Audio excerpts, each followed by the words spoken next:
I was the kind of kid who always blended into the background.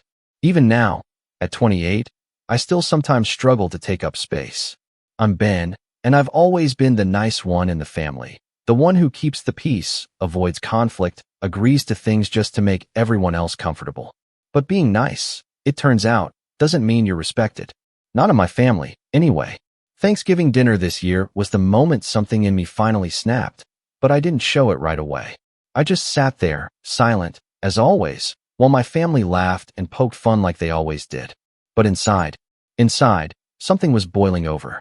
Let me back up a bit. I come from a big, loud, extremely opinionated family.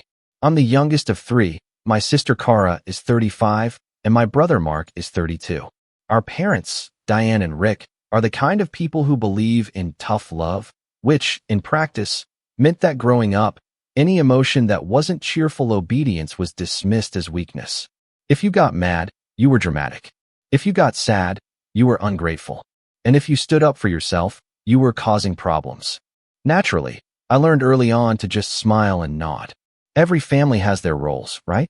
Cara is the high achiever, always bragging about her consulting job, 3 kids, Pinterest perfect house. Mark is the charmer, though honestly he's just loud and manipulative. He's always got some new hustle going on, always crashing on someone's couch between business ideas. But somehow he's still fun Uncle Mark, who just needs a break. And me? I was the helper.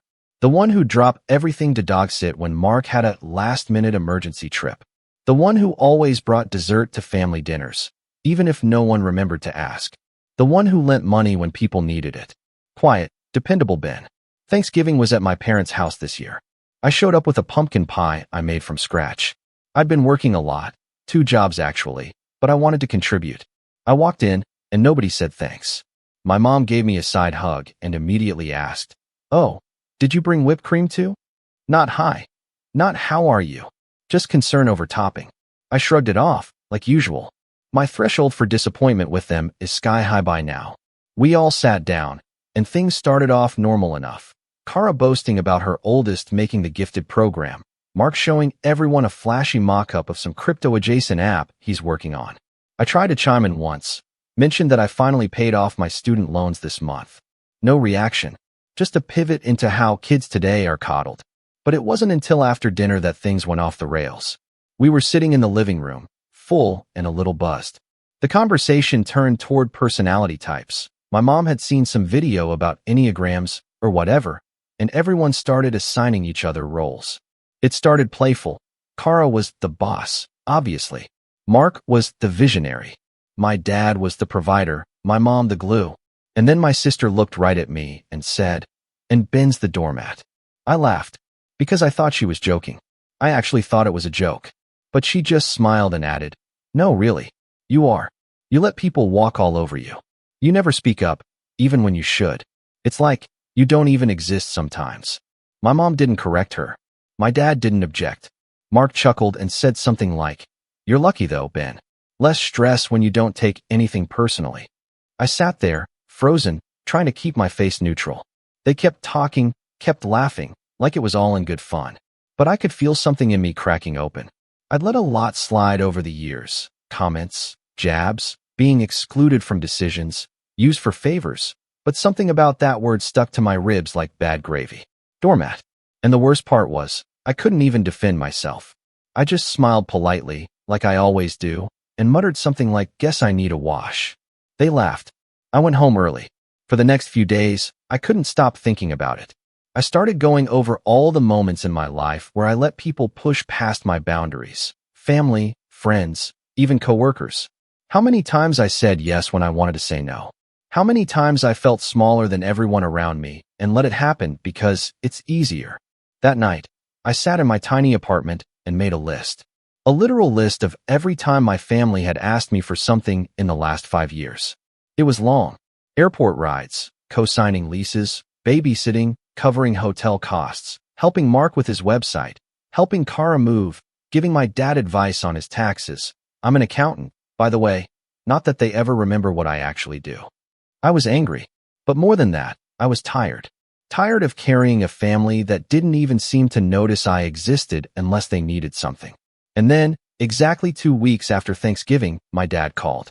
"Hey, Ben," he started, like nothing had happened. "Quick thing, do you have a minute?"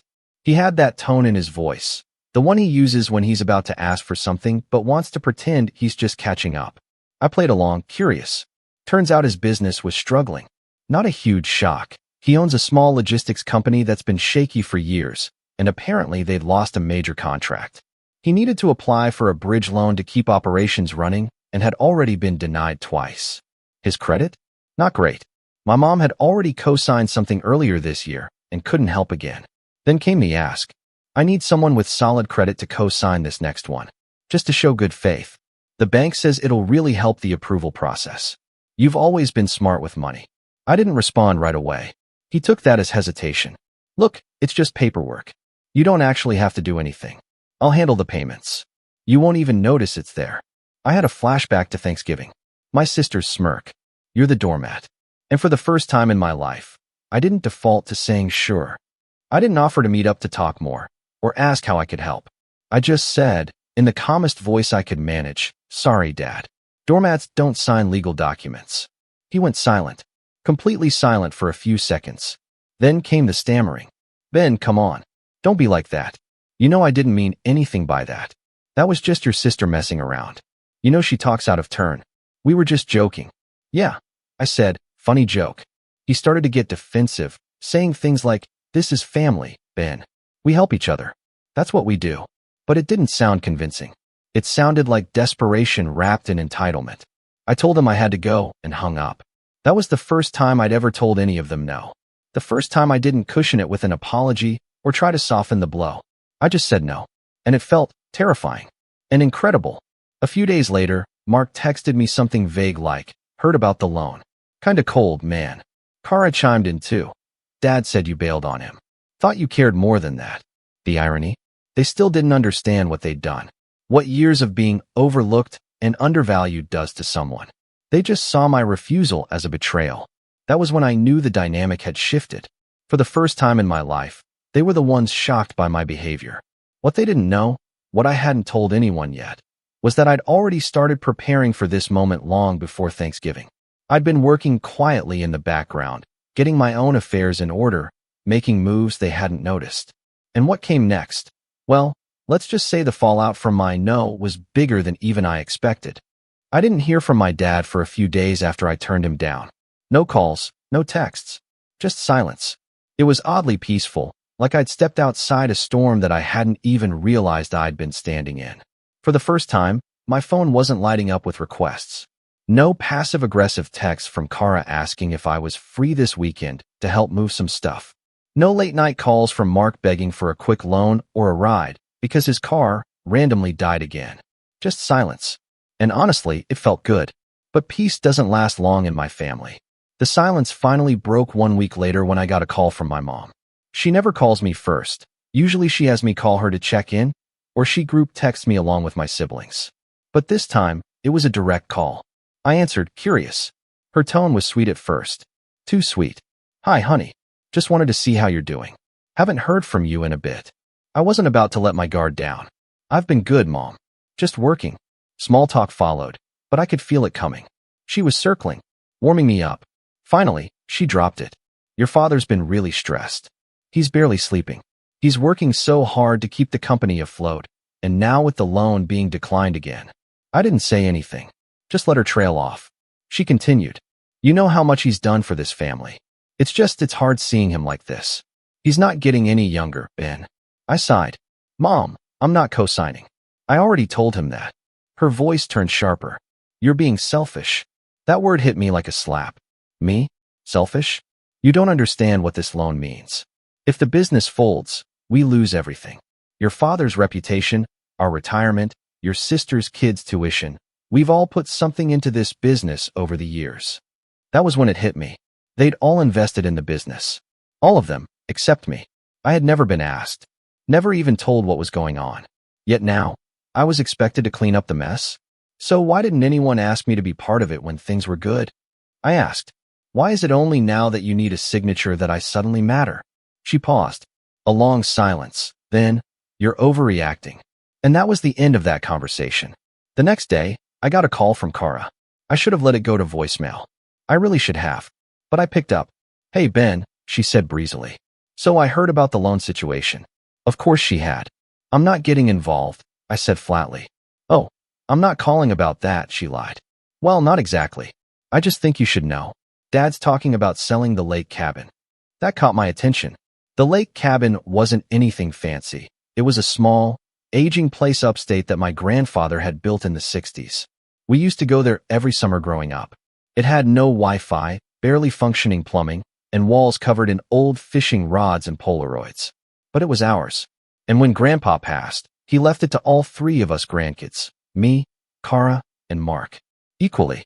But, like everything else in our family, I'd always been the odd man out. Mark had basically taken it over for years, throwing parties and claiming he did maintenance, though it was clear he just used it as his weekend hangout.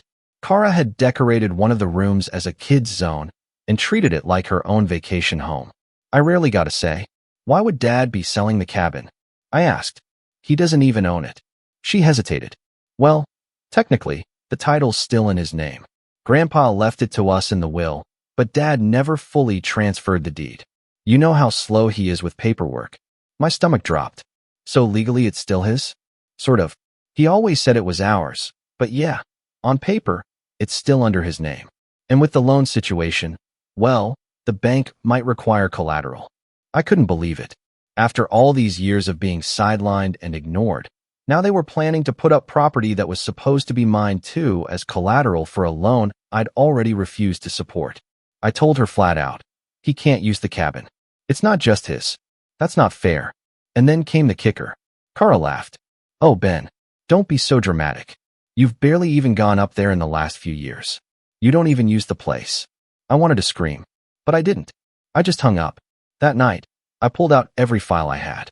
The cabin, the will, emails from Grandpa, old letters. Sure enough, my name was listed. The cabin was meant to be jointly owned. But legally, it was vulnerable. My dad could still try to leverage it unless someone challenged him. I booked a consultation with a real estate attorney the next morning. And that, it turns out, was the first real domino. Because what I learned from that meeting started unraveling a whole web I didn't even know existed. For starters, the cabin wasn't the only thing still under my dad's name. Several other assets, ones that Grandpa had left for the grandkids, had never been properly transferred. My siblings didn't care because they were allowed to use those assets freely.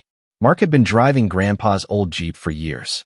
Kara's kids used the inheritance money meant for education purposes on summer camps and elite private schools. No one had questioned it because it all worked smoothly until now. And I'd been excluded. Not out of malice, maybe, but out of assumption. Assumption that I wouldn't rock the boat. That I'd just go along with whatever they decided. That was when I realized they didn't see me as family. They saw me as furniture. I started keeping a journal. Not for emotional reasons, but to document everything. Dates, phone calls, quotes. Something inside me had shifted. I didn't know what I was going to do yet, but I knew one thing for sure. I wasn't going to be quiet anymore. A week later, my mom hosted a Sunday dinner and invited me, which really meant she told me I was expected to come. I almost didn't go, but then I thought, maybe it was time I saw them all face to face. When I got there, everyone was already seated. The atmosphere was weirdly cheerful. Mark was cracking jokes. Kara was showing off photos from some winter recital. My dad stood when he saw me and gave me a big, awkward pat on the back.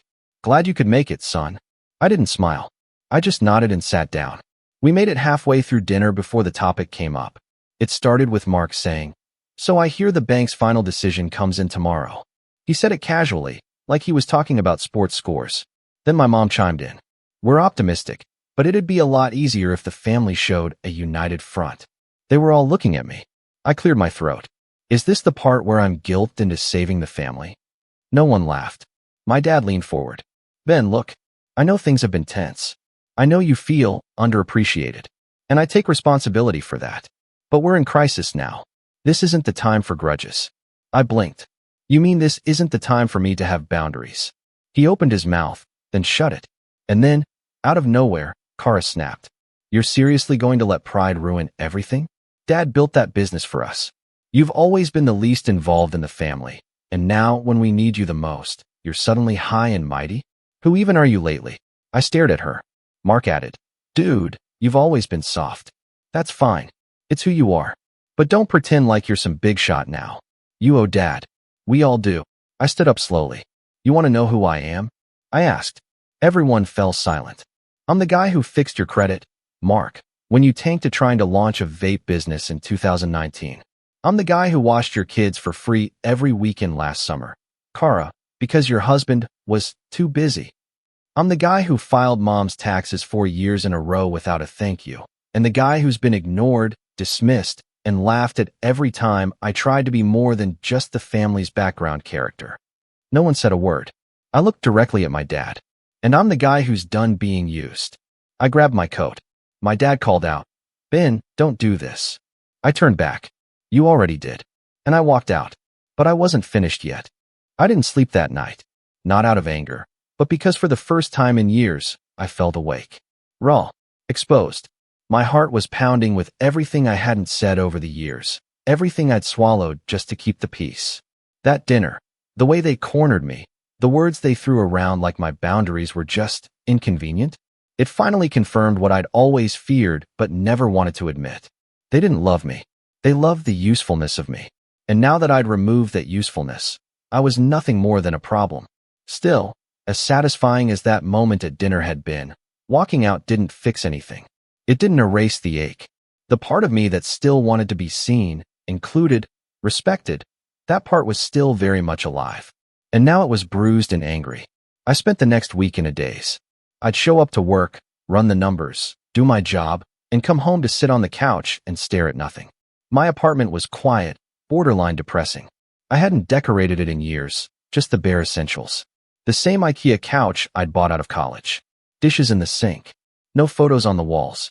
I'd spent so long putting everyone else first, I didn't even know what my life looked like without them in it. And then came the email that finally broke me. It was from the bank.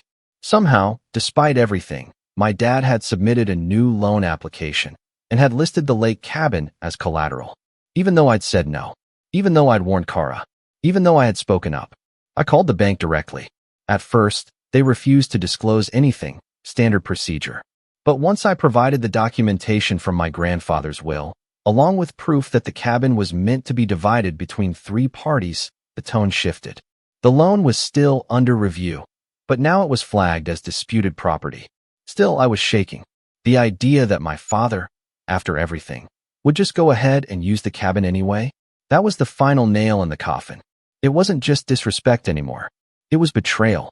Legal, deliberate betrayal. I broke down. Completely.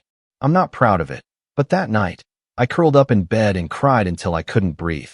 Years of being walked on, laughed at, dismissed, used, it all came crashing down. And the worst part? I couldn't even bring myself to tell anyone. I had no close circle, no best friend I could vent to.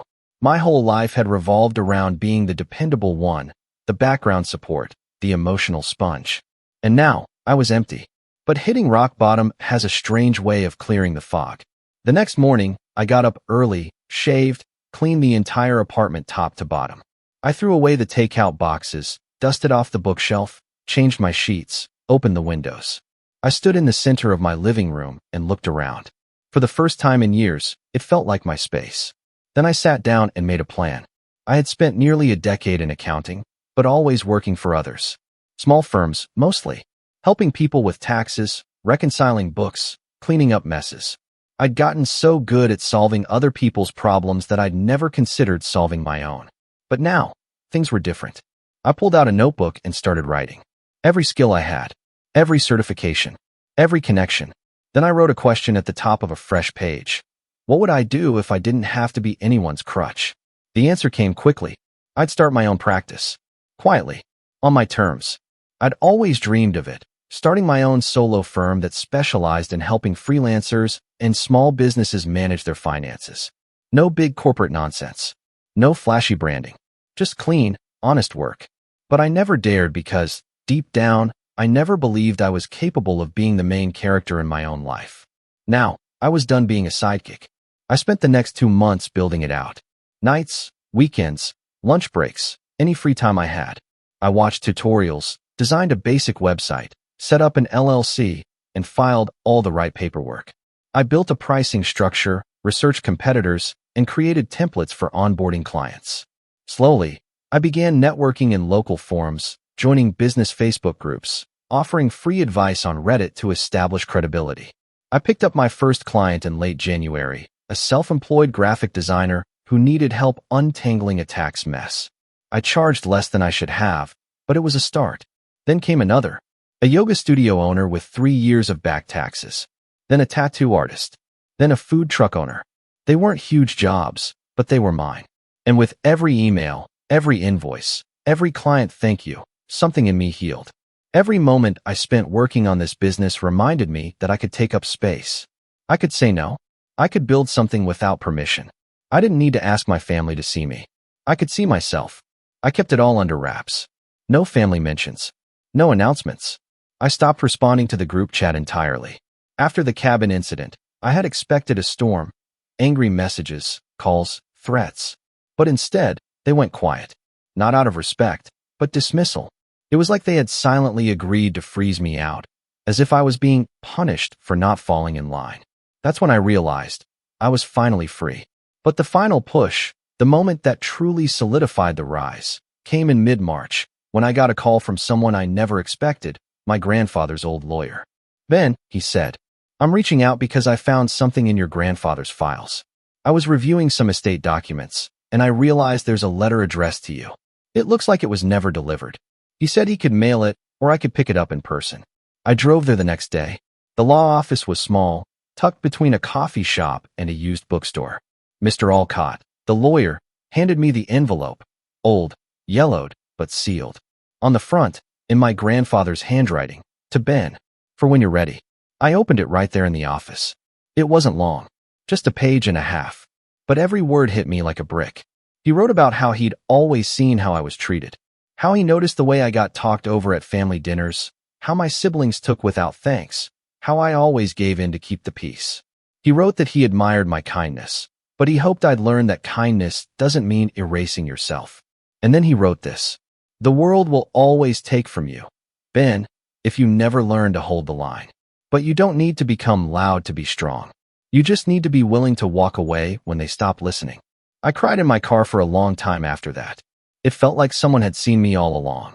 That maybe, just maybe, I wasn't the weak one. I was just surrounded by people who needed me to be weaker so they could feel strong. That was the day I made the final decision. I wasn't going to just rebuild my life. I was going to protect it. I opened a separate business account, finalized contracts with 5 new clients, and reached out to a property lawyer about the cabin. If they wanted to play legal games, I was done being passive. I had a legal right to that property, and I was going to assert it. I even started looking into therapy, something I'd always dismissed before as unnecessary. But now I realized I had work to do. Internal work. Unpacking years of feeling small. Learning how to speak, even when my voice shook. And bit by bit, I started to feel real. Solid. Not just a placeholder in someone else's story. And as I quietly rose, something strange began to happen. My siblings started to notice. It started with Mark. He left me a voicemail, awkward, half apologetic. Something about needing help with an LLC filing for a friend. I didn't respond. Then Kara sent an email. Short and cold. "Dad said you've been making waves. Hope you're not trying to split up the cabin over some petty drama." I replied with one sentence. "I'm asserting my legal rights, same as you would if it were reversed." She didn't reply. But my dad? He hadn't reached out at all. Which, honestly, said everything I needed to know. What they didn't know, what none of them yet understood, was that I had something else planned. Something not petty, not emotional, but strategic. Thought out. Calculated. Because while they were busy calling me selfish, I was building leverage. And soon, I was going to use it. When I was younger, I used to believe that revenge was loud. Yelling matches, storming out, breaking plates, that sort of thing. But as I sat at my desk that April morning, sipping black coffee and reviewing the final drafts of my property dispute claim, I realized something far more satisfying. Real revenge is quiet, strategic, measured. It doesn't need fireworks. Just leverage. And I had plenty. It started with the cabin. After confirming with the real estate attorney that my grandfathers will clearly outline joint inheritance, even if the deed hadn't been updated, I officially filed a petition to partition the property. In layman's terms, that meant forcing the cabin to be either legally divided or sold, with the proceeds split among the rightful heirs. The best part? I didn't tell them.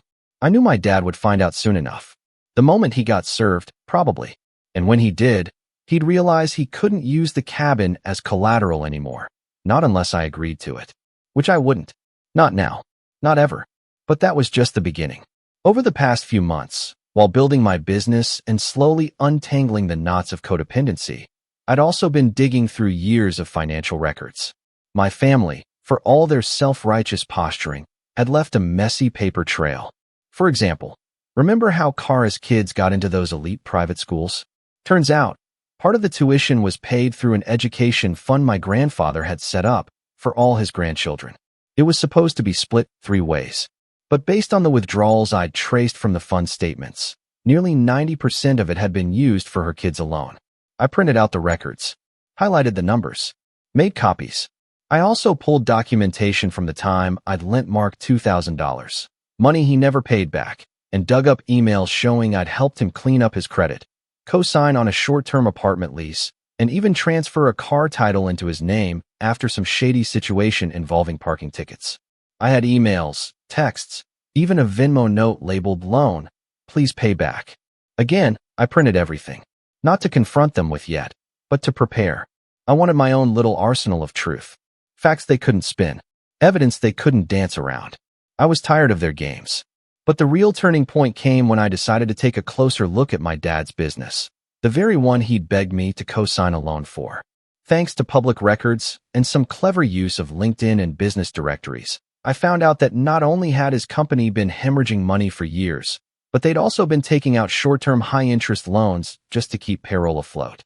Worse, one of the business's side ventures, a logistics software platform he had sunk tens of thousands into, was partially funded by family investment. Only, no one had ever asked me to invest. So where did the money come from?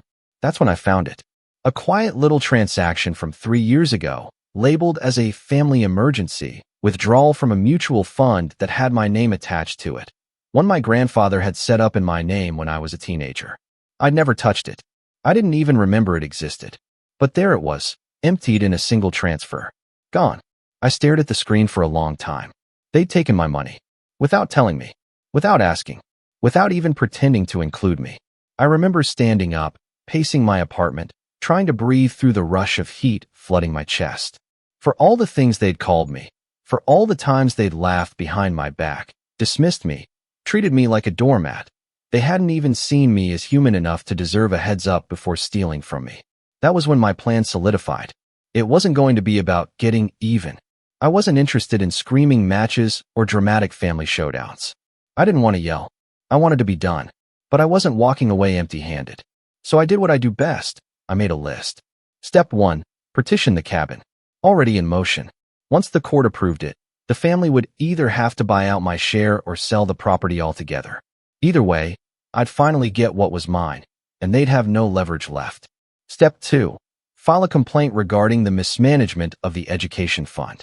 I wasn't planning to sue anyone, but a formal complaint through the proper channels, the bank that managed the fund, would trigger an audit. And once that audit showed the imbalance, Kara would either have to repay what she'd used or risk legal scrutiny. Step 3. Confront my father, privately and with evidence, about the stolen mutual fund. I didn't want the money back. It was long gone. But I did want acknowledgement.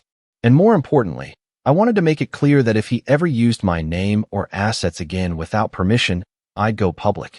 Quietly. Legally. And I had every piece of proof I needed to burn that bridge completely if he forced my hand. Step 4. Protect my future. This part was more personal. I updated my legal documents, will, power of attorney, everything. I removed all family members from emergency contact forms. I added a clause to my business stating that no familial financial involvement would ever be accepted without dual written consent. Then, I got a new phone number. I didn't delete my old one, but I turned off the ringer. Put it on silent. Any call from family went straight to voicemail, where they were greeted with a new message. Hi, this is Ben. If you're calling regarding personal matters, please email me instead. If this is family, and you're calling about money, I'm not available. It was petty, and it was perfect. I told no one about my moves. Not even the lawyer I worked with knew the full picture. I kept it all airtight, meticulous, professional. Because the goal wasn't to destroy them, it was to detach. Fully, cleanly, and in a way they couldn't twist into Ben being dramatic or Ben overreacting. The beauty of it all was that I didn't have to do anything dramatic. The systems would do it for me. The legal filings, the audits, the emails, the quiet pressure of paperwork. And while all of that was moving behind the scenes, I kept building my business. By May, I had over 20 regular clients. I'd upgraded my office space, just a small co-working suite, but it felt like a throne. I replaced my worn-out couch, hung framed art on my walls, took a solo trip to Colorado, hiked, took photos, smiled for real in a selfie for the first time in years. I was living, not waiting to be useful, not hoping to be liked, just living. And then, just as I was beginning to feel settled, the text started up again. This time, it was Kara, then Mark, then my mom. Vague at first, then increasingly frantic. Kara, you need to call Dad. It's urgent.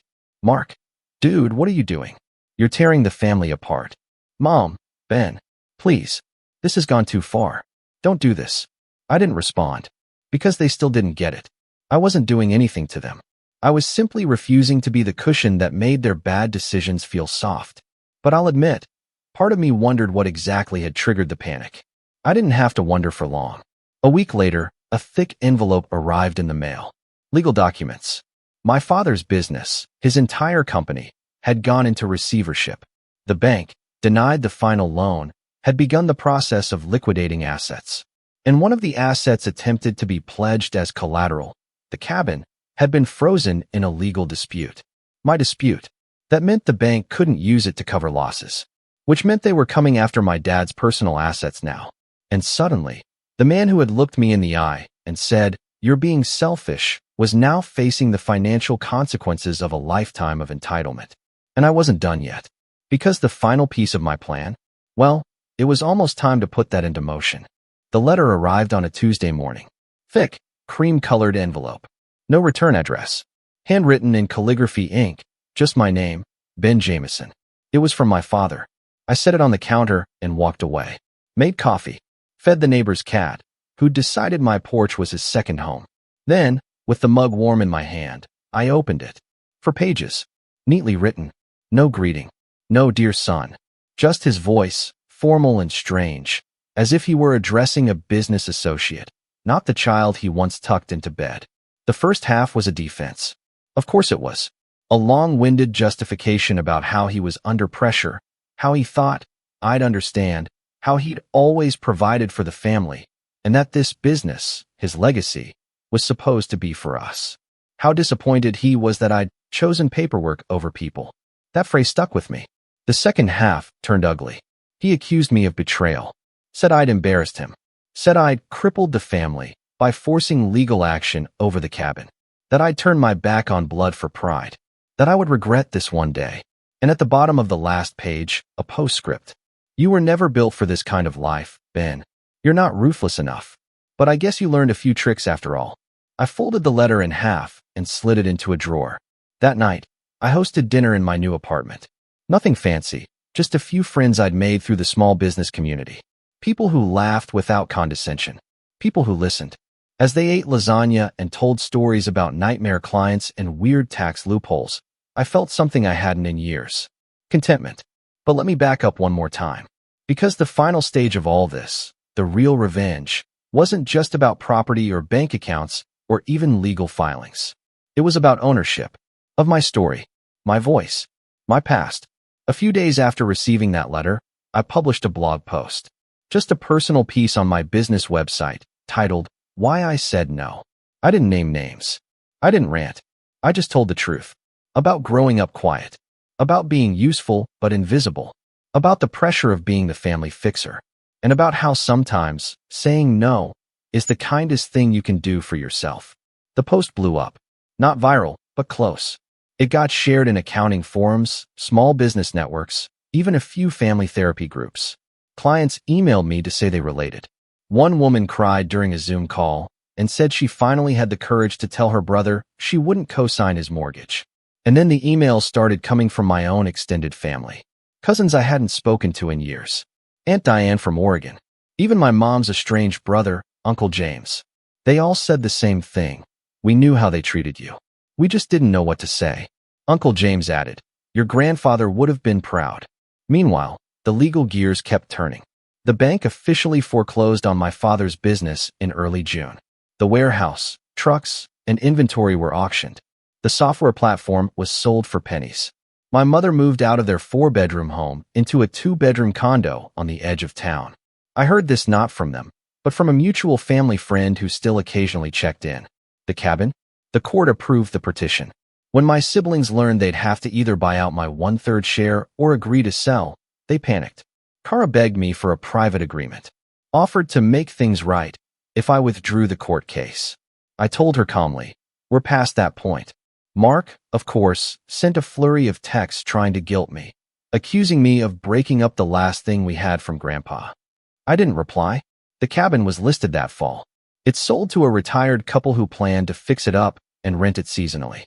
I made sure they knew the history, handed them a small envelope of old Polaroids I'd rescued from the dusty drawers before the sale. He built this place himself, I told them. Every nail. The wife teared up. Her husband shook my hand and promised to take good care of it. My share of the sale came to just over $180,000. I used part of it to open a scholarship fund in my grandfather's name for young accountants from underserved communities. The rest went into expanding my practice.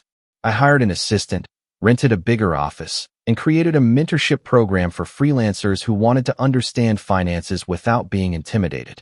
As for my father, he reached out again, one last time, about 6 months after the business folded. Another letter. This one shorter. Still no apology. Just, you made your point. I hope you're happy. Just remember who fed you, who clothed you, who gave you everything. Family doesn't owe each other. They support each other. I read it once, then fed it to the shredder. Because here's the thing, I was happy, not in the gloating, victorious, I got mine kind of way, but in the quiet, steady kind of way that comes from walking away from chaos and realizing the silence is beautiful, peaceful. I never wanted to destroy my family. I just wanted to be seen, heard, respected. But when that didn't happen, I did what they never expected me to do. I stood up, I stepped out, and I made a life of my own. I don't think they'll ever really understand what they lost. The value of a quiet son who would have done anything for them if they'd only treated him like he mattered. But that's okay, because I no longer need their understanding, and I no longer need their permission. I am no longer the doormat, and I don't answer the door anymore. My name's Daniel, I'm 29, and I've always been the quiet one in the family. Not because I didn't have anything to say, but because no one ever really listened. I was the afterthought, the placeholder, the dependable one who didn't make a scene. While my sister Lauren lit up every room she walked into with her over-the-top drama and endless demands, I was the guy who worked behind the scenes, usually holding the camera, the door, or the bill. I'd been that guy for so long. I didn't even notice how deep I'd been sinking until it was too late. Or maybe I did, and just told myself it was temporary. That someday, they'd see I mattered too. Lauren was getting married. A beachside wedding, classy but casual, as she put it in the group chat that I wasn't even part of until someone forwarded me an invite to the bachelorette party invoice. That should have been my first red flag. Not the invitation, just the bill. $428, charged directly to my card without a word. When I asked her about it, she said, "You're good with money, right? It's not like you'll even notice." Then she laughed and hung up. I didn't argue. I told myself, it's her wedding. Just let it go. Be the bigger person. Again, that phrase had become my personal brand. What I didn't know was that this charge was just the first pebble in an avalanche. It started with small things, another mysterious payment on my credit card for wedding favors from Etsy, then a florist in the next town over, then a cake deposit from a bakery I hadn't even heard of. At first, I genuinely believed it was fraud. I called my bank, flagged the charges, and prepared to get a new card. But then came the kicker, an email from the venue with the subject line, "Final confirmation for the Harper Sanders wedding." And at the bottom, in fine print, the invoice was neatly attached. Paid in full, with my name on it, my billing address, my email. That was when it hit me. This wasn't fraud. It was family. When I confronted my mom, she didn't even flinch. "Sweetheart, we figured you'd want to help out. You know how tight things are right now, and we've done so much for you over the years. Remember your braces? Your first car? You owe us. I just stood there, stunned. That car she mentioned? It was a rusting Honda I'd bought myself from Craigslist with money I saved bagging groceries. The braces? Sure, they co-signed the loan, but I paid off every cent while working night shifts at the diner in college. I wanted to scream, but all I said was, "You used my card without asking." Her smile didn't even waver. "Well, we knew you'd say yes. So what's the difference?" The next day, I checked my statements. Over $18,000 in charges over 3 months. Every single major vendor was booked and paid using my account. Venue, photographer, DJ, caterer, florist. And what's worse, my name was nowhere on the wedding website. Not under special thanks. Not as a groomsman. Not even as a guest. I might as well have been the valet. Still, I didn't explode. I tried to have a conversation. I cornered my sister at her bridal shower, which, of course, I also unknowingly paid for. She looked up from her mimosa with that same smug smile she'd worn since she was 10 and told me, "Don't act like you're some saint. You're single. No kids. No life. You can afford it. Plus, it's not like you have a real family anyway." She said that like it was a fact. Like it was something we'd all silently agreed on years ago. I drove home that night, parked in the garage, and just sat there in the dark for almost an hour, listening to the engine tick. My hands were shaking. Not from rage. Yet. But from something worse. Realization. The realization that this wasn't just a one-time betrayal. This was who they'd always been, and who I'd always allowed them to be. I pulled out my laptop and opened a spreadsheet I hadn't touched in months. I started documenting every charge. Cross-referenced emails, vendor receipts, confirmation codes. Every single stolen dollar had a timestamp. And the more I organized it, the calmer I got. Like sorting the chaos into neat little rows made it manageable. Like lining up dominoes just waiting to be flicked. There was still time. The wedding was 5 days away, and the balance wasn't settled. Not yet. The next morning, I played it cool. Showed up to brunch at my parents' house. Smiled when Dad joked about me finally showing up for something important. I bit my tongue when Lauren asked me to Venmo her another $200 for last-minute table decorations. I nodded, said I'd take care of it. And then I went home and printed every receipt, every email, every transaction history. I stacked them in a folder labeled Wedding Theft Evidence. By day 3, I had a plan. I knew the cancellation policies. I knew which vendors allowed reversals with 48 hours notice. I called the DJ, pretending to confirm the set list. Asked what name the deposit was under. "Daniel Carter," he said. "Paid in full." Perfect. Then I called the caterer. The same story. Photographer? Same. Each time, I added a check mark to the list. And then came the venue. The beachside estate Lauren had been bragging about for months. The one she said was a gift from the family in her last Instagram post. Champagne flute in hand, fake modesty in her caption, calling herself #blessed. She had no idea the family gift had come from one unwilling donor. I called the venue coordinator and asked a few routine questions. She was friendly, professional. I asked if there were any outstanding balance issues, and she laughed. "Nope. You took care of everything, Mr. Carter. We even sent you a thank you box last week." A thank you box I never received. That was when I knew. This wasn't just financial theft. This was erasure. They weren't just using me. They were erasing me. Lauren was going to walk down that aisle, smiling in a dress I paid for, at a venue I financed, surrounded by vendors I unknowingly booked, while pretending the whole thing was some magical, communal act of love from the real family. And I was supposed to smile from the shadows, clap politely, cut another check. I shut my laptop and stared at the blank wall of my apartment. I didn't cry. I didn't rage. I just waited. Let the silence settle. Let the disappointment rot into resolve. And then I picked up the phone. It was 11:47 p.m. the night before the wedding. Every vendor had a phone number, and I still had access to every payment portal. By the time the clock hit midnight, I had one hand on the mouse, one hand holding my phone. And that's when I started dialing. The first call I made was to the DJ. His name was Marcus, and he answered groggily, like he'd just fallen asleep. "Hello. Hey, sorry to call so late. It's Daniel Carter. I booked you for the Harper Sanders wedding tomorrow." Pause. "Oh yeah, man. You good?" "Not really. Something's come up. Family emergency. I need to cancel." Another pause. "This is super last minute." "I know. I wouldn't call if it weren't serious. Just tell me what I need to do." He hesitated but eventually agreed. Said he'd cancel the setup and refund the deposit since it was before the 12-hour window. I told him I appreciated it. As soon as the line went dead, I marked him as confirmed canceled in my spreadsheet. One down. The caterer was next. I'd already researched their policy. 50% refundable if canceled 12 hours prior. I called and spoke to someone from their night staff. Kara, I think.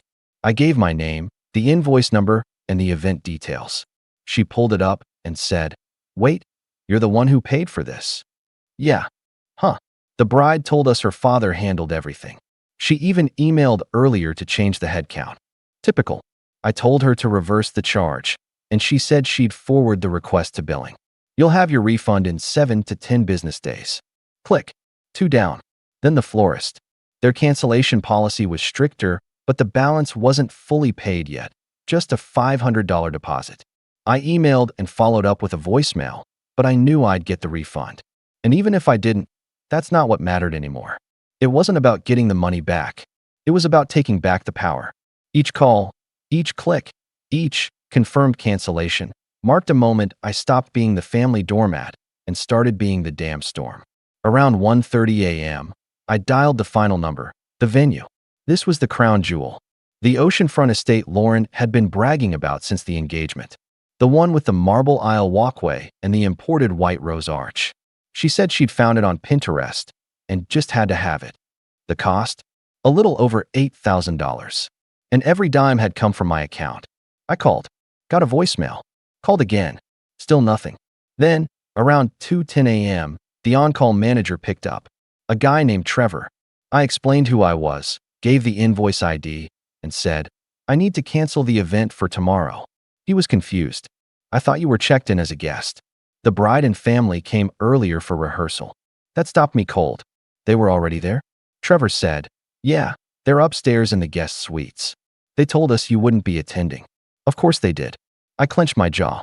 Well, I paid for everything. And I'm telling you, cancel the event. Void the security deposit. Lock the gates. No one steps foot on that beach tomorrow. He sounded reluctant but professional. "We'll need a formal request in writing." "No problem. Check your email. It's already there." I hung up, opened the event portal, and hit cancel.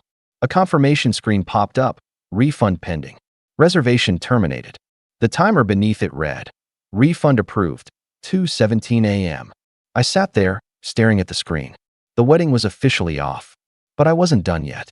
I printed every email confirmation, highlighted every refund, labeled the folders, and dropped the entire packet into a white gift box, along with a handwritten note.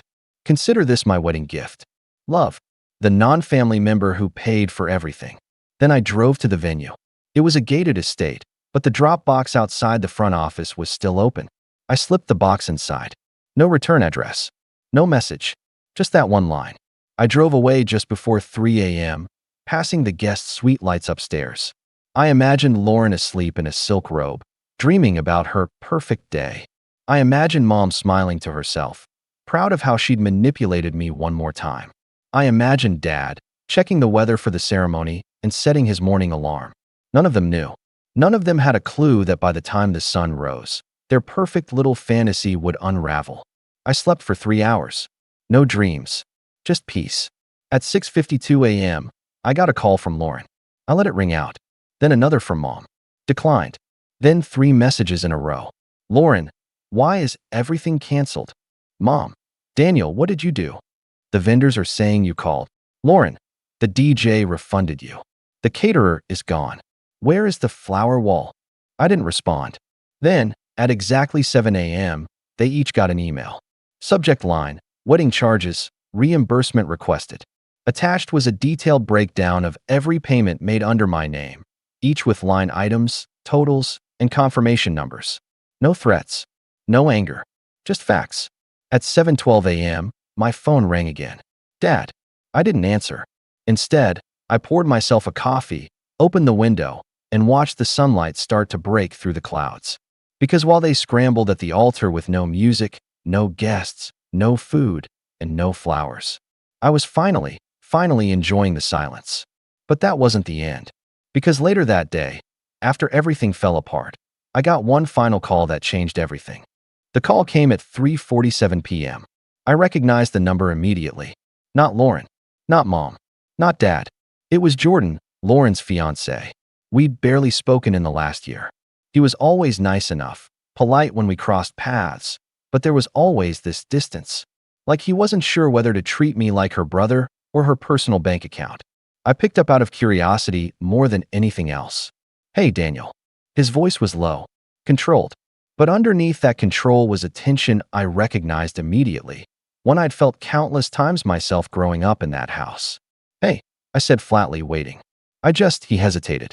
"I needed to talk to you. Privately." That caught me off guard. "All right." There was a long pause.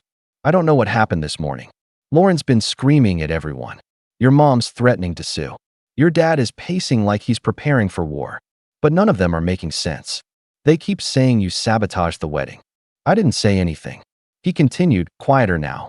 "So I asked for the vendor info, checked the emails, and saw the name on every invoice." Another pause. "I'm guessing you paid for all of it." I didn't deny it. He sighed. "Why didn't you say anything?" My hand tightened around the phone. "Because it wouldn't have mattered. Just like nothing I ever say matters to them. They would have smiled, nodded, and found a way to twist it back on me. Just like always." He was silent for a moment. "Yeah, I believe that." I was stunned. "You what?" "I believe you. I've been watching the way they treat you. I noticed it during the engagement party. And again at the rehearsal. They talk about you like you're not even in the room. Like you're some employee who didn't show up for a shift. That surprised me more than anything else. I always assumed no one outside the family noticed. That I was invisible to everyone, not just to them." Jordan sighed. "Look, I don't know what happened between you guys before today. But this whole thing, it's a disaster. And I need to ask you something." I braced myself. "Did you cancel the wedding for revenge? Or to make a point?" My stomach turned a little. Not from guilt, but from how loaded that question was. "I canceled it," I said slowly, "because it was mine. Every dollar of it. Every detail they took credit for.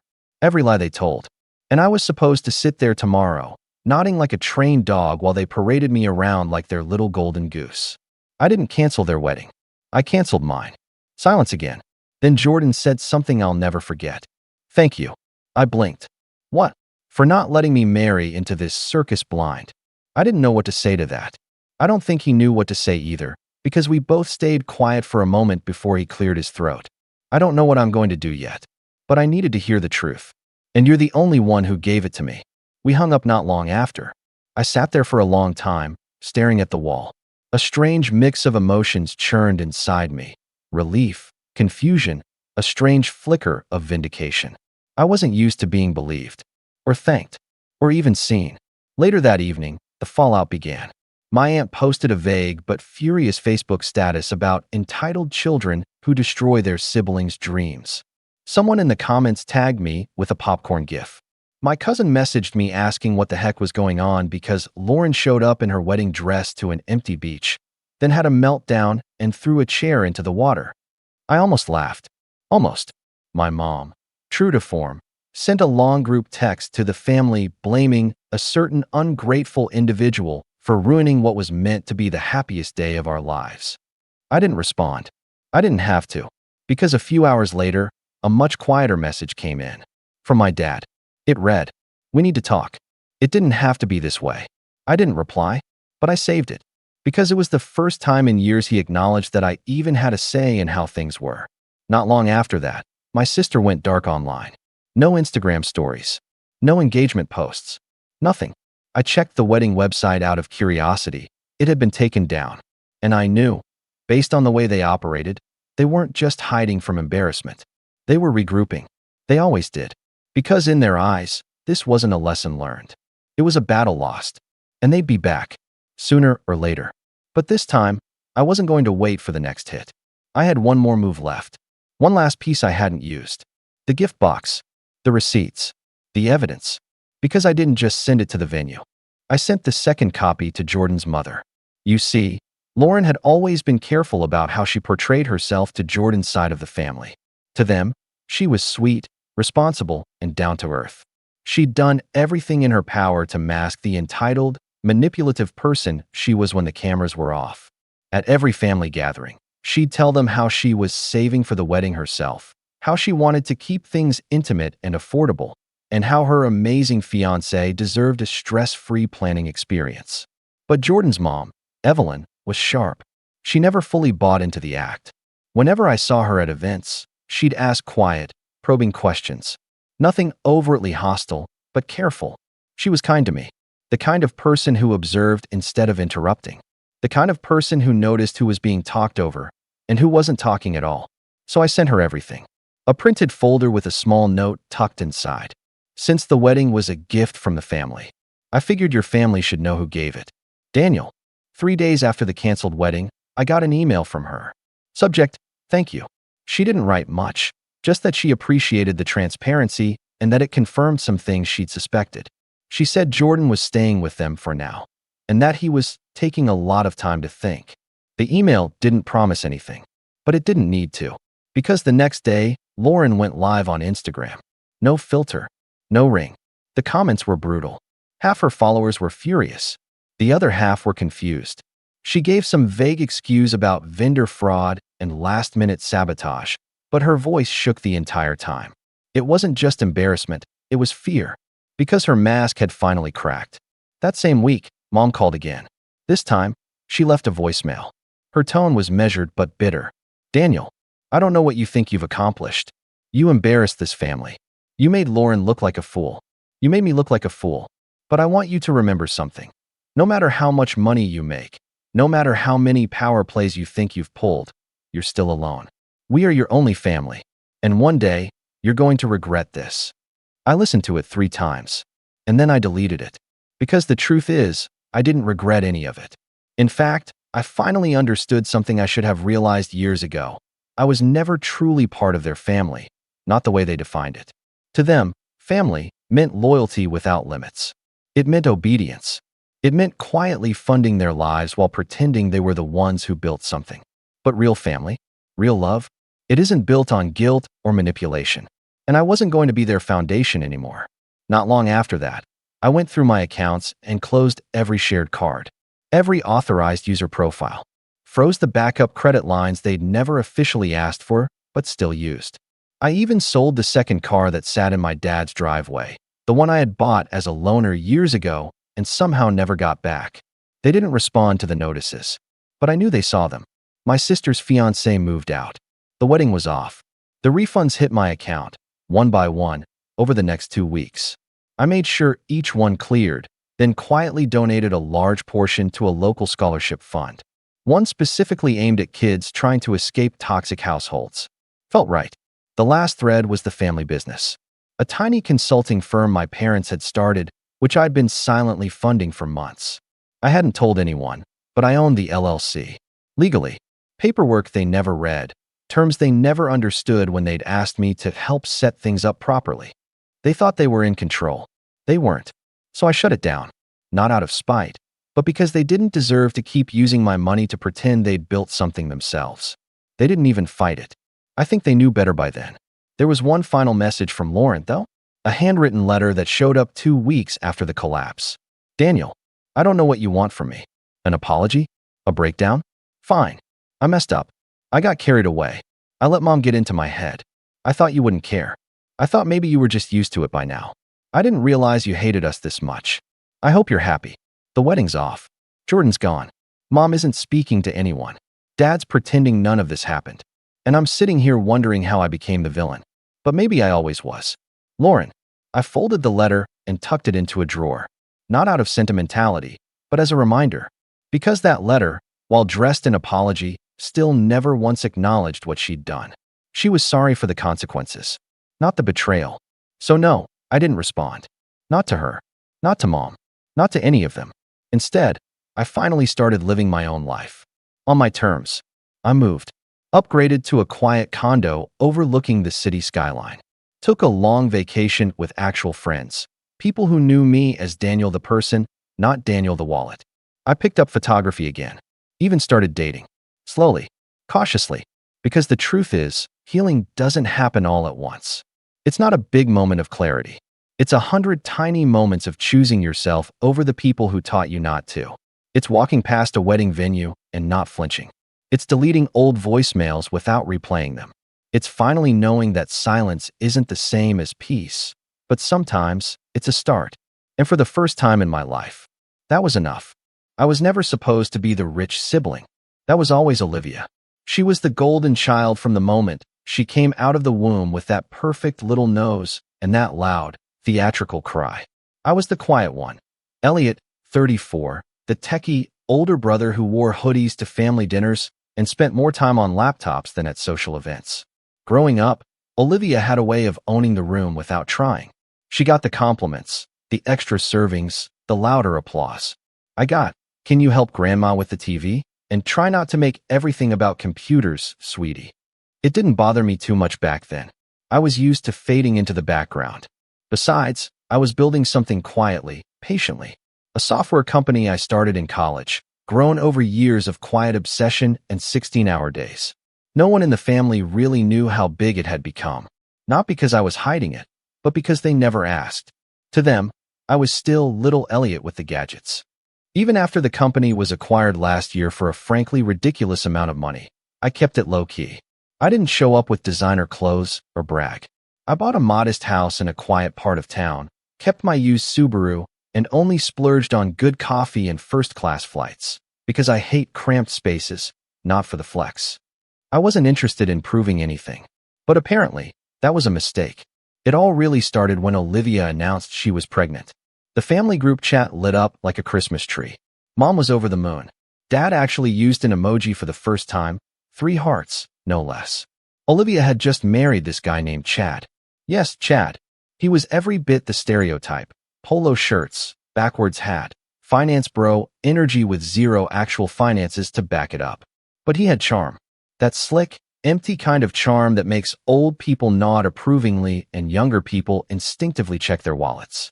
Olivia said they were building a future together and that they had dreams, which mostly meant he was helping her start an Instagram page for momfluencer content. She quit her job the second she found out she was pregnant, and Chad had been between roles for about 8 months.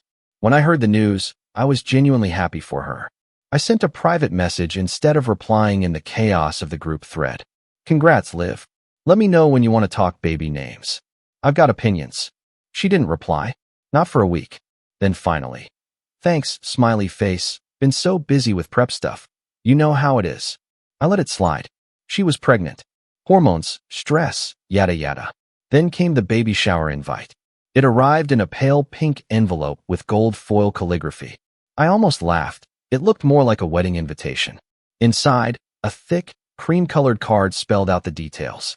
The date, time, venue, a fancy country club I didn't know they had access to. And at the bottom, in a different font that looked like it was trying too hard to be whimsical, the words, "Gifts must reflect your love, $3,000 minimum value requested. Cash, wire, or luxury items only." I had to read it twice. Then again, I even tilted the card like maybe it was a hologram prank. But nope, it was real. $3,000 minimum. Not a suggested gift registry.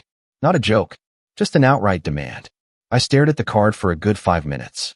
At first, I thought maybe it was a misprint or some weird inside joke. Olivia had always been dramatic, but this was cartoon villain territory. I texted her, "Hey, saw the invite. Is the gift requirement a typo?" She left me on read. 2 days later, Mom called. "Did you get the invite?" she asked, all bubbly. "Isn't it just darling?" Olivia and Chad worked so hard on it. I chose my words carefully. "Yeah, about that? What's this about a $3,000 minimum gift?" There was a pause, then a dismissive chuckle. "Oh, Elliot, don't make a thing out of it. It's just a guideline. They're trying to set the tone. You know, make sure the baby gets what it deserves." What it deserves? What does that even mean? Mom dropped her voice. "You can afford it, can't you?" There it was.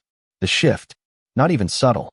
Just a full-on assumption that because I was the tech guy, I should be the one footing the bill for everyone's dreams. I swallowed hard. "Mom, that's not the point. It's a baby shower. It's supposed to be about celebrating a new life, not collecting ransom." She sighed. "You don't understand. Olivia's had a rough year. You know she had to give up a lot for this baby. And Chad, well, he's still finding his footing." I nearly laughed. His footing? He's been unemployed for almost a year. "Don't be judgmental," she snapped. "They're doing their best. We went in circles. I didn't raise my voice, but the conversation ended with her saying, "I just hope you don't embarrass the family." And hanging up, embarrass the family for not giving a $3,000 gift to my sister, who hadn't worked in months and hadn't even texted me back in weeks. I sat with that feeling for a while. That weird, tight ache behind the ribs where hurt turns into anger if you let it sit too long. I thought back to all the times I paid off Olivia's credit card just this once. The vacations I quietly sponsored so the whole family could be together. The car repairs, the last-minute rent help, the "can you cover dinner this time?" moments that piled up over a decade. Not once did I complain. I didn't need credit. I just wanted them to treat me like a brother, not a bank. And this was the thanks. I decided I'd still go, but I wasn't going to play along. I picked out a small, handwritten card from a local bookstore. No glitter, no music chip, no $20 gift card stuck inside. Just a simple white card with the words, "Welcome to the world, little one," in blue cursive. And from the same store, a tiny candle shaped like a duck. It cost $1.89. It smelled like vanilla. That was my gift. On the day of the baby shower, I put on a navy button-down and jeans. Casual but clean.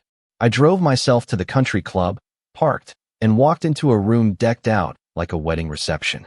Flowers, buffet tables, hired waitstaff, a violinist in the corner playing pop songs in classical style. Olivia stood in the center of it all in a white maternity dress that screamed designer. Chad was shaking hands like he was running for office. My mom saw me first. "Elliot," she hissed, pulling me aside. "Where's your gift?" I smiled and held up the small bag with the card and the candle. Her eyes widened. "You're joking." "I'm not." She stepped closer, lowering her voice. "How embarrassing." I looked at her calm. "You think that's embarrassing?" Then I pulled out my phone and casually opened my banking app. Tapped a few times. I just canceled the wire transfer for the house I was buying them. She blinked. "What?" I was going to surprise Olivia. Had a deal going on a little starter home in their neighborhood. Nothing crazy, just $400,000. Figured they could use a real home instead of Chad's parents' basement. Her mouth opened, closed. Then Olivia tapped her glass with a fork and called for everyone's attention. It was time for toasts. I walked toward a chair near the back. Sat down. Pulled out my phone again. The cancellation notice came through. Wire transfer canceled for $100,000. No action required. Right then, Olivia's phone buzzed. I saw her glance down mid-toast, glass raised. Then her face drained of color. 1 second she was glowing, thanking everyone for their generosity. The next, she looked like someone had flipped a switch inside her skull. But I just smiled and took a sip of lemonade. And that was just the beginning. I wish I could say Olivia played it cool after the wire transfer got canceled, but you'd be giving her way too much credit. The second that notification hit her phone, she went pale, like actual ghost white. She tried to recover, flashing a tight-lipped smile while raising her glass again, but her hand was visibly shaking. The room was full of light laughter and fake cheers, and yet I could feel the tension radiating off her like static. She didn't even finish her toast. Just mumbled something about unexpected news and sat down without making eye contact. I stayed at the baby shower long enough to be polite. I ate a few mini quiches, sipped my drink, nodded at relatives who barely remembered my name. But Olivia? She didn't come near me. Not once. And Chad? He was glued to his phone the whole time, whispering to her in between nervous glances in my direction. I knew exactly what was happening. They were trying to figure out how to spin this. How to make me the villain. It didn't take long. That night, the family group chat exploded. At 9:14 p.m., Olivia sent a message. "Hey everyone, I just want to say thank you again for today. It was beautiful, and we felt so loved. That said, I'm deeply hurt that certain people think money is a weapon to be used against family. I hope someday they realize that love isn't measured in dollar signs, but in kindness. Good night." You know what's wild? She actually got sympathy. A few cousins chimed in with heart emojis. Aunt Carol wrote, "Some people never grow out of being selfish.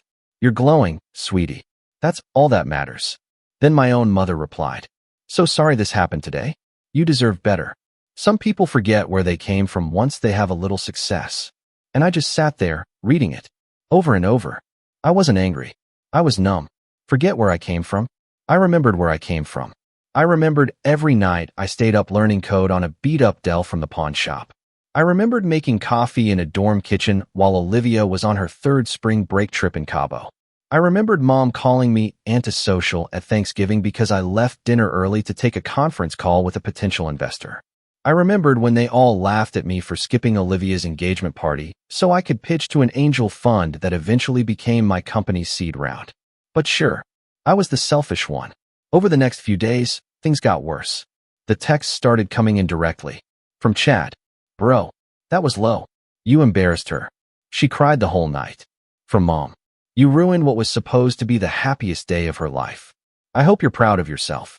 Even from Olivia's best friend Melanie. You used to be the chill brother. What happened to you? Don't forget who always had your back when you were just a nerd. I didn't respond to any of them. Because here's the thing, I had changed. Somewhere in the quiet grind of building my life, I had developed a backbone. I wasn't the shy, agreeable brother anymore. I didn't need their approval. I didn't need to prove my loyalty by throwing money at people who didn't respect me. But silence didn't help either. 2 weeks after the baby shower, I got a call from Dad. Now, my dad is hard to explain. He's present but distant. Always has been. One of those emotionally constipated types who shows love through grunts and oddly timed weather updates. So when he calls, it's either an emergency or a very awkward attempt at reconciliation. Hey, sport, he said. He still calls me that. I've never played a sport in my life. Hey, Dad. I heard about the house thing. Of course he had. Yeah, I changed my mind. Long pause. Then, Olivia and Chad. Stop. I didn't even raise my voice. Don't do this. He sighed. I'm not taking sides. I just think maybe you should apologize. For the sake of peace. I closed my eyes. Peace isn't built on letting people walk over you, Dad. Another pause. I just don't want the family split. And there it was. Not a word about what they had done. Just the classic, you're both wrong, neutrality that somehow always leaned in Olivia's favor. I ended the call quickly. No yelling. No drama. Just a quiet realization that I was alone in this. But I still didn't cut them off. Not yet. Because deep down, I wanted to believe that maybe this was a fluke. A moment of collective delusion. Pregnancy hormones. Peer pressure. Miscommunication. I gave it time. I waited. Then came the nursery fundraiser. Yes, you read that right. A week later, Olivia posted on Instagram a link to a GoFundMe. The caption read, "Hey friends and fam. Baby M is almost here, and we're creating the dream nursery she deserves. We've picked out sustainable furniture and ethically sourced baby supplies. Every little bit helps. Let's build her a room full of love." The goal? $25,000. I choked on my coffee. They wanted strangers to pay for organic cribs and whatever bougie minimalist brand of baby wipes was trending that week. I didn't know whether to laugh or throw my phone out the window. The worst part? People were actually donating. My mom shared it on Facebook with a caption that made my blood boil. My daughter and her husband are doing their best to create a healthy, loving home for their little one. Any help is a blessing. I stared at the screen. Doing their best? Chad still hadn't gotten a job. Olivia still hadn't called me directly, not once since the baby shower. But now I was expected to applaud them for crowdfunding their Pinterest nursery. I reached my breaking point the night of the nursery reveal party. I wasn't invited, obviously, but I saw the photos all over social media. Olivia twirling in a pastel room decorated like a boutique hotel. Chad holding a balloon shaped like a moon. My mom standing proudly in the background, like she had personally designed the space. And then, buried in a sea of hashtags, I found the line that broke something inside me. Olivia had posted, "We did it all, without help from anyone who tried to hold money over our heads. You can't buy love, but you can build a home with kindness." That was it. I stared at that sentence for a long time. My chest was tight, not from anger, but from something deeper. A kind of grief. Like watching someone you love slowly drift into a person you don't recognize. I thought of every birthday I'd quietly paid for. Every car payment I'd helped with. Every dinner where I'd picked up the check while Chad conveniently forgot his wallet. And now she was rewriting history. I hadn't held money over their heads. I offered them a home. Quietly. Generously. They slapped my hand away and then painted me as the villain. That night, I pulled out my laptop. Not to send an angry email. Not to start a fight. But to start a plan. Because here's the thing. I'm not confrontational by nature. I'm not one for big scenes or dramatic speeches. But I am meticulous. I'm patient, and I believe people should be held accountable, not with yelling, but with clarity. So I started gathering receipts. Literal ones. Every transaction. Every payment I'd made just to help. Every Venmo transfer. Every wire. Every time Olivia or Chad had said, "We'll pay you back," and never did. I pulled screenshots of text messages, emails, DMs. I archived posts where they'd thanked me, only to later pretend I never helped. It took me 4 hours. By the end of the night, I had a 38-page PDF labeled Unpaid Debts and Favor History, Olivia and Chad. And I wasn't planning to send it. Yet, the final straw came a week later when my mom called, this time in tears. "They're being evicted," she said. "Can you help them? Just one last time." I blinked. Evicted from what? The basement. Chad's parents said they've had enough. Of course they did. Why is that my problem? I asked, my voice flat. "They'll have nowhere to go. Olivia's due in 2 months. I let the silence hang. Then I asked, slowly, "Are they willing to apologize for what they said?" Mom hesitated. "She's emotional, Elliot. She's pregnant. Can't you let it go?" There it was again. The expectation that I bend, that I carry the weight, that I be the bigger person. But I wasn't playing that game anymore. I leaned back in my chair, stared out the window at the city skyline, and said the words that changed everything. "No, but I do have an idea. The thing about family is that when it breaks you, it doesn't happen like in the movies. There's no dramatic lightning strike, no screaming match in the rain, no one walking away while emotional music swells in the background. It's quieter, slower, like a steady leak you didn't notice until the ceiling caves in." After I told my mom no, that I wouldn't help Olivia and Chad again, the silence from my family was deafening. I mean, total radio silence. No texts, no calls, not even a passive-aggressive meme in the group chat. They just shut me out. I thought maybe it would last a few days, that someone would reach out, try to patch things up. But a week passed, then 2, then a month. I went from being the guy they always called for everything. Rides to the airport, last-minute emergency fund transfers. "Can you help me reset my email password?" To a ghost. I wasn't even invited to the baby's birth. I found out my niece had been born from Facebook. Olivia posted a black-and-white photo of a tiny hand clutching her finger. The caption said, "Welcome to the world, baby Marin. You're already surrounded by so much love." I stared at that post for almost a full minute, my heart pounding like I'd just been punched in the chest. No call, no text, nothing. Just a public display of a private betrayal. I don't even know how to explain the kind of hurt that sets in when you realize your family has rewritten reality without you in it. I wasn't just cut off. I was erased. For the first time in years, I felt hollow. And not the good kind. The peaceful, minimalist kind I'd cultivated as I built my life. This was the sharp kind of hollow. The what was the point of all of that kind? All the birthdays I showed up for, all the checks I wrote, the time, the patience, the quiet grace. I'd given it freely, without ever asking for credit.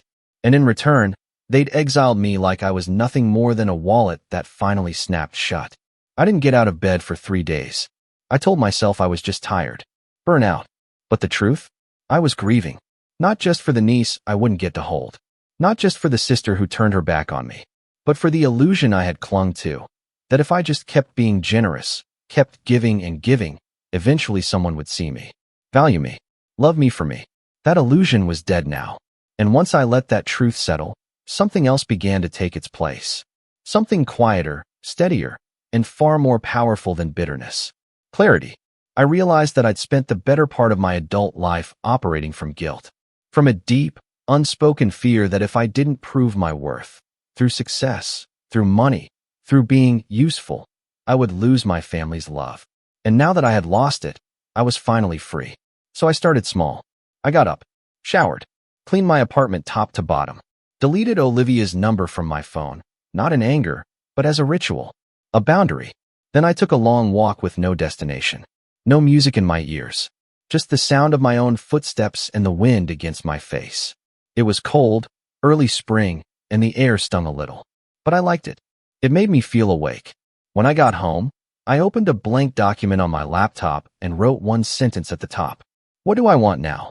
No filters, no guilt, no expectations. I made a list, not of material things. I already had more than I needed, but of experiences, Places I wanted to go, skills I wanted to learn, people I missed, dreams I had shelved while I was busy playing ATM, an emotional sponge for people who never asked how I was doing.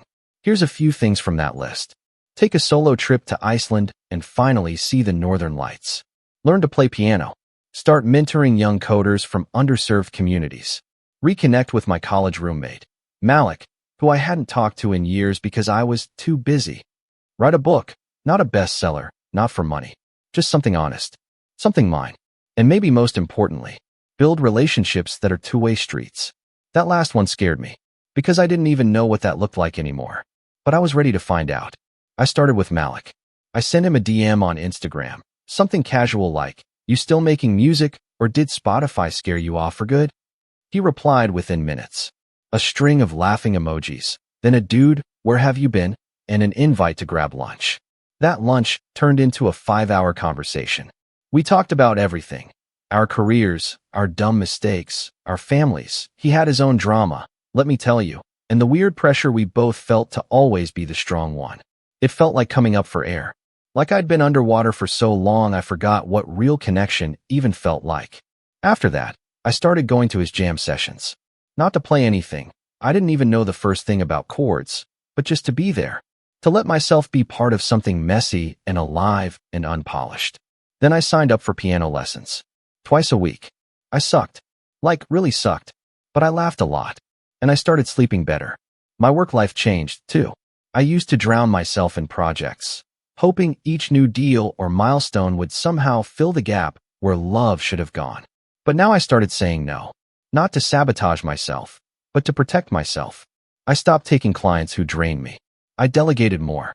I started mentoring, just one kid at first, a 17-year-old named Kyle who reminded me a little too much of my younger self.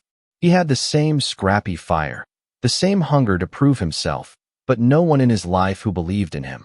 I did. We met every Friday. I didn't just teach him to code. I taught him how to think, how to fail and keep going, how to stop apologizing for being different. One day, after 3 months, he looked at me and said, "You're the only adult who's ever taken me seriously." And I swear, I almost cried. Because in that moment, I realized something Olivia never understood. Legacy isn't built through status. It's built through impact. And I was finally building mine. I never posted about any of it. I didn't need likes. I didn't need validation. For the first time in years, I wasn't living my life to be seen. I was living it to feel it. But the universe has a funny way of circling back. One night, months later, I was grabbing groceries when I ran into Aunt Carol. She didn't see me at first, just stood in the produce aisle, arguing with someone on the phone. Loudly. I only caught one sentence. Well, maybe if Olivia had thought about saving instead of painting cribs in gold leaf. She turned and saw me mid-rant. Froze. "Elliot," she said, blinking. "Oh, wow. It's been a while." I smiled. "Yeah, it has." She looked at me the way people look at a rare animal in the wild. Like she didn't expect to see me alive and well. Then she said something that surprised me. "You look good." "Thanks." There was an awkward pause. Then she leaned in, lowering her voice. "You know, not everyone bought their story. About the house thing. About you." I shrugged. "Doesn't matter anymore." But she wasn't done. "They're struggling now. Olivia doesn't talk to me much anymore either. Chad's been fired from 2 jobs. Your mom's been covering their rent." My chest tightened, not with guilt, but with a complicated kind of ache. Not for them. For me. For the version of me that would have dropped everything to fix it.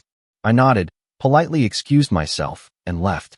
That night, I sat in my apartment, the city buzzing below, and realized something big. I didn't need revenge. I didn't need an apology. I didn't even need closure. I had something better, peace. But life, as always, had other plans. Because just when I thought I was done with all of it, when I'd finally healed enough to move on, something unexpected happened. A letter arrived in my mailbox. Not an email. Not a text. An actual, honest-to-goodness envelope.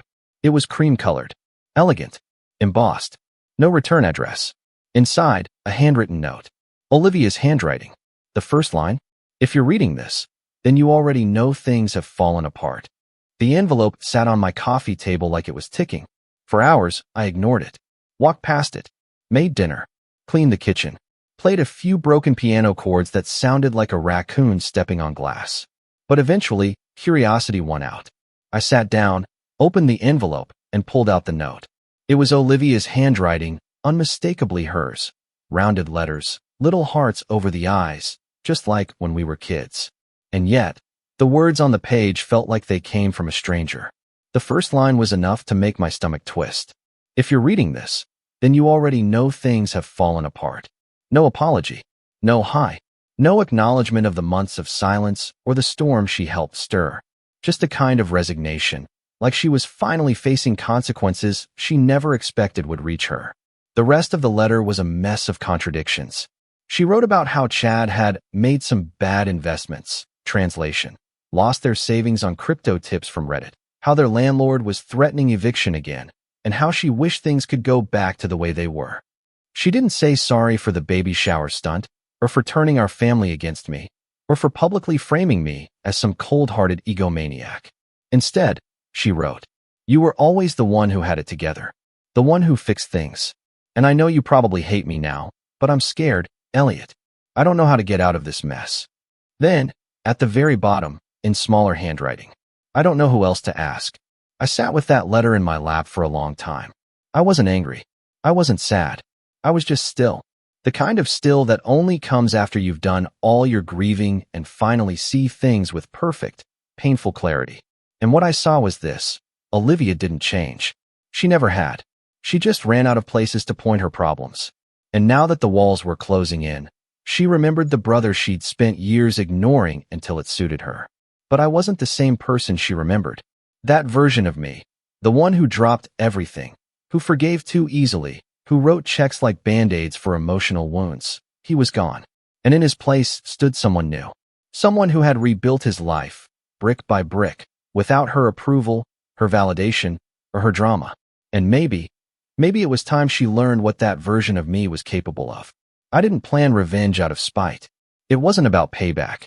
It was about truth. About finally peeling back the layers of sugar-coated lies and showing the people who had treated me like a footnote that I was done playing the supporting role in a script I didn't write. So I opened a new document. This time, not to list what I'd given, but to map out what I would do. Phase 1, control the narrative. It started with an email. Not to Olivia, to my mom. It was short, polite, civil. "Hey Mom, I got Olivia's letter. I'm not angry, but I need you to understand a few things before you ask me to help again. I've attached a PDF of every financial favor I've done for Olivia and Chad since 2017. Totals, dates, screenshots. You'll notice it comes out to just over $181,000, not including the house deal I canceled. I'm not sharing this to make you feel bad. I'm sharing it because I've realized no one in this family actually sees what I've done. And until you do, there's nothing else to talk about. Love, Elliot." I knew she'd read it. She was obsessive about emails. Checks it 4 times a day. It took less than 12 hours before she replied. I didn't realize it was that much. That was it. 7 words. No apology. No acknowledgement of the things she'd said to me. But the shift had begun. I'd cracked the surface. Phase 2, establish leverage. I wasn't just going to give Olivia a handout. If she wanted help, she had to come to me directly. No middlemen. No crying to Mom. No vague letters. So I sent her a text. "Got your letter. Let's talk. Face to face. Just us." No response for 3 days. Then finally, "Okay."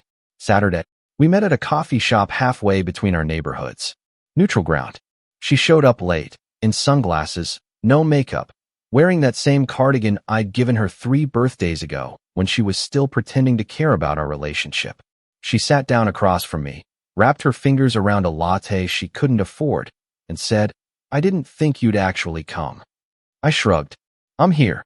She didn't say thank you. She launched into a monologue about how hard things had been, about Chad's bad luck, about postpartum exhaustion, about how people were judging her for the GoFundMe, and how everyone expects me to be perfect.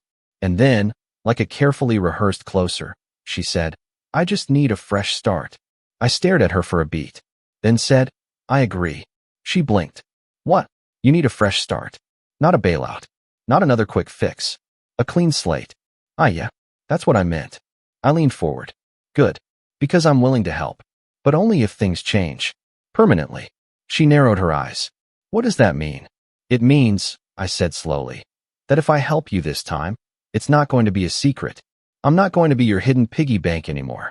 There will be conditions. Public ones. She looked like I'd slapped her. What kind of conditions? I pulled out a folder and slid it across the table. She hesitated, then opened it. Inside, a single-page agreement. I had titled it Accountability Reset. It wasn't a legal contract, but it was real enough. Bullet points. Simple language. Any financial support going forward would require transparency and written plans. No luxury purchases. No GoFundMes. No social media lies. Olivia would publicly acknowledge, in writing, the help she'd received, not to praise me, but to stop pretending I was the villain. Chad would be required to attend 2 job interviews a week, minimum. Proof required. If any condition was broken, support would end permanently. She read it, silent, then looked up, eyes wide. You're serious? Dead serious. Do you want me to post it online or something? Humiliate me? No, I said. I want you to tell the truth. To stop pretending you built your life alone. She was quiet for a long time, then whispered, what happens if I say no? I leaned back. Then you're on your own. She didn't sign it. Not then. But she didn't storm out either. She folded the paper, slipped it into her purse, and said, I need to think. And that was fine by me, because while she was thinking, I was moving. Phase 3, build the stage. See, I didn't just want to restore the truth. I wanted to reclaim my name, and not just within my family, but in my own life. So I started planning something I'd been quietly dreaming about for years. A foundation, not a charity. A launchpad. The EW initiative, named after my late grandfather, not myself, aimed to provide young coders and creators from difficult backgrounds with access to mentorship, equipment, and seed funding. No red tape. No endless forms. Just real, human support. I funded it privately, quietly. The only people who knew were a handful of mentors I recruited, folks like Malik and a couple of women I'd met through local STEM organizations. People who got it. I poured everything I'd learned into this project, and something in me began to light up again. Not the old fire of ambition, but something warmer, steadier, purpose. And once the foundation's infrastructure was in place, I held a soft launch. Nothing flashy. A local event. Invitations sent to just a few key people from my past. Former professors, mentors, a few select friends, my dad, and yes, Olivia. She didn't RSVP, but I had a feeling she'd show. And I had a feeling she'd be bringing a pen. The launch event was set for a rainy Thursday evening in late spring. The venue wasn't extravagant, just a local tech incubator space with exposed brick walls and soft Edison lighting. But everything was intentional. The minimalist decor, the photo gallery of young coders from our pilot cohort, the display of used laptops that had been refurbished and donated to students who had never owned a computer before. There were no balloon arches, no violinists, and definitely no $3,000 minimum gift signs. It wasn't about image. It was about impact. Guests filtered in slowly, clutching umbrellas and coffees, shaking off the rain and offering curious glances toward the glowing signs that read the EW initiative. Building the future, one story at a time. Malik was the first to arrive, carrying a tray of cookies his wife had made, so you wouldn't forget you have real friends now. He slapped my shoulder and said, You nervous? I shrugged, more tired than anything. But the truth was, I was calm, eerily calm. Like the kind of calm that only comes when you've already let go of needing a specific outcome. My dad showed up next. He didn't say much, just gave me a nod. Then he spent the rest of the evening circling the room with a scotch in hand, pretending to look at the displays while occasionally clearing his throat when someone complimented the event. I think that was his version of pride. Then, about 20 minutes after the speeches started, Olivia walked in. She was dressed simply. No designer maternity dress this time. Just jeans, a raincoat, and hair pulled back in a loose bun. She looked smaller than I remembered. Not physically, but dimmed. Like someone who had finally started to understand gravity. She didn't approach me right away. She stood near the back, arms crossed, eyes scanning the room. I let her wait. The keynote went smoothly. I spoke briefly about the mission of the foundation. I told a story about Kyle, my first mentee, who was now building his own app and had just won a local coding competition. I thanked our small but powerful team. Then, as I was about to step off the stage, I paused. There's one last thing I want to share, I said, my voice steady. This initiative wasn't just born from success. It was born from failure, from grief, from the realization that sometimes the people who are supposed to support you are the ones who hurt you most. There was a quiet murmur. I spent a long time trying to earn love by giving everything I had away. My time, my money, my peace. I believed if I kept giving, eventually, someone would give back. That if I fixed enough problems, I would finally be seen, valued.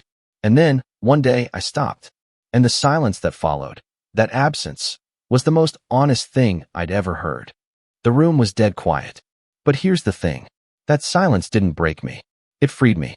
It gave me room to rebuild, to create something that doesn't depend on approval or praise, just purpose. I stepped back. Applause followed, genuine, quiet, respectful. Not for me, but for what the room meant. I didn't look at Olivia once, but I knew she was still there. After the crowd thinned out, after the food trays had been half cleared and the music turned down, she approached. She didn't say anything at first, just stood in front of the main display wall, the one with the minty stories and their photos. "This is incredible," she said finally, voice barely above a whisper. I nodded. "Thanks." She looked down, fidgeted with the sleeve of her coat, then pulled something from her purse. The folder. My one-page agreement. Signed. "I thought about what you said," she murmured, "and about what I did." There was a pause. "I don't remember when we stopped being close," she said, not looking at me. "But I know I pushed you away. I know I used you.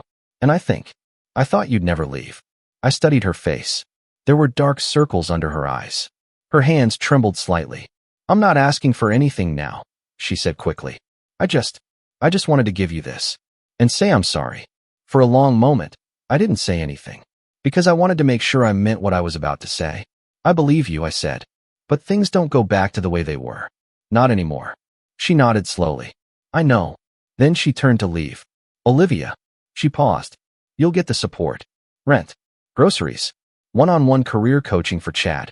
But no more lies. No more facades. If I help, it's to help you, not your image." Her eyes welled. "Okay." And just like that, she was gone. But that wasn't the end. Not quite. Because then came the fallout. A few days after the launch, I got a phone call from my mom.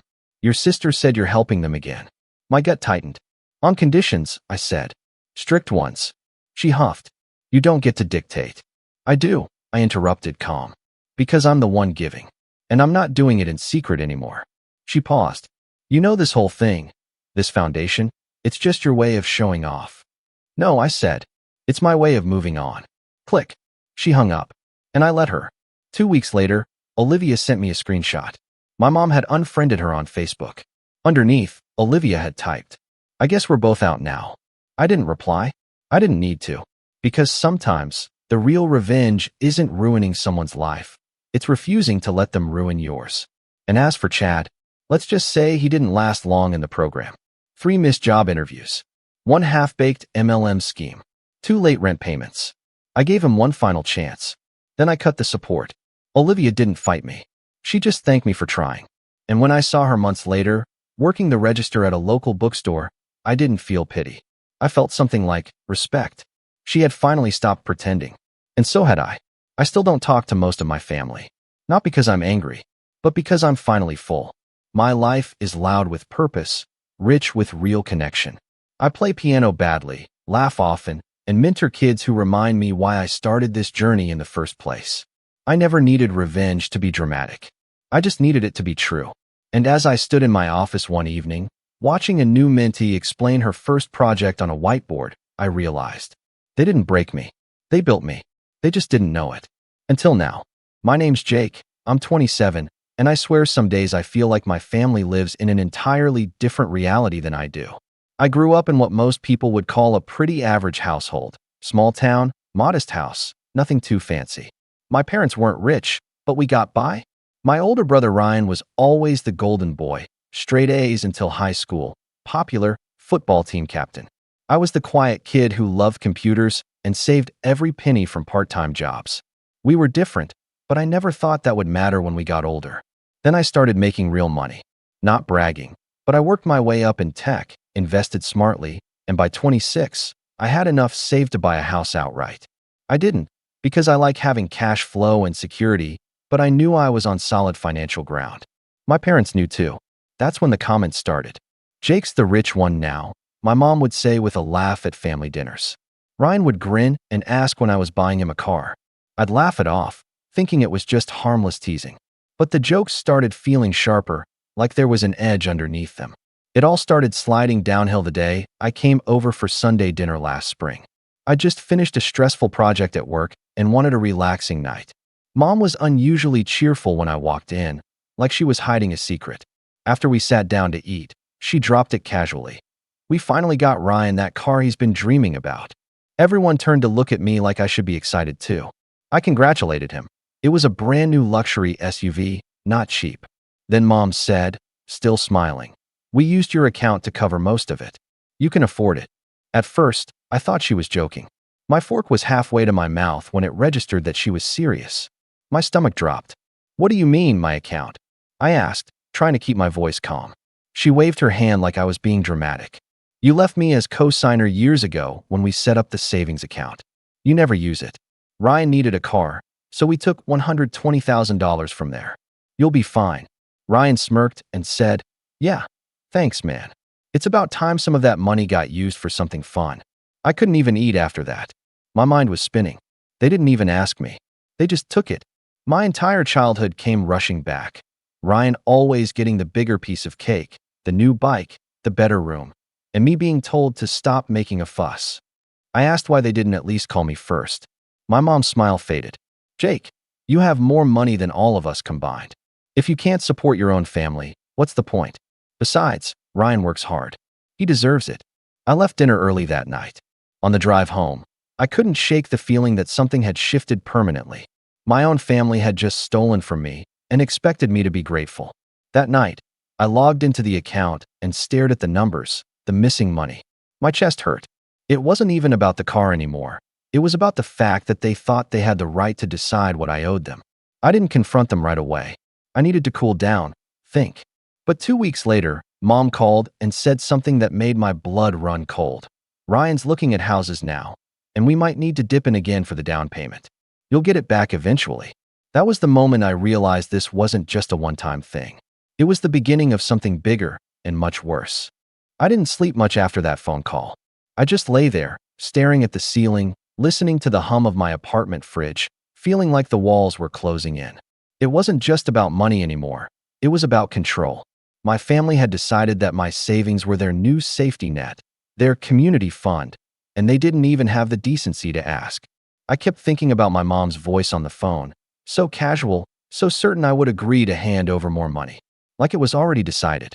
I ignored her call the next morning and the one after that. I needed time to think, to figure out what I even wanted to say. I spent my lunch breaks pacing around my office courtyard, replaying that dinner scene over and over.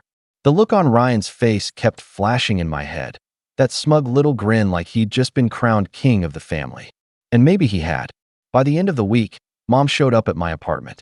She never did that. She hated the city, hated the traffic, hated the noise. But there she was, standing outside my building with a Tupperware container of lasagna, like we were about to have some sweet mother-son bonding moment. I almost didn't let her in. "Jake," she said as soon as I opened the door, not even bothering to come inside.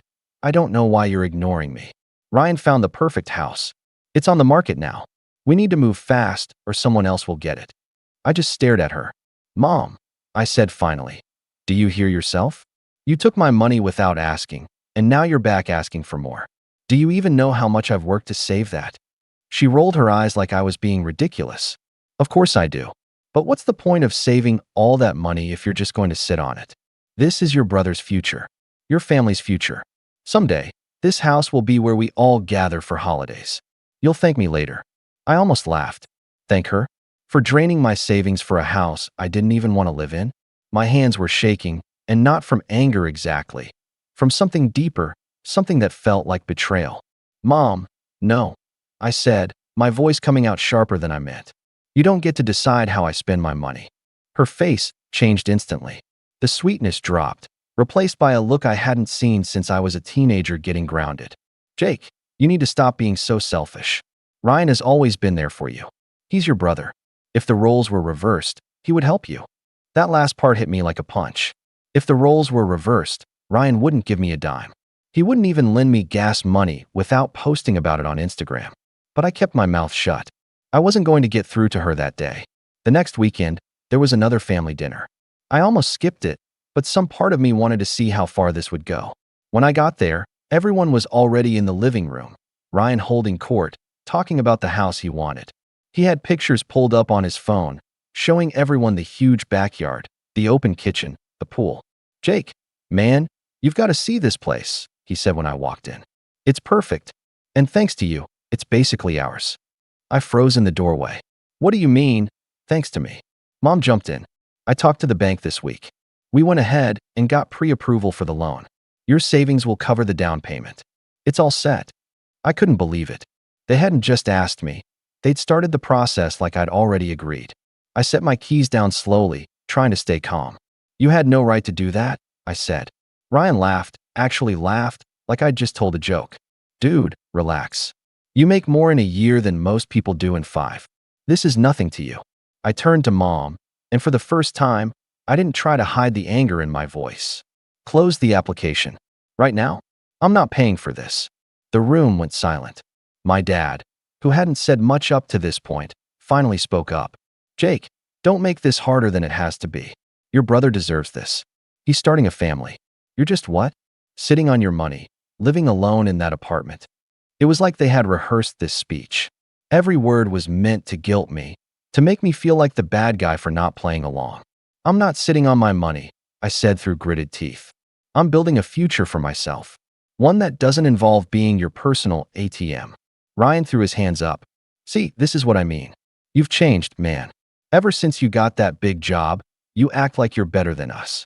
That stung more than I wanted it to. I had never flaunted my success, never lorded it over anyone. I just worked hard and made smart choices. Was I supposed to apologize for that? Dinner was tense after that. Nobody talked much, and I left early again. On the drive home, I felt a knot in my chest that wouldn't go away. For the first time in my life, I didn't feel like I had a family. I felt like I had enemies who happened to share my last name. Over the next few weeks, the pressure didn't stop. Mom kept calling, sending me listings, texting me about our future home. Ryan would send group messages with pictures of furniture, talking about how he couldn't wait to host barbecues. My dad sent me an article about the importance of helping family. It was relentless. Then one night, I got a call from my bank. A fraud alert. Someone had tried to move another large sum from my savings account. My stomach dropped. I knew exactly who it was. I sat there for a long time, staring at my phone, feeling the slow burn of something colder than anger. It was the realization that they weren't going to stop. Not until I made them stop. And that was the moment I decided to take back control, even if it meant tearing down everything they thought they were entitled to. I woke up the morning after the fraud alert call with a pit in my stomach and a decision weighing on me like a brick. I couldn't ignore this anymore. The quiet, passive way I had been handling things wasn't working. They were escalating. I tried keeping my distance, tried being reasonable, tried setting boundaries. They hadn't listened. I spent that entire day going through every account I owned. I changed passwords, moved funds into new high-security accounts, even set up two-factor authentication on things I hadn't touched in years. I called the bank personally and told them to remove every name but mine from every account, to revoke any cosigner privileges my parents might still have. The representative hesitated when she saw the family connections, but eventually complied after I faxed in documentation. By the time I was done, I felt like I'd just cut off a limb. Those accounts had been linked to my family since I was a teenager. But it had to be done. Later that evening, I got a call from my mom. I didn't answer. Then a text. "Jake, what did you do? We can't access the account." A minute later, another one from Ryan. "Not cool, man. You locked us out. We were about to put in the offer on the house. You just cost us everything." I stared at the screen, my hands cold. They weren't even asking. They were accusing me, like I had stolen from them. I ignored them for a few days, thinking maybe things would cool down. But on Friday night, I came home from work to find my apartment door unlocked. My heart dropped. I knew I had locked it that morning. I stepped inside cautiously, every nerve in my body screaming. And then I saw it. My living room was a mess. Drawers pulled open, papers scattered everywhere. And sitting right there on my coffee table was my laptop, but it had clearly been touched. My email was open, my accounts page pulled up on the screen. I stood there frozen for a full minute before it hit me. Someone had been here, and they had been trying to get into my accounts. The anger that rolled through me was white hot. My first thought was to call the police, but I hesitated. I checked my hidden security camera, a small one I'd installed after a break-in scare last year. I scrubbed through the footage until I saw it. Ryan. There he was, walking into my apartment like he owned the place, using the spare key I had stupidly given Mom years ago for emergencies. He went through my mail, my desk drawers, my files. At one point, he sat on my couch with my laptop on his knees, typing. I had to pause the video because my hands were shaking too much to hold the phone. When I finally pressed play again, I saw him put the laptop back and leave calmly, locking the door behind him like nothing had happened. I felt sick, violated. This wasn't just about money anymore. This was about trust, about safety. My own brother had broken into my home to try and steal from me. The next morning, I drove straight to my parents' house. I didn't text, didn't call. When I pulled into the driveway, Ryan's car was there, shiny and smug in the sunlight. Mom opened the door before I even knocked, like she had been waiting for me. "Jake," she said, her tone icy, "I hope you're here to apologize. Do you realize the position you've put us in? The sellers accepted another offer because we couldn't send the down payment in time. You ruined this for your brother." I stepped inside, my jaw tight. "Where's Ryan?" He was in the kitchen, leaning against the counter like he didn't have a care in the world. "Look who finally decided to show up," he said. "Took you long enough." I pulled out my phone and played the security footage. The smirk fell off his face as soon as he saw himself on screen. "Jake," Mom said sharply, "what is this?" "It's video proof of your son breaking into my apartment," I said, my voice steady but quiet. "He tried to access my accounts. He went through my things." Ryan's face turned red. "I wasn't breaking in. I was just..." "You were just what?" I snapped, my voice rising for the first time. "Just helping yourself? Just looking for more money to take without asking? You crossed a line, Ryan." Dad came in from the garage, his face already tense. "Jake, calm down. You're making this into a bigger deal than it is." Ryan had every right. He had no right. I cut him off. "You all had no right. This is my life, my home, my money. And you've treated it like it's some kind of shared family fund you can raid whenever you want." For a long moment, nobody said anything. The air in the room felt thick, like a storm was about to break. Then Mom spoke, her voice cold as ice. "If you're going to be like this, maybe you shouldn't come around anymore. We don't need your attitude in this house. You can either help this family or you can stay gone." I just stared at her. Those words hit harder than I expected. Help this family or stay gone. Like I was the problem, like I was the one tearing us apart. I turned and walked out without another word. As I got into my car and slammed the door, my hands were still shaking, but now it wasn't fear. It was something sharper, something that felt almost like clarity. Because at that moment, I knew one thing for sure. If they wanted me gone, if they wanted me to play the villain, I was going to give them exactly what they asked for. But first, I was going to make sure they understood just how big of a mistake they had made. I didn't go home right away. I just drove. My hands gripped the steering wheel so tightly that my knuckles turned white, but I didn't even notice. I drove past my apartment, past the city limits, down empty back roads with the windows down, letting the cold air bite at my face. I needed space, space from them, from my thoughts, from everything. When I finally pulled over, it was at some forgotten overlook by the river. The place was deserted, quiet except for the water rushing below. I sat there with the engine off, staring out at the dark water, and let the anger drain out of me until all that was left was something heavier, a dull, aching sadness. It hit me then. I wasn't just mad at them. I was mourning them. Mourning the family I thought I had, the parents who were supposed to protect me, the brother I used to play catch with in the backyard. Those people weren't real anymore. Maybe they never were. I stayed there until it was almost midnight, then finally drove back to my apartment. I locked the door behind me, double-checked the deadbolt, and leaned against it for a long time, just breathing. My apartment had never felt so small, so vulnerable. That weekend, I started pulling away completely. I stopped answering texts, stopped picking up calls. I blocked the group chat my mom kept spamming with updates about Ryan's life. At first it felt freeing, but the silence started to eat at me. Every time my phone buzzed, my stomach knotted, wondering if it was them, wondering if they'd show up again. The first real blow came a few days later when I got a letter from my parents' lawyer. It was written in polite legal language, but the message was clear. They were threatening to sue me. Sue me, their own son, to recover the funds wrongfully withheld that they claimed had been agreed upon for Ryan's house. I laughed when I first read it, not because it was funny, but because it was so surreal. They were really willing to take this that far. But later that night, sitting on my couch with the letter crumpled on the table, the laughter turned into something else. My chest felt heavy, like I'd swallowed a stone. This was it, the point of no return. There was no going back after this. I stopped going out with friends, stopped answering work calls after hours, stopped doing anything that wasn't absolutely necessary. I felt like I was holding my breath all the time. Every sound in the hallway made me jump. Then came the social fallout. Mutual relatives started calling, leaving voicemails that ranged from "Jake, just talk to them. You're being dramatic," to "You owe it to your family to make this right." My aunt left a message that stung more than I care to admit. "Your mother is heartbroken. She said you stormed out and won't even apologize. She raised you better than this." Apologize? For what? For protecting my own money from being stolen?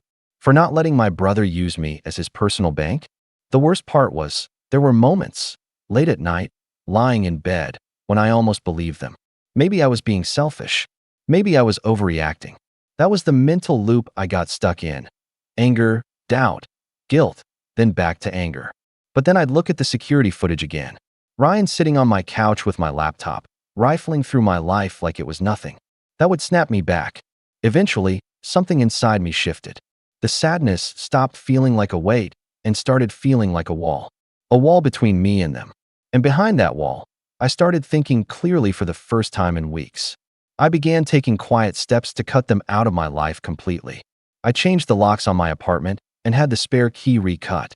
I moved all of my remaining funds into an entirely different bank, one they had never had access to, and set up a new investment account under a different institution entirely. I also started documenting everything. I saved every text, every email, every voicemail. I made copies of the security footage and stored them on a separate drive. I forwarded the threatening letter from their lawyer to my own attorney and had him draft a formal response, making it clear that if they tried anything, I was prepared to press charges for trespassing and attempted theft. It wasn't just about protecting myself anymore. It was about building a record, a paper trail that could protect me later if things got uglier. And they did get uglier. One afternoon, I came home to find a note slipped under my door in Ryan's handwriting. It said, "You think you're better than us now, but wait until Mom and Dad kick you out of their will. You'll regret this." That was when I realized they weren't just after my savings. They were trying to punish me, to break me down until I gave in. But instead of breaking me, it hardened something inside. I stopped feeling guilty, stopped questioning myself. They wanted a villain, fine. I could be the villain.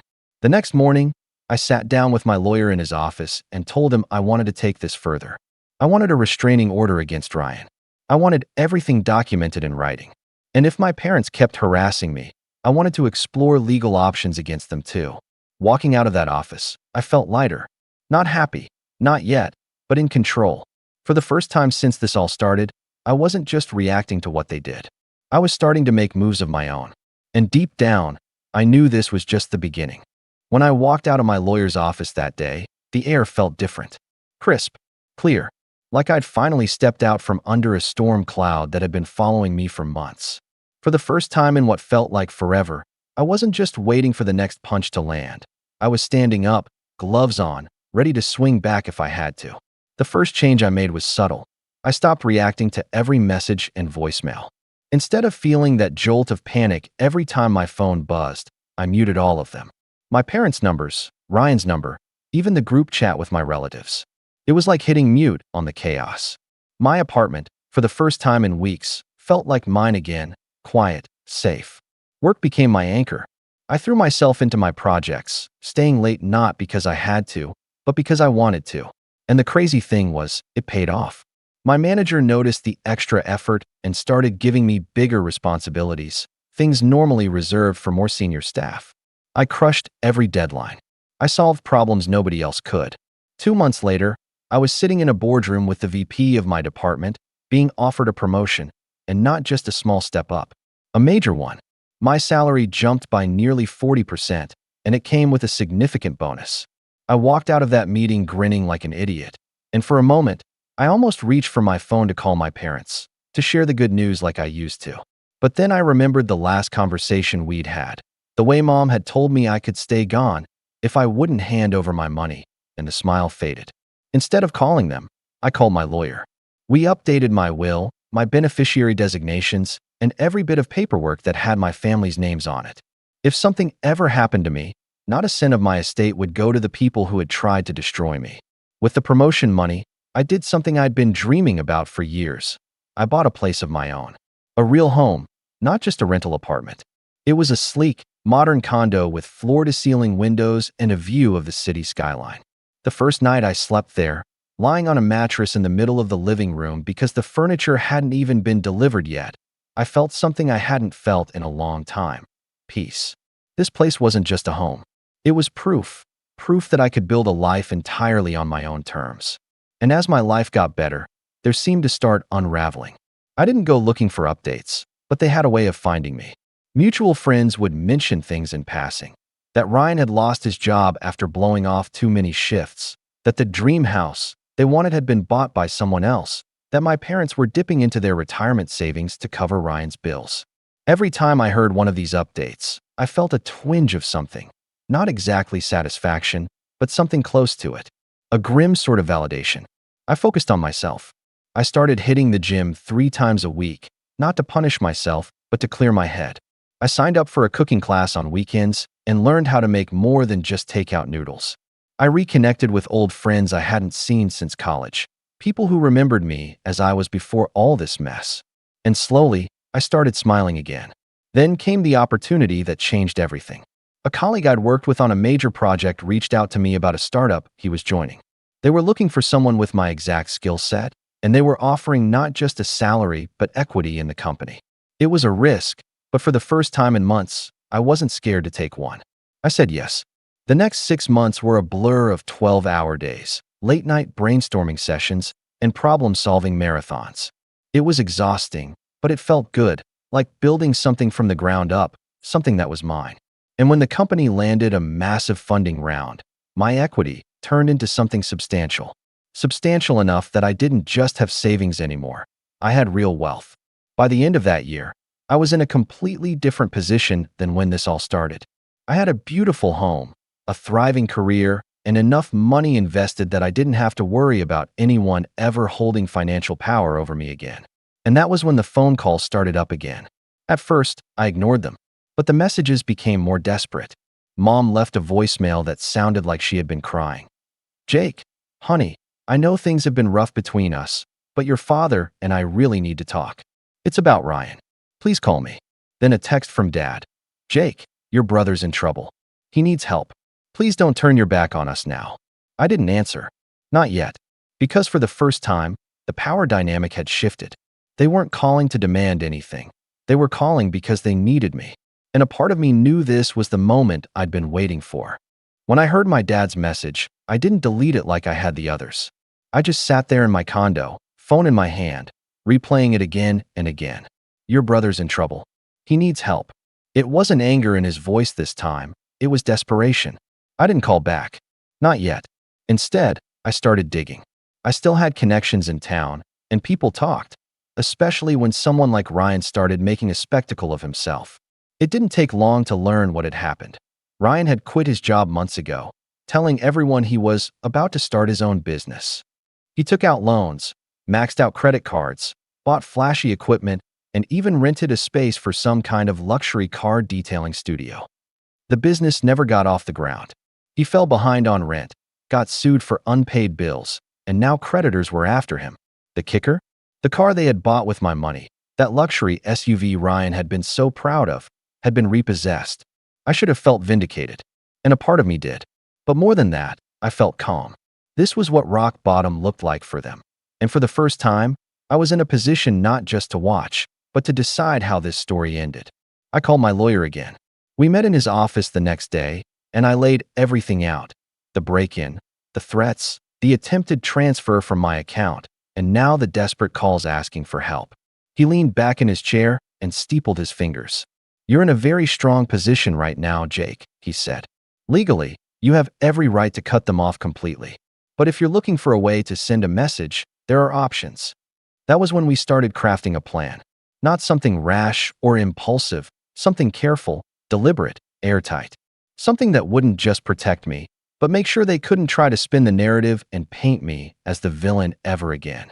I had him draft a formal cease and desist letter addressed to my parents and Ryan, outlining every violation they had committed, from unauthorized withdrawals to trespassing, and putting them on notice that further harassment would result in legal action.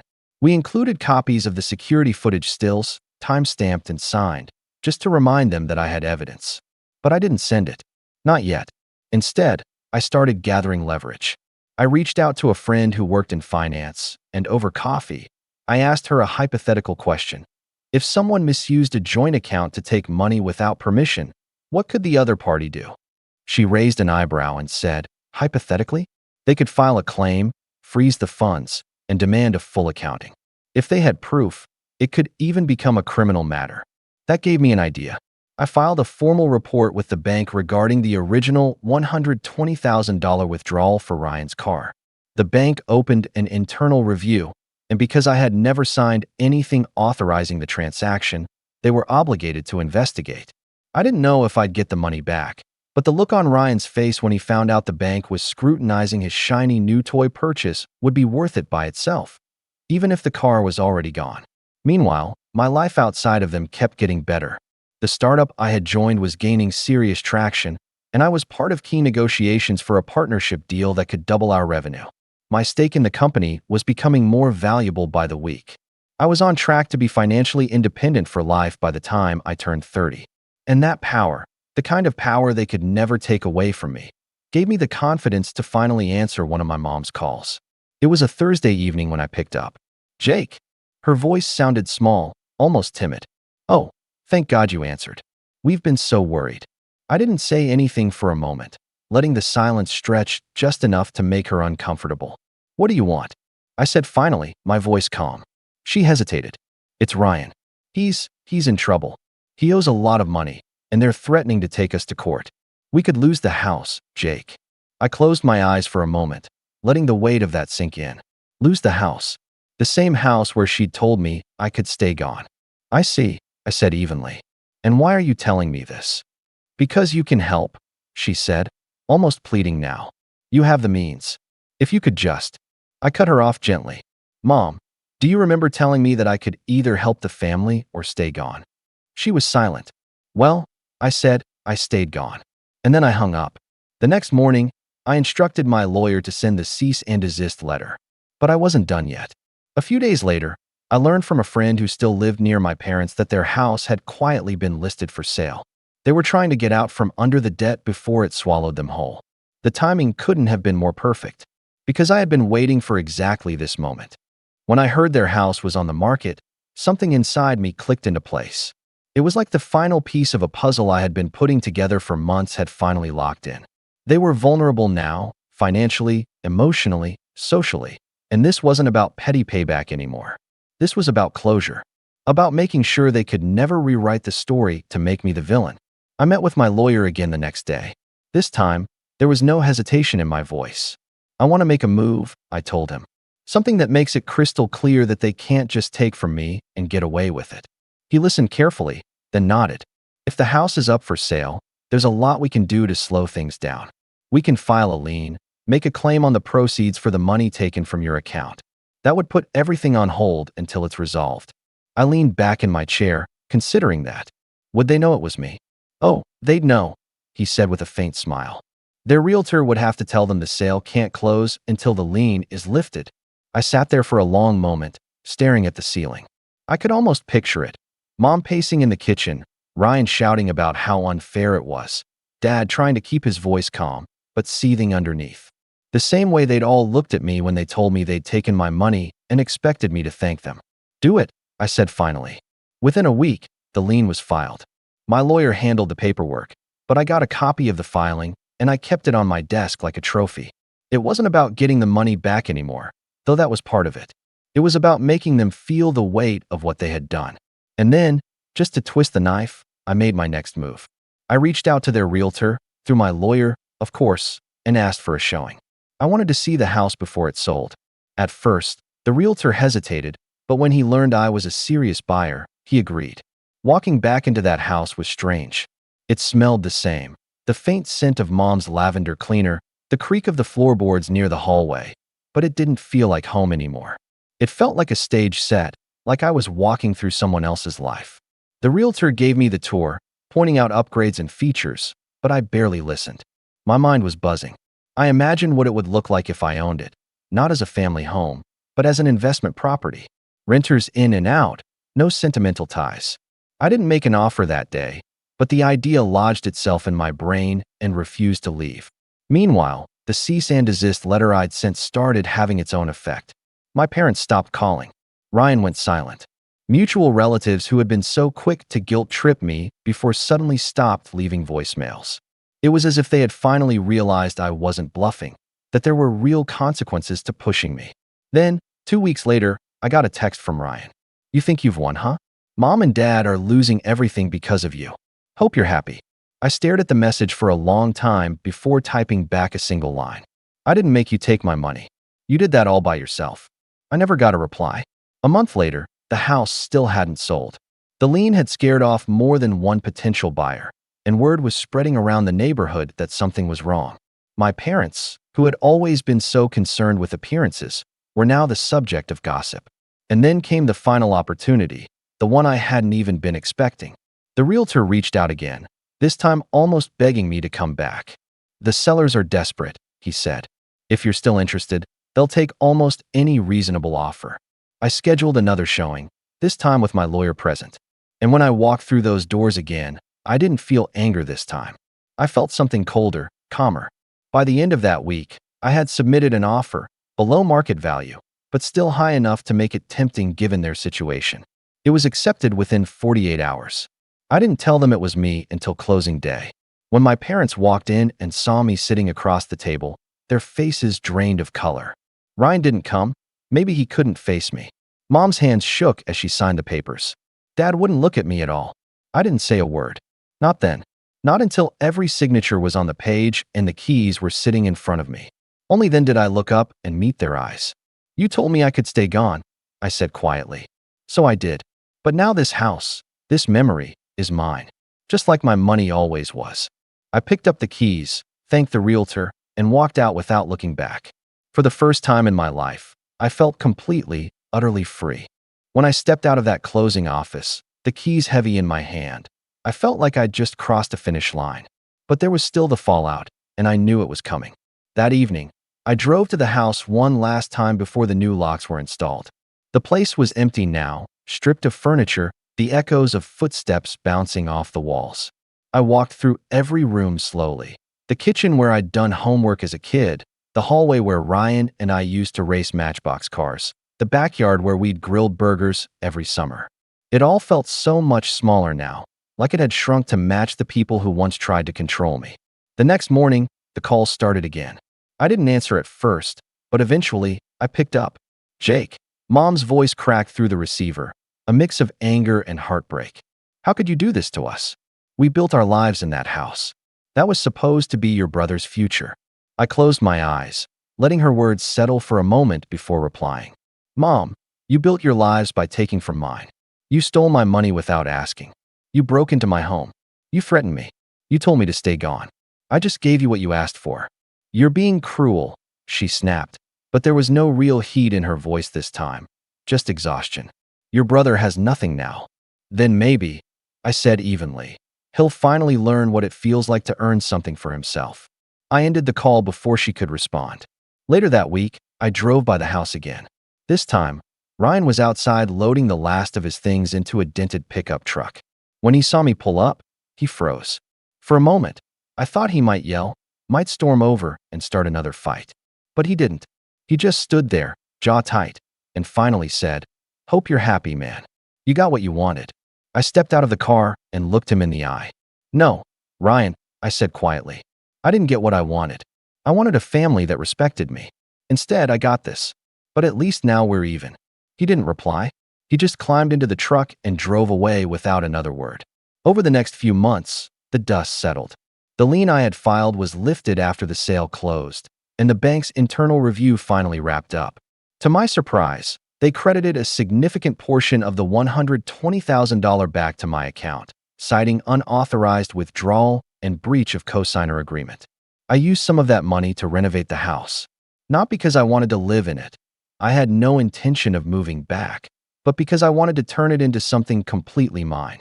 I repainted every wall, tore out the old carpet, updated the kitchen, and turned Ryan's old bedroom into a home office.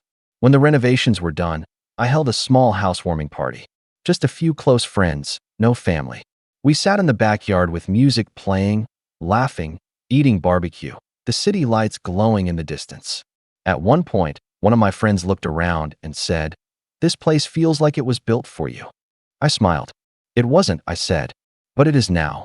Word got around town, of course. I heard through neighbors that my parents had moved into a small rental across the city. They still hadn't spoken to me again after that last phone call. Maybe they were embarrassed. Maybe they were angry. Maybe both. And honestly, I didn't care anymore. Because for the first time in my life, I wasn't living under their shadow. I wasn't waiting for their approval or dodging their judgment. I was building something of my own, and it was stronger than anything they ever gave me. Months later, I drove past their old rental house on a quiet Sunday afternoon.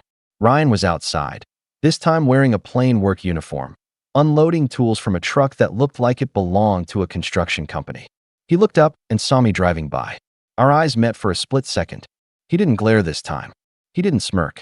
He just nodded once, a small, almost imperceptible nod. And then he turned back to his work. I kept driving, a strange calm washing over me. It wasn't forgiveness, not exactly, but it was something close. Back at my house, I walked into the kitchen, set my keys on the counter, and looked around at the space that was now completely, undeniably mine. And for the first time in what felt like years, I let out a deep, genuine laugh. Not because I was happy they had lost everything, but because I had finally taken everything back, my money, my future, my life. I stood there for a moment, smiling to myself, and whispered the words I'd wanted to say for months. This time, I'm not leaving. And with that, I closed the door behind me, for good. I was sitting in the courthouse waiting room, still in my coat, hands clenched around a half-wrinkled tissue, when my phone buzzed. Again, and again. It was my mom, for the third time that morning. I was 33, freshly exhausted from a sleepless night, trying to keep myself from falling apart before I had to walk into a courtroom and finalize the ugliest chapter of my life. And yet, here she was, blowing up my phone like I'd just forgotten to RSVP to a dinner party. My name's Brian, and at the time this happened, I was going through a divorce that felt less like the end of a marriage and more like surviving a train wreck that everyone saw coming, except me. I'd been married to Emily for almost 7 years. We weren't perfect, but I thought we were building something. She thought we were growing apart, and maybe we were. But I didn't expect to find that out through a lawyer's email and a forwarded apartment lease she'd signed 2 months earlier. She left, took the dog, took half the furniture, and somehow still got my mom's sympathy. My family. Well, let's just say subtlety was never their strong suit. I'm the middle child, quiet, practical, the one who never caused a scene. My older brother Josh, he's the golden boy, charismatic, loud, the kind of guy who could trip into a promotion. And my younger sister, Leah, is the baby of the family, which meant she got away with murder if she smiled while doing it. I was always the responsible one, the helper, the one who never needed much. At least, that's how Mom explained it whenever she forgot my birthday or asked me to give Josh just a little more time to pay me back. So when I found myself on that courtroom bench, half numb, heart frayed at the edges, I shouldn't have been surprised that my mom chose that moment, that exact moment, to call and talk about Josh. At first, I ignored it. Decline. Again. Decline. I was trying to breathe. The courthouse had this stale smell, old wood and nerves, and the walls were painted in this beige that made everything feel 10 shades more hopeless. Then the third call came, and I thought maybe something was wrong. So I answered. Big mistake. Brian, honey, are you in court yet? I blinked, already weary. Almost. What's going on? There was a pause. Then she let out this breathless, overexcited laugh. Well, I know today's not the best timing, but your brother just got engaged. Isn't that so exciting? I said nothing. I physically couldn't. My jaw clenched so tight I thought I'd chip a tooth. And, now don't get all mopey, okay? This is his big moment. Don't make it about your situation. Her tone dropped slightly on situation, like she didn't want to say the word divorce aloud, in case it stained the air. Then she added, "Here, let me put him on. He wants to tell you." Mom, Too late. There was a rustle, and then Josh's voice filled my ear, booming like he was on a stage. "Bree, dude. So, I popped the question last night." She said yes. He laughed. "It was at this rooftop bar downtown, super chill. I even had a violinist there, man. You should have seen it. It was perfect." I just sat there, phone pressed to my ear, eyes fixed on the tiled floor. He kept talking. About the ring. About how she cried. About how the waitress was in on it and brought the champagne at the perfect moment. I heard Mom giggling in the background like a schoolgirl. He didn't ask how I was. He didn't ask if I was okay. No one did. "I gotta go," I muttered, swallowing the knot in my throat. Wait, don't hang up. Did you hear the best part? We're having an engagement party in a couple months, right after New Year's. It's gonna be huge, man. Open bar, everything. You gotta come. We'll even let you bring a +1, if you've rebounded by then." He laughed again like it was the funniest thing he'd ever said. I hung up. Then I turned off my phone completely. Sat there, silent. Let the numbness roll in like a tide. My name was called a few minutes later, and I stood up, walked into that courtroom, and dissolved what used to be a life. That was 6 months ago. I haven't spoken to anyone in my family since. Not a text. Not a call. Nothing. I moved out of the apartment, got my own place, started over in the smallest, quietest ways I could. It was lonely, but at least it was peaceful. And I needed that. I needed space to feel like a human being again. Not a footnote to someone else's story. But of course, silence doesn't sit well with people who are used to you being quiet and compliant. Last week, I got a letter in the mail. Yes, a literal letter, like it was 1982. Handwritten from my mom. No return address. Just her looping cursive on a floral card that probably came from the dollar store. In it, she said she was disappointed but not surprised that I had chosen to make things difficult. That Josh's engagement party had been a beautiful evening ruined by your absence, and that people had asked about me and were concerned by your coldness. Coldness. That word clanged in my chest like a dropped iron bell. She said I needed to put the past behind me and remember what really matters. Family. She didn't mention my divorce, or the phone call, or how she'd handed me a grenade on the most painful day of my life and smiled while it blew up. She ended it with a request. "Please call your brother and apologize before the wedding plans start. We want to include you, but you need to show us that you're ready to be part of this family again." Part of this family again. As if I had left. As if they hadn't made it clear, in that one moment, exactly where I stood. I sat on my kitchen floor for an hour after reading that letter. The silence was loud. My dog, nudged his nose into my side, and I realized I was gripping the card so tightly my fingers had gone white. I never asked to be the center of attention. I didn't expect a parade or even sympathy. But I'd hoped, stupidly, that on the worst day of my life, they'd at least have the decency not to pile on. I was wrong. And now, 6 months later, they wanted to pretend it didn't happen. That I was the problem for walking away from people who made it clear I didn't matter unless I was useful, cheerful, or invisible. But I wasn't planning to stay invisible anymore. And if they wanted a reminder of exactly how much I'd tolerated all these years, how much I'd let slide, smiled through, swallowed whole, then maybe it was finally time they saw the version of me they'd always underestimated. Because here's the thing. I didn't just miss the engagement party. I'd already started planning something else. Something they wouldn't see coming. Something they'd never forget. And the best part? They handed me the perfect opportunity without even realizing it. I didn't respond to the letter. I didn't text. I didn't call. I didn't send back one of those generic, "got your note?" thanks replies that I used to send when I wanted to avoid conflict. No, I just let it sit, on the counter, then eventually in the trash, and continued on with my quiet life. But my silence, apparently, was more offensive than anything I could have said. About a week after the letter, I got an email from my sister Leah. She never really reached out before. Not unless she needed something or was forwarding me a family photo I hadn't been invited to be in. So I was already suspicious when I saw the subject line. "Can we talk?" It was short. She said Mom was worried about me, that I'd cut everyone off and was taking things too personally. Then she added, "Josh didn't mean any harm, and you've always been the sensitive one. Maybe try looking at it from his side. His side. As if there were two equal sides to announcing your engagement while your brother is seconds from dissolving his marriage. I didn't reply to her either. And that was the beginning of the avalanche. Because what I didn't realize back then, what I hadn't anticipated, is that when you stop playing your assigned role in a toxic family system, the rest of the cast starts to panic. The quiet middle child role? That was mine. The peacemaker.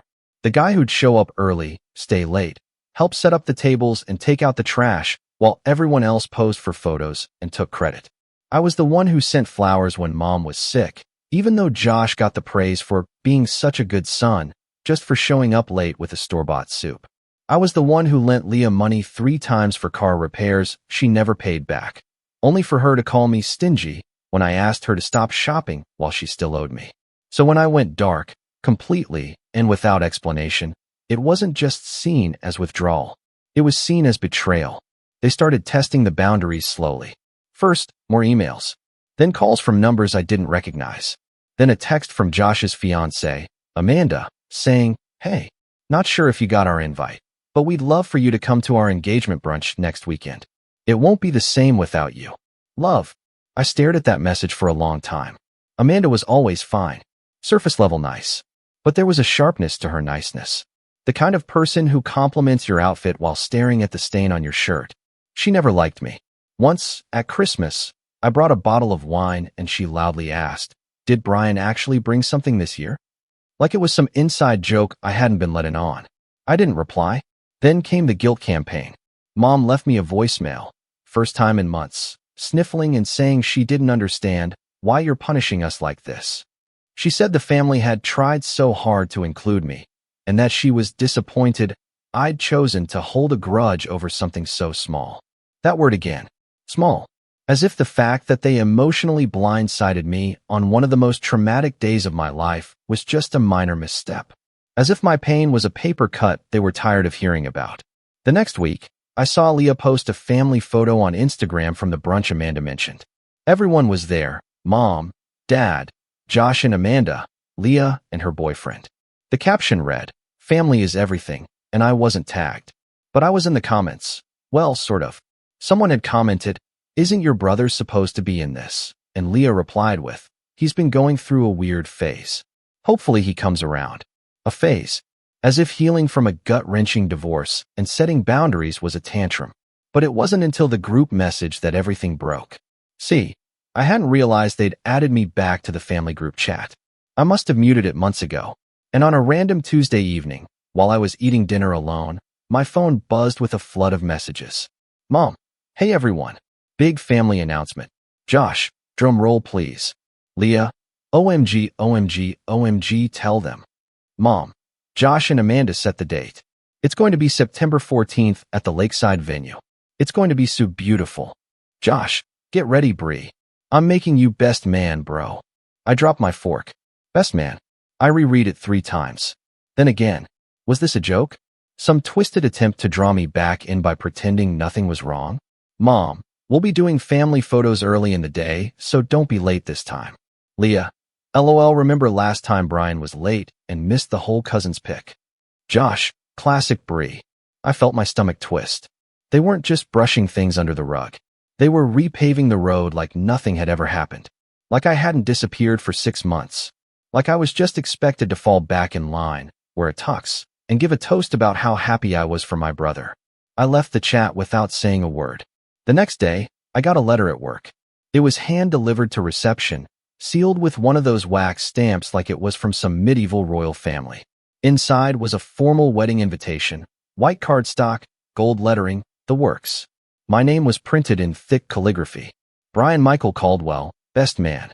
There was a handwritten note inside. Josh's handwriting. I know things have been weird, but I want you there. You're my brother. Let's put the past behind us, yeah? The bachelor party's going to be insane. And you better have a killer toast ready. No excuses.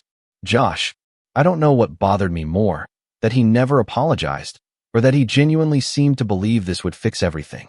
That calling me best man would erase what they did. That ignoring the damage meant it never happened. That was the moment something shifted. Until then, I'd been numb, hurt, avoidant. But that moment sparked something colder, sharper. It wasn't just pain anymore. It was clarity. They weren't going to acknowledge what they'd done. They weren't even capable of it. And as long as I stayed silent, they'd keep rewriting the story to make me the problem. But I wasn't going to let that happen. I wasn't going to be their footnote. I started keeping a journal that night. Not just to vent, but to document. Every message, every voicemail, every veiled insult and quiet jab. Every time they tried to paint me as the unstable one. I wanted it all in one place. Not because I planned to confront them with it. Because I had something else in mind. See, a few weeks after my divorce was finalized, something unexpected happened. An old friend, Trevor, reached out. We'd gone to high school together, lost touch for years, but he'd seen my name on a local business article. I'd quietly been consulting on branding projects. Nothing flashy, just enough to keep the lights on. And his startup needed help. Long story short, Trevor's company took off. I helped him build the launch, refined his messaging, landed him 2 major clients. Last month, he made me his partner. That's when I realized I had leverage, real leverage, not just in business, but in status, in perception. And in this family, perception was everything. They'd spent years overlooking me. Now they'd regret it. But I wasn't going to scream. I wasn't going to send angry texts or dramatic videos or try to crash the party. No, I had something quieter, smarter, slower. The kind of revenge that didn't need yelling. The kind that came dressed as silence. The kind that made them wonder. And it all started with one small RSVP card. The RSVP card sat on my desk for 3 weeks. It was pristine, cream cardstock, gold trim, my name written in a looping cursive that tried too hard to feel personal. I left it unopened at first, just propped against a stack of notebooks where I couldn't ignore it but could pretend I wasn't avoiding it. Every few days, I'd glance at it, half expecting it to spontaneously combust. It didn't. Instead, it just waited. Like the rest of them. I think that's when it hit me, not just how much they'd hurt me, but how long I'd let them. How I'd let myself be folded into their world as the invisible support beam. Always steady, always quiet, always available, but never truly seen. It's funny how silence can start as survival, but eventually feel like defeat. The weeks after the courthouse call had been a blur. I barely remember packing up the apartment, just that I moved like a ghost through rooms I used to call home. Emily wasn't cruel in the divorce, not legally, anyway, but she'd left emotionally long before her lawyer filed the paperwork. It made everything feel even colder. Like she'd mourned the marriage without me, and now I was the only one showing up to the funeral. I ended up renting a small townhouse on the edge of the city. Nothing fancy, just quiet. Which, at the time, felt like a victory.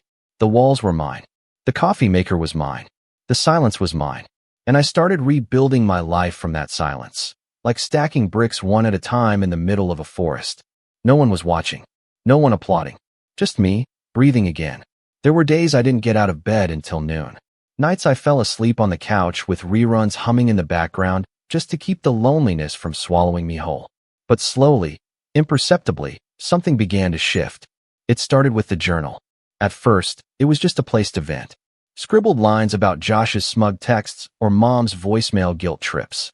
But over time, I started writing about more than them. I wrote about me, my memories, things I missed, things I wanted. The kind of life I used to daydream about when I was stuck at family barbecues, grilling while everyone else took photos.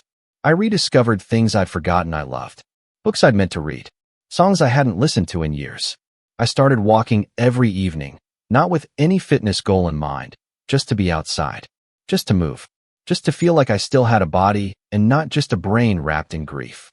Then came the emails from Trevor. He ran a small but growing startup focused on brand identity and product storytelling. I'd done some freelance work in the past, copywriting, marketing strategy, but I never committed to it full time. Not because I couldn't, but because, honestly, I'd always convinced myself I wasn't the type to take risks. Trevor remembered otherwise. He'd seen the high school version of me, the one who ran the school paper, organized fundraisers, helped a local shop rebrand when I was 17 just for the experience. "You've always had the mind for this," he told me on our first call. "You just forgot for a while." So I said yes. At first, I just worked on weekends. Helped him with launch copy and social media tone. But one thing led to another, and within 3 months, I was handling half his client work. By spring, I was full-time. By summer, he made me partner. It felt unreal. but not in the fairy tale way. More like I'd been swimming underwater for years and had finally breached the surface. And still, I told no one. Not my mom. Not Josh. Not Leah. They didn't ask anyway. They assumed, I'm sure, that I was still spiraling.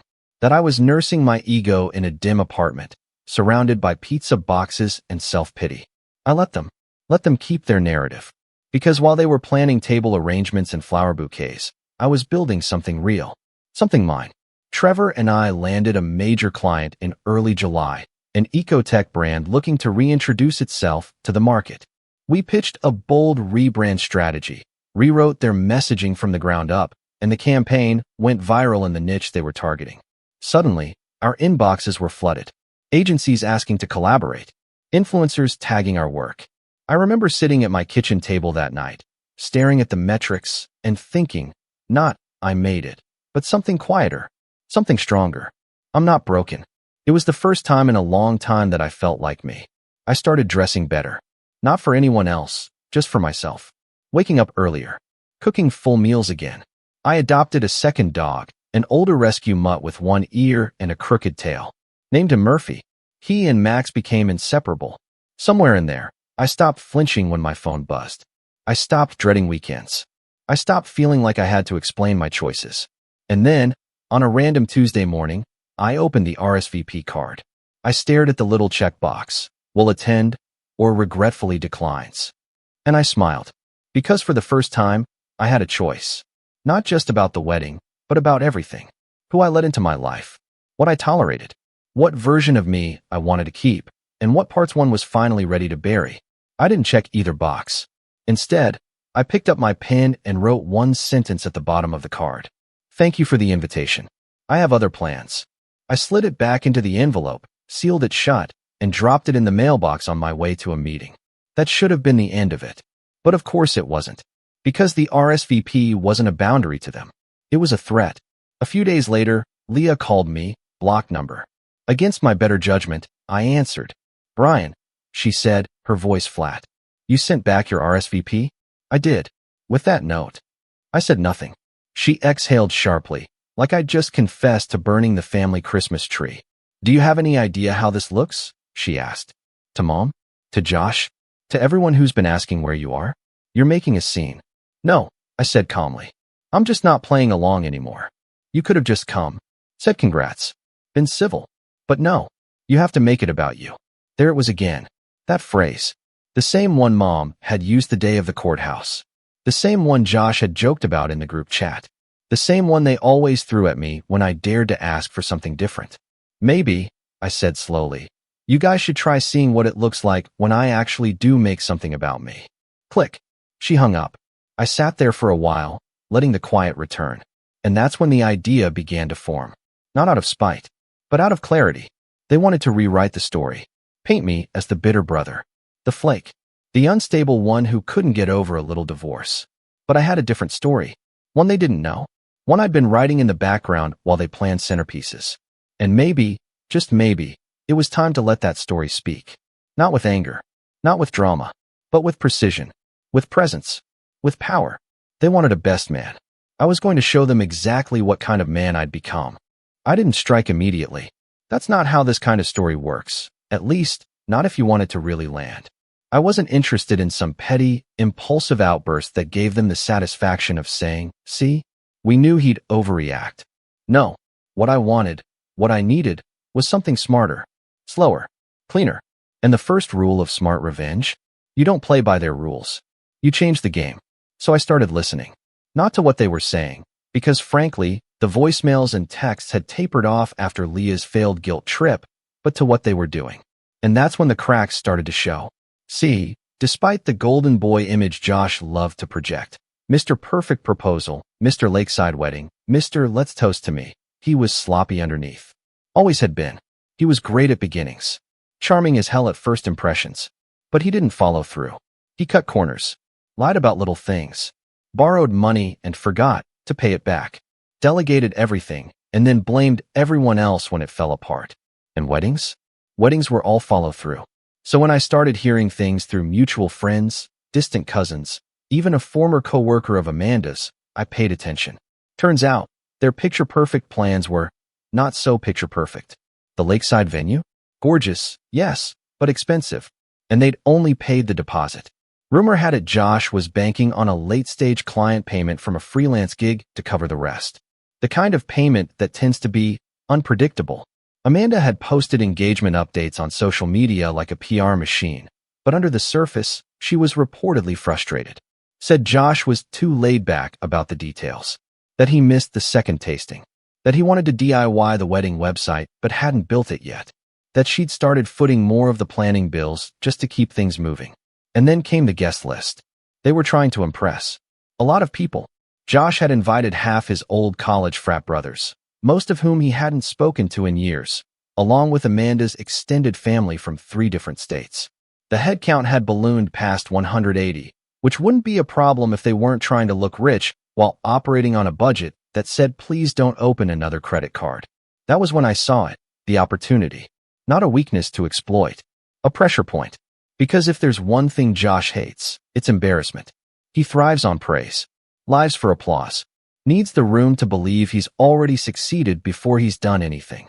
And nothing threatens that illusion more than someone showing up who knows the truth. And I knew a lot of truth. I just needed a way to bring it all together. So I made a plan. And it started, ironically, by saying yes. I didn't tell anyone, of course. I just quietly went back into the RSVP system through the wedding link Amanda had finally posted. The site was painfully basic. No photos, no backstory, just logistics. It looked like Josh had thrown it together in 20 minutes and called it a day.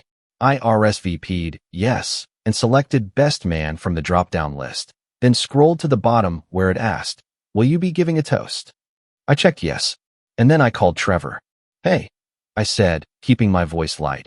What would it take to get a wedding speech professionally filmed? He laughed. Whose wedding? My brother's. Long story. There was a pause. Is this a revenge thing? No, I said carefully. It's a truth thing. And Trevor, God bless him, didn't need any more explanation. He connected me with a guy named Marcus, a videographer who usually did brand shoots and corporate promos, but had a side hustle filming surprise proposals and lavish parties. We met for coffee. I laid out the idea. He grinned. I can make it clean. Classy. No drama. Unless you want it. I told him I didn't. Not overtly, anyway. I just wanted the moment captured. My version. My words. My face. Not just frozen in the background of 1,000 smiling photos I wasn't meant to be in. He agreed. We set a tentative date. I booked a suit fitting. Started writing the speech. Not the real one. That came later. At first, I drafted what they'd expect. A few self-deprecating jokes, some brotherly anecdotes, a warm wish for the happy couple. The kind of toast that keeps everyone comfortable. But behind the scenes, I worked on the real version.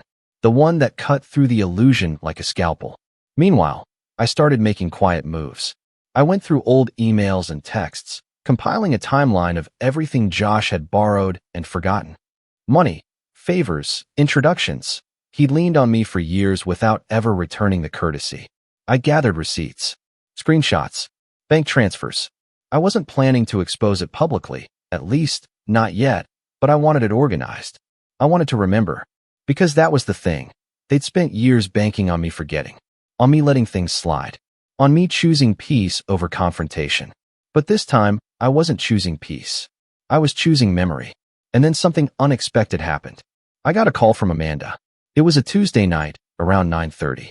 I let it go to voicemail at first. Then, curiosity winning out, I played it on speaker while folding laundry. Hey, Brian, it's Amanda. I know things have been weird, but I wanted to say thanks for RSVPing. Josh told me, and we were both surprised, in a good way. I really hope you're still up for the speech. It would mean a lot to him. And to me. Honestly, this whole wedding has been kind of stressful, and you've always had this calming energy. So, looking forward to seeing you. It was the nicest she'd ever sounded. Which only confirmed my suspicion. She was worried. Maybe not about me specifically, but about everything. The money, the planning, the stress fractures forming behind Josh's smile. She wanted a buffer. Someone to smooth things over. Someone she thought would show up and behave. And I would. Just not in the way they expected. I started assembling a small team. Not for chaos. For presence. Marcus, the videographer, would attend as a +1 for one of my consulting colleagues. Technically invited, but there with a purpose. He'd blend in, capture the speech, and leave before anyone asked questions. I contacted an old high school friend who now worked in local media, not as a journalist, but in event coordination. She owed me a favor. I asked her to connect me with the caterer Amanda had booked, just to confirm something.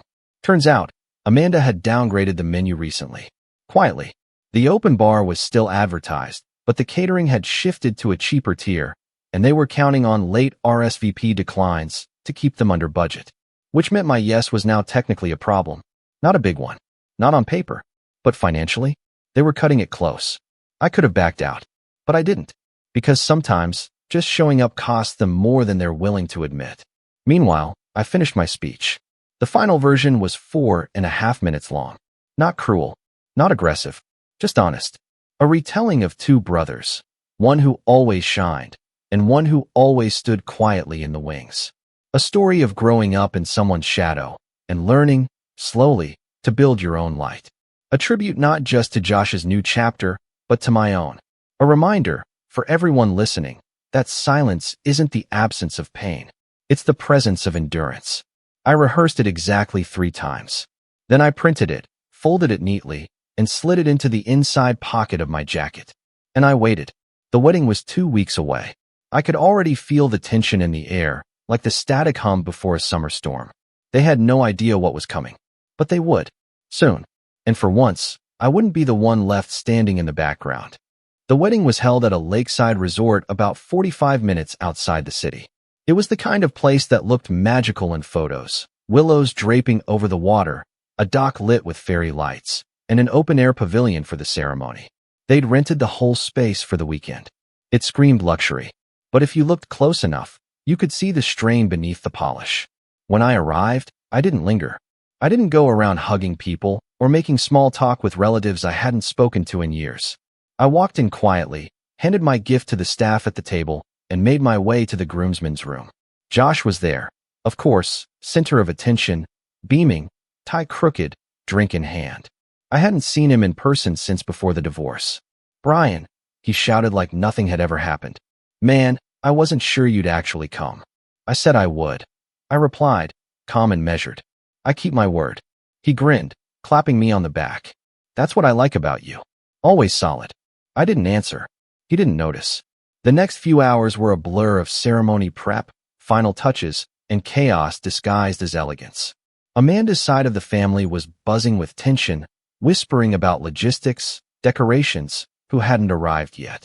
I overheard one of her cousins mutter that the florist had sent the wrong centerpiece batch. The band was late, and the seating chart had to be adjusted last minute because someone unexpectedly brought an uninvited +1. Spoiler, that was Marcus, my videographer, attending quietly with my colleague Mara. He dressed down, camera hidden inside a small bag that looked like an extra lens case. No one noticed him. Perfect. The ceremony itself was fine. Vows were said. Amanda cried on cue. Josh fumbled through his lines with a smug charm that made the guests laugh. And when they were pronounced husband and wife, the crowd erupted into applause. But the real performance came later. At the reception, when it was time for the best man speech. I stood when the DJ called my name. The room quieted. I could feel hundreds of eyes on me. Family, strangers, people who hadn't seen me in a year and probably assumed I'd dropped off the face of the earth. I took my time walking to the mic, pulled out my folded speech, unfolded it slowly, and began. "Good evening. For those of you who don't know me, because I know a few of you don't, I'm Brian, Josh's brother." Polite laughter. "But for those of you who do know me, you might be surprised to see me standing here tonight. After all, I haven't exactly been front and center in the family group photos lately." A ripple in the room. Some uncomfortable chuckles. A flicker of confusion on Amanda's face. But I'm here. Not because it was easy. Not because everything's perfect. But because showing up matters. Even when things are messy. Even when the people you're showing up for haven't always shown up for you. Silence. Real silence. Even the clinking of glasses stopped. I kept going. Josh and I grew up in a house where he shined bright. He was loud, charming, fast-moving. He lit up every room. And me? I was the quiet one. The helper. The steady shadow. And for a long time, I didn't mind. I thought that's how things were supposed to be. I paused, eyes sweeping the room. But somewhere along the way, I realized that shadows aren't created by the people who walk in the light. They're cast by the people who block it. And sometimes, the hardest thing in the world is to step out of the role others assigned you and say, "That's not who I am anymore." Josh was no longer smiling. Amanda looked frozen. And when I stepped out, when I chose to rebuild my life after a season that broke me, I didn't do it to prove anything to anyone. I did it because I finally understood that being silent isn't the same as being okay. A beat. Josh, I wish you and Amanda well. I do.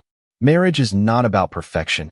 It's about showing up, day after day, even when it's hard. Especially when it's hard. And I hope, truly, that you've learned how to do that. I closed the speech with a toast. Short. Simple. To showing up. There was a long pause before people clapped. Not thunderous applause. Polite. Confused. Murmured. A few guests looked around like they weren't sure what just happened. I walked back to my seat, handed Marcus a small nod, and sat down. He got what he needed. The rest of the evening was exactly what I expected. Awkward. Josh avoided me. Amanda tried to play the hostess, but her smile was stretched thin. I wasn't approached for conversation. No small talk from cousins. No warm remarks from old family friends. But I didn't care. I'd said what I needed to say. And the video? Well, that was for later. Because 2 weeks after the wedding, something interesting happened. Trevor called me. "You're not gonna believe this," he said, chuckling. "I just got an email from a major content site, like Buzzworthy Tier. They saw Marcus's cut of the speech." My stomach flipped. Wait, how? Marcus posted it to his portfolio as a sample of intimate, narrative-driven event content. One of their editors stumbled on it. They loved the tone, the arc. They thought it was part of a new wave of wedding honesty. They know it's real. They don't care. They just want permission to feature it. Anonymously if you want. Or with a backstory. I thought about it. Then said, let them feature it.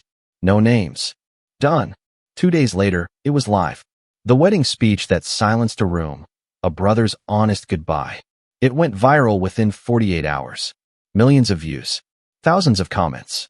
People speculating. Some calling me brave. Others calling it passive-aggressive. But most just said, I felt this in my soul.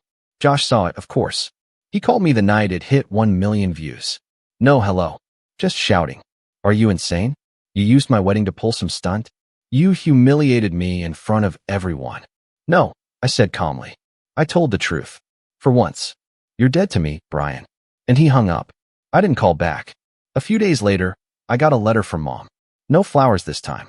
Just 5 words scribbled in her spiky, anxious handwriting. I don't recognize you anymore. And for the first time in my life, I read those words and smiled. Because she was right. I wasn't the same. I was someone who remembered. Someone who stood up. Someone who refused to play along with a script that kept him small. In the months that followed, I kept building. Business was booming. Trevor and I landed 3 new clients. I traveled for the first time in years. Italy, Japan, then Oregon to visit an old friend I hadn't seen since college. I still heard whispers from back home. Leah told mutual friends I'd gone Hollywood. Amanda made her Instagram private. Josh deleted all the wedding photos. But I never looked back. Because revenge wasn't the speech. It wasn't the video. It was becoming someone who didn't need their approval anymore. Who didn't flinch when they stopped clapping.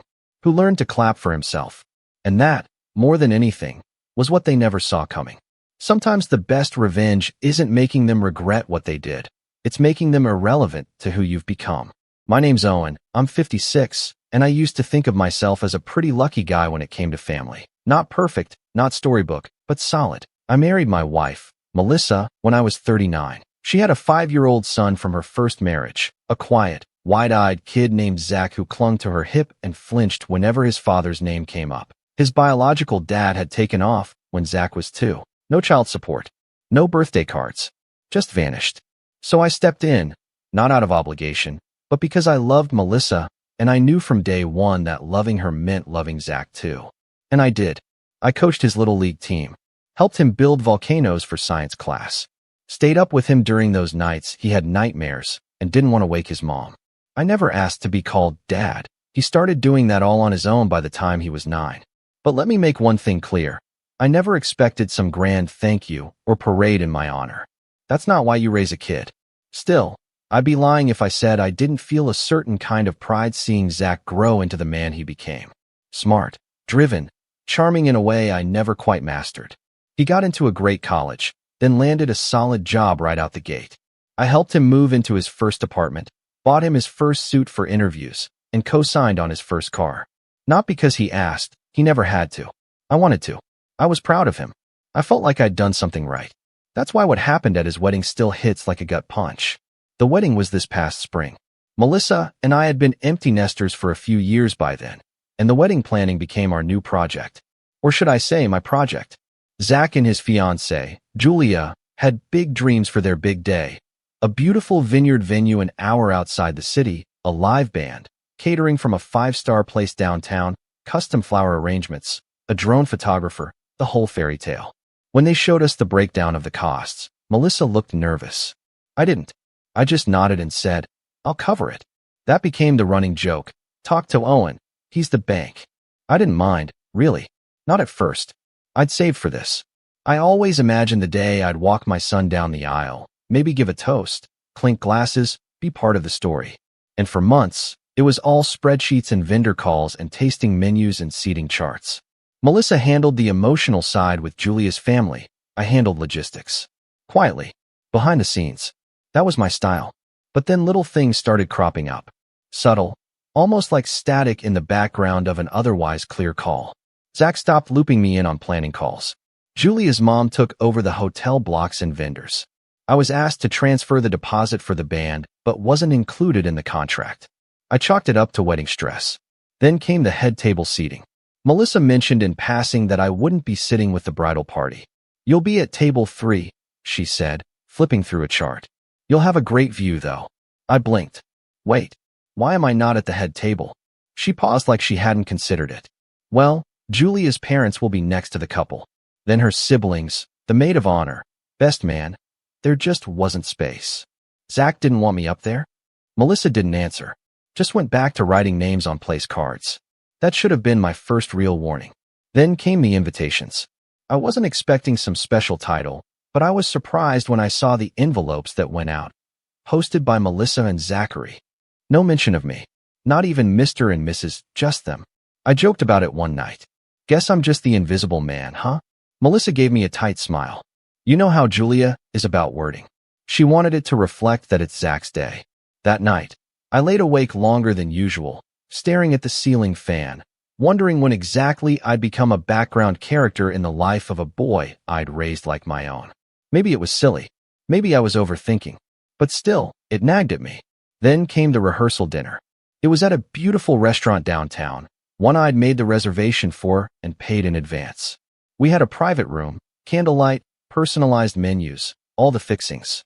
Julia's dad gave a speech full of awkward jokes and heartfelt wishes. Her mom followed with a story about Julia's childhood tea parties and dreams of a perfect wedding. Then Melissa spoke, warm, proud, glowing with emotion. Everyone clapped. Glasses clinked. Then Zach stood up. He looked around the room, eyes glistening. I just want to take a second, he began, to thank the people who made me who I am. First, my mom, for everything. For every scraped knee and bedtime story. For always believing in me. He turned to Melissa. She teared up. And second, he continued, to someone who taught me what it means to be a man. Who showed me strength, humility, and how to love without expecting anything in return. He's not here tonight, but he's always been in my heart. My father, my real father. I froze. The room went still. I could hear the clink of someone nervously adjusting a fork. Melissa's face fell. Julia blinked, unsure of what to do. And me? I just sat there, heart pounding, hands clenched in my lap, trying to stay composed. He went on for another minute or two, talking about how his biological dad had made mistakes, but was still the man who gave me life. There was no mention of the man who gave him piano lessons, who taught him how to shave, who stayed up with him through high fevers and first heartbreaks. No mention of me. When the applause finally died down, I excused myself to the restroom. I didn't cry, but I did splash cold water on my face for longer than necessary. I told myself it was just nerves, just a fluke. He'd make it up tomorrow. But the wedding day? That was when it all became undeniable. And what happened after the last dance? Well, that's where everything shifted. The morning of the wedding felt calm, almost eerily so. like the kind of silence before a storm when the wind holds its breath. I woke up early despite barely sleeping. Melissa was already bustling around in a silk robe, fluttering from room to room in the hotel suite, checking on makeup appointments and double confirming hair times with Julia's planner. I sat on the edge of the bed for a while, sipping lukewarm coffee and wondering what exactly I was even supposed to be doing. I wasn't walking Zach down the aisle. I wasn't giving a speech. I wasn't in any pictures, at least none that included the bridal party. I wasn't even asked to help the groomsmen get ready. When I asked Zach a few weeks before if he needed help tying their ties, something we used to do every Easter and Christmas, he just smiled and said, "Nah, Julia's brother is taking care of all that." Julia's brother. The kid who once spent an entire dinner at our house talking about NFTs like he invented them. Anyway, around 10 a.m., Melissa handed me a dry cleaning bag. "Here's your suit. Make sure it fits okay." I raised an eyebrow. "This isn't the one I had tailored," I said, fingering the unfamiliar fabric. It was a charcoal gray three-piece, decent quality, but not the navy one I'd taken to the tailor 3 weeks prior. The one I'd bought specifically for this day. She paused. "Julia wanted a more uniform look for the pictures," she explained, already halfway into the next task. "Pictures I'm not in," I muttered under my breath. "What? Nothing." I changed into the new suit anyway. Because what else was I going to do? Make a scene. It wasn't my day, apparently. I was just footing the bill for it. At the venue, I tried to keep myself occupied. I helped the staff tape down extension cords, carried a few crates of drinks inside, adjusted chairs when one of the ushers noticed they weren't perfectly aligned. Nobody really asked me to do any of this, but standing still felt worse. Melissa was swept up in the bridal prep, and Zach was off with the groomsmen.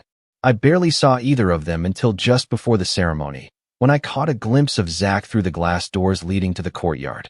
He looked good, nervous, but sharp. For a second, my chest swelled with pride despite everything. I started walking toward him. He was facing away, laughing at something one of his groomsmen said. I raised a hand. "Hey, Zach." He turned around, saw me, and gave a polite nod. A nod, like I was the valet returning his car. He turned back around before I could say anything else. It stung, but I told myself to let it go. Maybe he was nervous. Maybe he didn't want to cry before walking down the aisle. Maybe there was a reason. That's what I kept telling myself, anyway. The ceremony was beautiful. The kind of wedding that'll look perfect in a photo album for decades. Julia walked down the aisle to some orchestral remix of a pop song. Zach's eyes welled up the moment he saw her. I sat next to Melissa, second row. Not first. Second. Behind Julia's extended family. I guess it made sense. They needed the front row for her parents, her sister, her aunt, the maid of honor's boyfriend, and some cousin from Vancouver. But still, I couldn't help noticing. There were speeches after the ceremony, during the reception. Julia's dad gave another toast. Zach's best man told a charming story about college parties and life lessons. Julia's sister read a poem she wrote. Then, right before the dinner began, Zach stood up and tapped his glass. I leaned forward slightly, thinking, maybe this is it. Maybe he's going to say something. Acknowledge the years. The sacrifices. The man who raised him.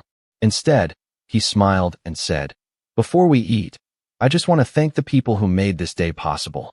Julia's parents, for being so supportive and generous. And of course, my mom, for being my rock and my hero." Applause. Clinking glasses. The DJ queued up some soft jazz for dinner ambience. That was it. No mention of me. Not even a vague, sweeping, thanks to everyone who helped. Just nothing. Melissa squeezed my hand under the table, but didn't look at me. I think she knew. I think she'd known for weeks. Maybe even longer. The final gut punch came during the photo slideshow. They had set up this massive projector screen to display a montage during the cake cutting. Pictures of Zach and Julia growing up, then together. Baby photos, birthdays, prom, college trips, hiking trails, beach shots. A few made the room laugh, like a Halloween costume from middle school or a sunburn vacation pic. But as I watched, something gnawed at me. I wasn't in a single one. Not one. Not even in the background of a Christmas shot or blurry at a birthday party. It was as if I'd been edited out of his life completely. I felt like I was watching the wedding of a stranger. After the cake was cut and the first dances wrapped up, the DJ transitioned into party mode. I made my way to the edge of the dance floor and stood near the bar, nursing a club soda. I don't drink, Haven't in over 20 years. But tonight, I was tempted. It was there, between two empty champagne flutes and a discarded boutonniere, that Zach finally approached me. He looked relaxed, sweaty from dancing, still glowing from the night. He clapped me on the shoulder. Hey, I meant to catch you earlier. I turned to him slowly. Yeah. He reached into his jacket and pulled out a manila folder. This has all the final invoices. Catering, rentals, flowers, whatever's left. Shouldn't be much, just the remaining balance. I figured you could settle it Monday. I took the folder without saying anything. And hey, he added, thank you for everything. Seriously, he said it like a waiter dropping off a check. Then he gave a small nod and turned to rejoin the dance floor. I stood there, still holding the folder, while the music pulsed in my ears. The DJ had moved into some upbeat track. People were laughing, twirling, drunk on the moment. But all I could hear was white noise. That's when I opened it. Inside was a printed spreadsheet, neatly organized. Every vendor, every remaining balance, highlighted for convenience. A sticky note attached read, if you can handle this before Friday, they said they'll waive the late fee. Underneath that was a check. From Zach. Made out to me. For $2,000. Not even close to what was left on the bills. Maybe a tenth. I stared at the check. I stared at his handwriting. And then, slowly, deliberately, I took the check between my fingers and tore it in half. Then in quarters. Then into a dozen little pieces. I didn't say anything. I didn't make a scene. I just shredded it right there over the bar top and let the pieces flutter to the floor. I turned and walked straight out of the venue into the cold night air. No goodbye. No final word. I left the folder open on the bar. The last thing I remember was the photographer, camera still in hand, standing near the exit, watching the whole thing. I didn't ask, but I hope, just maybe, he caught the look on Zach's face when he saw what I'd done. Because that was the moment everything changed. That was the breaking point. The drive home from the wedding was quiet. Melissa sat beside me in the passenger seat, still in her pale blue dress, her hair starting to come undone. The silence between us wasn't angry. It was heavy, like wet wool draped over our shoulders. We didn't talk about the check, or the speech, or the folder. We didn't talk about anything. When we pulled into the driveway after midnight, she grabbed her overnight bag and went straight upstairs. I stayed in the kitchen, turned on the tap, and just stood there watching the water run into the sink until it overflowed. Then I turned it off. I didn't sleep much that night. Every time I closed my eyes, I saw that sticky note. If you can handle this before Friday, they'll waive the late fee. It wasn't even the money. It was the assumption, the casual expectation that I would pay and smile while doing it. Like some butler they inherited along the way. Over the next few days, the silence between Melissa and me calcified. She never asked why I left early. She never asked what happened to the check. I didn't volunteer the story, but something shifted between us. It was subtle at first, like the way she stopped making 2 cups of coffee in the morning or the way she turned off the hallway light before I made it upstairs. But over the next few weeks, it became undeniable. She began staying over at Zach's more often, helping with post-wedding cleanup, she said. Then, checking in on Julia while she adjusted. Then, just crashing on the couch because it got late. I didn't question it. I didn't want to hear whatever answer might come. A month passed. Then 2. Thanksgiving came. No invitation from Zach. Not even a courtesy text. Melissa spent it with them, smiling in group selfies that ended up on Facebook. I spent it with a frozen turkey dinner and a rerun of some football game I didn't care about. That was the fall. The quiet, slow crumble of everything I'd spent 2 decades building. I don't know how else to describe it. It wasn't a dramatic collapse. It wasn't a screaming match or a slammed door. It was worse. It was slow erosion. A gradual fade. Like being ghosted by your own family. And it broke something in me. I started spending more time at work. I was a regional operations manager for a logistics company, the kind of job nobody ever dreams of, but everyone depends on. I'd always done well, but now I buried myself in it. Extra shifts, late meetings, volunteering to train new hires. I even started working weekends, not because they needed me, but because I didn't know what to do with myself anymore. Melissa and I existed like 2 ghosts in the same house. We'd pass each other in the hallway with tight smiles and polite nods. We didn't argue. We just stopped sharing anything. In January, I came home to find a note on the counter. I've gone to stay with Zach and Julia for a while. I think we both need space. Let's talk in a few weeks. No phone call. No conversation. Just that. I stood there staring at it for a long time. Then I placed it next to the fridge magnet and went upstairs. That night, I pulled out the old photo albums. Not the digital ones, real albums. The kind with thick pages and plastic sleeves. One of them had a faded post-it note stuck to the cover that said Zach's firsts. First Halloween. First baseball game. First trip to the beach. All of them were there. And so was I, behind the camera, beside him, pushing the stroller, holding the kite string. I sat there until sunrise flipping through those pages. And that's when something shifted again, quietly. Internally. Because that was the first night I let myself grieve. Not for the money or the humiliation, but for the loss of a relationship I had given everything to and watched wither without a single thank you. It's strange, but that grief was clarifying. And when the sun finally came up, I decided I was done waiting around. If I was going to rebuild, I had to start with what was left. First came the house. I cleaned it from top to bottom. Every room. I boxed up old things. Donated what I didn't need. I took down the family portraits and stored them in the attic, not out of spite, but because I needed space to breathe.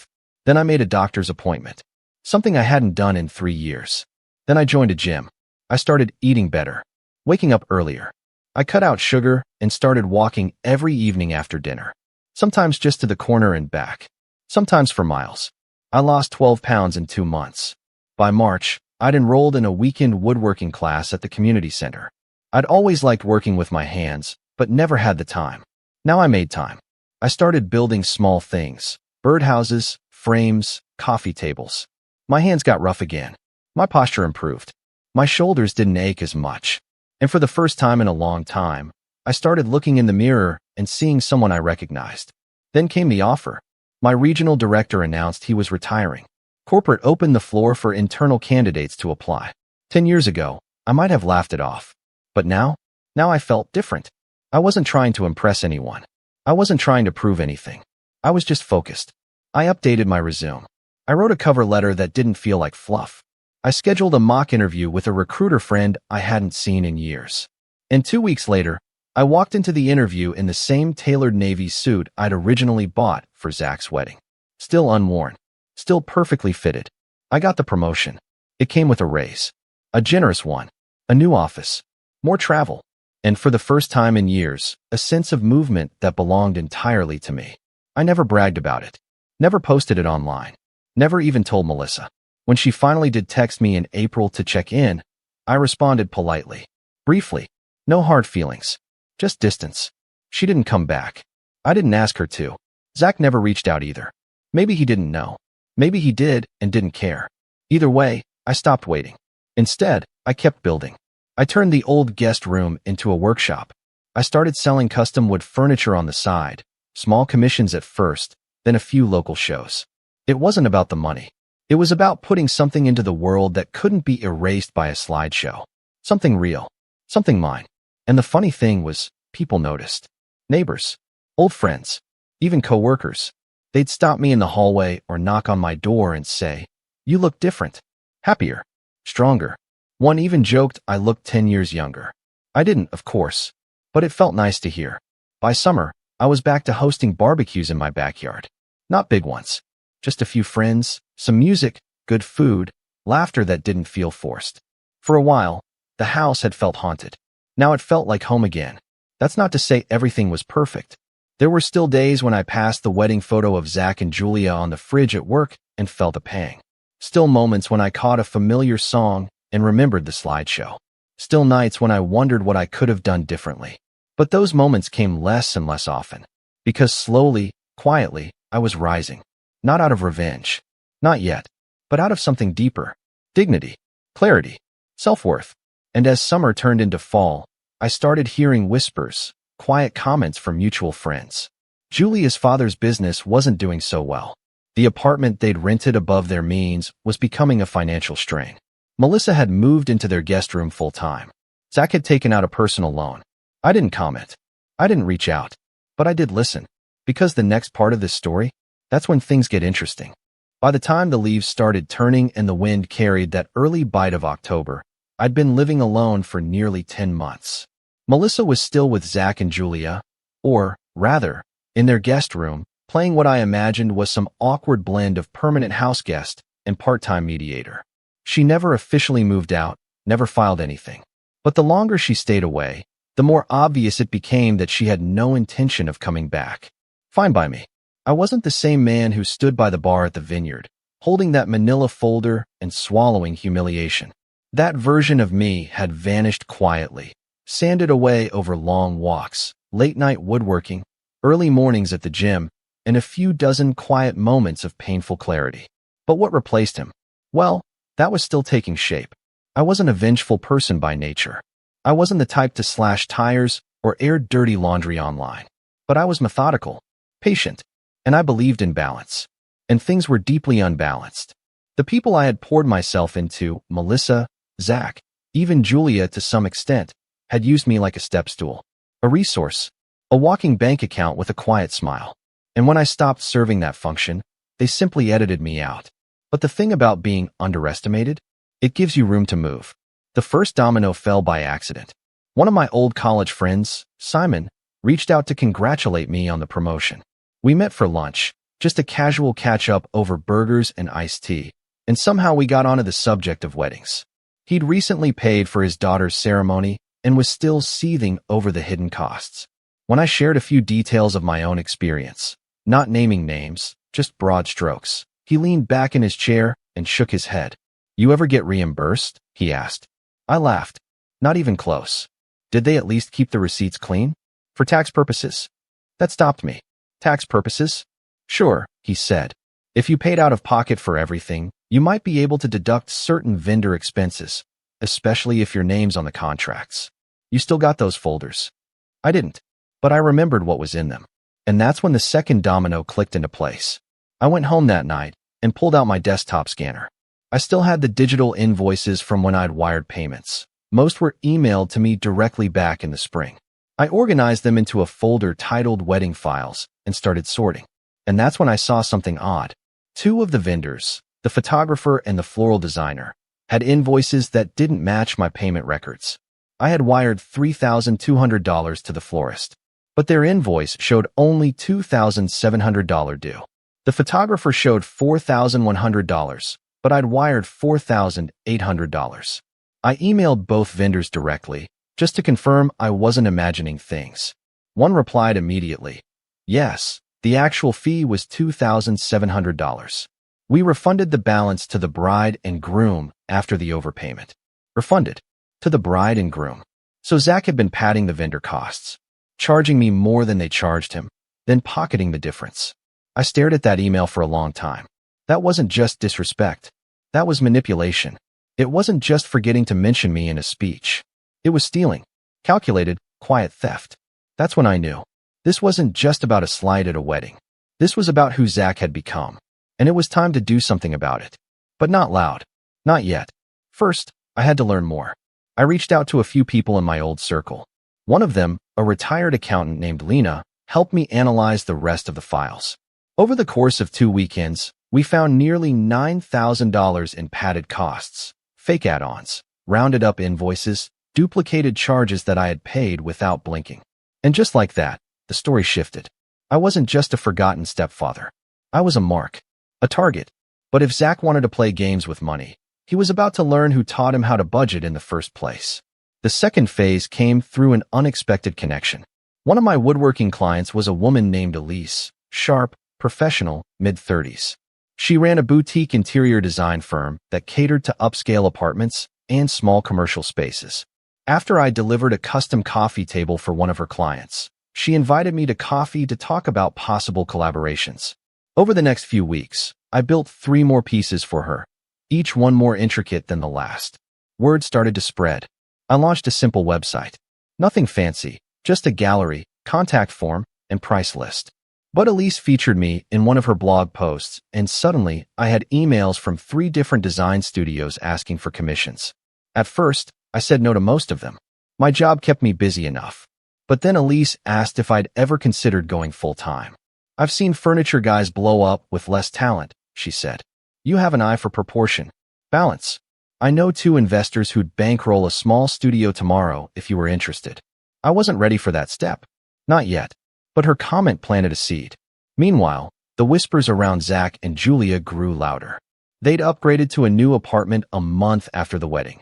A downtown loft that looked sleek in Instagram pictures, but came with sky-high rent. Julia had quit her job to focus on starting her own event planning business, and Melissa, from what I gathered, was paying for most of the groceries. I didn't ask. People told me. And then, one evening in early November, I got a call. From the father of the groom. Julia's father. We'd only met a handful of times. We weren't close, but he sounded frazzled on the phone. I hate to bring this up, he said, but I just wanted to ask, did Zach ever repay you for the wedding expenses? I nearly dropped my mug. Excuse me.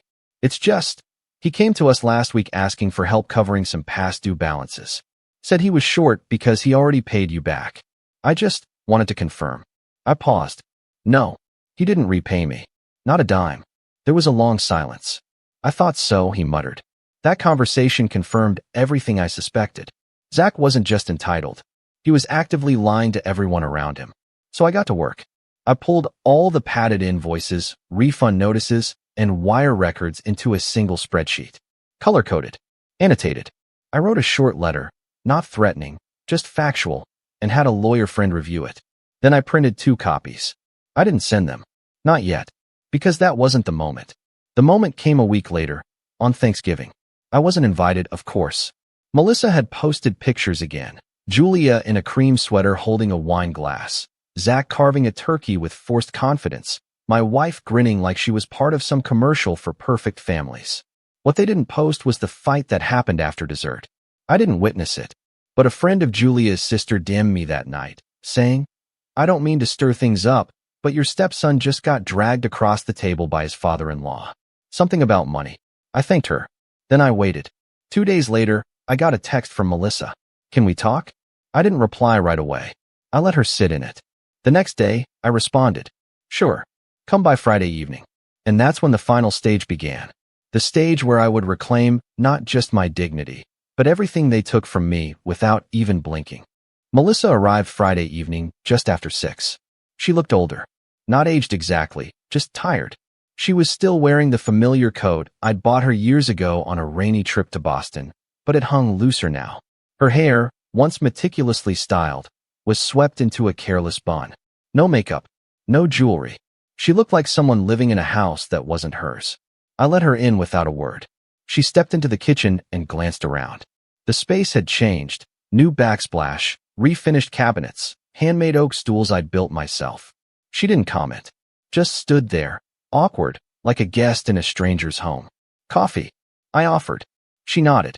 I poured her a cup, black, just how she used to like it. We sat at the kitchen island, the silence stretching between us. She finally broke it. I heard about the promotion. I gave a polite nod. Yeah, it's going well. More silence. Then, Zach told me about the invoices. The refunds. I raised an eyebrow. He told you. Well, he admitted some of it after Julia's dad confronted him. You know how he gets when he's cornered. I didn't respond. Just waited. Melissa stared down at her cup. I'm not here to defend what he did. He panicked. The wedding got out of control. He thought he could make some of it back quietly. That wasn't panic, I said calmly. It was calculated. I paid $38,000 for that wedding. He skimmed nearly $9,000 of it, then handed me a folder like a waiter dropping a bill. She looked up. Her eyes glistened. I know, she whispered. I should have stopped it. You didn't stop it, I said. You watched it happen. You let him erase me, Melissa. Her lip quivered. He's my son. And I was your husband, I said, voice steady. For 18 years. She didn't argue, just nodded, eyes full of silent apologies she didn't say out loud. I stood and walked over to the counter, pulling out a large envelope. I slid it across the island toward her. She hesitated. What's this? My formal separation agreement, I said. Drafted, notarized, and signed. She blinked, stunned. You're divorcing me? I'm finalizing what you already started, I replied. I didn't. Yes, you did, I cut in. The day you moved into his guest room and never came back. She reached for the envelope with shaking hands, pulling out the papers. As she flipped through them, she stopped. You're not asking for anything, she said, voice confused. No alimony. No house claim. Nothing. I shook my head. No, but I am keeping everything I already built. You walked away from it, Melissa. I'm just closing the door behind you. She stared at the pages like they might dissolve if she blinked too hard. I'll give you until Monday to sign and return it, I said. If not, my lawyer files it anyway. She didn't say anything for a long time. Just nodded once. Stood slowly. Can I at least explain? You had 10 months, I said gently. You made your choice. She opened her mouth to speak, then closed it again. With a final glance at the home she no longer recognized, she left. I locked the door behind her. The next part was quieter. I waited 3 days. Long enough for the fallout from the Thanksgiving fight to simmer. Long enough for Melissa to tell Zach what I'd done. Long enough for Julia's father to start asking real questions. Then I mailed the second copy of the invoice packet to Julia herself. I didn't write a letter this time. Just highlighted all the padded costs and included the email confirming which refunds went where. I never heard back directly. But 3 days later, I received a very short, very nervous voicemail from Zach. Hey, can we talk? I didn't realize you were keeping all that stuff. I think we might have. I just think we need to clear the air. I didn't respond. 2 days after that, he showed up at my office. He actually had the nerve to bring coffee. Like this was a casual drop-in. I met him in the lobby. He looked frayed. The confident glow from the wedding was gone. His shirt was wrinkled. Eyes bloodshot. The kind of face that hadn't slept properly in weeks. Dad, he started. I held up a hand. Don't.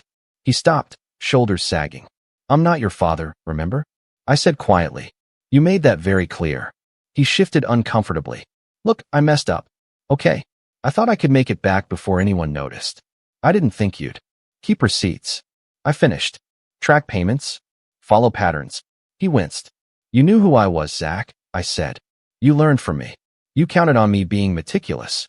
You just didn't think I'd use it against you. I wasn't trying to hurt you, he muttered. You were trying to steal from me, I said, and erase me in the process. He looked down. Julia's furious. Her dad's threatening to pull out of the startup loan. Melissa's moving out. I know, I said. He looked up. I also know you've maxed out 2 credit cards, I continued, and that your name's not on the lease for that loft. Julia's parents are the guarantors. His jaw tightened. Did you dig into my finances? No, I said. You told me everything I needed to know. With your behavior. He looked like he wanted to scream. Or cry. Or beg. I didn't give him the chance. You wanted to clear the air, I said, stepping back. So here's your air. I'm done. No more checks. No more second chances. No more emergency transfers. You don't get to lie, steal, and call me family in the same breath. He swallowed hard. So that's it. That's it, I said. You wanted a life without me in it. You got it. I turned and walked back to my office. I didn't look back. He didn't follow. In the months that followed, I rebuilt everything. The divorce finalized quickly. Melissa never contested it. I kept the house, the savings, the retirement accounts. She moved into a small condo near her sister and stopped posting family pictures. Her Facebook quietly deactivated. Zach and Julia's marriage didn't last much longer. From what I gathered, through the grapevine, not by prying, Julia discovered he'd been borrowing from her accounts too. Their split was messy. Public. Her father pulled funding from the startup, and last I heard, Zach had moved back in with a college friend and was working contract jobs to cover his debt. I didn't gloat. I didn't celebrate. Because real revenge isn't about fireworks. It's about removal. It's about letting people fall into the holes they dug for you and walking away while they flail. Meanwhile, my side business thrived. I expanded the woodworking shop, hired a part-time assistant, and started selling pieces through a local gallery Elise introduced me to. My full-time job remained steady, but I'd found joy in building something with my hands again. Something that no one could take. The final message I received from Zach came on a gray April morning, nearly a year after the wedding. It was an email. Short. Unapologetic. I still think you overreacted. But I guess you did what you felt was right. I hope you're happy. I didn't reply. I printed it out. Framed it. Hung it in my workshop, just above my workbench. And every time I see it, I smile.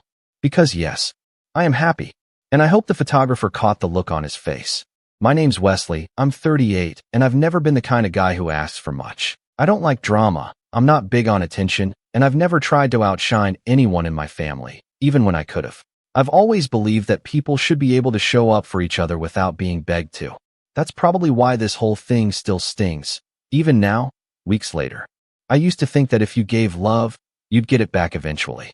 Turns out, that's not always how it works, especially with family. I come from what people on the outside would probably call a big, tight-knit family. At least that's how my mom likes to present us to the world. Holiday Facebook photos with matching outfits, choreographed birthday toasts, and those nauseating group texts with heart emojis that no one really reads. I have two older brothers, Greg and Malcolm, and a younger sister, Jessica. My parents are still together, still living in the same two-story house we all grew up in. From the outside looking in, you'd think we were the kind of family that had each other's backs no matter what. But I learned pretty early on that I was the spare wheel in the group. The quiet one. The different one. While my siblings played sports and followed each other into the same social circles, I was the kid who liked to draw comic books in the basement and collect antique keys. Seriously, I had this weird thing with old keys. I liked imagining what they opened. My brothers mock me for it endlessly. Greg once told me, deadpan, "If you're gonna be weird, at least be useful about it."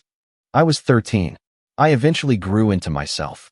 Got a job in graphic design straight out of college, started freelancing, and later opened a small creative agency with a couple of friends. We did branding work, web design, product visuals, stuff people said wasn't real work at family dinners. I didn't mind. I had a good life, a decent apartment, and most importantly, my son. My son's name is Tyler. He's turning 9. Brightest kid I've ever met, and I don't just say that because I'm his dad. He's got this way of thinking, like he sees the world just a few steps ahead of everyone else. And he's funny, dry humor, weirdly observant, always catching things that fly over other kids' heads. He's my best friend, and I don't mean that in a cringy way. I mean that when I think about who I want to spend a Sunday afternoon with, playing old Super Nintendo games or walking through the park with hot chocolate, it's him. Always. Tyler's mom, Lena, and I split up about 5 years ago. It wasn't ugly. Just two people growing in different directions. We've managed to stay civil, even friendly, for Tyler's sake. She's got her own life now, and we've both made it work with joint custody. I've always taken pride in making our time special. Every other weekend, I pick him up on Friday, and it's just us, building pillow forts, watching documentaries about space, trying new weird ice cream flavors. It's our thing. So when his birthday came around this year, I wanted to do something a little extra. Not extravagant, just thoughtful. I rented out this cozy little restaurant he loves, a family-owned Italian place with red checkered tablecloths and a jukebox in the corner. They do make your own pizza nights for kids, and the owner, Frankie, treats Tyler like he's royalty every time we come in.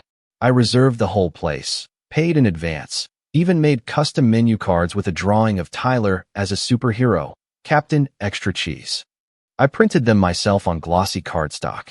Silly, maybe, but it meant something to me. I sent out invites to the whole family 2 weeks in advance.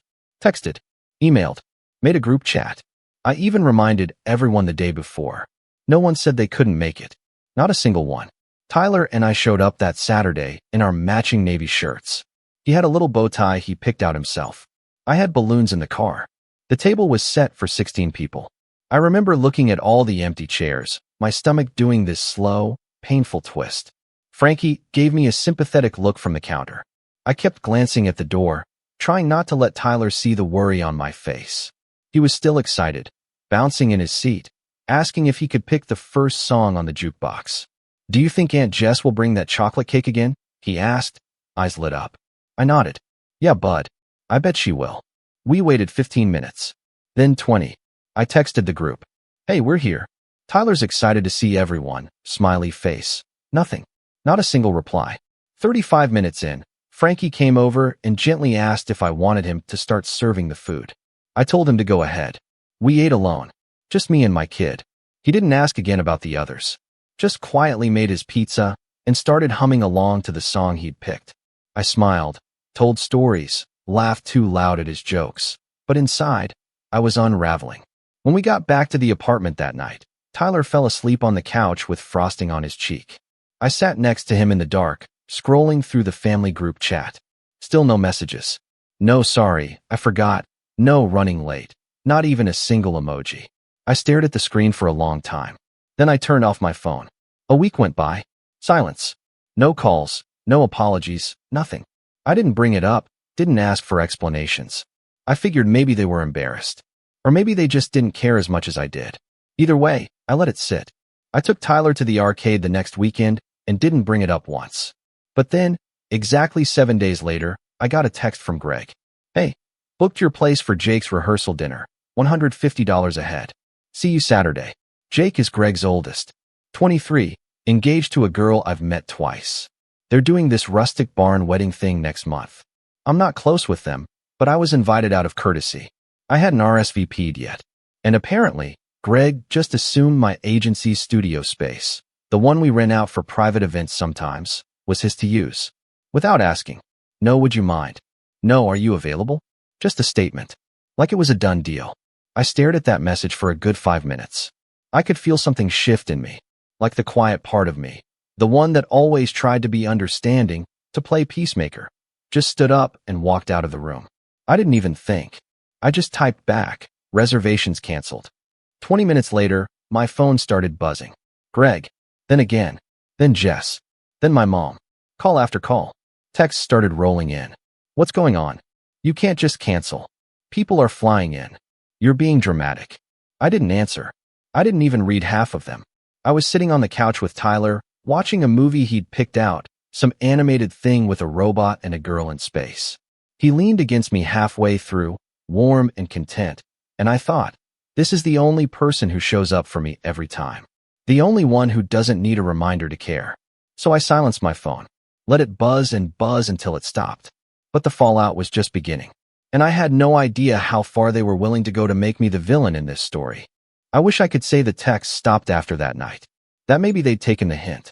But if you've ever dealt with people like this, family members who treat you like a utility instead of a human being, you know it's never that simple. The next morning, my sister Jessica sent a group message to the family chat. It wasn't even addressed to me directly, but it was obviously about me. Hey everyone, slight hiccup with the rehearsal dinner plans. Wesley had to cancel last minute due to a scheduling issue, but don't worry. Greg and I are figuring out an alternative. No apology. No explanation. Just enough passive aggression to make it sound like I'd flaked on them. Like I was the one who dropped the ball. I didn't respond. Part of me wanted to say something, to call out how wildly out of touch that message was. But the bigger part of me was just tired. I'd spent so many years making excuses for them, brushing things off, pretending it didn't bother me. But it did. It really did. That night at the restaurant had been the final straw. I just didn't realize it yet. A few days passed. I tried to keep my head down and focus on work. Tyler was with Lena for the week, and I threw myself into a new client project, branding for a local bookstore opening downtown. It was nice, actually. Peaceful. But by Thursday, I noticed something strange. Our event booking calendar had an odd new entry. Jacob rehearsal dinner, confirmed. Scheduled for Saturday. At my studio. I blinked at it. I knew I hadn't put it there. I asked my assistant, Mari, if she'd added it. She hadn't. I pulled the back-end activity logs. Someone had used our public event inquiry form, then responded to the automated confirmation email and marked it confirmed. It shouldn't have been enough to actually lock in the date, but somehow it had slipped through. That someone, Greg's fiancée, Rebecca. I stared at her email address in disbelief. I hadn't even remembered her last name until I saw it there. It felt entitled, brazen, like they'd already decided this was going to happen whether I agreed or not. I emailed her back, politely but firmly explaining that the venue was not available and that the booking was canceled. I CC'd Greg, just in case. The reply came within 10 minutes. Hi Wesley. Sorry for the confusion. I thought Greg had spoken to you already. We've already sent the invites with your address listed, and guests are expecting to be there.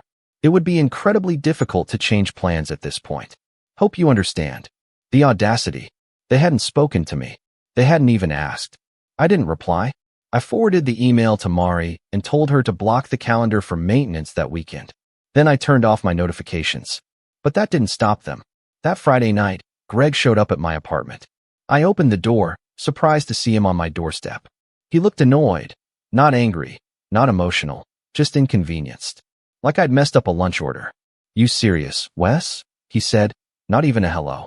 You're really gonna pull this crap? After everything. I blinked at him. Everything. He stepped inside without waiting to be invited. Walked right past me like he owned the place. We have 50 people coming tomorrow. Rebecca's parents are flying in from Vermont. We told them you were letting us use your place. We already paid for catering. I closed the door slowly. That's not my problem, Greg. You didn't ask. You just assumed. He turned around, finally facing me. You're part of this family, aren't you? I laughed, sharp and bitter. Funny. No one seemed to remember that when I sat alone with Tyler at his birthday dinner. He rolled his eyes. Don't start with that. No, let's do start with that, I said louder now. Not one of you showed. Not one text. Not one call. I decorated that place for hours, Greg. Tyler kept asking when everyone was going to arrive. You know what I told him? That maybe you were stuck in traffic. That maybe Aunt Jess was baking a cake. That maybe, just maybe, someone gave a... Stop being so dramatic, he interrupted. You should have known we had Jake's engagement party that night. I stared at him. I did not know that. Well, Mom said she told you. She didn't. My voice dropped. And even if she had, how does a 9-year-old's birthday take a backseat to a party for a couple of adults who live 2 hours away and see you every weekend? Greg didn't answer. He looked uncomfortable for the first time, shifting his weight, glancing toward the hallway. I kept going. You all ditched him, Greg. A little boy. Your nephew. And now, a week later, you're asking me to open up my business like nothing happened? He sighed. Look, I'm not here to fight. I'm just asking you to do the decent thing. Don't make this harder than it needs to be. No, I said, stepping closer. Doing the decent thing would have been showing up when it mattered. This is you trying to save face in front of Rebecca's parents. We stared at each other for a moment. Then he scoffed. You've always had this victim complex. That one landed harder than I expected. Victim complex. Like the years of being excluded were just in my head. Like sitting alone in hospital waiting rooms while everyone visited each other was just coincidence. Like I hadn't watched him hand off Christmas gifts to my son without even remembering what grade he was in. I think you should go, I said quietly. He didn't argue. Just walked past me again, opened the door, and muttered, Don't be surprised if this blows back on you. And just like that, he was gone. I didn't sleep that night. I sat on the couch, lights off, TV on mute, scrolling through old pictures of Tyler's birthday party from last year. The one where everyone had come. When my mom brought that lopsided carrot cake, and Greg gave Tyler a drone he later borrowed and never returned. I wondered what changed. Or maybe nothing had. Maybe I was just finally seeing it clearly. The next morning, I got an email from Rebecca. Hey Wesley, so sorry to hear you're still feeling upset. We've decided to go ahead with the dinner at your place since everything is already arranged and paid for. Hope you can make it. Attached was a flyer. An actual, designed flyer, with my business address on it. A cute little graphic of clinking champagne glasses. Join us for Jake and Rebecca's rehearsal dinner. Hosted at the W Studios Event Lounge. My logo was on it. That was it. That was the moment. I don't know how to describe what I felt. Not rage, exactly. Not sadness. It was like a cold clarity settled over everything. Like I'd been gaslit into believing I was part of a family that would never really see me unless I was useful. And the worst part? I'd let them. I picked up my phone and texted Jessica. Did you know they're using my studio tomorrow without permission? She read it. Didn't reply. Then I texted my mom. I hope you understand how painful it was when no one came for Tyler's birthday. No response. So I made a decision. I drove to the studio. It was quiet. Mari had already placed a closed for private maintenance sign on the door. I double-checked all the doors and windows. Then I unplugged the lights, locked the cabinets, and left the key with our building manager with strict instructions not to hand it out under any circumstances. Then I called Frankie, the owner of that little Italian restaurant. I asked him a favor. And that Saturday, while my phone blew up again, I took Tyler to the movies. We watched a double feature. Ate too much popcorn. Took silly selfies in the photo booth. When he asked about the noise on my phone, I just smiled and said, Some people don't like when you say no. He nodded solemnly, like he understood more than I gave him credit for. When we came home, there were 8 missed calls, a dozen texts, 1 voicemail from my mother, all of them variations of the same theme. Why are you doing this? You're being selfish. You're ruining Jake's big day. But I didn't feel selfish. For once, I felt like I was standing up, not just for myself, but for Tyler. For every quiet moment I let slide. For every time they'd looked right through me. I thought maybe they'd back off after that. I was wrong. Because Monday morning, I walked into the studio to find something waiting for me that would change everything. A letter. Official. Typed. On Greg's company letterhead. It wasn't an apology. It was a bill. And not just a casual request either. A formal invoice claiming damages for last-minute cancellation, loss of deposit, and emotional distress. Total amount due, $3,600. And right there in the notes section, we expect family to honor commitments. I sat down, the paper trembling in my hands. That was the breaking point. Because now it wasn't just disrespect. It was war.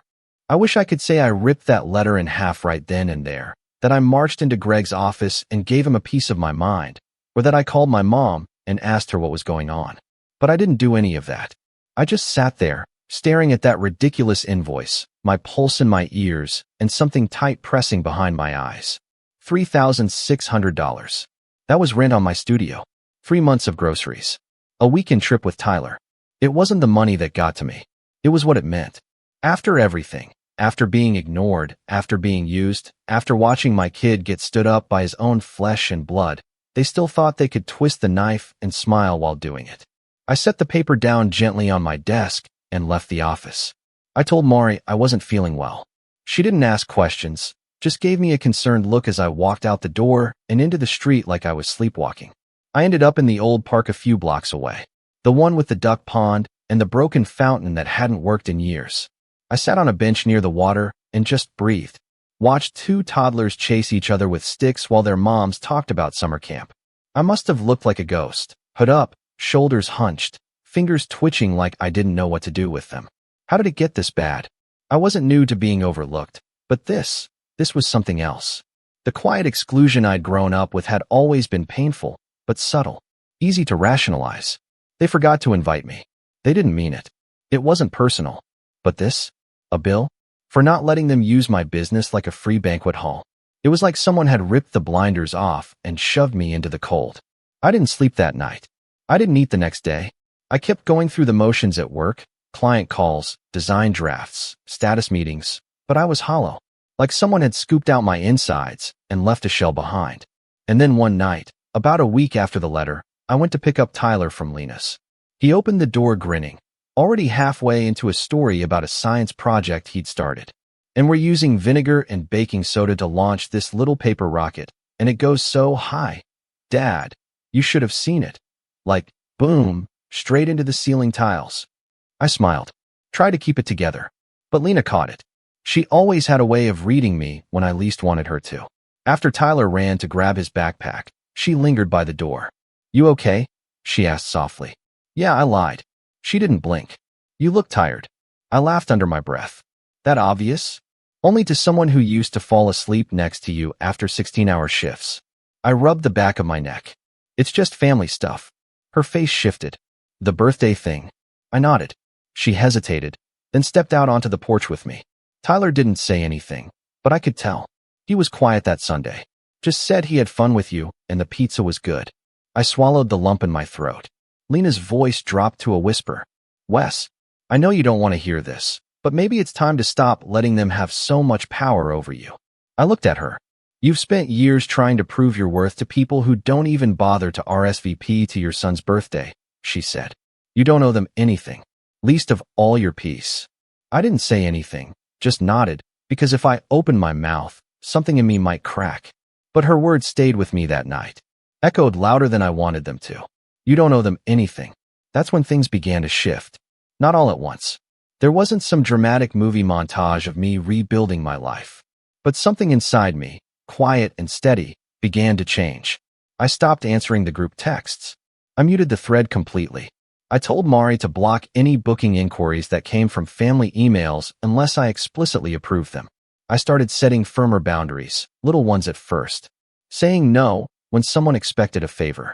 Declining invitations to family brunches, where I'd spend half the time explaining why I was still single and the other half listening to Greg talk about crypto. At first, it felt wrong, like I was doing something selfish. But then, slowly, it started to feel like something else. Liberating. Freeing. Like I was peeling off a heavy coat I didn't know I'd been wearing for years. One night, after Tyler fell asleep on the couch next to me, I pulled out my old sketchbook. The one I hadn't touched since college. I used to draw all the time, little fantasy creatures, detailed cityscapes, superhero concepts I dreamed of pitching one day. Life got in the way. Deadlines. Meetings. clients. But that night, I sat at my desk, turned on the lamp, and let my pencil wander. Hours passed. The world disappeared. And when I looked up, it was nearly 2 a.m., and I'd filled 5 pages. I started drawing again every night after Tyler went to bed. Not for work. Not for anyone else. Just for me. And something strange started happening. I felt lighter. Sharper. Like some part of my brain had finally been unclogged. I'd wake up with ideas buzzing in my head. Mari noticed it too. "You're in a good mood this week," she said one morning. "You invent a new type of coffee or something?" I laughed. Something like that. Then, a month after the bill, something wild happened. I posted one of my superhero designs, just for fun, on an old Reddit account I hadn't used in years. A sketch of a character Tyler had come up with. Captain Marble, the kid with kinetic powers and a pet pigeon sidekick. I added a little caption. "My 9-year-old superhero idea." I had to draw it. Let me know what you think. I went to bed. Woke up the next morning to over 7,000 upvotes. Hundreds of comments. People asking for more. One guy asked if I had a Patreon. Another said he worked at a small indie publisher and wanted to talk about character development. I blinked at the screen, heart thudding. This wasn't a fluke. Over the next few weeks, I kept posting. One drawing turned into a mini comic. I started sharing sketches on Instagram. Then someone tagged me in a story, said their son printed out my drawing and hung it in his room. That's when I realized I'd been starving for this. Not the likes, not the attention, but the connection. The feeling that something I made mattered to someone. Greg and the others still loomed in the background. Every once in a while, I'd get a text. A vague apology. A half-hearted attempt to grab coffee. I ignored most of them. And then one day, Tyler brought home a family tree assignment from school. We sat at the table, crayons scattered everywhere, drawing little portraits of everyone. "Should I put Uncle Greg?" he asked, coloring in his grandma. I paused, then said, "Only if you want to." He looked at the paper for a long moment. Then he smiled and started drawing our cat in that spot instead. "Captain Marble needs a feline sidekick," he said. And I knew I was doing something right. But even as things started to rise, my art, my confidence, my relationship with Tyler, something was still brewing behind the scenes. I found out from Mari that Greg had gone to one of our suppliers behind my back, tried to undercut our printing costs for his new entrepreneurial venture. When they refused and told me, I wasn't surprised. I heard through my cousin that my mother was telling people I'd distanced myself because I was bitter about not being as successful as my brothers. And then, just when I thought they'd finally let it go, I got another letter in the mail. This one wasn't a bill. It was a formal notice of small claims court. Greg was suing me. The charge? Breach of verbal contract. The date? 3 weeks from that day. I read the paper once. Twice. Then I set it down, picked up my pencil, and sketched something I hadn't in a long time. A door. And a key. Because I'd finally found what had opened. And I wasn't going back. Not now. Not ever. But if Greg wanted a fight, well, I had just the plan. When I first read the court summons, my hands didn't shake. My heart didn't race. I just sat there at the kitchen table, the letter in one hand, a half-eaten piece of toast in the other, and let the absurdity of it wash over me. Greg, my own brother, was taking me to small claims court. Over a verbal agreement he fabricated out of thin air. Over a rehearsal dinner that never should have been my responsibility in the first place. Over me, finally saying no. At first, I thought maybe it was some kind of scare tactic. A petty play to humiliate me. But then I read the details. He'd attached receipts from the caterer, florists, even a refund slip from some custom napkins printed with Jake and Rebecca. Love and Bloom. Yes, really. His filing claimed I'd guaranteed usage of the venue verbally, with witnesses present, and that my negligence had caused emotional distress and significant financial loss. And the witnesses? My mother and Jessica. It hit me like a sucker punch. That they were willing to go that far. Not just enabling him. Not just ignoring what he did to Tyler and me, but actively backing him. I sat at the table for over an hour, flipping that letter over in my hands, trying to understand how the people who were supposed to protect me had turned into people I needed protection from. But then, something clicked. Not rage. Not grief. Precision. I could feel a plan beginning to form. Not fully realized. Not even fleshed out. But the spark was there. For the first time in years, I didn't feel like the family punching bag. I felt like a chess player with pieces finally in motion. And I wasn't going to let them make me the villain in my own story. First things first, I got a lawyer. Her name was Melina Ortiz, and she looked like the kind of person who'd survived 6 lifetimes in one. Sharp, unflinching, mid-50s with streaks of silver hair pulled into a clean bun. She'd worked on everything from corporate litigation to nasty family estate disputes, and she didn't blink once while reading Greg's complaint. "This isn't a case," she said, flipping to the second page. "It's a tantrum." I liked her immediately. Melina walked me through the basics. He's suing for under $10,000, so it falls under small claims. No jury, no formal discovery. But that doesn't mean you can't crush him. "Good," I said, "because I don't want to just win. I want to end this." Her eyes twinkled. I spent the next 2 days combing through everything: texts, emails, receipts, calendar logs, even Frankie's invoice from the restaurant I'd actually reserved for that weekend. Mari helped me collect studio records showing the space had been blocked off for maintenance well before the rehearsal dinner debacle. She even had security camera footage showing no one ever showed up that Saturday, except me and Tyler briefly to grab a tablet I left behind. I built a timeline. Layered, documented, airtight. I wasn't just defending myself. I was building a case that would expose everything. Every assumption, every entitled demand, every whispered lie. But that was only part of it. Because for once, I wasn't just playing defense. I was setting the board. See, Greg's entire life revolved around image. He worked in real estate, pompous luxury development stuff, Instagram drone videos of half-built condos, constant networking dinners, always trying to get investors to see him as a visionary. His latest pitch? A boutique property line called Nest Key Living, meant to blend modern minimalism with soul. Don't ask. And here's the thing. When you work in branding, like I do, you start to notice patterns. You know what makes a story stick. You know what tanks a reputation. So I started digging. Not illegally, just public records, social media breadcrumbs, old networking events. And slowly, I pieced together something interesting. Greg had filed to trademark Nest Key Living under his personal LLC. But the domain was registered by his business partner, a guy named Shane. The two had co-hosted a webinar a few months back pitching investors for an upcoming pilot property, a 6-unit eco-complex upstate. But on none of their promotional materials did it list Greg's involvement officially. He was trying to stay behind the scenes. Why? Because, as it turned out, Greg had defaulted on a private investor agreement 2 years earlier during a separate failed development. One that led to some pretty heated arbitration.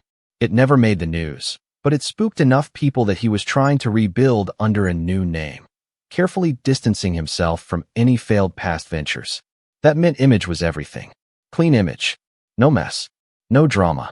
And now he was dragging me to court, publicly. I wasn't going to stop him. I was going to let him, and make sure everyone was watching. Melina and I discussed the details. In small claims, lawyers aren't required, but you're allowed to have one consult and prep you. I'd represent myself in court, but she'd help me draft my countersuit. Yes, countersuit. Because I'd incurred costs too, actual ones. Canceling the event space, rescheduling maintenance, hiring extra security after receiving threatening messages from Greg's friends. And emotional damages? No, I didn't go that far. I didn't need to. I had something better.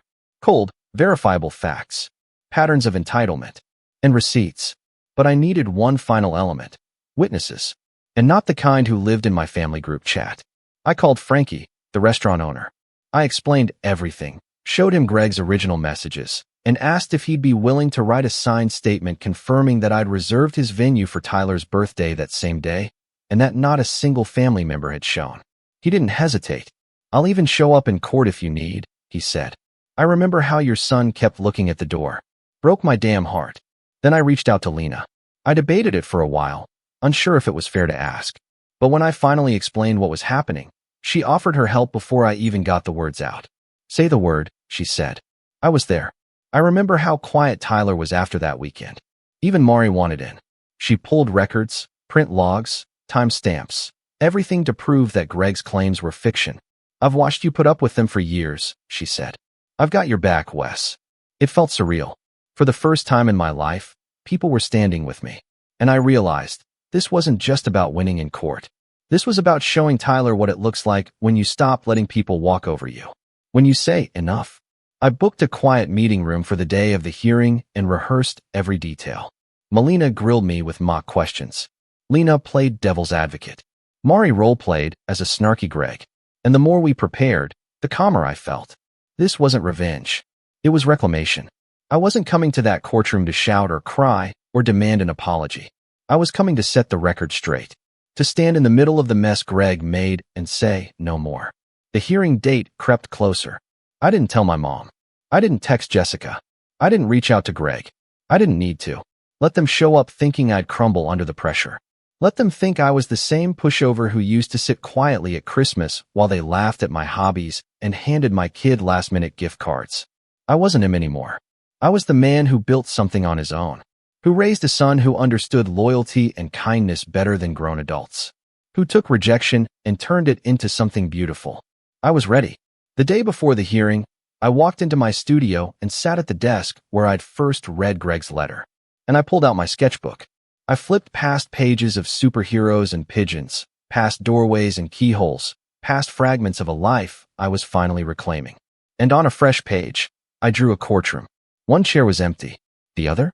Occupied by someone holding a piece of paper. Not angry. Not afraid. Just prepared. Because tomorrow, Greg would walk into that courthouse expecting a fight. But he wouldn't realize. I'd already won. Courtrooms are never as dramatic in real life as they are in movies. No slamming gavels or shocked gasps from the gallery. Just a small, beige room with mismatched chairs, a clock that ticks too loudly, and a judge who looks like he's counting the minutes to lunch. But to me, it felt like the stage for the final act. The culmination of years of being overlooked, underestimated, used, all wrapped into this neat little room with flickering fluorescent lights and cheap carpeting. I arrived 15 minutes early, dressed in a tailored navy jacket and gray slacks. Not to impress, but to look composed. Clean. Collected. I brought a single leather folder, no dramatics. Just facts. Mari walked me in, gave my shoulder a quick squeeze, and took a seat in the back. Lena was already there too, sitting with her arms crossed, and a look on her face that said she dared someone to test her patience. Then Greg walked in, flanked by my mother and Jessica. He wore his smugness like a tailored suit, all swagger and confidence. He shot me a glance like we were rivals in some business deal, not brothers. My mother avoided my eyes. Jessica gave me a tight, unreadable smile. We were called forward. I stated my name. Greg did the same, clearing his throat before answering, as if he were the one doing me a favor just by showing up. The judge, a wiry man with a sharp voice and no time for nonsense, glanced through the file. We're here on a claim of verbal agreement breach, initiated by the plaintiff. Mr. Wesley Morgan, you've filed a countersuit. Is that correct? Yes, Your Honor, I said, calm and clear. Let's begin. Greg wasted no time launching into his performance. He described the deal we'd supposedly made, that I'd offered my venue freely, that I'd confirmed it multiple times verbally, that I'd pulled the rug out the day before the event and caused irreparable harm to his and Rebecca's wedding process. I had guests flying in from out of state, Your Honor, he said, using that fake corporate tone he'd mastered. I lost money. My reputation as a professional was damaged, and I have witnesses who can confirm the agreement was in place. He gestured toward my mom and Jessica, who nodded solemnly, like this was some funeral for truth itself. Then it was my turn. I took my time, opened my folder, flipped to the first exhibit, an email printout. Your Honor, this is the only written communication referencing the use of my venue. It came from Rebecca, Greg's fiancée, after invitations had already been sent, assuming access to a space she had not secured. I never agreed to it.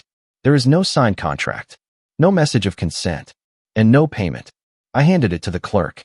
Then came the reservation logs from my event calendar, showing that I had booked my studio for maintenance a full week before the rehearsal dinner was announced. Then Frankie's signed statement, confirming that I had, in fact, rented his restaurant for my son's birthday that same day, with no-shows from every invited family member.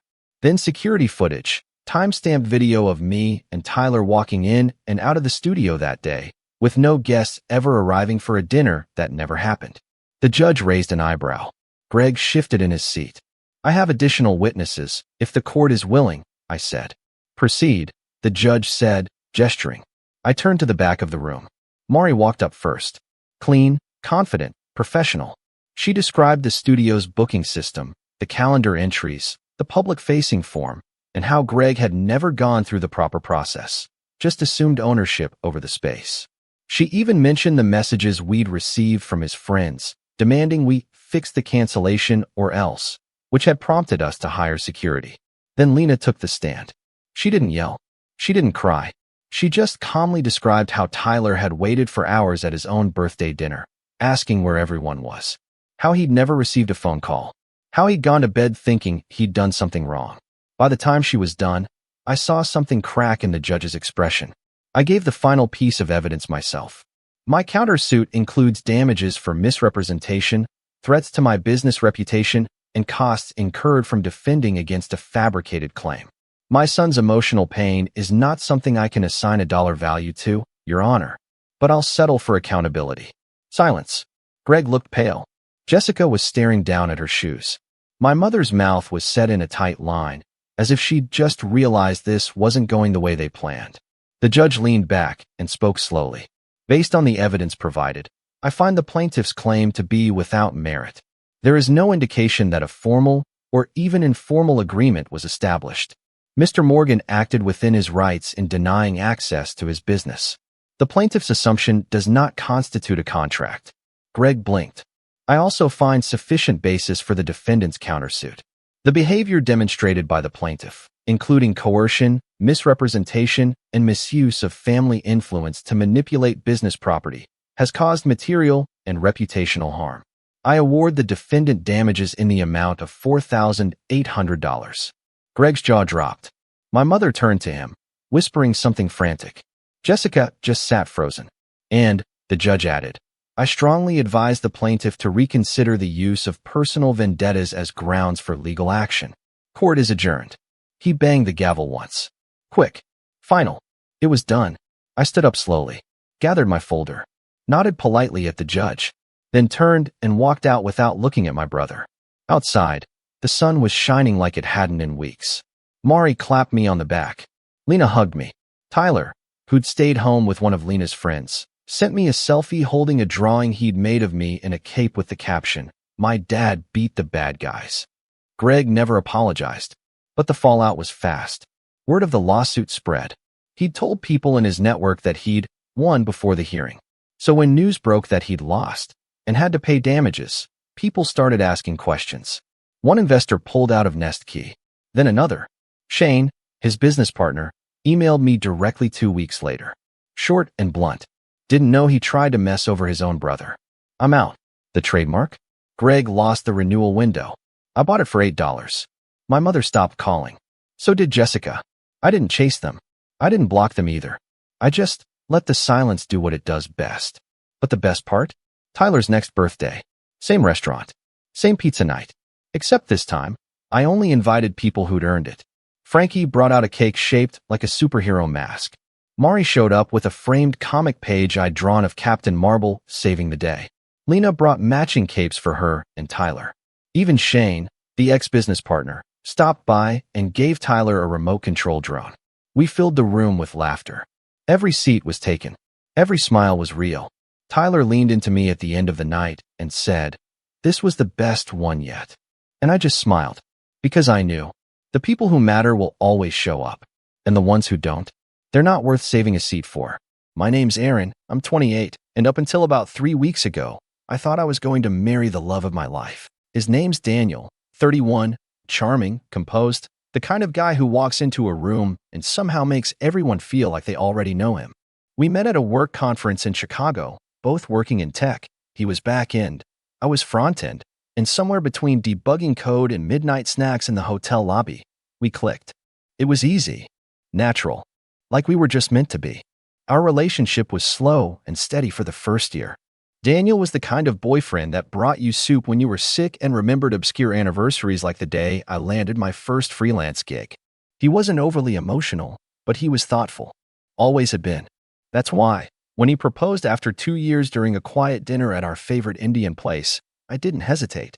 I said yes, heart pounding, not because of nerves, but because for the first time in my life, everything felt certain. The problems started small. They always do, don't they? Little things you shrug off at first because love makes you generous, maybe even a little blind. His mom, Judith, had always been formal with me. She wasn't exactly warm, but I figured that was just her way. Her family is old money from the Northeast, country clubs, generational homes, etiquette manuals tucked behind designer whiskey bottles. My family? Loud, loving, working-class folks from Indiana who throw backyard BBQs for birthdays and laugh way too loud during football games. We're different, sure, but I never thought that difference would grow into a wall. Judith didn't outright dislike me. At first, it was more like subtle dismissals. She'd correct my grammar mid-conversation or joke about how charmingly simple I was. One time, at a brunch with her friends, she introduced me as Daniel's latest little project, like I was some kind of fixer-upper home. I laughed it off, but I felt the sting. I told Daniel later, and he kind of winced but said, "She just has a weird sense of humor. Babe, don't take it personally." So I tried not to. For a while, I really did try. But Judith wasn't the only one. His sister, Alexandra, Lexi, was even worse. She had that effortless cruelty that some people sharpen like a skill. At dinner parties, she'd casually bring up ex-girlfriends of Daniel's, the ones who came from the right kind of families. Once, during Christmas, she gave me a book titled How to Raise Cultured Children and said it was just a little gag gift, in case you guys start soon. Daniel told her to knock it off, but it always came with this half-laugh, like it was just harmless teasing. I started to wonder if I was the only one who didn't get the joke. Still, we moved forward. We set a date for spring. I was excited to plan the wedding, and for a while, I let myself dream. My mom cried when I told her the venue we picked. It was a restored barn with hanging lights and wildflowers, the kind of place that felt like home. My dad offered to pay for the catering. My younger brother, Eli, wanted to walk me down the aisle with Dad, since we're so close.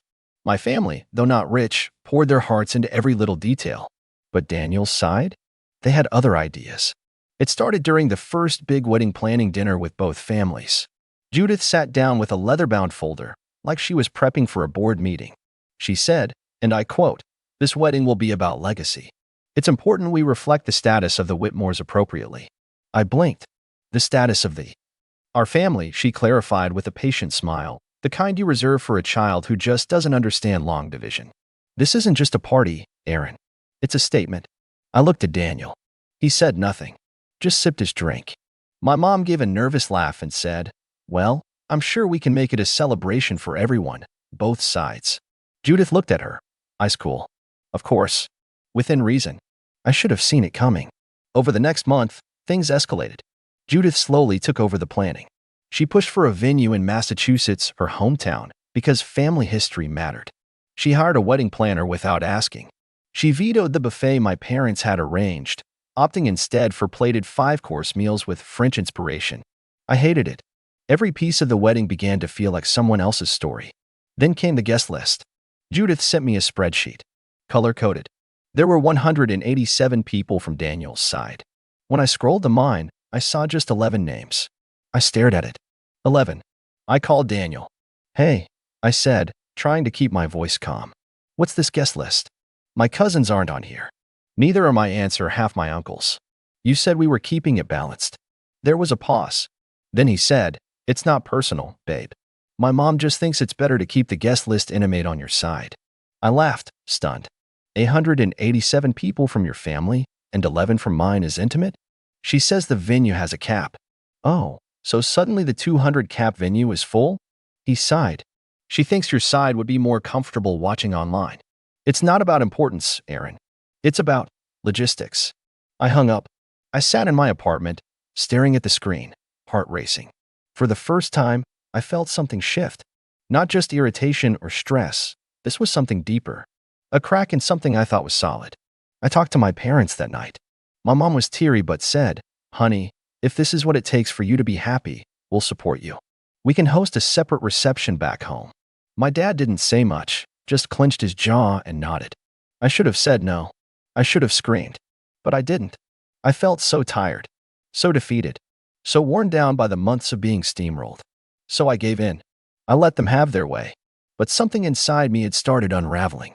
2 weeks before the wedding, Judith called me to go over final details. It wasn't a conversation. It was a lecture. She reviewed the dress code. No floral patterns, no bold colors, no inappropriate fabrics. She reminded me that my brother's speech had been removed from the reception schedule because the tone was too casual. And then she said, so breezily, like she was commenting on the weather, also, just so you're prepared, Daniel's grandmother has expressed concern about the optics of mixing certain families too closely, so your family won't be seated near ours. It's just for appearances, dear. That was the moment. The exact moment something inside me snapped. I didn't say anything. I didn't argue. I just said, got it, and hung up. And then I got quiet. Real quiet. I stopped checking the group chats. Stopped responding to planner updates. I went through the motions, dress fittings, confirmations, RSVPs, but inside, I was hollowing out. Daniel didn't notice. Or maybe he did, but chose not to ask. The night before the wedding, we had a small rehearsal dinner. Just the wedding party and immediate family. My parents weren't invited. Neither was my brother. Judith gave a little toast, clinking her glass, smiling with her perfectly manicured hands. To legacy, she said, and to new beginnings, ones we can all be proud of. I stared at her, then looked at Daniel. He raised his glass. That night, I didn't sleep. I stared at the ceiling, thinking of my dad walking me down the aisle, except he wouldn't be. Thinking of my mom watching from a screen, of Eli's removed speech, of every piece of me being carved out and replaced with someone else's vision. The next morning, I got dressed. Hair done, makeup flawless, gown zipped and tucked. Everyone told me I looked beautiful. I smiled. I waited. And then, right before the vows, I stood at the altar. I looked around at a sea of strangers in designer suits. I looked at Judith, beaming. I looked at Daniel, still silent. And that's when I did something no one saw coming. I didn't run. I didn't cry. I didn't cause a scene, not at first. I simply turned around. My heels clicked on the polished floor of the venue, each step echoing like a countdown. The air felt too still, like the moment right before a thunderstorm. I heard the murmurs ripple through the room, like the first crack of distant thunder. My heart was hammering, but my face? Calm. Stone cold. Someone called my name, soft at first. Then louder. Aaron. Daniel's voice. Uncertain. A step forward. I didn't stop walking. I reached the end of the aisle and paused. I turned, slowly, looking out at the stunned crowd. Judith's face had frozen in a smile, like she hadn't fully registered what was happening. Lexi's jaw had actually dropped. A few guests were craning their necks, confused, whispering. Daniel was still standing at the altar, stiff and wide-eyed, his hands slightly lifted as if unsure whether to chase me or stay put. I took a breath. I wanted to scream, to yell at them for everything they'd stolen from me. But I didn't. Instead, I reached into the bodice of my dress and pulled out a folded piece of paper. It was a letter, one I'd written the night before when I couldn't sleep. I wasn't going to say anything, I began, my voice shaking just slightly. I was going to go along with this. I was going to let you have this day, the way you wanted it.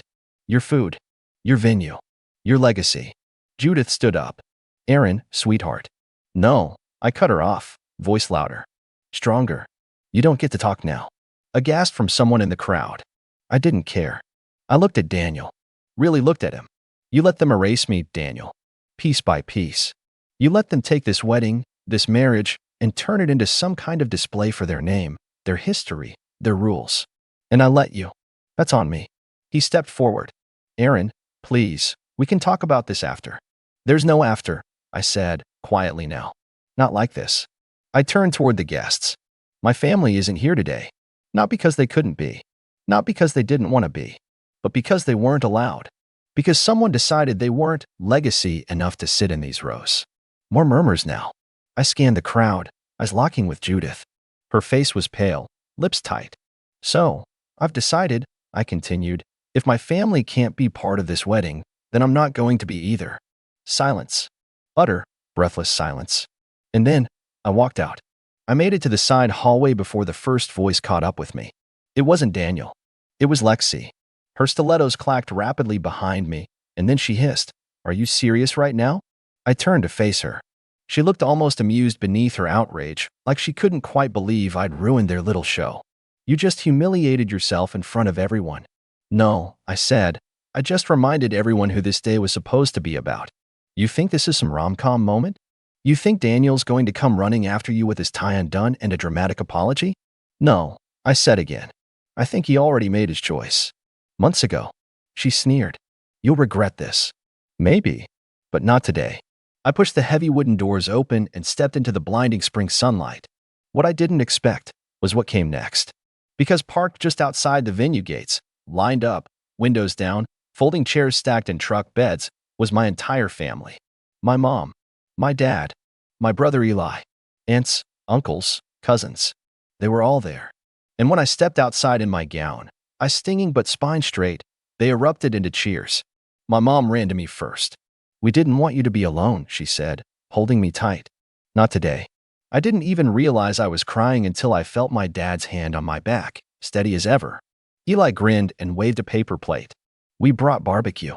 Hope you're not sick of pulled pork." I laughed, really laughed, for the first time in months. And that's when I knew this wasn't the end of the story. It was the beginning. But what I did next, that was the real revenge. We set up right there in the parking lot. My family, bless them, had turned the whole gravel stretch outside that ridiculous country estate into what looked like a mini county fair. My Uncle Joe had brought a smoker on wheels, and it had already filled the air with the smell of hickory and sweet sauce.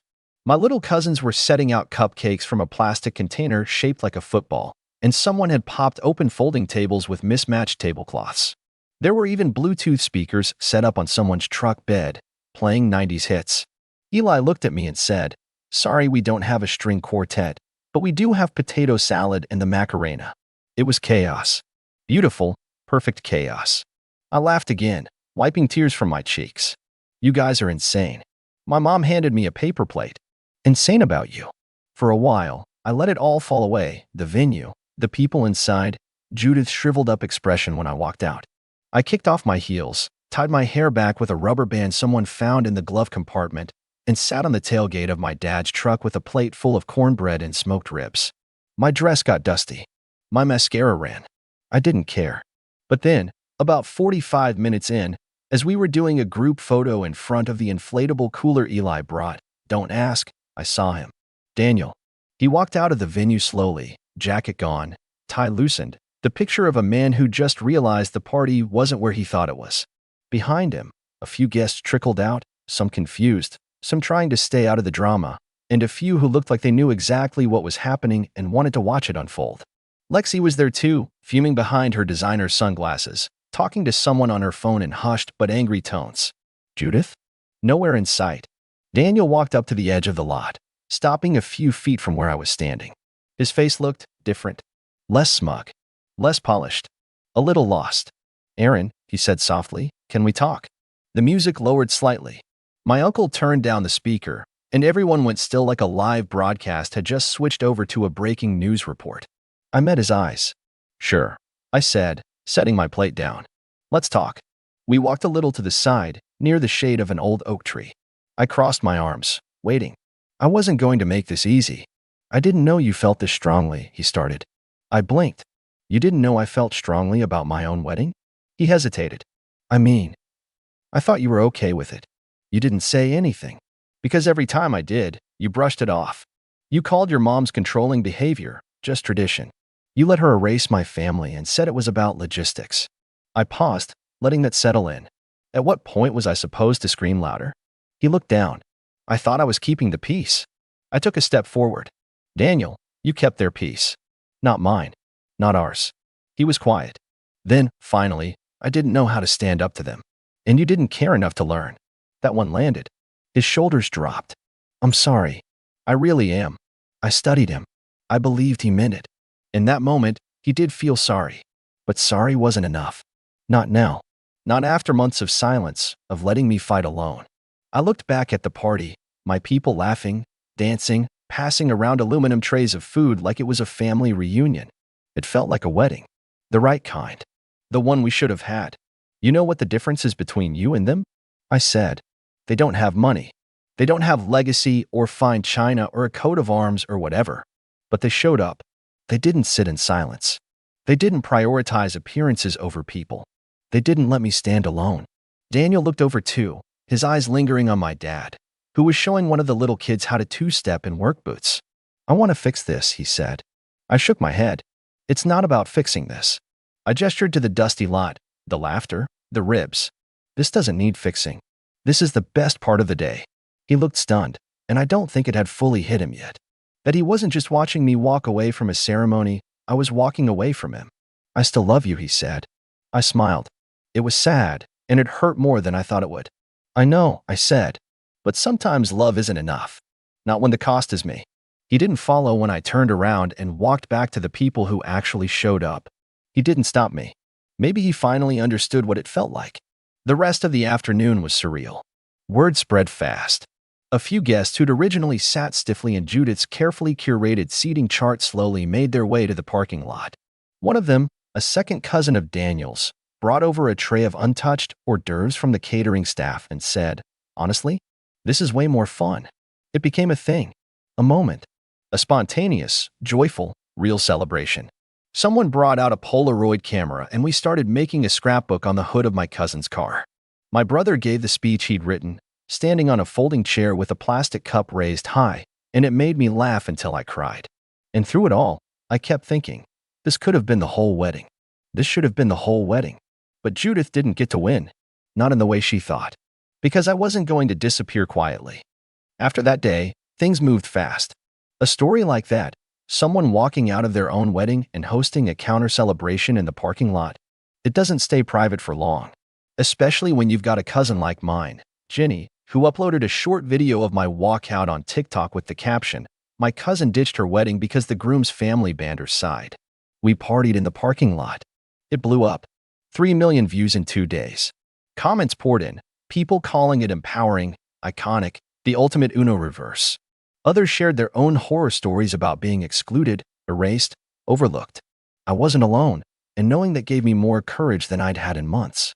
I didn't post much myself, not at first.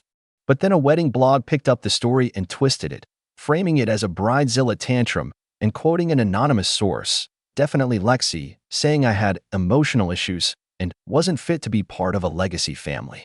So I wrote my version. I posted a thread. I loved him.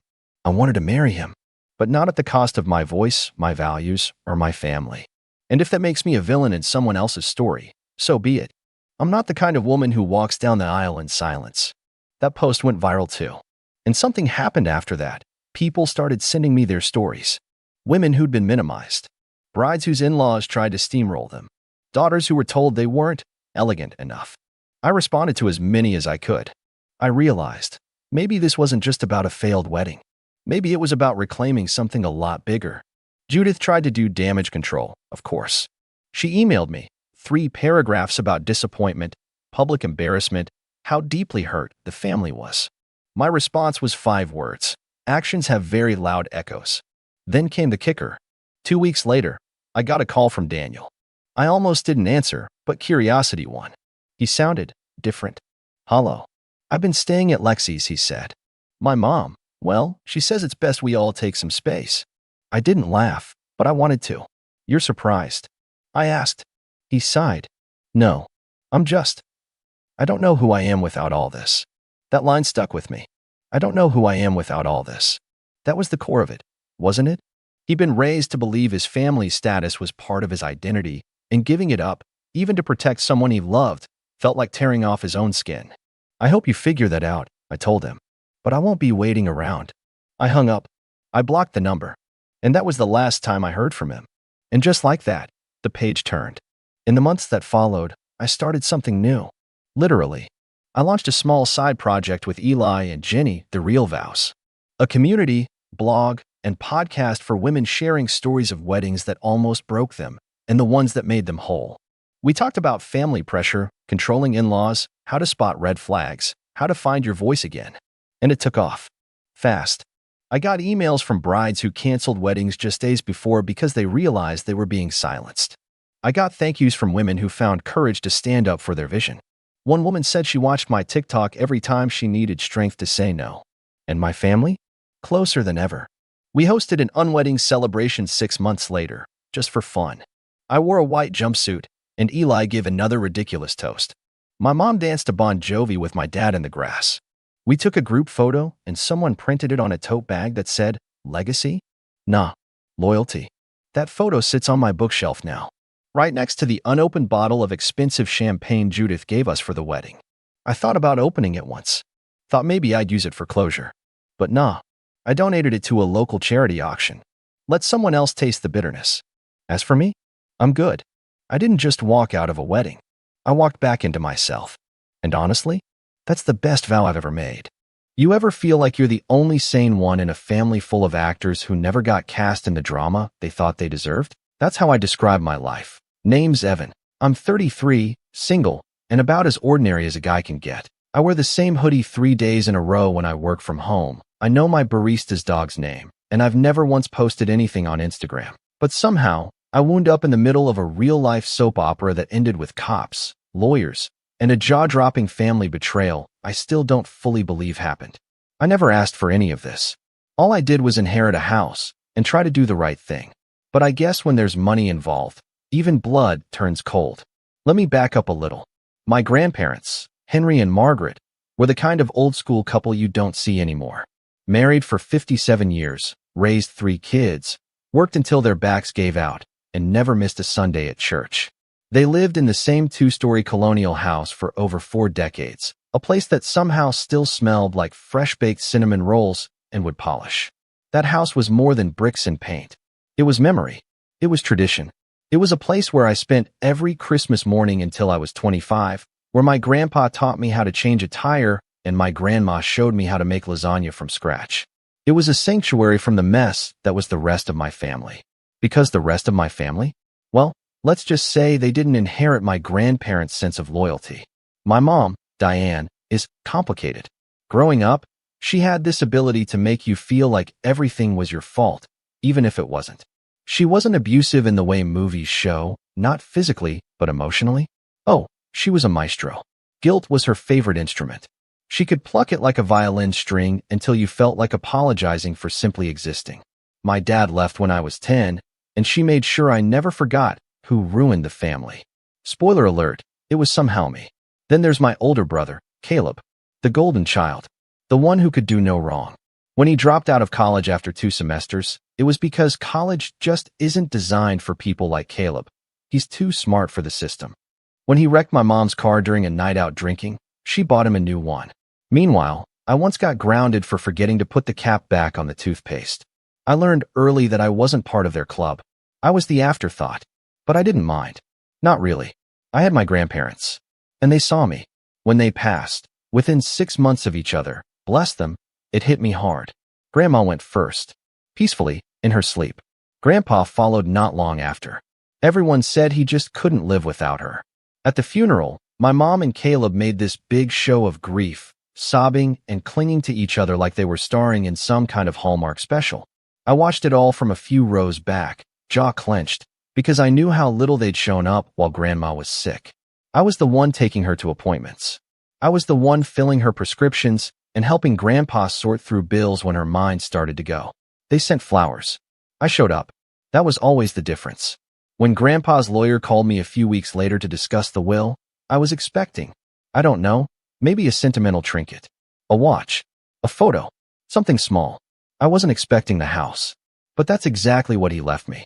Not split between family. Not held in trust. He left the entire property, worth around $1.2 million, once you counted the land and the location, solely to me. Clean and clear, aside from an old line of credit they'd taken out for some home repairs and medical bills. At first, I was stunned.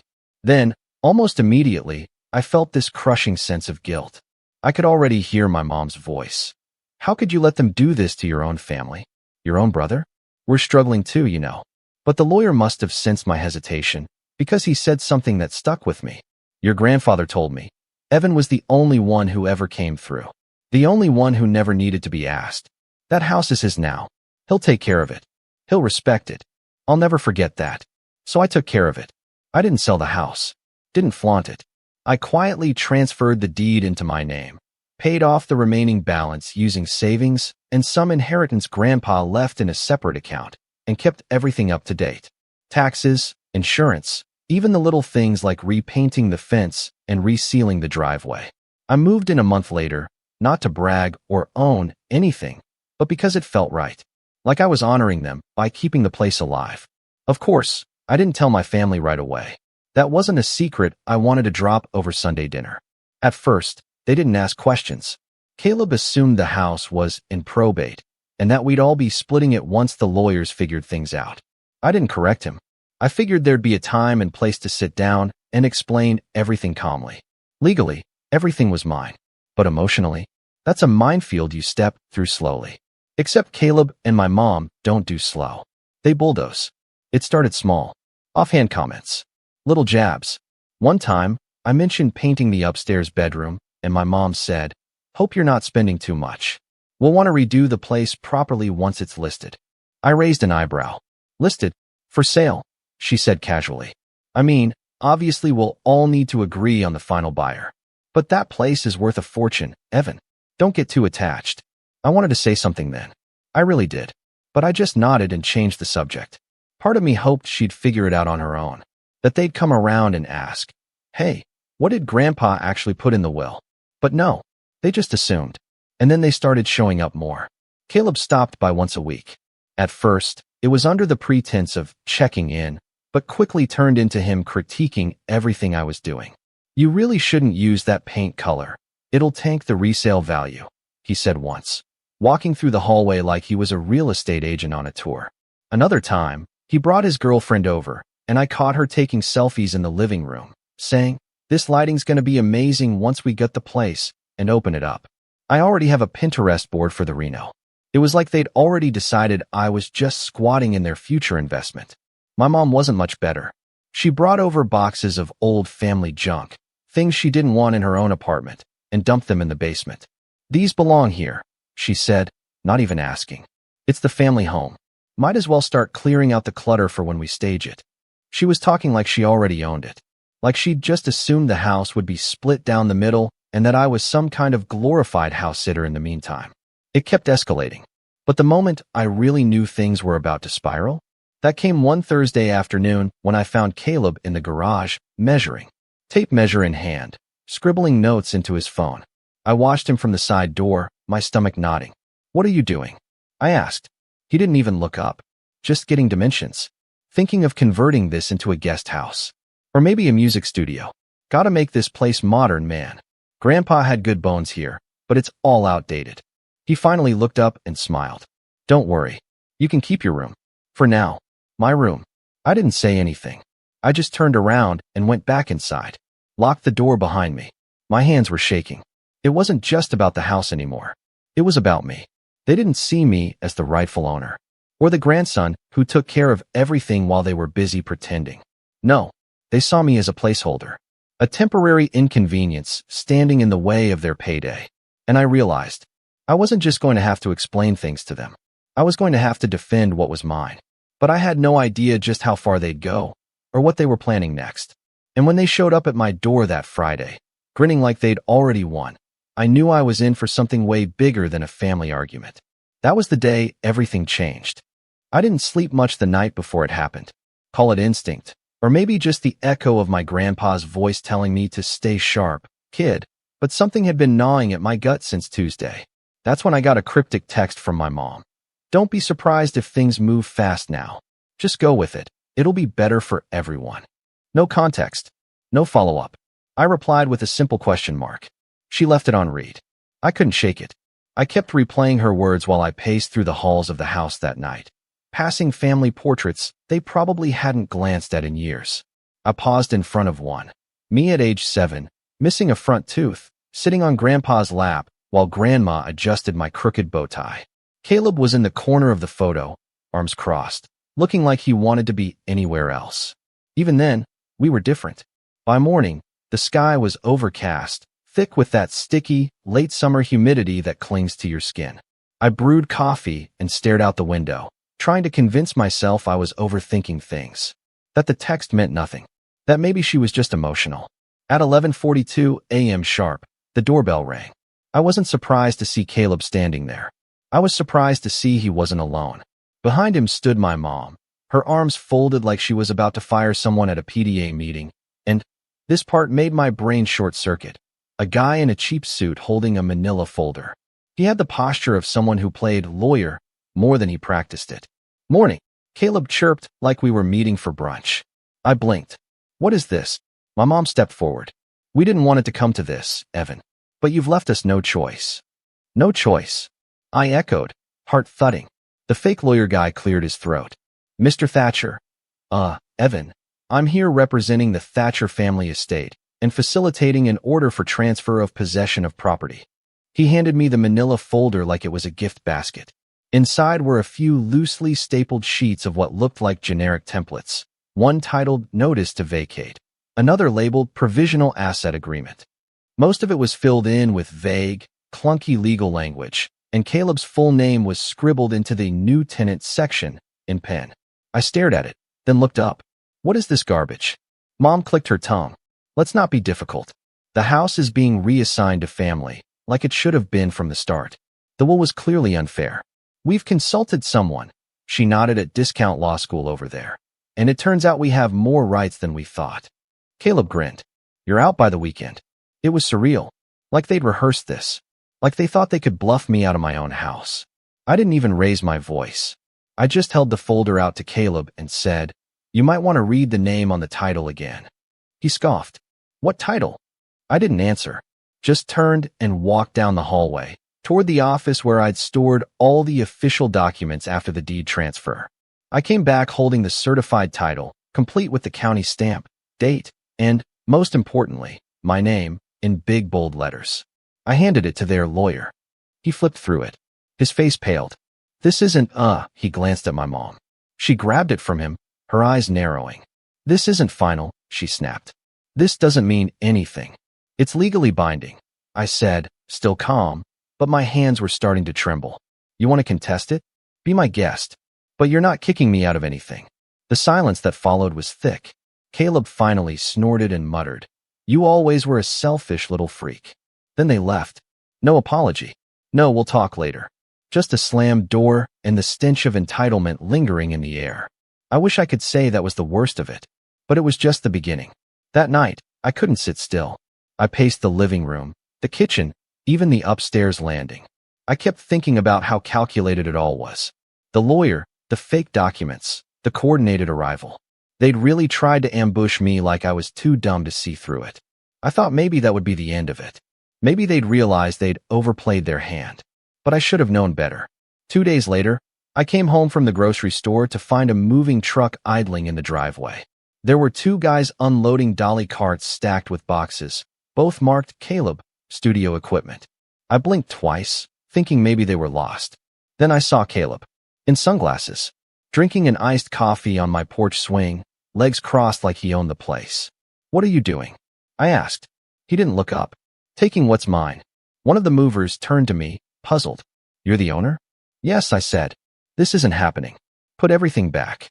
We already unloaded half of it, man, the guy replied, rubbing the back of his neck. I don't care. I snapped. He's trespassing.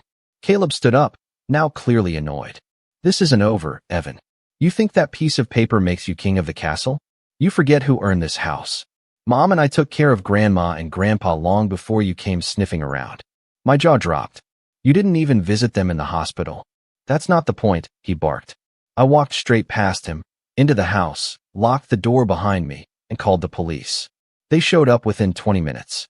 The movers were asked to stop immediately. Caleb tried to show them the fake legal documents again, same ones from before.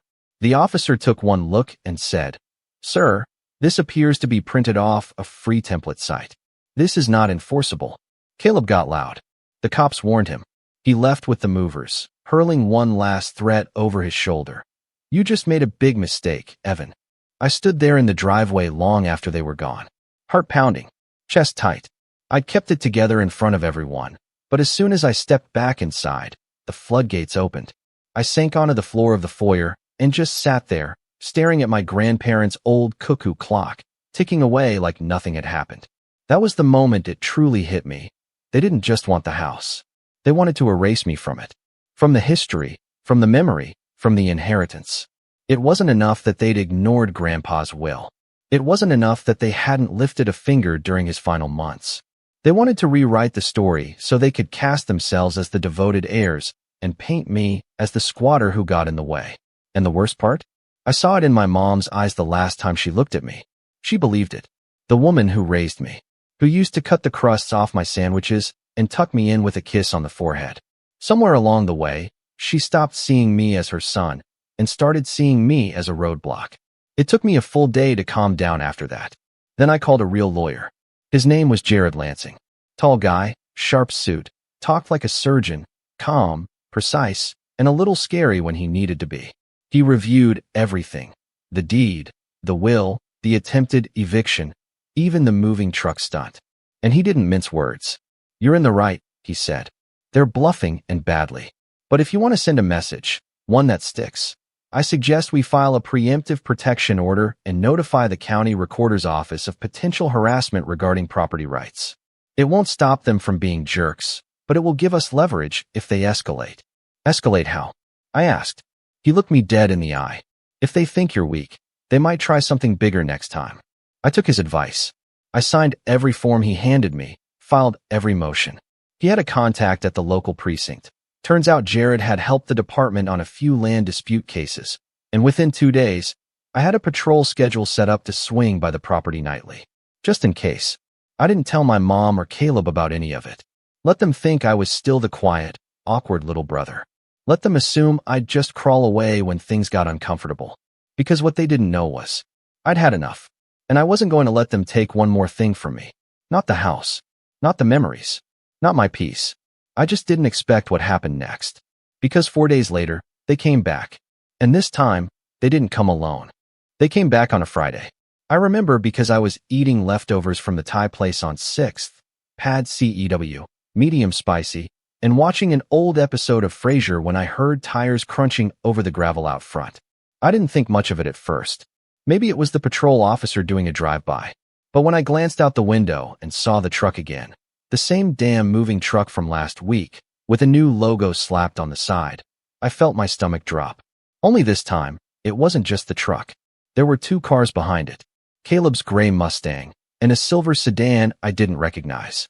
The sedan parked crookedly across my driveway like it owned the space. Out of it stepped my mom, wearing sunglasses even though it was cloudy, and walking like she was heading into a courtroom she knew she'd already won. And next to her, of all people, was Uncle Frank. I hadn't seen Frank in years. He was Grandpa's younger brother, the kind who always had a slick story and a cigar in his jacket. Growing up, I remembered him as the fun uncle. Gave me a Game Boy once and let me watch R-rated movies. But somewhere in my teens, that charm started to curdle. He'd burned bridges all over the family tree. Loan scams, shady business pitches, even tried to sell one of Grandma's antique jewelry boxes at a pawn shop and claimed she told him he could. He vanished after that. Now here he was again, grinning like he'd been invited to Thanksgiving. I didn't open the door. I watched from the window as they all huddled on the front porch. Caleb rang the doorbell twice, then knocked, loud. My phone buzzed with a text. From Mom. "Come outside. Let's make this easy." Easy. There was that word again.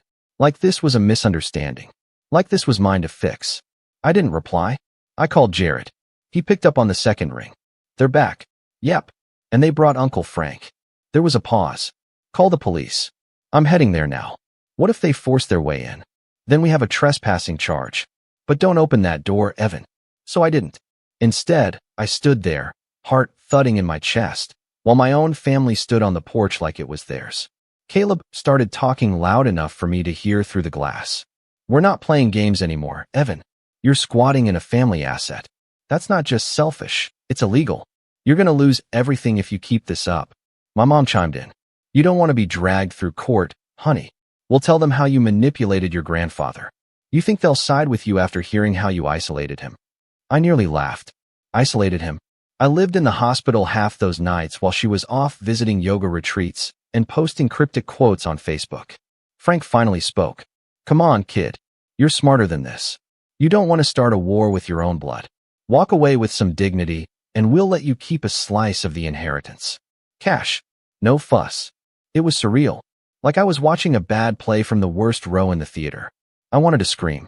I wanted to run outside and shout, "Are you hearing yourselves?" But I didn't. I stayed put, just like Jared said. The police showed up 12 minutes later. A single cruiser.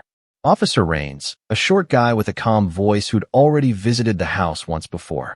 He stepped out and raised his hand to the group. "I'm gonna need you all to step off the property." My mom immediately flipped the switch. "This is a family matter, officer. We have paperwork. This is our home too." "No, ma'am. he said, already sounding tired. I've seen the paperwork. The deeds in Evan's name. You're trespassing. Unless you want to get cuffed in front of a moving crew, I suggest you leave. Now. Frank looked like he was about to argue, but one glance at the badge and he folded. Caleb muttered something under his breath. My mom. She turned to face the door one last time and yelled through the wood. You'll regret this, Evan. Families don't forget betrayal. Then they left. Again. But this time it broke me. Not on the outside. I stayed composed long enough to thank the officer, not at the neighbors peeking from behind their blinds, and locked the door behind me. But the second I was alone, I lost it.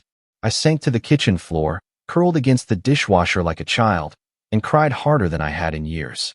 Not just from fear or anger, but from grief. Grief over the family I used to believe in. Over the idea that somewhere deep down, they still cared about me. That maybe, just maybe, if I explained enough, or gave them time, they'd come around. That illusion shattered on my tile floor, somewhere between Caleb's threats and my mother's chilling final words. I didn't leave the house for 2 days.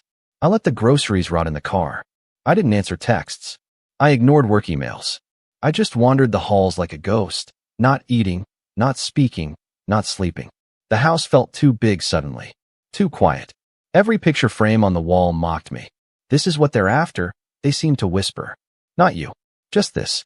I hit rock bottom around 3 a.m. on the third night. I found myself in Grandpa's old study, sitting in his creaky leather chair, thumbing through an old photo album he kept in the bottom drawer. Birthdays, fishing trips, Christmas mornings with wrapping paper everywhere. Caleb was in half the pictures, but he always looked distracted. I was in the others, always looking at Grandma. She had a way of smiling with her whole face. On the inside cover, Grandpa had written in thick marker, "To Evan, may this house always be a home." I cried again, but it wasn't the same kind of crying. It wasn't despair. It was resolve. Because I remembered why I was here. Why they gave it to me. Not because I was smarter or better, but because I showed up. Because I sat by Grandma's bed when she forgot my name, but still held my hand. Because I held Grandpa's arm as he limped through the garden one last time before the morphine took over. Because I was present. They didn't leave me the house because I deserved it. They left it because I earned it. And that's when the fog began to lift. I stood up. I opened the windows. I showered for the first time in days. I texted Jared, ready to push back. What came next wasn't flashy. It wasn't dramatic or loud. It was steady. I started small, called a locksmith and changed every lock on the property, upgraded the security system, installed cameras, motion lights, and a smart doorbell that sent alerts straight to my phone. I didn't post about it, didn't brag, just took precautions. Next, I got serious about work.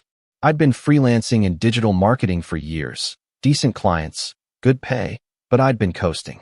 So I reached out to some old connections, pitched myself like I was applying for a Fortune 500 job, got 2 new contracts in 1 week. One of them was a retainer that nearly doubled my monthly income. Money meant options. Options meant power. I started putting aside a war chest, not for revenge, not yet, but just in case this dragged into court.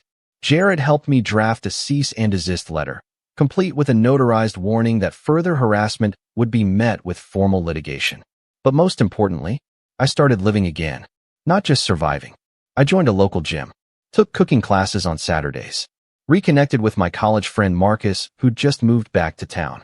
He invited me to trivia nights and weekend hikes. I said yes, even when I didn't feel like it. Especially when I didn't feel like it. The house began to change too. Not physically, not yet, but spiritually. I painted the living room a soft gray Grandma would have loved.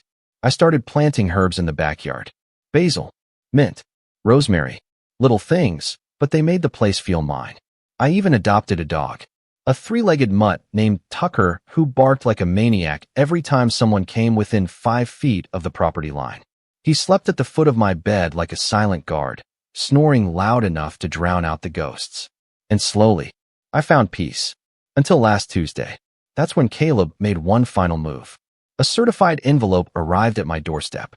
Inside was a formal letter, drafted by a new lawyer, a real one this time, claiming that the will had been influenced under duress and that my monopolization of family assets was both unethical and legally questionable.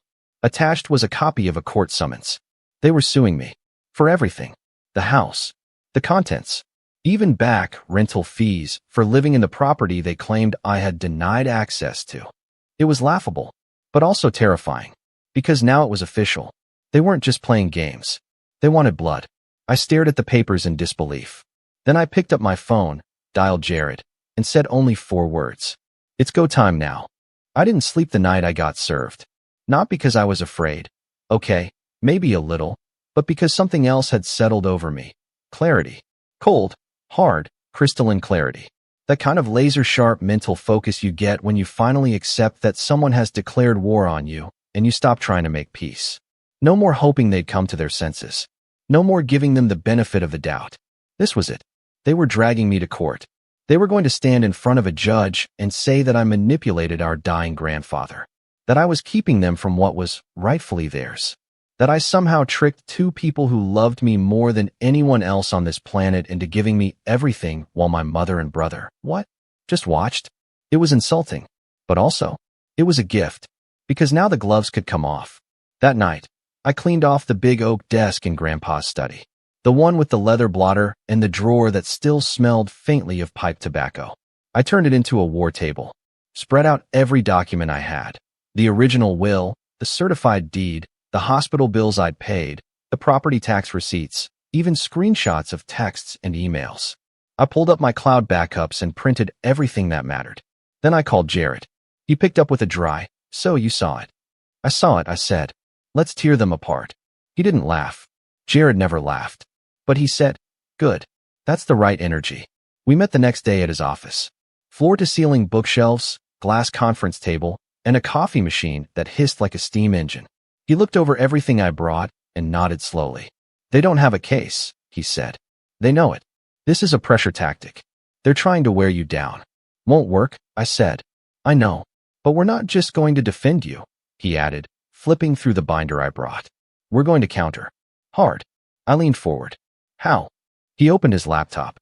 "First, we're going to subpoena Caleb's financial records. He's claiming the house is community property? Fine. Let's see if he's been filing taxes under that assumption. Has he declared it as an asset? Paid insurance on it? Contributed a cent to its upkeep? Doubt it. And if we find any financial misconduct on his end, unreported income, bad debts, we can undermine his credibility as a witness. What about my mom? She's going to be tougher. She'll play the grieving mother card. But we have angles." He pulled up the hospital logs I'd printed, dates and times of Grandma's and Grandpa's final stays. "You were listed as the primary emergency contact. You signed every treatment form. They didn't visit once in the last 4 weeks of Grandpa's life. That's going to matter to a judge, especially if we bring in character witnesses." That gave me pause. Who would testify for me? "Already made some calls," Jared said. "The hospice nurse, Anna, she remembers you. Said you were the only family who ever showed up on time. She's willing to write an affidavit, maybe even testify in person. The hospital receptionist, too. Apparently, she remembers how you'd bring your grandfather donuts every Wednesday." I swallowed hard. I hadn't even thought those moments mattered. "But the real nail in the coffin," Jared continued, "is going to be the video." I blinked. "What video?" Jared smiled, actually smiled, for the first time since I met him. "Your grandfather recorded something," he said. "The lawyer who handled the will, David Goldstein, called me this morning. Said he forgot about it until I mentioned the case. Apparently, your grandfather insisted on filming a short message when he signed the final draft of the will, just to be safe." My throat went dry. "What did he say?" "You'll see." We drove to Goldstein's office that afternoon. The place looked like every other estate law firm. Dusty, quiet, lined with oak paneling and muted green carpet that hadn't been fashionable since 1989. Goldstein himself was in his late 60s, balding, with wire-rimmed glasses and a habit of polishing them whenever he had to say something awkward. He welcomed us in and pulled out an old USB drive from his desk. "No one's seen this but me," he said. "Henry wanted it that way. Said if things ever got ugly, this might help settle it." He plugged it into his computer and double-clicked a file labeled h.thatcher_final.mp4. The screen went black. Then a familiar face appeared. Grandpa, sitting in this very room, dressed in his best navy suit, looking frail but sharp-eyed. He cleared his throat and stared into the camera. "If you're watching this," he began, "then something's gone wrong. And I hate that it came to this. But I want to make myself crystal clear. I am of sound mind. I've reviewed this will with Mr. Goldstein here, and I know exactly what I'm doing. He paused, then leaned closer. I'm leaving the house to Evan. Only Evan. No one else. Because he's the only one who ever earned it. Diane, if you're watching, this isn't personal. But you weren't there when your mother needed you. And Caleb, son, I hope you find your path. But it won't be through this house. This house belongs to the one person who never asked for anything, but always showed up anyway. He leaned back. That's all. I trust that'll be enough. The video ended. Silence fell over the room. I didn't realize I was crying until Jared placed a box of tissues in front of me. Can we use that in court? I asked. He nodded. Oh yeah, that's going to hit like a hammer. I left the office feeling 10 pounds lighter, but also a lot hungrier, because now I had what I needed. The truth, the receipts, the voice of the man they were trying to erase. And it was time to flip the script. Back at home, I started getting organized. I built out a full timeline, every interaction, every stunt they'd pulled, down to the texts and voicemails. Jared helped me formalize it into a statement. I even flagged moments when I'd been harassed in public, like when Caleb confronted me at a grocery store last month and told me, "You're just squatting in my inheritance." We added that to the file too. I wasn't going to play defense anymore. But I didn't stop there. I started reaching out to people who knew my grandparents, church friends, old neighbors, even their gardener, Tony. I asked for stories, memories, anything that could add color to the kind of people they were, and what kind of relationship they had with me. The responses flooded in. Mrs. Callahan, their neighbor from across the street, sent me a scanned note Grandma had written. Evan brought me tulips today. He always remembers the little things. Tony told me Grandpa once gave him a bonus and said, "Use this for your daughter's school trip." Evan would have done the same. It became clear that this wasn't just a legal case. It was a story, my story, and I was going to tell it, in full color, with every receipt, every photo, every signature. Meanwhile, Caleb and Mom kept up the theatrics. I got another letter from their lawyer, some mid-level bulldog from a firm that specialized in family disputes, offering to settle for equal asset distribution if I vacated the property peacefully within 30 days. I wrote back through Jared. My client declines. He is the sole legal owner, and any continued harassment will be used as evidence in a formal countersuit. The tone shifted immediately. 2 days later, I got a voicemail from Mom. No fake lawyer involved this time. Just her voice, brittle, exhausted, and full of venom. "You always think you're so much better than us, Evan. But you're not. You're just a scared little boy hiding behind paperwork. I hope you enjoy your empty house. No one's coming to visit you when you're old and alone." I didn't respond. Instead, I forwarded it to Jared and added it to the binder. Because here's the thing about setups. They take time. They're quiet, deliberate. You don't make a big speech. You don't tip your hand. You just gather your pieces, one by one, until the trap is set. And when they least expect it, when they think they're still in control, that's when you spring it. The court date was set for 3 weeks out. I circled the day on the calendar in red ink. And then, I went to work. Court was scheduled for a Monday. I wore my grandfather's navy blue suit, the same one he wore in that video. It had been tailored down a bit. It hung a little loose on me otherwise, but I made sure not to touch the lapel pin. A tiny silver eagle. Grandpa said it reminded him to stay sharp and see everything. I could have used that advice back when all this started. Jared met me at the courthouse steps, calm as ever. He was holding a leather case and chewing on the end of a pen like he was waiting for a chess match to begin. "You ready?" he asked. I nodded. "More than ready." "Good," he said. "Because today's not just about proving them wrong. It's about proving you were right to stand your ground." We entered the courtroom and took our seats on the right side. Opposite us sat my mom, Caleb, and their new lawyer, a stiff, overly confident guy named Gregory Shaw, who introduced himself like he thought he was auditioning for a legal drama. He didn't nod at me, just flipped open his folder like he already knew how the day would end. The judge was a woman in her 50s with short gray hair and tired eyes. Her name was Honorable Judge Kayla Stinson, and from the moment she entered, she radiated an air of no-nonsense fairness. The bailiff called the case number. Gregory stood and began. "Your Honor, we contend that the will in question was signed under emotional duress, influenced by Mr. Evan Thatcher, who had isolated the late Mr. and Mrs. Thatcher from their family during their declining health.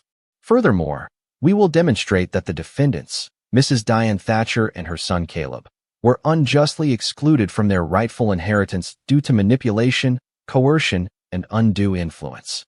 It sounded rehearsed, like a monologue he'd practiced in the mirror. Jared didn't flinch. When it was his turn, he stood slowly, adjusted his glasses, and said, "Your Honor, we will demonstrate that my client was the only family member consistently present for the deceased during their final years. We will present documentation of financial, emotional, and medical support provided solely by Mr. Thatcher, while the plaintiffs were largely absent. We will also provide evidence, including a direct video statement from the deceased, that the will reflects his true, independent wishes, made with full mental clarity." The judge nodded. "Proceed." The case unfolded over the next several hours. First, we walked through the facts. The will, the notarized transfer of the deed, the mortgage payoff from the inheritance account Grandpa had left for that purpose. Everything matched. Everything lined up. Gregory tried to poke holes, but Jared parried each one with effortless precision. Then came the part one was dreading, the accusations.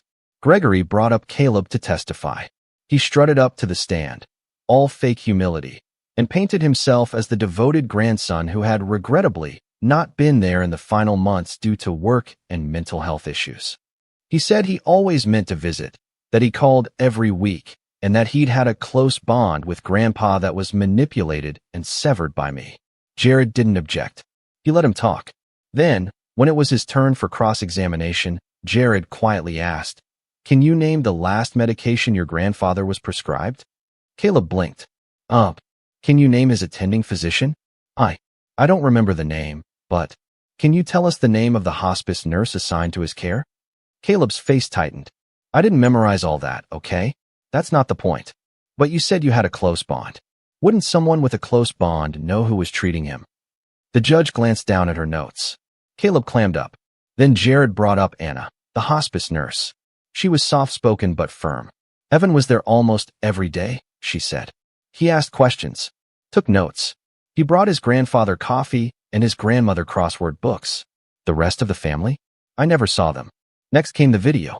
The moment it started playing, you could hear a pin drop. Caleb shifted in his seat. My mom's eyes narrowed like she was trying to find a flaw in the footage.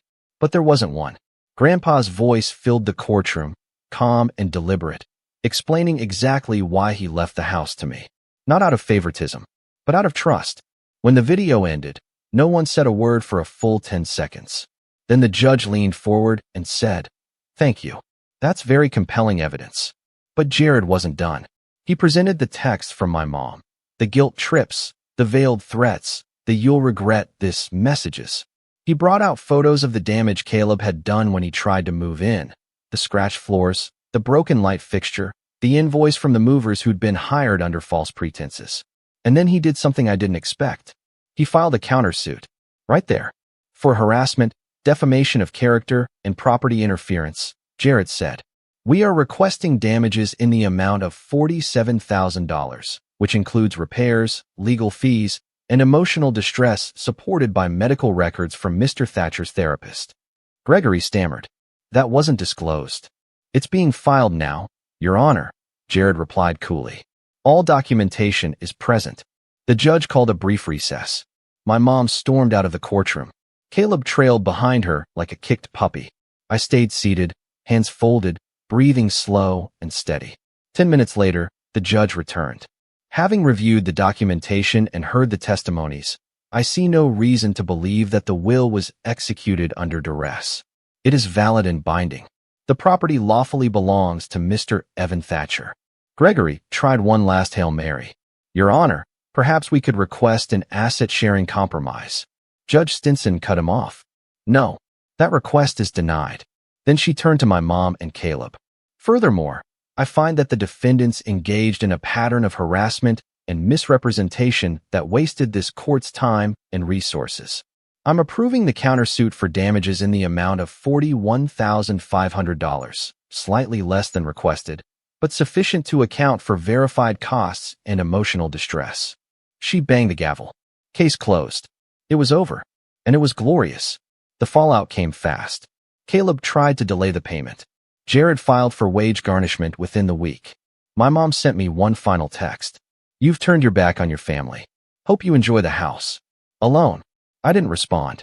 Not out of malice. Just peace. Because she was wrong. I wasn't alone. I had Marcus. I had my neighbors. I had Tucker, who was currently snoring under my desk. And I had something she'd never understand. Freedom. Not just the freedom to live in my own home without fear, but the freedom to be myself. To know I'd done the right thing. To stand tall in the face of everything they threw at me and say, I stayed true. I held the line. That weekend, I hosted a dinner party. Nothing big. Just 6 people. Marcus brought wine. Anna, the hospice nurse, came with her husband. Jared even stopped by, dressed down for once, and brought his wife and kid. We grilled in the backyard and ate under the string lights I'd finally gotten around to hanging.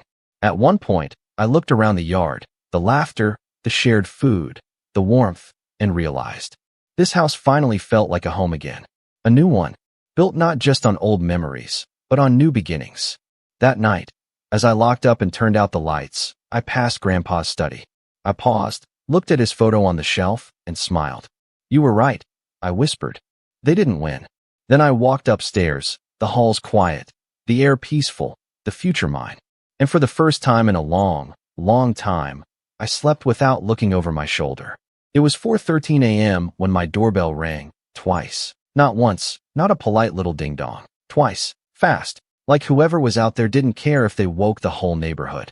I remember it exactly because I'd just finished my night shift at the campus library. I was 24 at the time, still juggling grad school and 2 part-time jobs to keep my head above water. I hadn't even taken my shoes off yet. My name's Connor, by the way. And this is the story of the moment I realized my family didn't just have favorites. They had disposable people. I wasn't expecting anyone. I don't live the kind of life where people make spontaneous 4 a.m. visits. And yet, when I peeked through the peephole, there he was. My grandpa, standing alone on my porch in a frayed sweater, holding a beat-up duffel bag in one hand and a pill organizer in the other. No coat, no phone, no smile. Just a confused, tired man who looked like he'd been dragged through a storm and left to dry on my welcome mat. I yanked the door open. "Grandpa," I asked, even though I could already feel it in my gut. Something was wrong. He blinked slowly. "Connor, they said you'd take care of me." They. A freezing breeze swept in behind him, and with it came the gut punch of betrayal that I wouldn't fully register until much later.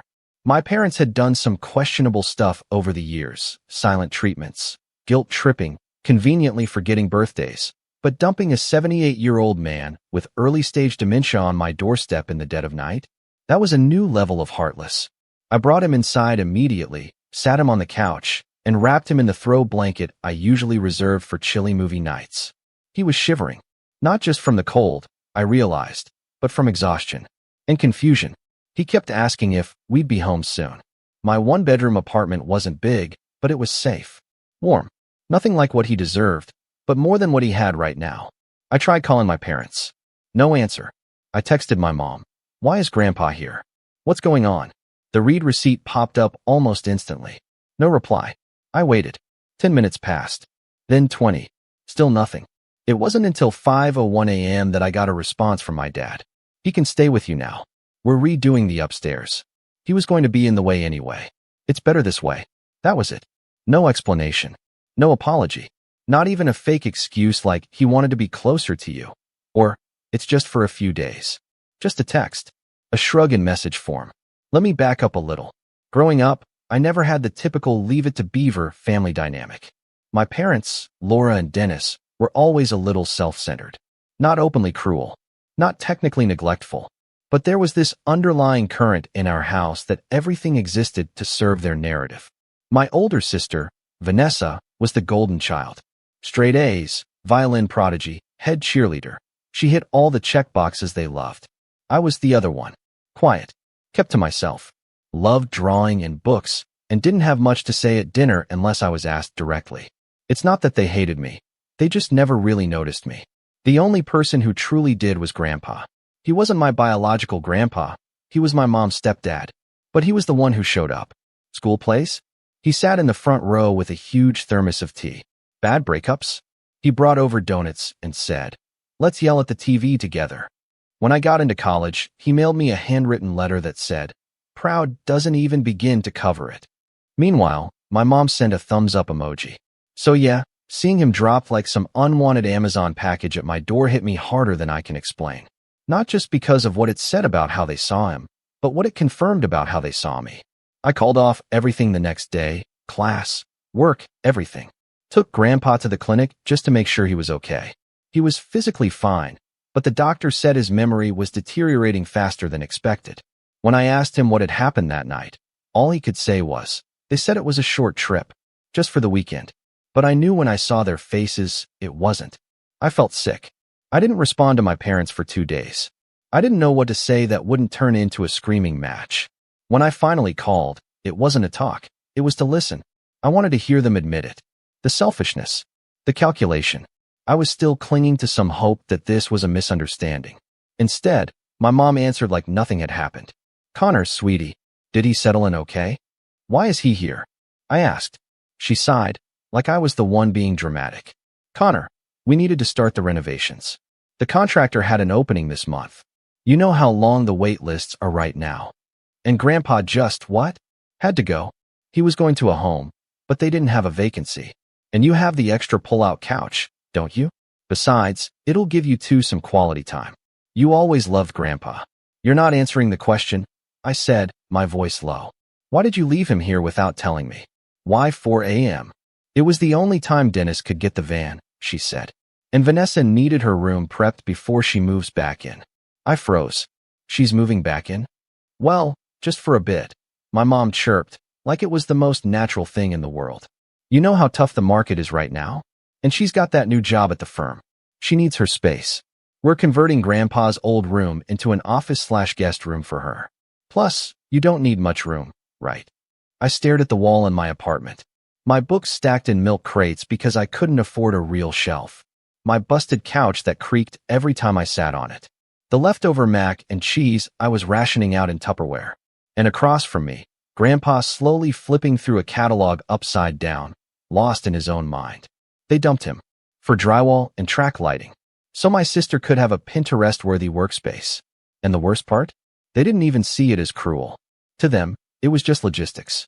Like moving furniture. That was the moment something cracked in me. I didn't yell. I didn't threaten.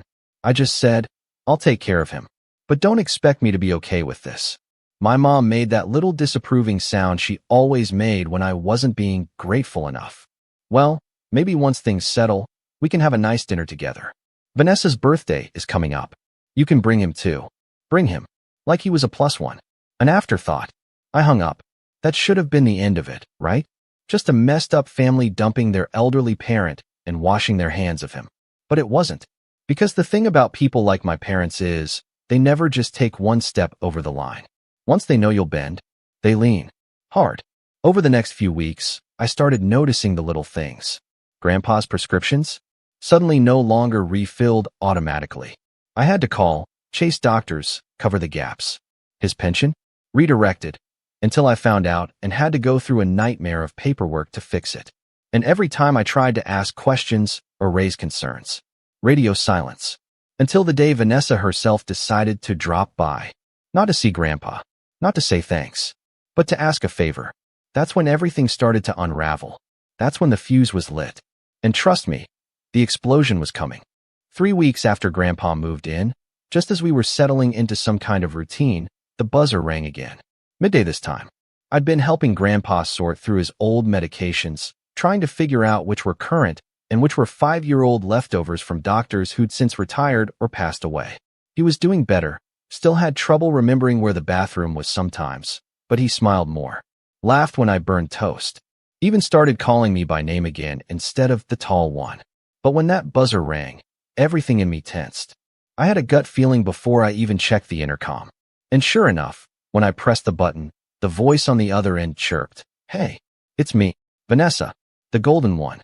My sister hadn't visited me in over 2 years, despite living just across the city. No calls. No birthday messages. Not even a like on my graduation post. But here she was, breezing back into my life like it was a spa appointment. I buzzed her in. She strutted into my apartment in a spotless white trench coat, oversized sunglasses perched on her head like a tiara. She looked around with thinly veiled disdain, then said, "Wow, you're really living rustically, huh? No, hi. No, how's Grandpa?" Just that smirk she always wore like armor. I kept my voice even. "What do you want, Vanessa?" She tossed her bag on my only armchair and sat like it was a throne. "Don't be so cold. I came to talk." Grandpa wandered out of the kitchen just then, carrying a mug with no liquid in it. "Is it Tuesday?" "No, Grandpa," I said gently. "It's Friday. You just had your oatmeal." Vanessa blinked at him. "Oh wow, he looks even worse than I thought." I stared at her. "What did you expect? A miracle cure?" She shrugged. "I don't know. Mom said he was doing fine. I figured you'd have, like, cleaned him up a bit or something." I clenched my jaw. "He's not a pet, Vanessa." "Geez, chill. It's just, look, I'll get to the point." She sat forward, crossing her legs with exaggerated grace. "I need a huge favor." Of course she did. She pulled out her phone and scrolled through something, then turned the screen toward me. "My company's hosting this networking event at a downtown hotel. Super high-end. But I need someone to watch my dog that weekend." I blinked. "Your dog?" "Yeah, Miso. You'd love him. He's a Shiba. Very smart, very needy. But Mom and Dad said no, and my usual sitter is in Cabo.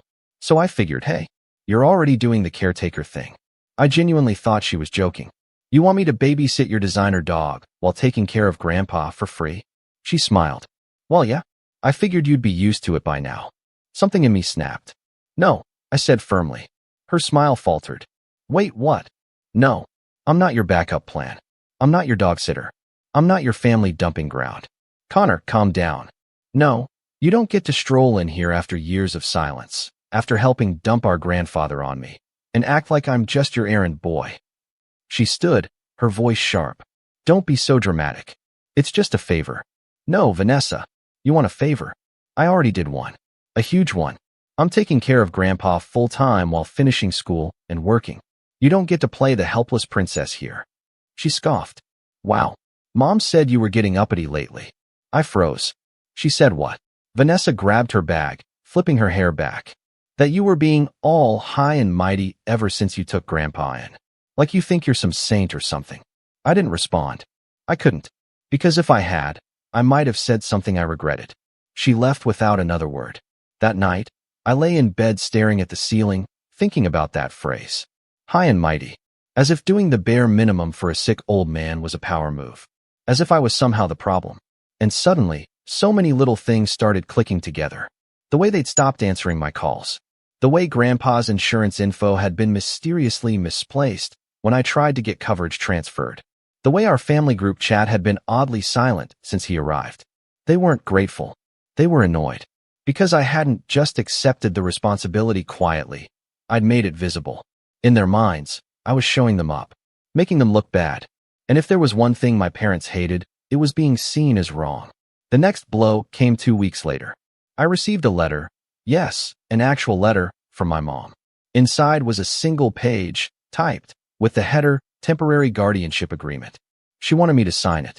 Essentially, the document stated that I was taking full responsibility for Grandpa's care until further notice, including medical decisions, financial oversight, and living arrangements. It wasn't legally binding, but it was very clear. No signature from her. No signature from my dad. Just a space for mine. There was a sticky note attached. Just a formality, sweetie. Makes things easier for everyone. I didn't sign it. Instead, I called her. She picked up on the second ring. "Connor, so good to hear your voice." "What is this?" I asked flatly. "Oh, that?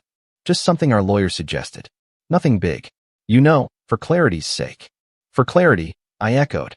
"Well, you know, it's important to have things on paper. So the doctors know who to call. And if anything happens." "You mean if he dies?" She paused. "Connor, don't be morbid." "I'm not. I'm being real. Because you're the one who's treating this like a business transaction. That's not fair. You're being very uncooperative lately. I'm being realistic. You dumped him here at 4 a.m. like trash. You ignore my calls. You send my sister to ask me for favors instead of checking on him. And now you want to make it all legal, so you can walk away with a clean conscience?" I could hear her jaw clench through the phone. "Connor, we did what we had to do. We couldn't manage him anymore. And Vanessa's got a future to build. And I don't. Don't twist my words. No, I'm hearing your words. Loud and clear. She hung up. From that point on, things got colder. They stopped sending mail to Grandpa entirely. No birthday card. No holiday calls. When he got sick with the flu in November and I had to rush him to urgent care, they didn't answer a single message. But what broke me wasn't their silence. It was Grandpa. He kept asking when he could go home. At first, I tried to explain. You are home, Grandpa. No, he'd say. With your mom. She said I could come back once the painting was done. I didn't know what to say. He didn't remember the way they'd left him. He didn't understand the silence. And every time he asked, a little part of me shattered. I started documenting everything. Every doctor visit. Every expense. Every call unanswered. Not out of spite, but because deep down, I was starting to feel like something big was coming. Some reckoning. Some confrontation. And I wanted to be ready. December rolled in like a sledgehammer. Vanessa posted photos online of her new home office, formerly Grandpa's room. Custom wallpaper. Matching white oak bookshelves. A neon sign that said girl bossing. She'd converted the closet into a coffee bar. No mention of Grandpa. No trace. I showed him the photos, gently. He stared for a long moment. That's my room, he said quietly. Then looked at me. Why's there no bed? Because they erased you, I wanted to say. But instead I said, because this is your room now. He didn't smile, just nodded, and walked slowly back to the couch. That night, I cried. I'm not proud of it, but I cried. Not just for him. For me. For the little boy who used to watch Grandpa build birdhouses in the backyard. Who used to sneak him peanut brittle when Mom said no sweets. Who believed that family meant something. It wasn't just the betrayal. It was the fact that they didn't even feel bad about it. And that's when I started planning. Not revenge. Not yet. But something close. A line in the sand. A boundary. Because I knew. They'd come back eventually. Not for Grandpa, but for something else. And when they did, I wouldn't be the quiet, obedient son anymore. I'd be the one holding the cards. They say betrayal doesn't always come with fireworks or screaming matches. Sometimes, it comes in silence. In a signature. In a knock you weren't expecting. Or worse, no knock at all. For me, it came on a snowy Thursday morning in late January. The heater in my apartment was rattling again, groaning like it wanted to retire early. Grandpa was bundled in 2 cardigans and sipping instant coffee like it was fine wine. We'd fallen into a strange, gentle rhythm over the last few months. Not perfect. Some days he forgot my name or asked where his wife was. She'd passed in 2012. But there was a kind of peace in our bubble. We made grilled cheese together. Watched old westerns. Played Guess What This Pill Does, using his ancient med kit. I was starting to believe things might be okay. Until I got the letter. It wasn't from my parents. It wasn't even from a lawyer. It was from a senior care facility. The letter was short and disgustingly polite, thanking me for my upcoming visit and confirming my scheduled intake appointment for Mr. Richard Hallberg, my grandpa, on February 3rd. It listed fees, services, amenities, a whole section about dignified end-of-life care. I read it 3 times before I understood what it meant. They were sending him away, behind my back. I called the number on the letter immediately, pretending to be my father. The woman on the line was chipper, probably on her 4th cup of coffee, and told me everything I needed to know in a matter-of-fact voice that made me want to throw my phone at the wall. Yep, the intake was scheduled by his legal guardian, Mr. Dennis Hallberg. We're doing a light transition process, just paperwork for now. No stress on the family. Door-to-door pickup, all taken care of. I forced my voice to stay calm. And he's aware of this. A pause. Your father? Yes. We've had several calls. No, I mean the patient. Richard. My grandfather. Oh, she said, like it hadn't occurred to her that the man himself might want to know. I believe they were planning to explain it closer to the date. It's often easier that way. I hung up without saying goodbye. I sat there on the floor of my tiny kitchen for almost an hour, the letter clenched in my fist, listening to Grandpa hum the theme from Bonanza in the next room. My hands were shaking. Not from fear. From something deeper. Something I hadn't let myself feel in years. Rage. I'd tolerated a lot. The silence. The guilt tripping. The erasure. But this? This was a surgical removal. A deletion. They were trying to quietly ship off the only decent adult I'd ever had in my life like he was a box of old books. like they were sneaking a dead battery back into the drawer and hoping someone else would deal with it. They didn't even tell me. I didn't sleep that night. Instead, I dug. I called the facility again, this time as myself. Asked questions. Took notes. Confirmed every detail. Then I stayed up until 3 a.m. reading the guardianship laws in my state.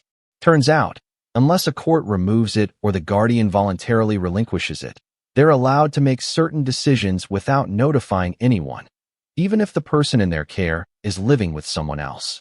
So technically, they hadn't broken the law. But morally, they'd gone nuclear. The next morning, I called my father. Not my mom, him. The one who used to pat me on the shoulder instead of hugging me. The one who once said, "Love isn't spoken, it's implied." He answered on the third ring. "Connor, you were going to send Grandpa to a care home." He was silent for a moment. Then, "Yes. You didn't think to tell me?" "I didn't think it was necessary." "You didn't think it was necessary?" "Connor," he said, in that calm, patronizing tone he used when I was 10 and couldn't figure out long division. "You're clearly overwhelmed. You're trying your best, and we appreciate that, but it's time for professionals to step in. No, you don't get to pull this savior complex garbage now. You left him here like a bag of laundry. It was temporary. You lied. You ghosted me for months." He sighed. "We thought it best to limit confusion." "For who? Him? Or you?" There was a pause. A longer one this time. "You're taking this very personally." I laughed. I couldn't help it. It was that brittle, unhinged laugh you let out when someone's trying to gaslight you with a straight face. "You're damn right I'm taking it personally. Because this is personal. Because he's a person. And because I love him. Which is more than I can say for either of you." He didn't respond to that. Just said, "I'm sorry you feel that way," and hung up. I sat in stunned silence, staring at the end-of-life pamphlet still sitting on my kitchen table. "Private courtyard," it said in cheery font. "On-call medical staff. Soft jazz every Thursday." But no mention of the confusion, the fear, the way Grandpa looked when he forgot what year it was, the way he flinched when someone raised their voice. They didn't care about his comfort. They cared about convenience, about reclaiming their schedule, their peace. They wanted their old life back. And Grandpa? He was just in the way. I didn't tell him about the home. I couldn't. He was having a good week. We'd started a puzzle together, one of those old Norman Rockwell ones with a million tiny pieces. He was remembering names again. Even made a joke about my ratty bathrobe. And I couldn't steal that from him. Not yet. But I did make a plan. I emailed the facility, posing as my father, and canceled the intake. Said we'd made other arrangements. Requested all notes be destroyed. Then I called a lawyer, one of those free legal aid clinics, and scheduled an appointment. It wasn't much, but I needed advice. I needed to know what my options were. Because clearly, my parents weren't going to stop. The next few days were quiet. Eerily so. I figured my dad would have told my mom by now, but neither of them reached out. Not even Vanessa. No calls. No emails. No visits. Until Sunday. That was when the second betrayal landed. The real one. I was doing laundry in the basement unit when Grandpa's voice echoed faintly down the stairs. "Connor? Someone's here." I rushed up, basket under one arm, and froze in the doorway. My mom was standing in my apartment. Inside. No knock. No call. Just there. She was wearing her church outfit. Pearl earrings, an overcoat, lipstick 2 shades too dark for her skin tone. She looked like she'd just stepped off a catalog cover. And on her face, a smile. "Hi, sweetie," she said. "We need to talk. How did you get in?" "Oh, your downstairs neighbor let me up." I told her I was your mom. I clenched my teeth. Of course she did. "Get out," I said flatly. She blinked. "Excuse me. You don't just walk into my place unannounced."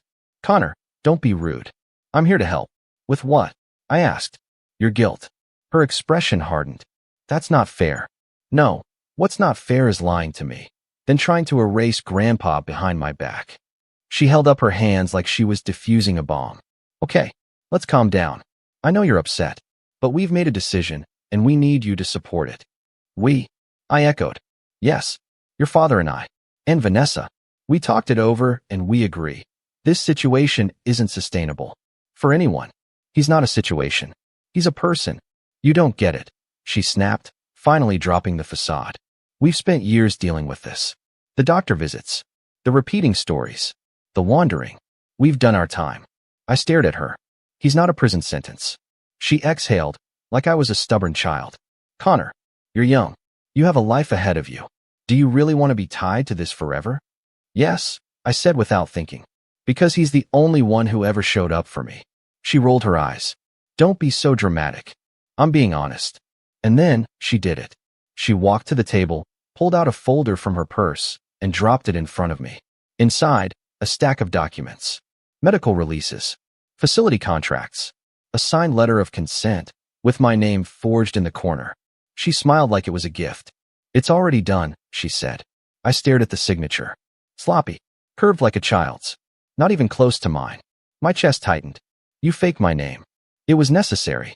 You committed fraud. She waved a hand. Don't be so melodramatic. It's not legally binding. It's just paperwork to get the ball rolling. They needed someone's approval. You used my name, I said louder now. Because you were being difficult. That was it. That was the moment something broke in me. The final, brittle piece of trust that had been clinging to the idea that maybe, my parents were just confused. Overwhelmed. Human. But this was a choice. A betrayal. And I knew, with perfect clarity, that they would never stop until Grandpa was out of sight. Out of mind. Gone. But what they didn't realize was, they weren't the only ones who knew how to play dirty. After my mother walked out of my apartment that Sunday, cool, composed, like she hadn't just committed a crime and shattered the last thread holding our family together, I sat at the table for a long time, staring at the fake signature. My name, but not my hand. The swirl of the sea was all wrong. The letters had no rhythm, no weight. It looked like it had been copied from memory by someone who hadn't looked at my real handwriting in years. Which, I suppose, was exactly what it was. I didn't even shred it. I just left the folder open on the table and sat back in silence. My coffee had gone cold. My brain felt like it had too. Grandpa was humming in the next room, putting the last few pieces of our puzzle together. The Rockwell one. We were almost done. He didn't know what had just happened. He didn't know the storm that was swirling just a few feet away. I felt hollow. Not furious, not tearful, just nothing. Like I'd been squeezed empty from the inside out. It wasn't just betrayal anymore. It was exhaustion. The kind that hits your bones and doesn't leave. That week, I barely spoke. I went to work. Went to class. Came home. Helped Grandpa with his medicine. Bathed him when he was too tired to do it himself. Set reminders on his phone, even though half the time he forgot what the alarms were for. He was slipping. Slowly. Some days, he'd call me Charlie, which had been his neighbor back in the 90s. Once, he tried to put on his shoes over his slippers. He wasn't broken, just dimming. And no one cared but me. Not my sister, who posted a boomerang of her new espresso machine the same day Grandpa forgot how to use the microwave. Not my mom, who'd apparently already scheduled a second intake meeting at a different care home, just in case. Not my dad, who sent me a single text that said, "You need to be more flexible." Flexible. Like I was some kind of folding chair they could plop their mistakes onto. For a moment, I considered giving in. I really did. I imagined signing the forms. Packing Grandpa's things. Letting the van take him. Letting the professionals deal with it. No more late nights. No more grocery runs. No more trying to explain to a man who once taught me how to ride a bike that toothpaste doesn't go in the fridge. I thought about how easy it would be to wash my hands of it. To become what my parents were, practical. And then something happened. Two things, actually. The first was minor. Almost forgettable. Grandpa asked me, one night while we were watching reruns of Gunsmoke, "Connor, did I raise you?" I paused. "No, Grandpa," I said gently. "You didn't raise me. But you were there." He frowned. Oh, I thought he'd leave it there. But a few seconds later, he added, "Well, if I'd had a son, I would have wanted him to be like you." I couldn't speak. He didn't say it for dramatic effect. He didn't even look at me when he said it. He was just watching the TV, sipping his lukewarm tea, mumbling something about Matt Dillon. But it stuck. It hit. I got up and went into the bathroom so he wouldn't see me cry. The second thing came 2 days later. A letter, again. This time from my university's financial aid office. My scholarship had been revoked. Not because of grades. I still had a 3.8 GPA, somehow, but because I hadn't recertified my housing status. I'd missed a stupid deadline by 3 days. Between Grandpa's doctor appointments, his prescriptions, work, and everything else, I'd forgotten one form. Just one. And now, I owed $5,200 for the semester. Payable within 30 days. I couldn't breathe when I saw it. I had savings. Barely. A few hundred in my emergency fund. A credit card with a balance already creeping up from the last round of textbooks and groceries. Rent was due in a week. My boss had just cut everyone's hours because of budget issues. And now this. This was my limit. This was rock bottom. That night, I sat on my mattress because the box spring had snapped 2 months ago and I couldn't afford to replace it, and stared at the ceiling, wondering how everything had unraveled so fast. How I'd become the fallback, the nurse, the accountant, the grocery boy, the emotional punching bag, the adult, all while the actual adults in my life took turns pretending nothing was wrong. I was so tired. But somewhere in that darkness, a different thought began to creep in. Not the kind that screamed. The kind that whispered, "You're not trapped. You're not helpless. You know who they are now. And more importantly, they don't know who you've become." They still thought I was the quiet kid. The one who'd say, "Okay," and go along with the plan. The one who didn't make waves. They didn't see what taking care of Grandpa had done to me. They didn't see how it had forced me to learn, to fight, to document. I had a folder now. A thick one. With emails, text messages, photos, screenshots, copies of medical bills I'd paid myself, receipts, prescriptions, voicemails where my mom clearly said, "Connor can deal with it." I had the forged signature, too, still in the manila folder, untouched. And slowly, carefully, I started forming a plan. I wasn't going to scream at them. I wasn't going to confront them. I wasn't going to play their game. I was going to build something they didn't even realize existed. A case. I contacted a legal aid group again. Asked better questions this time. Got real answers.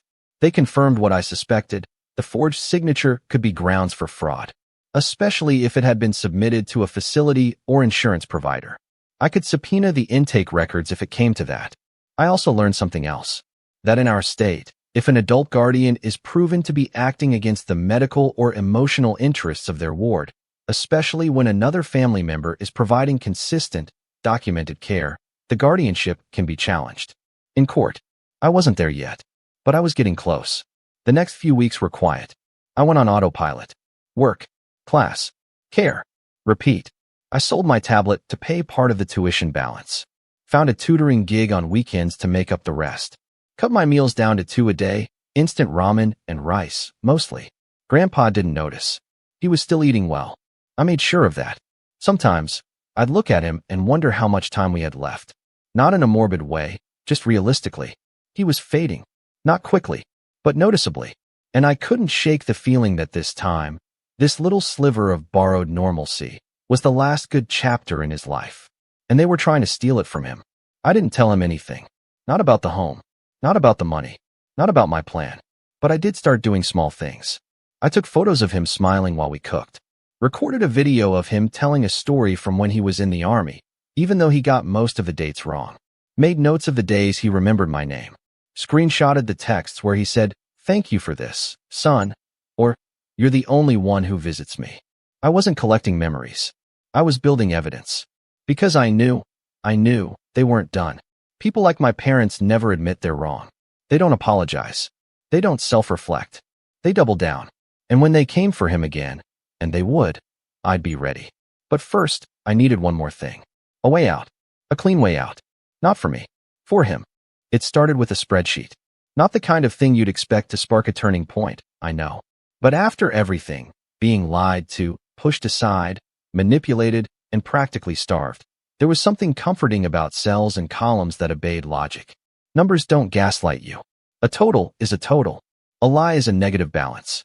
I was sitting at my kitchen table one night, balancing what little I had left, $113.42 in my checking account, one maxed out credit card, a half-used gift card to a local pharmacy, and 2 rent checks away from complete disaster.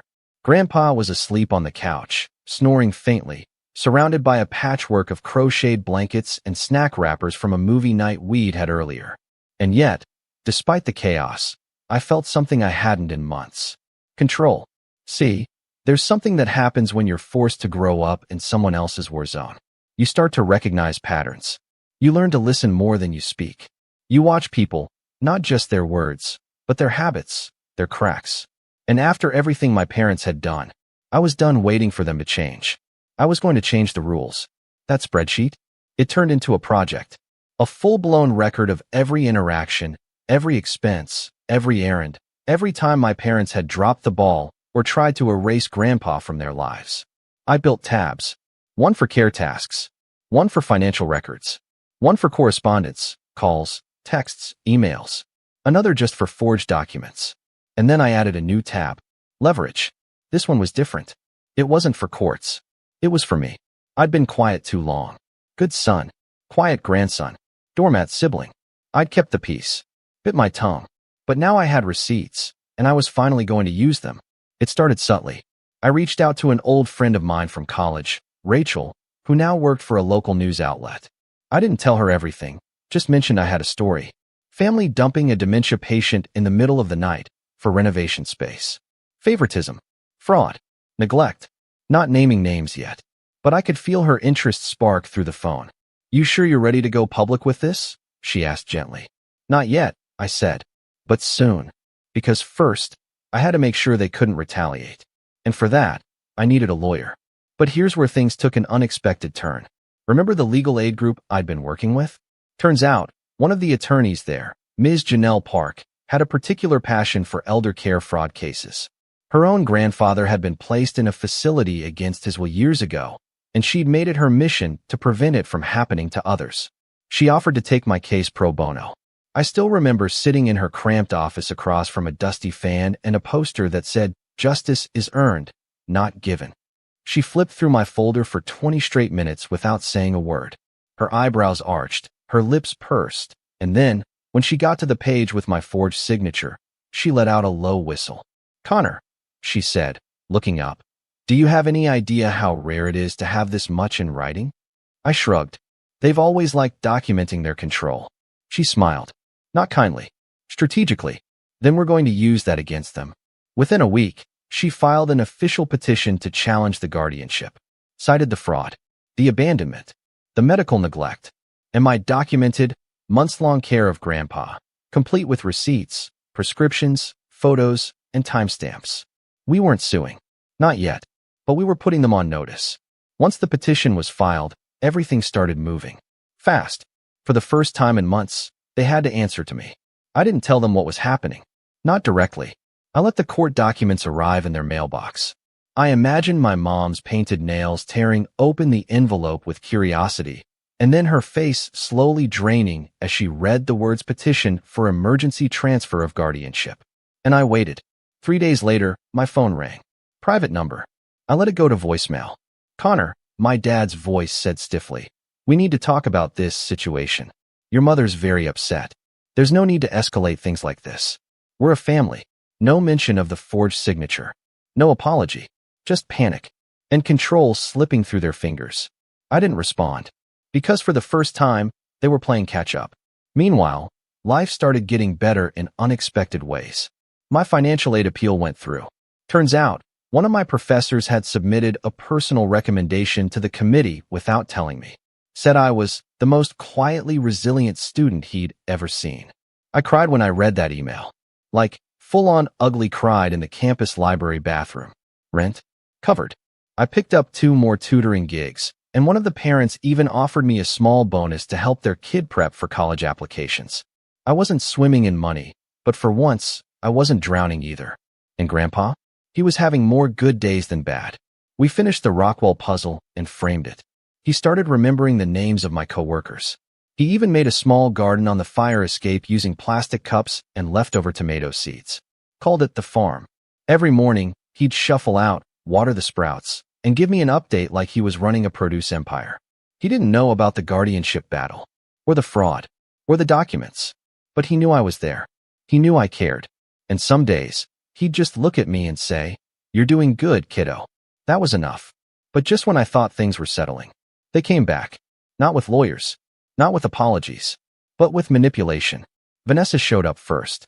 I heard the knock on a Saturday morning and opened the door to find her standing there in a beige coat, holding a tray of muffins. I stared. "Seriously?" I said. "They're gluten-free," she said cheerfully, like that made up for 4 months of silence and betrayal. "What do you want?" She didn't even blink. "Can I come in?" "No." She sighed. "Look, I know you're mad. But Mom and Dad didn't mean for things to get so messy. I said nothing. They're scared. About court. About you turning this into some public thing. Maybe they should have thought of that before forging my name. She winced. You're really going to make this ugly, huh? No, Vanessa, I said quietly. They made it ugly. I'm just not cleaning it up for them anymore. She shifted uncomfortably, then offered a practiced smile. What if we work something out? Like, maybe they give up guardianship voluntarily. Quietly. No court. In exchange for you not going public. I raised an eyebrow. That sounds like blackmail. No, it's diplomacy, she said, clearly proud of the word. I took a long breath. And then, without saying another word, I closed the door. A week later, Janelle called. They blinked, she said. We got a letter from their lawyer. They're offering to voluntarily transfer guardianship to you, under the condition that you sign a non-disclosure agreement. I laughed. Hard. They really think I care about their reputation? You don't, she said. But they do. And that makes it valuable. We didn't sign the NDA. We countered with a full transfer, a notarized apology admitting negligence, and a waiver releasing them from all future medical authority. They agreed. Just like that, it was done. I became Grandpa's legal guardian. And with that signature, the real one, I took back everything they tried to steal. Not just my name, my power. But I wasn't done. Because while the legal part was over, the story hadn't even begun. Once guardianship was officially mine, everything shifted. It wasn't just legal. I could feel the difference in my bones. Like I'd been walking uphill with bricks in my backpack, and suddenly, the incline flattened out. I wasn't rich or powerful in any flashy way, but I had something my parents never expected me to gain. Leverage. They underestimated me for years. They thought I'd bend, then break. But I'd bent, rebuilt, and come back sharper. And now, I had the documents, the authority, the truth. And they had a reputation built on appearances, on charity auctions and church potlucks, and carefully filtered family photos. All I had to do now was light the match. But I wanted it to burn slow. I didn't want revenge that was loud and petty. I wanted satisfying, measured, surgical. So I did what they never expected. I let them reach out first. And they did. 1 week after the guardianship papers were signed, I got a group text from my mom. Hey, sweetie. We're hosting a little brunch next Saturday. Grandpa's welcome too, smiling face with smiling eyes. It would be good to reconnect as a family. That emoji, like she was offering cookies, not trying to scrub history. At first, I wanted to ignore it, or reply with a picture of the forged signature. But I held back, because I knew something they didn't. Rachel, the journalist friend I'd quietly looped in, had been following along this entire time. And after I told her the full story, with court records and photos and voice memos and texts, she pitched it to her editor as a feature. Not a gossip piece. A human story. A 78-year-old man abandoned at 4 a.m. so his room could be turned into a home office for the favorite child. A grandson who took on the burden in silence. A family that valued space over blood. And the timing? Couldn't have been better. Because my parents' church, an influential, uptight community known for its country club dinners and family values newsletters, was about to host its annual legacy luncheon. My dad was slated to give a speech. The headline? Unwanted. How a family's favorite child replaced their father with wallpaper and Wi-Fi. The article dropped the morning before the brunch. I didn't post it. I didn't promote it. I just sent the link in the family group chat. No caption. No comment. Just the truth. For hours, nothing. Then Vanessa texted. You're unbelievable. Then my mom called. I didn't answer. She tried again. Then my dad. I let them sit in voicemail purgatory. I wasn't done yet. Because what they didn't know was, I'd also emailed the article to their church newsletter committee, and the editor of the HOA bulletin for their gated community, and the Facebook group where my mom frequently posted Bible verses and pictures of scones with captions like, grateful for family two hearts. Let the internet do what it does. That Saturday, I did show up to the brunch. With Grandpa, we dressed nicely. He wore a little hat he liked, even though it was 72 degrees out. I brought him in through the front gate of their suburban McMansion, watching their neighbors sneak glances from their hedges. Vanessa opened the door. Why are you even here? She hissed under her breath, eyes twitching like she hadn't slept. I just smiled. You invited me. Grandpa looked around and said, nice wallpaper. Shame about the heartless decisions. I may have fed him that line the night before. Inside, the air was heavy with tension and lavender diffuser oil. My mom greeted us like nothing had happened. Hugs, fake laughs, a too-tight smile that looked like it had been stapled to her face. "Connor," she said, teeth clenched. "We need to talk." "In a minute," I said. "Grandpa wants a mimosa." "Since when does he drink?" "Since I started letting him enjoy things." I poured one for him, poured another for me, and waited. The guests, mostly church friends and neighbors, pretended not to recognize the story. But the glances were there. Whispers behind napkins. One lady asked my mom where the bathroom was, then leaned in to whisper, "Is he okay?" nodding toward Grandpa. She meant, "Is this true?"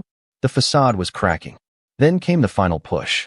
Right before dessert, while my dad was busy mumbling through an apology he hadn't planned to give, I stood up.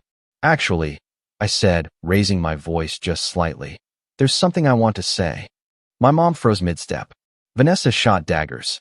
I smiled. Some of you may have read an article this week about a family who left their elderly father on a doorstep at 4 a.m. to make space for their daughter's Pinterest-perfect office. Gasps. I looked at Grandpa. He doesn't remember everything, but he remembers what love feels like and what abandonment feels like.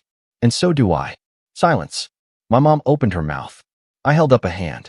"I'm not here to fight. I'm here to free myself from pretending this didn't happen."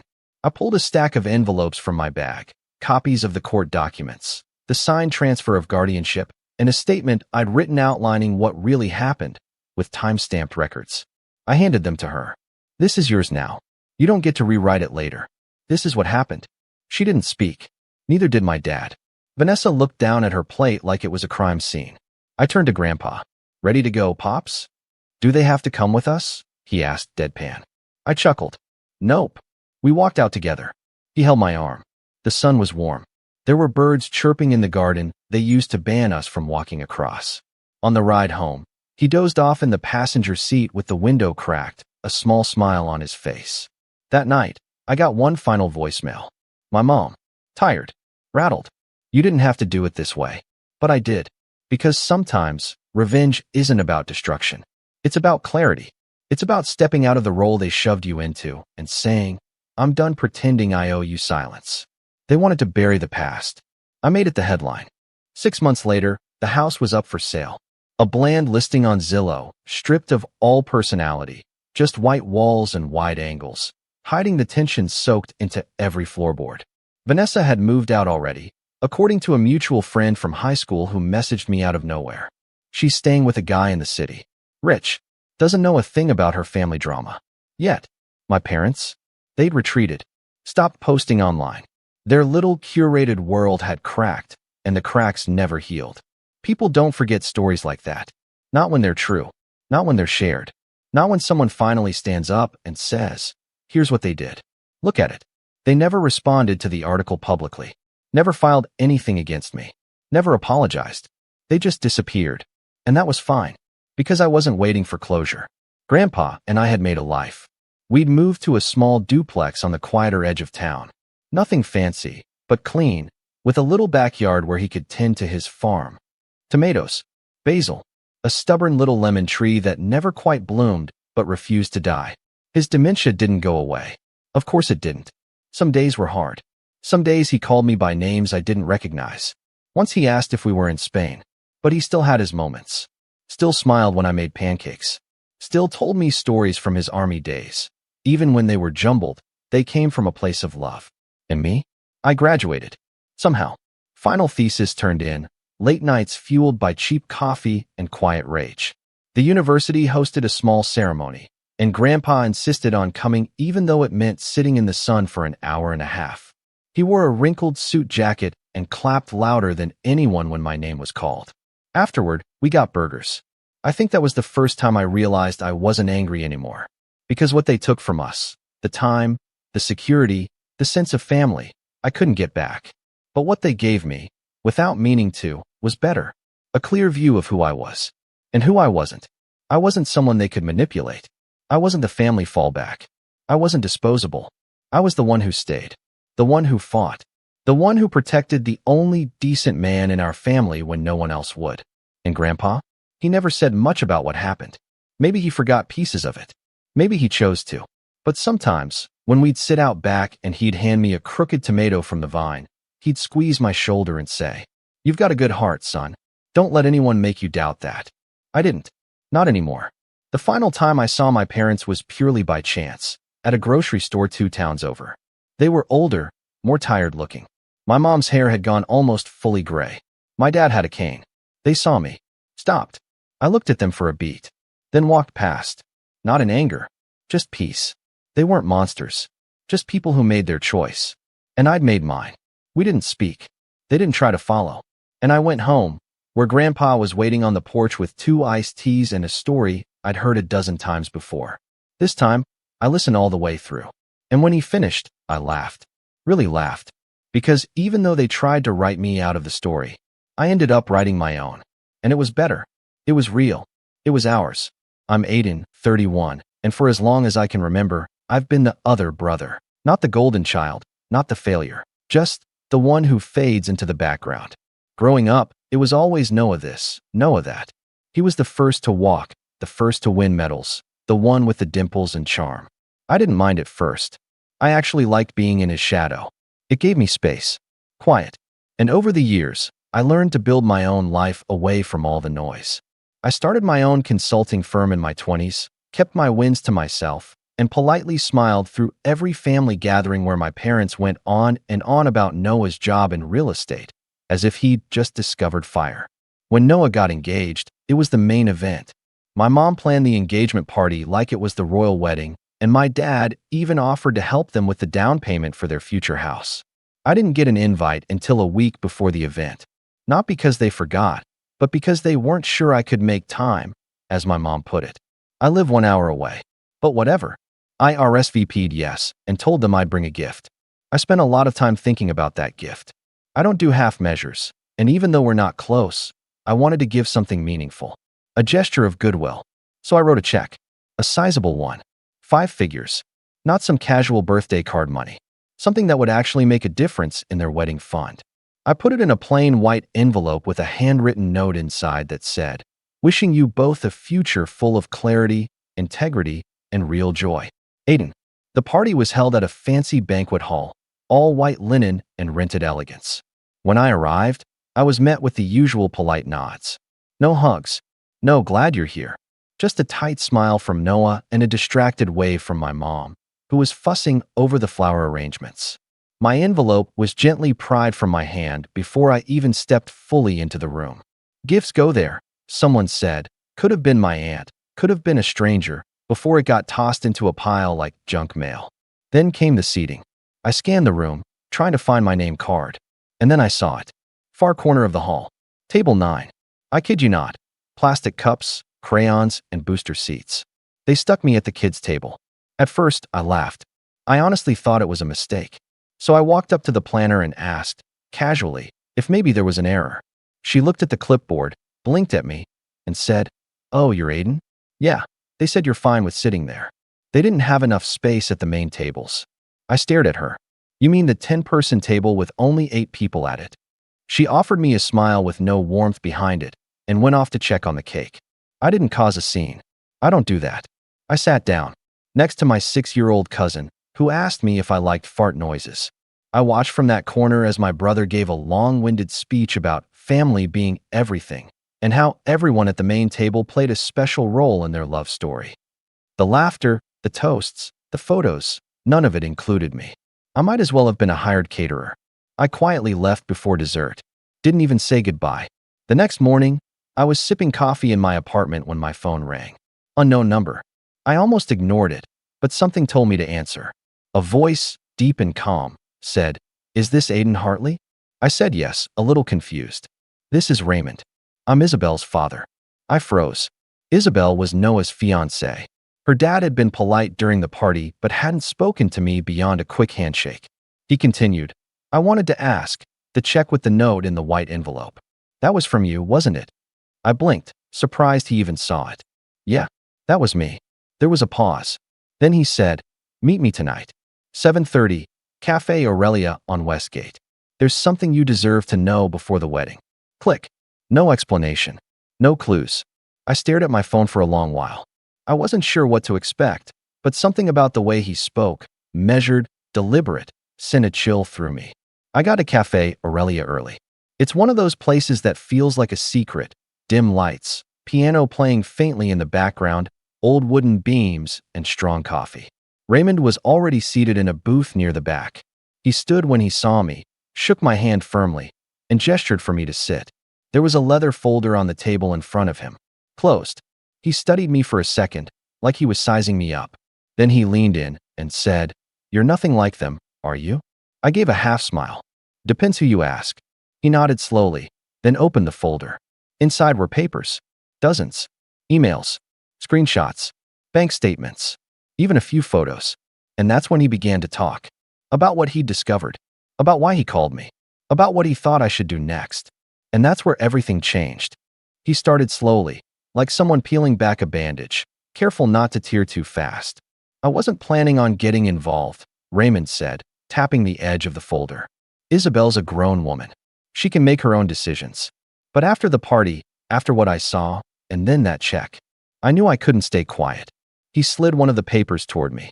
A printout of an email chain. I scanned it quickly.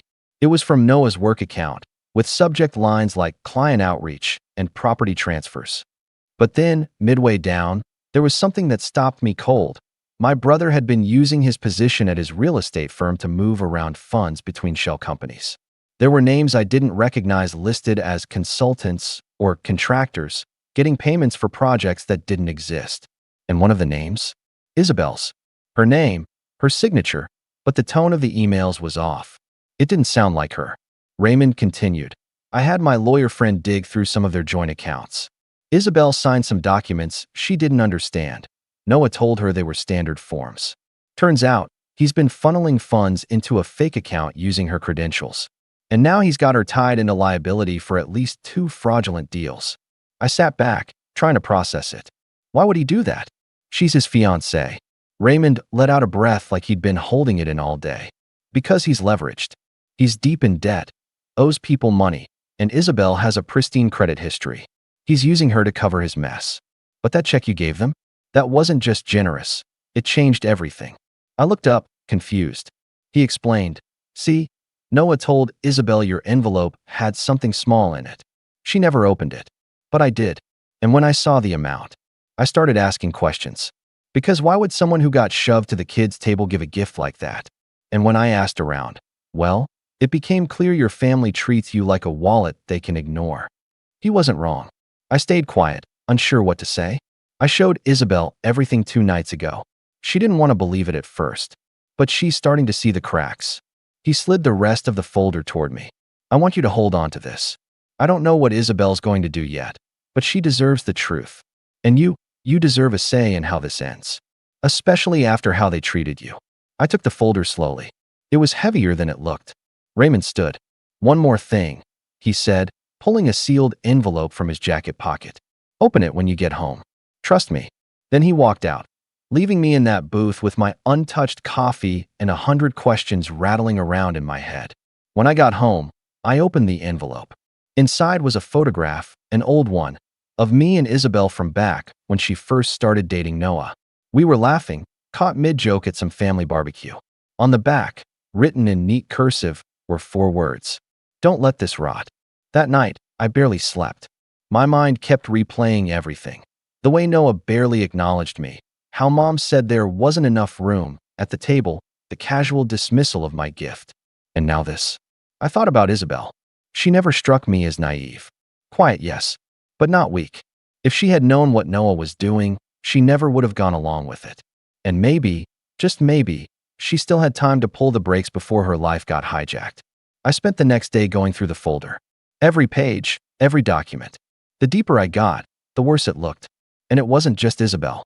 Some of those fake companies, they were tied to my dad's old business. Even a few under my mom's name. Whether they knew or not, I didn't know yet. But one thing was clear. Noah was sinking, and he was dragging everyone down with him. The wedding was 6 weeks away, and I had a decision to make. Expose him now and risk the family turning on me again. Or wait, and play this out carefully. Quietly. Let them think I'm still that guy at the kids' table, watching from the corner, unnoticed. Because maybe the best seat in the room is the one no one's watching. And maybe they were right to be afraid of me all along. The following week, I kept my head down. No calls. No texts. I didn't reach out to Noah, my parents, or even Isabel. I didn't want to tip anyone off. But I watched closely. On social media, Isabel posted a photo from her bridal shower, smiling, surrounded by friends. Noah's smile in the corner looked thinner than usual. The caption read, "Counting down the days." I noticed Raymond hadn't liked the post. I knew that wasn't an accident. Then my mom called. Her voice was bright and artificial, like she was already trying to mask something. "Hi, honey. I hope you had fun at the party. Sorry again about the mix-up with the tables. You know how hectic these things can get." I leaned back in my chair. Sure, it was educational. She laughed, that clipped laugh she always used when she wasn't sure if I was joking or not. "Anyway, I was just wondering if you might be planning to attend the rehearsal dinner next month? It's going to be very elegant. Seating's already tight, but I'm sure we can find a spot for you." At this point, I knew what she meant. I wasn't on the list. Again, I kept my tone even. "You know what? I'll let you know. Just depends on work." "Oh," she said, clearly thrown off. "Well, all right. But don't be a stranger. Noah really appreciated your gift, by the way." "Did he?" "He never said anything." Another awkward pause. "Then, he's just been busy. You know how it is." "Of course," I said. "Busy setting up the rest of his life." She ended the call with a half-hearted, "Love you." And I hung up, staring at the wall for a long time. 2 nights later, I got another call. This time from Isabel. I stared at her name on my screen, thumb hovering over the green button. Finally, I answered. "Hey," she said quietly. Her voice was strained, but calm. "I hope this isn't weird." "Not weird," I said. "Is everything okay?" "I don't know," she admitted. "Can we meet?" We agreed on a coffee shop near the university where she used to work before quitting to help Noah build his future empire. When I arrived, she was already there, sipping chamomile tea, eyes puffy like she hadn't slept much. She looked up and offered a small, grateful smile when she saw me. "Thank you for coming," she said. I sat across from her, letting the silence stretch. "I read everything," she whispered. "All of it." I had to take a break halfway through because I felt sick. At first I thought maybe it was some kind of misunderstanding, but then I found emails on my laptop that I never wrote. Ones Noah sent using my profile. I nodded slowly. "Raymond told me." She rubbed her eyes. "I feel so stupid. I thought he loved me. I mean, maybe he does, in whatever version of love makes sense to him. But this wasn't just using me for my credit. He used my name to fake clients. He used my parents' address for business filings. He even forwarded bank statements to his brother-in-law to fake funding." She looked up at me, eyes sharp now. "But you already knew that, didn't you?" I hesitated, then said, "I did. Why didn't you say anything sooner?" That question hit harder than I expected. "Because I didn't think it was my place," I said. "Until your dad called me." She nodded. "He told me what you did. The check. That note. I never saw it." I figured. She reached into her purse and pulled it out. My note, folded neatly, the ink slightly faded. She placed it on the table between us. This was the first honest thing I've seen in weeks. I didn't know what to say. Then she leaned in. "He doesn't know I know. Yet. He still thinks I'm clueless. Still thinks the wedding is on. But I can't let this happen, Aiden." I looked at her. She wasn't broken. She wasn't trembling. She was awake now. And furious. "So," she said, a spark in her voice. "I want to know what you think I should do. I know you have a plan. You always have a plan. And I want in." My heart beat a little faster. I didn't smile. Not yet. I just said, "How far are you willing to go?" She didn't even blink. "All the way." I slid my coffee aside and opened my backpack. Inside was a second folder. One I had started compiling after Raymond's. More documents, more details, and one very specific record that tied everything together. Something I hadn't shown anyone yet.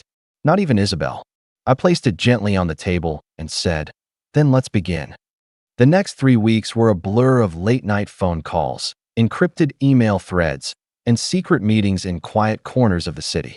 Isabel and I worked like people possessed, 2 ghosts in the machine, quietly weaving a net tight enough that even Noah couldn't slip through. It wasn't just about the wedding anymore. It wasn't even just about revenge. It was about truth. About not letting someone so casually destructive keep walking over the people who loved him with their eyes closed. We began documenting everything. Quietly, carefully. Isabel played her part with chilling precision. She acted like nothing had changed. She took selfies with him, laughed at his jokes, talked wedding plans with my mom like nothing was wrong.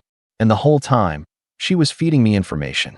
We found out Noah had borrowed money from Isabel's college fund, the one her grandfather left her, using her login and authorizing a transfer while she was asleep next to him one night. He'd been using that money to keep up appearances.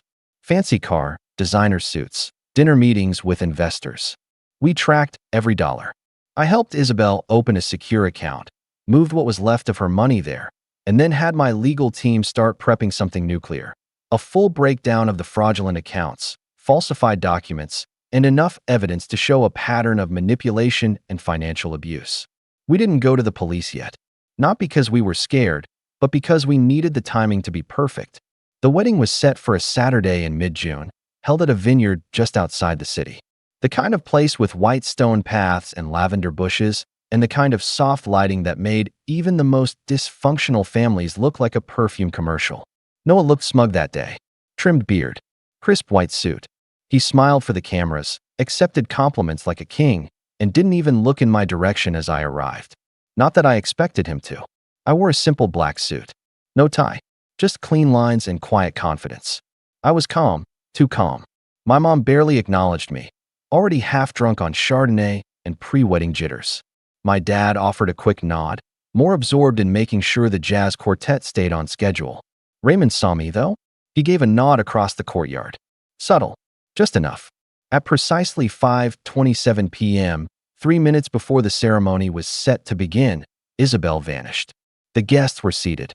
The music had started, and Noah was pacing in front of the altar, smiling nervously, whispering to his groomsmen. I stood just behind the last row of chairs, hands in my pockets. Then Isabel walked in from the back, not in her dress, but in a pale blue suit, simple and sharp, holding a folder in one hand and a microphone in the other. Gasps rippled across the vineyard. The music stopped. Noah turned and went pale. She stepped onto the platform, looked at the crowd, and smiled. "Thank you all for coming," she said, voice clear and unwavering. "I know you were expecting a wedding today, but instead, I think it's time for some truth." Noah stepped forward, trying to laugh it off.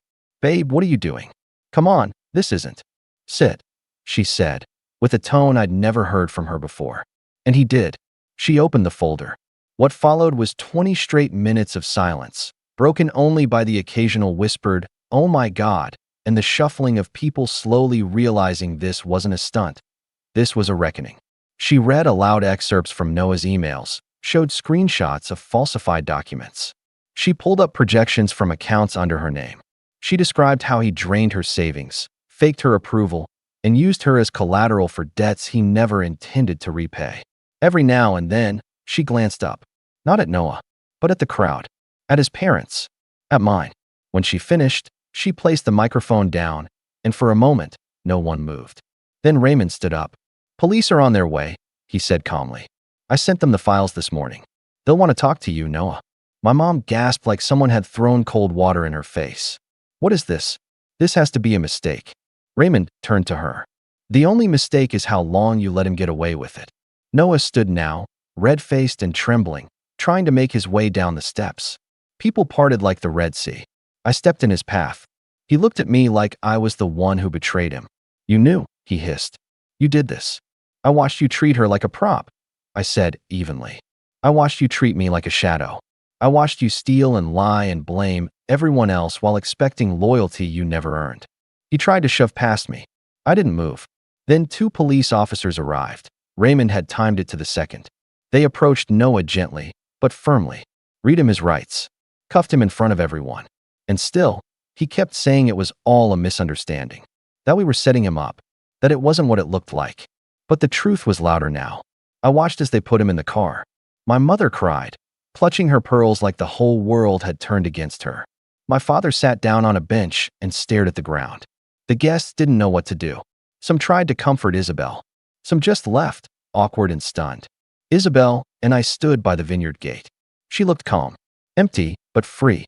"I don't even know how to feel," she said quietly. "You don't have to know yet," I said. "You just have to know it's over." She turned to me. "I'm sorry they treated you the way they did. I should have seen it sooner." I shrugged. "I don't care anymore. I'm just glad you got out." We didn't speak much after that. She moved out of the apartment she shared with Noah, changed her number, cut ties with his side of the family. Last I heard, she took a job at a nonprofit overseas, something about microloans and clean water. She looked happy in the photos. Real happy. As for me, I didn't go back to another family event for almost a year. When I finally did, my cousin's wedding, my mom barely met my eyes. My dad shook my hand, a little too formally. Noah was still awaiting trial, but they gave me a seat at the main table, front and center. They didn't ask how I was doing. They didn't thank me. They didn't say much at all. And that was fine, because I didn't do it for recognition. I did it because sometimes the quiet brother isn't the one who gets walked over. He's just the one who's been watching the longest and knows exactly where to strike when the time comes. And that check, it cleared. Every penny. Because I figured, if they were going to make me feel small at the kids' table, the least I could do was pay for the show. I never thought I'd be the kind of person to take a family member to court. I always believed in handling things privately, keeping the peace, and making sure family came first. But when my aunt, the woman I had been financially supporting for the past 2 years, laughed in my face and told me I'd never get ahead in life, something inside me snapped. I'm Daniel, 29 years old. I've worked hard to build a stable life for myself, and I've always been the responsible one in my family. My parents weren't around much when I was growing up, so I learned early on how to take care of myself. I put myself through college, got a decent job in finance, and was finally at a point where I could afford to live comfortably. That's when my aunt, Linda, entered the picture. Linda had always been the kind of person who made bad choices and expected others to clean up her messes. She bounced from job to job, spent money like it was endless, and had a habit of guilt-tripping people into helping her. I was never particularly close to her, but when she lost her job and her landlord threatened to evict her, she called me, crying. She had no one else to turn to, she said. My cousins had already cut her off, and my parents refused to bail her out. At first, I told myself it would just be one time, just helping her get back on her feet. I paid her rent for 2 months, thinking that would give her time to find a new job. But 2 months turned into 3, then 6, and then a full year. Every time I tried to cut her off, she'd come up with a new excuse. She was on the verge of getting a job. She just needed 1 more month. And, of course, she always promised she'd pay me back. I wasn't happy about it, but I kept sending her money because I felt guilty. She was family, after all. Then, one day, I found out what she was really doing with the money. I had always assumed she was struggling. That's why I helped. But one day, I ran into one of her neighbors while I was visiting to drop off groceries for her. She must be grateful for all you do for her, the neighbor said. She's always out shopping, getting her nails done, going to fancy restaurants. I don't know how she affords it. I felt my stomach drop. At first, I didn't want to believe it. But when I confronted Linda, she didn't even try to deny it. Instead, she scoffed and said, "You make good money. You'll be fine. Don't be so uptight." That was the first time I considered cutting her off completely. But I still hesitated. Maybe she was just embarrassed. Maybe she really would get a job soon. But then came the moment that changed everything. It was my birthday. I didn't expect anything from Linda, obviously. But when I went out to dinner with a few friends, guess who I saw? Linda, sitting at a table, laughing with some of her friends, ordering expensive drinks. I felt a surge of anger, but I forced myself to stay calm. I walked up to her table and simply said, "Looks like you're doing well." She didn't even blink. "Oh, hey," she said casually. "Yeah, I needed a night out." "A night out that I paid for?" I asked, my voice colder than I intended. She rolled her eyes and gave a dismissive wave. "Don't be dramatic." That was it. That was the moment I decided I was done. I told her, right then and there, that I wasn't sending her another dime. I expected her to be upset. I expected her to beg or guilt-trip me. But what I didn't expect was for her to laugh in my face. "You'll never get ahead in life, Danny," she said, shaking her head. "You're too soft. People will always take advantage of you. I mean, look at yourself. You've been paying my bills for 2 years. You really think you'll ever be successful if you let people walk all over you?" I walked out without saying another word, but I was seething. I wasn't just angry about the money. I was angry at myself for letting her take advantage of me. I was angry that she thought she could insult me after everything I had done for her. The next morning, I sat down and went through all my bank statements. I added up every rent payment, every utility bill, every time I sent her money for groceries or emergencies. The total made my head spin. She had taken thousands from me, more than enough to take legal action. And that's when I made my decision. I wasn't going to just walk away and let her get away with it. No, this time, Linda was going to face the consequences. And I knew exactly how to make that happen. I spent the next week gathering every piece of evidence I could.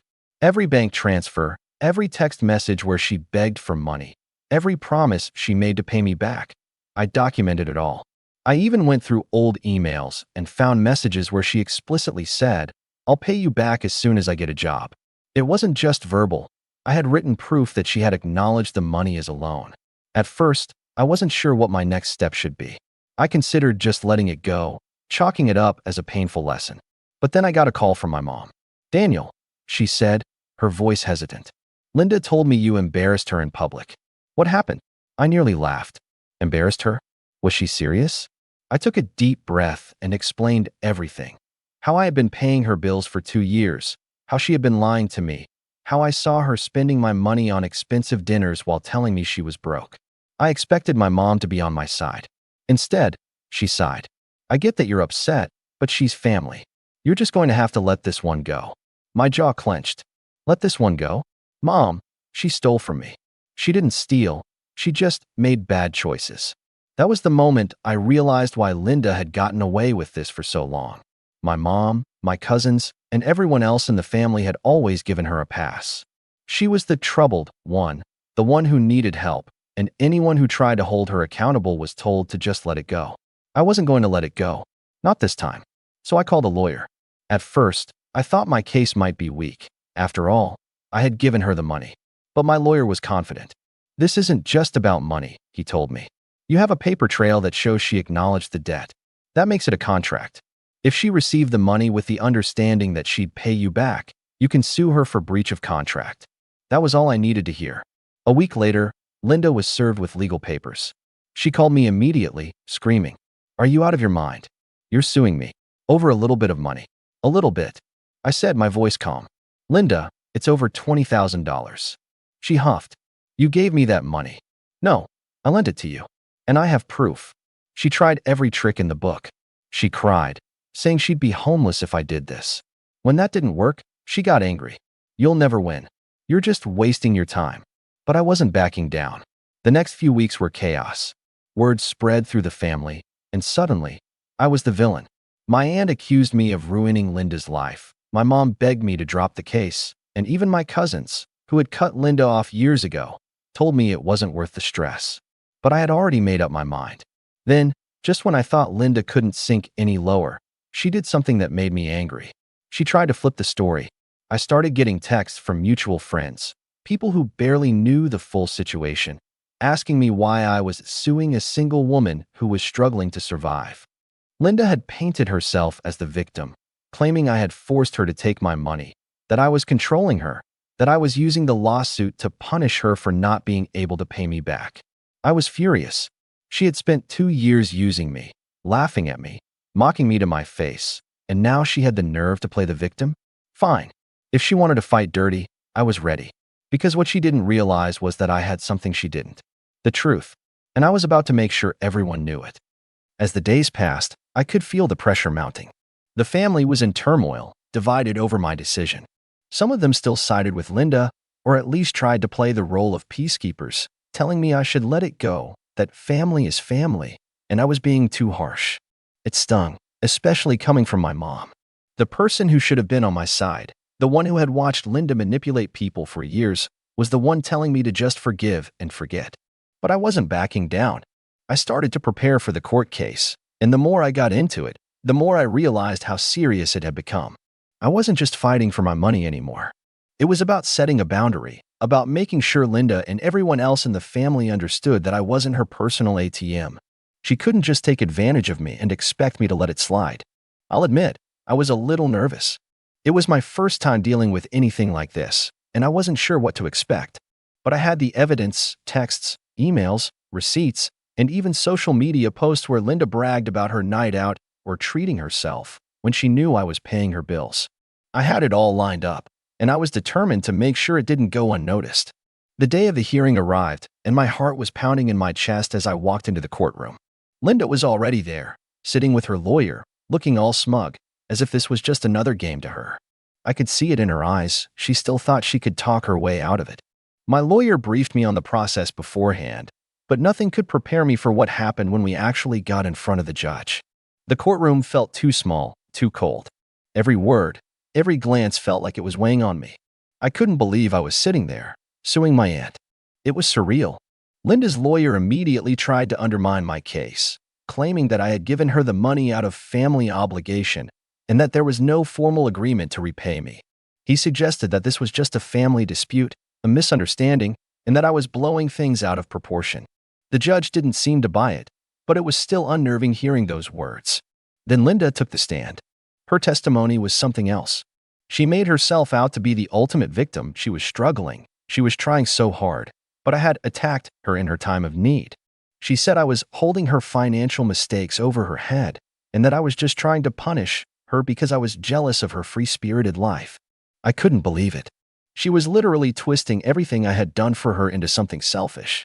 I wanted to stand up right then and there, but I knew I had to keep my cool. I had the proof. I just needed to wait for the right moment. When it was my turn to testify, I took a deep breath and told the judge everything. I explained how I had been there for Linda for years, how I had given her money with the expectation that it was a loan, something she had agreed to repay. I didn't hold back. I told him about the dinners I'd seen her enjoy while I was struggling to make ends meet, the lies she had told me, and the empty promises she had made to pay me back. I also handed over all my evidence, bank transfers, texts, emails, the whole package. The judge listened carefully, asking both of us follow-up questions. He seemed to be considering everything with an open mind, and I could tell he was leaning toward my side. Linda, on the other hand, was getting increasingly agitated. She kept shaking her head, muttering under her breath, and throwing glances at me that were full of venom. She didn't like being challenged, and it was clear that she was starting to panic. The most uncomfortable part of it all came when the judge asked her if she had ever promised to repay the money. She hesitated for a moment before saying, "Well, I don't remember exactly saying that, but I told him I would when I could." It was a small slip, but it was enough. The judge turned to me. "Mr. Daniel, do you have evidence that she agreed to repay you?" I nodded, and that's when I handed over a text message from her, one that she had sent just a few months ago. It was simple, but damning. "I will pay you back as soon as I get back on my feet, I promise." Linda went quiet. The judge nodded, as if he had just found the missing piece of the puzzle. He turned to Linda's lawyer and said, "It seems there's clear documentation that the money was given with the understanding that it would be repaid. I'll need some time to review the case and make a decision." As we left the courtroom, Linda's face was twisted in rage. She didn't say a word to me. She didn't need to. Her eyes said it all. This wasn't over. And that's when I knew, no matter how this case turned out, it was going to be a turning point for me. But that wasn't the last time I'd see Linda. In fact, what happened next was something I wasn't prepared for. A few days after the hearing, I got a call from my mom. I wasn't looking forward to it. I knew she'd be trying to convince me to back off, to drop the lawsuit, and to make things right with Linda. But this time, I wasn't in the mood to listen. "Daniel," she started, her voice soft but with a hint of urgency, "we need to talk about what happened in court." I closed my eyes and took a deep breath before answering. "I don't want to talk about it, Mom. I'm not backing down." She sighed, a sound that sent a pang of guilt through my chest. "You're making a huge mistake, Daniel. You're tearing the family apart over money. Linda's family too, you know. She's struggling, and you're just pushing her further into a corner. This isn't you. I raised you to be better than this." I felt my temper flare, but I kept it in check. "I am better than this, Mom. I didn't want it to come to this, but she's been using me for years. I've been paying her bills, covering her rent, and every time I asked her to pay me back, she made excuses. This isn't just about money. It's about respect. It's about setting boundaries. You're not respecting her, Daniel. She's your family." She shot back. "Family?" I almost laughed, but there was no humor in it. "She's my family, yes, but she's also an adult. She's been lying to me, taking advantage of me, and I'm done. I'm not letting her walk all over me anymore." There was a long pause on the other end of the line. Finally, my mom spoke again, her voice quieter this time. "I know you're upset, but you're going too far. I don't want to lose you over this." I felt a tight knot in my chest. Lose me? I had never thought about it like that. But at that moment, I realized something. My mom was so blinded by Linda's manipulation that she couldn't even see what was right in front of her. Linda had made a career out of playing the victim, and now everyone was falling for it. "Mom," I said, my voice firm but gentle, "I'm not going to back down, and I'm not going to apologize for standing up for myself. I'm doing what's right. And if that means I lose a few people along the way, then that's something I'll have to live with." There was silence for a moment before she finally sighed. "I don't agree with you, but I love you. Just think about what you're doing." I hung up without saying another word. I wasn't angry at her anymore. I was sad. Sad that she couldn't see how toxic Linda had become, and sad that I was the one who had to put my foot down to make sure I didn't keep getting taken advantage of. The next week, I received a letter in the mail.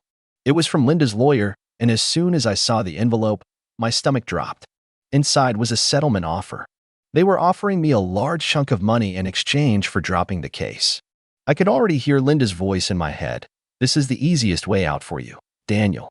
Just take the money, and we can forget all about this." But I wasn't so sure. Something about it felt off. The more I looked at the offer, the more it seemed like Linda wasn't taking this seriously. She wasn't even acknowledging that she owed me anything. She just wanted to end the whole thing without accepting any responsibility for her actions. I showed the letter to my lawyer, who agreed that it was a low-ball offer designed to make me back off. "This is standard. They know they're in a weak position. If you accept this, it's like you're admitting they're right. They're trying to buy their way out of this." I was furious. Linda thought I could be bought off that easily? No. I wasn't going to let her think she could manipulate me like that again. But at the same time, the pressure was starting to build. The court case had already caused enough stress, and the longer it dragged on, the more my family was pulling away from me. My mom wasn't speaking to me, and I could feel the judgment from my cousins. I knew some of them were quietly taking Linda's side, even if they didn't say it out loud. I found myself questioning whether it was all worth it. Could I just let it go? Accept the settlement and move on? But then I remembered all the times I'd let Linda walk all over me. All the times I'd put her first, only to have her take advantage of my generosity. I couldn't back down now. Not after everything I had already done. So, I rejected the offer. But instead of just letting it end there, I decided to go a step further. I wanted to show Linda and the rest of the family that I wasn't playing around. If she wanted to keep playing the victim, I'd make sure everyone knew the truth. I called up a private investigator. It was time to dig deeper into Linda's life to see if she had been hiding anything else from me. I needed more ammunition for the case, and I wasn't about to let her pull the wool over my eyes again. A week later, I got the results. The investigator had found evidence that Linda had been living far beyond her means, using my money to fund lavish vacations and expensive shopping sprees. She had been putting on a show, pretending to be broke while enjoying a life of luxury behind closed doors. I was furious, but at the same time, I felt a sense of clarity. I had proof now. Proof that Linda wasn't just a liar, she was a manipulator, a con artist. And now, it was time for her to face the consequences. The next hearing was set, and I knew it would be the moment everything changed. I had all the evidence I needed, and I was ready to fight. But what happened in that courtroom? The day of the final hearing arrived, and I was more determined than ever. I had all the evidence in hand, the investigator's report, and the proof that Linda had been living a double life while pretending to be destitute. I was ready to finally put an end to the madness. I arrived at the courthouse early, my nerves buzzing, but I refused to let them control me. This wasn't just about the money anymore. It was about principle. It was about standing up for myself and refusing to let Linda walk all over me. As I walked into the courtroom, I could already see Linda sitting at the table with her lawyer, her face a mask of feigned innocence. The air between us was thick with tension. She didn't even look at me, but I could feel her eyes boring into me as if she could somehow intimidate me into backing down. But I wasn't scared anymore. This wasn't the same person she had been taking advantage of for years. The proceedings began, and Linda's lawyer started with the same old tactics, trying to paint me as unreasonable, as someone who was exaggerating everything. They tried to downplay her debts to me, and I could feel the urge to snap at them. But I held it together, listening patiently as they tried to spin their story. Linda kept her head down, as if she were ashamed, though I knew better. Then it was my turn. I stood up, walked to the stand, and took a deep breath. My heart was pounding, but I was steady. I started with the facts, the timeline of everything that had happened, how I had covered her bills, how I had tried to help, only to be met with excuses and lies. When I brought out the investigator's report, everything shifted. The courtroom went silent as I explained how Linda had been living far beyond her means, using my money to fund extravagant vacations, designer clothes, and gambling habits. I showed them the receipts, the pictures of her on luxurious trips, and the proof of her spending sprees. Linda's lawyer looked like he was about to explode, but I wasn't finished yet. "I'm not here to ruin her life," I said, my voice calm but firm. "I'm here because I want to be treated with respect. I want to be repaid for what I've given, and I want the truth to come out." The shock on Linda's face was priceless. Her mouth opened in protest, but her lawyer quickly interrupted, trying to spin the narrative once more. But it was clear now. The walls had crumbled around her. As the judge deliberated, I couldn't help but feel a weight lifting off my shoulders. For the first time in years, I felt free from the chains Linda had wrapped around me. It didn't matter what happened next. I had already won. The judge's verdict came down swiftly. The evidence presented is undeniable. "Linda, you will be required to repay Daniel for all debts owed, plus interest, and you will be held accountable for any further fraudulent behavior. The court will also require a full accounting of your finances going forward." Linda's face turned ashen. She looked like she was going to say something, but the words never came. She just stared at the judge in stunned silence. For the first time in years, I saw something resembling fear in her eyes. Walking out of the courthouse, I felt a strange mix of relief and vindication. I had done it. I had stood up for myself. And the family? Well, I knew it would take time to rebuild those relationships. Some people would take Linda's side, but I knew deep down that I had done the right thing. A week later, I received a message from my mom. "I'm proud of you, Daniel. I know it wasn't easy, but you've set boundaries, and you've shown strength. Just don't let it tear you apart inside." I read her words and felt a sense of peace. There would be no more letting people take advantage of me, no more sacrificing my happiness for the sake of others. Linda had gotten what she deserved, and I had finally reclaimed my life. The road ahead wouldn't be easy, but at least now I was in control. And for the first time in a long time, I knew I was going to be okay. My name is Nathan. I'm 41 years old, and I used to believe that if you worked hard, stayed loyal, and took care of your family, they'd have your back. That belief was gone the instant I saw the words on my birthday cake. But let me start from the beginning, back when I still thought the little things mattered. I'm not flashy. Never have been. I wake up at 6, make my own coffee, drive 45 minutes to work, manage a logistics warehouse, and come home around 6:30. I've done that routine for almost 2 decades now. Paid off the mortgage early. Never missed a school event. Fixed everything from leaking pipes to my son Ethan's first heartbreak when he was 16. I didn't expect praise. I just assumed that quiet effort meant something. My wife, Rachel, used to be my biggest cheerleader. Or maybe that's just how I remember it. We met in college. She had a spark, and I was the quiet guy in the back who always showed up early and took notes for everyone. She said she loved how dependable I was. Over time, that dependable label started sounding more like boring. Still, I thought we were doing okay, until last year's birthday. My birthdays were always low-key, which I was fine with. I'd usually get a card, maybe a shirt I didn't pick, and a homemade meal. But this year, they planned a party. It was all Ethan's idea, they said. I came home to balloons taped awkwardly to the ceiling fan, a bunch of store-bought snacks dumped into mismatched bowls, and a half-hearted banner that read, "Happy Birthday, Nate," like I was some neighbor they barely knew. Still, I smiled. Took it all in stride. Rachel pulled me over to the dining table, where the cake sat. Chocolate fudge. My favorite. Except this one didn't say "Happy Birthday" or "We love you" or anything remotely normal. It said, in thick, clumsy red frosting, "Congrats on being mediocre." At first, I thought it was a joke. You know, that dark, ironic humor some people like. But then Ethan held up his phone, filming my reaction. Rachel laughed. "Come on, it's funny. You're always saying you're just average." I never said that. Not once. But they ran with it, hooting and hollering like they were roasting me at a comedy club. I smiled. Not because I was okay, but because I had to. I blew out the candles, posed for pictures like some corporate mascot, then quietly started cleaning up once everyone wandered off to the living room to scroll through their phones. No one offered to help. Not even Ethan. I scraped dried frosting off the table, bagged up half-eaten chips, and rinsed their plates in silence.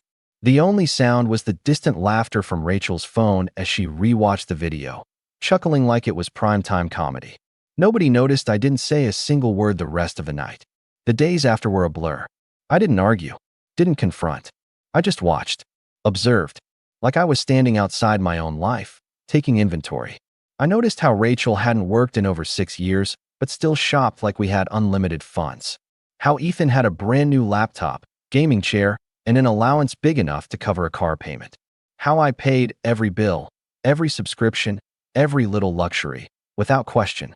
I had been the engine quietly running the whole show, and they'd started to treat me like furniture, reliable, motionless, taken for granted. That Monday, I checked our joint accounts. We had three, two savings, one checking. I opened them all. I stared at the numbers. Then I stared longer at the spending history. Rachel had spent over $900 that week alone, on candles, face serums, random Etsy junk, and yet another self-care subscription box. Ethan had blown through $300 on gaming microtransactions. I traced it all back, month after month, year after year. It hit me like a freight train. I was funding a lifestyle that had no room for me. So I made a plan. I didn't rage. I didn't shout. I simply started preparing. I opened a private checking account in my name only. I rerouted my paycheck. I applied for a small storage unit on the other side of town. I began gathering important documents, birth certificates, my social security card, passports. Every night, I'd go for a walk, but I was really moving boxes of personal items out of the house, one by one. Old photos, tools, even a few valuables from my dad that Rachel never cared for. No one noticed. They were too busy living the life I paid for. I also stopped paying the little things, quietly. Rachel's gym membership? Canceled. Ethan's Netflix, Spotify, PSN? All gone. I even downgraded the internet. When Rachel asked why the speed was lagging, I shrugged and said, "Must be the router." They grumbled, but didn't press. I guess when you treat someone like a ghost, you don't notice when they really start vanishing. The final piece was the joint account. I'd left just enough in there to keep up appearances, but that changed on a Tuesday morning. The exact day, I booked a temporary rental using my new account, signed the lease, and confirmed the final paycheck deposit. I waited until Rachel left for her weekly brunch and Ethan was at school. Then I emptied the joint account completely. All of it. Every cent into my name. An hour later, I deleted myself from every shared app, disabled the family credit cards, and removed my login from every smart home device. My phone buzzed once, then twice, then nonstop. 37 missed calls, all from Rachel. Some voicemails, then texts, one after another. "What did you do? Nathan, call me. Now." "You emptied everything?" Then came the all-caps barrage, the strings of question marks, and finally the video call that I let ring out as I sat quietly in my rental's kitchen, sipping coffee from a chipped mug I'd brought from home. Alone, peaceful, and finally, quiet. But that wasn't even the dramatic part. Not yet, because Rachel hadn't seen what was coming next. By the time I got to voicemail number 12, Rachel had fully lost whatever sense of calm she had left. "You have no idea what you've done," she snapped in one of the messages, her voice shaking not from sadness, but fury. "You've ruined everything, Nathan. I have bills coming out tomorrow. What am I supposed to do?" That one made me pause. Ruined everything. Not, "Let's talk." Not, "Why did you leave?" Not even a scrap of concern about me, the man she just publicly humiliated with a cake that called him mediocre in front of his own son. No, it was about her lifestyle crumbling, her comfort being threatened. She was never worried about losing me. She was worried about losing the man who paid for everything while being laughed at in his own home. Later that night, I got a text from Ethan. "Dad, Mom's freaking out." "What's going on?" I stared at it. Ethan, who hadn't even made eye contact with me on my birthday, who thought it was hilarious to film me while the cake joke landed like a slap across the face, who hadn't once offered to help me clean. It was probably the first time he texted me without asking for money. I typed something, deleted it, thought for a moment, then wrote, "Ask her." I didn't say anything else. I wanted him to think. I wanted him to ask real questions, not just parrot whatever Rachel was spewing. But I had a feeling I knew how this would go. The next day, a mutual friend, Mike from work, who knew both Rachel and me, called. I let it go to voicemail, but I played it out of curiosity. "Hey man, not sure what's going on, but Rachel showed up at the office this morning. She was crying and saying you abandoned your family and emptied the accounts. Just wanted to check in. You okay?" I almost laughed. Abandoned? I didn't abandon them. I just stopped being their financial hostage. A few hours later, I logged into the joint email we still technically shared. I hadn't deleted myself from it yet, and thank God I didn't. Rachel had already started messaging lawyers. I found one with the subject line urgent, spouse financial abuse. I clicked it. Read it. My hands clenched a bit. Not because I was afraid, but because the lies poured out like poison. He has a history of emotional neglect, financially controlling, refuses to provide access to shared resources. She painted herself as the victim, claimed I was the manipulator, that I controlled the money. No mention of the 5-figure credit card she racked up in my name. No mention of the spa retreats, the bottomless brunches, the $1,000 handbag she never thanked me for. No mention of me single-handedly covering mortgage, groceries, and utilities for 17 years while she pursued her dreams and never once brought in a cent. I stared at the screen for a while. Rage tried to crawl up my throat, but I swallowed it. That was her game. Emotional manipulation. Smear campaigns. Victimhood. I wouldn't play. Instead, I printed every transaction record from the last 2 years. Created a digital folder of every receipt, every charge, every bank statement. Highlighted each non-essential purchase with her name attached. Labeled it Evidence, Household Contributions. Then I added my W-2s, tax returns, proof of full mortgage payments made from my income only, and a few screenshots of her birthday cake joke posted to Facebook with the caption, "LOL, my husband knows he's just average." Yeah, that was public. I sent it all to my own attorney, one I had quietly hired a week before the party. I wasn't going to run. I wasn't going to hide. But I was going to burn this down the legal way. No yelling. No drama. Just slow, calculated exposure. By the weekend, Rachel had sent over 80 texts. Some apologizing. Some begging. Most of them raging. One said, "How could you humiliate me like this?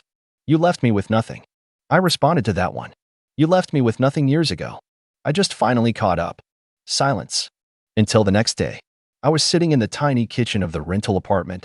The sun was coming through the blinds in that quiet, golden way it only does in the late afternoon. I was sipping tea when I heard a knock. Not the door. The window. I turned. Rachel. Disheveled. Eyes red. Hair messy like she hadn't slept. She motioned for me to open it. I stood up slowly. Kept my distance. She yelled through the glass, "You're going to ruin everything." I tilted my head. Calmly replied, "You already did." She looked like she might throw something. "You want to blow up this family over a cake?" That line. That single, oblivious, narcissistic line made everything click. She still didn't get it. It wasn't the cake, I said through the window. It was what came before. And what never came after. Respect. Kindness. Gratitude. You don't get to mock someone and expect loyalty. You want a provider, not a partner. I just stopped applying for the job. I pulled the curtain shut. She banged once on the window, then again, and then stormed off down the stairs, her heels clacking with every furious stomp. I didn't watch her leave. I went back to my tea. That night, Ethan finally called. His voice was quiet. Nervous. "Dad?" he asked. "Are you really gone?" "No," I said. "I'm just not invisible anymore." And then, I told him everything. Not in anger. Not to turn him against her. Just the truth. What I paid for. What she hid. What she twisted. He was silent for a long time. Then he said, "I think I knew. But I didn't want to admit it." "I know," I replied. "You don't have to choose between us. But you do have to open your eyes." He didn't say much else. But that Sunday, he showed up at the rental. With a bag. And tears in his eyes. And that's when the real storm started. When Ethan stepped into the rental apartment, he looked smaller than I remembered. Not physically, he's taller than me now, 17 and already built like a linebacker, but there was something in his posture. Shoulders slumped, eyes darting around the modest space like he wasn't sure if he belonged. Like a kid who suddenly realized his safety net had holes in it. He stood there awkwardly, clutching the straps of his duffel bag, until I gently said, "You hungry?" He nodded. I didn't have much. Just some sandwiches I made earlier and a pot of chili I'd been nursing all week. No lavish meals. No takeout bags scattered on the counter. Just plain food made with quiet hands. He ate 2 bowls without saying a word. I sat across from him, sipping water, letting the silence stretch. Not uncomfortable, just real. And maybe for the first time in a long time, that was enough. Eventually, he looked up and asked, "Are you really not coming back?" I leaned back in my chair, exhaled through my nose. "I'm not sure yet," I said honestly. "But I'm not going back to being treated like I don't matter." He looked down at the table. "She said you emptied her account just to punish her." I shook my head slowly. I didn't touch her account. Only the joint ones. Ones I filled. Ones she drained. That part seemed to hit him. He frowned, then nodded, but didn't say anything else. We watched a movie that night. Some old comedy we used to love when he was 10. It felt strange, familiar, but distant. Like slipping on an old sweater that doesn't quite fit anymore. But it was ours. And when he laughed at the same lines he used to quote as a kid, I felt something loosen in my chest for the first time in weeks. He stayed the night, slept on the pull-out sofa. In the morning, I drove him to school. But when I came back, the peace was shattered. On my front door, taped sloppily, was a printed letter. No envelope. Just bold text at the top. You are hereby notified. Rachel had filed for emergency spousal support, claiming abandonment, economic retaliation, and this one actually made me laugh out loud, intentional emotional distress. She was trying to hit fast, beat me to the punch, play the victim on paper, hoping I'd roll over like I always had. But I was ready. I took the letter inside, scanned it, and sent it to my lawyer with the subject line, "She's making her move." He called within the hour. "She's going scorched earth," he said, trying to frame this like you just disappeared and left her and the kid destitute. I told him Ethan was with me. There was a pause. Then he said, "That changes everything." He helped me file a formal response. We attached the bank statements, the social media posts, even an affidavit from Ethan, if it came to that, though I didn't want to drag him deeper into this unless absolutely necessary. That night, I got a new email. From Rachel. No greeting. No punctuation. Just a wall of frantic, angry, barely coherent text. "You think you can just take my son, my money, my life? You are sick, you need help, you are destroying your own family for what? Because you can't take a joke? You are pathetic, this will not end well for you." I didn't reply, but I saved it, screenshotted it, sent it to my lawyer. 2 days later, Rachel showed up at Ethan's school. I got a call from the office. "She's here, demanding to pull him out," the receptionist said, whispering like she was scared. "He's asking to stay with you. He says she's yelling." I dropped everything and drove straight there. When I walked in, Ethan was sitting in the main office, arms crossed, face pale but firm. Rachel was pacing near the door, arguing with the principal, who looked like she regretted every life decision that had led her to that moment. When Rachel saw me, her face twisted. "You," she hissed. "This is your fault." I ignored her. Walked straight to Ethan. "You okay?" I asked. He nodded. "I want to come back with you." The principal looked at me. "He's technically still a minor." "I know," I said, "but I have temporary guardianship paperwork pending. His statement is included." Rachel lunged forward. "He's my son. You don't get to steal him just because you're having a midlife crisis." That word again. Steal. She said it like I was a stranger, like I hadn't raised him, paid for every meal, every lesson, every scraped knee, and late-night drive to a friend's house. Like I hadn't sat through math homework and music recitals while she spent entire weekends resetting at yoga retreats. I looked at her, really looked at her, and realized I didn't recognize the woman in front of me anymore. "You didn't lose a son," I said quietly. "You lost your free ride." Her face went crimson. But before she could lash out again, the principal stepped between us. "Mrs. Bennett, I think it's best if you leave." Rachel turned on her heel and stormed out. That night, Ethan and I stayed up late talking. For the first time in years, he opened up. About the way Rachel talked about me when I wasn't around. About how she'd make fun of my job, my habits, how she told him I would have been nothing without her. "She used to say you were lucky to have her," he said softly. "But I think she was the lucky one." I didn't cry. I thought I would. But I just nodded and said, "Thanks, kid." A week passed. Then 2. And that's when Rachel made her next move. Not through the court. Through my job. She went for the jugular. It started with a sudden call from HR. The tone in their voice was unfamiliar, not the usual corporate formality, but something colder, more hesitant. "Nathan, can you come in? We need to speak with you. It's about a complaint." My heart dropped. I had never had a single write-up in over 15 years. I'd worked my way up from forklift operator to operations manager. I trained new hires. Stayed late. Took weekend calls. I practically lived for that place. But when I walked into the glass conference room and saw our legal liaison already seated, I knew it wasn't about a workplace issue. They handed me a printed packet. My name was all over it. So was hers. Rachel had filed an anonymous report, but she wasn't exactly subtle. She accused me of using company resources to hide money, manipulating payroll systems, and the most absurd part, emotionally threatening colleagues. It was laughable, provably false. But the problem wasn't the lies, it was that she made enough noise to force them to investigate. I sat through 4 hours of questioning. for hours of defending every keystroke, every decision I made over the last 2 years. They combed through my emails, my timesheets, even the company gas card I used for weekend overtime calls. I didn't panic. I had nothing to hide, but I felt dirty. Like I was sitting under a heat lamp with a target on my back for being a decent man who finally stopped letting his family walk all over him. They didn't fire me, but they put me on a 2-week paid administrative leave while they sorted things out. A subtle corporate slap in the face. No guilt, just guilt by proximity. I walked out of that building with the weight of everything she'd destroyed pressing down on my chest. She wasn't just trying to ruin our marriage. She was trying to destroy me.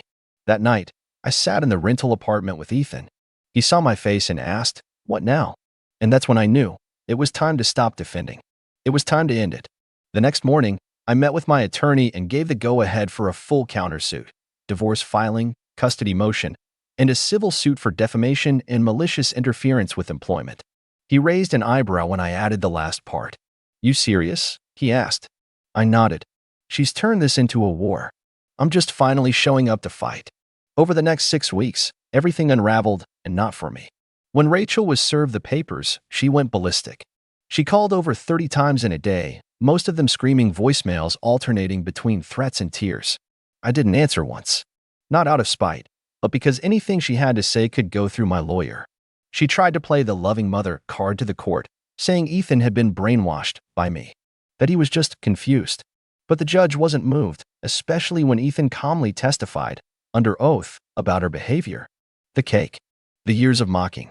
The way she'd laugh behind my back and call me free labor. The judge's face barely moved, but I saw the shift in his eyes. The quiet disgust. Then came the financial records. Every dime I paid. Every luxury she charged.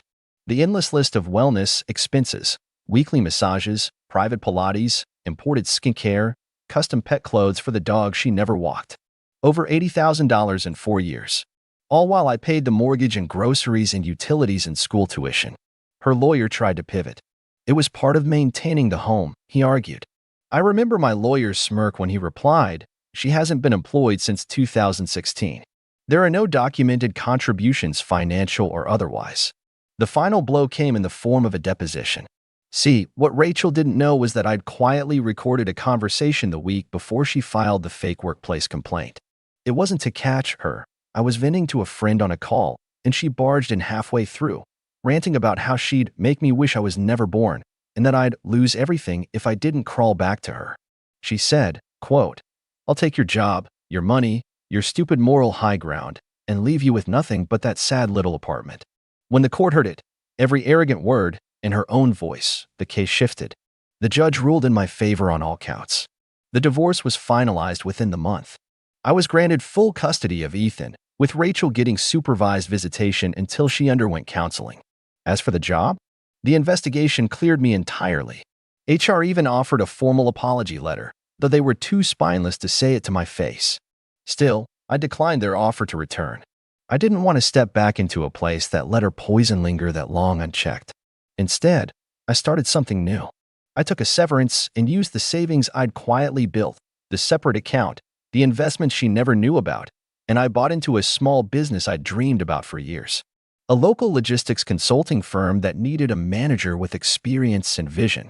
For the first time in decades, I wasn't living paycheck to paycheck, or worse, watching other people live on my paycheck. Ethan finished high school with honors. He got accepted to a solid university, and I helped him move in, smiling the whole time.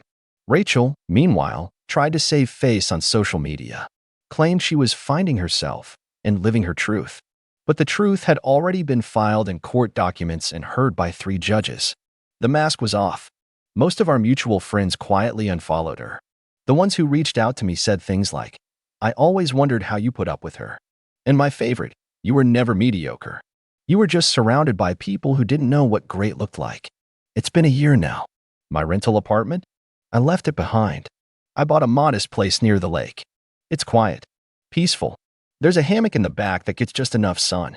Ethan visits often. We grill on weekends. Laugh. Talk about real things. I can feel the weight of those old years melting off my shoulders, day by day. And sometimes, when I look back, I still remember the cake. Not with pain, not with bitterness, but with gratitude. Because that awful, frosting-covered insult was the moment I woke up. The moment I realized I had become a background character in my own life. Now? Now I'm the one writing the script. And I make sure every chapter is worth reading. It was a Tuesday when everything snapped, not in a dramatic, movie-style explosion of yelling and door slamming. No, it was quieter than that. It was the kind of snap you feel in your chest, subtle but final, like a hairline fracture becoming a full break. My name's Aiden, I'm 28, and until 3 weeks ago, I lived with my parents in the same house I grew up in. It wasn't ideal, sharing a roof with your folks at nearly 30, but I had a plan. I'd been working full-time at a logistics firm for 5 years, slowly building up savings. No vacations, no big splurges, not even a proper gaming setup. Every paycheck, I'd set aside what I could, tucking it into a high-yield account titled simply, First Home. It wasn't just a dream, it was the dream. My escape. My someday. I didn't mind living in the converted attic above the garage for a bit longer if it meant that one day I'd have keys to a place that was mine. I'd scroll through listings late at night, imagining what I'd do with a tiny backyard, how I'd paint the walls, the kind of quiet that didn't come with footsteps above your ceiling or the sound of your dad's TV bleeding through the floorboards. My parents knew I was saving. They even used to make little comments about how disciplined I was.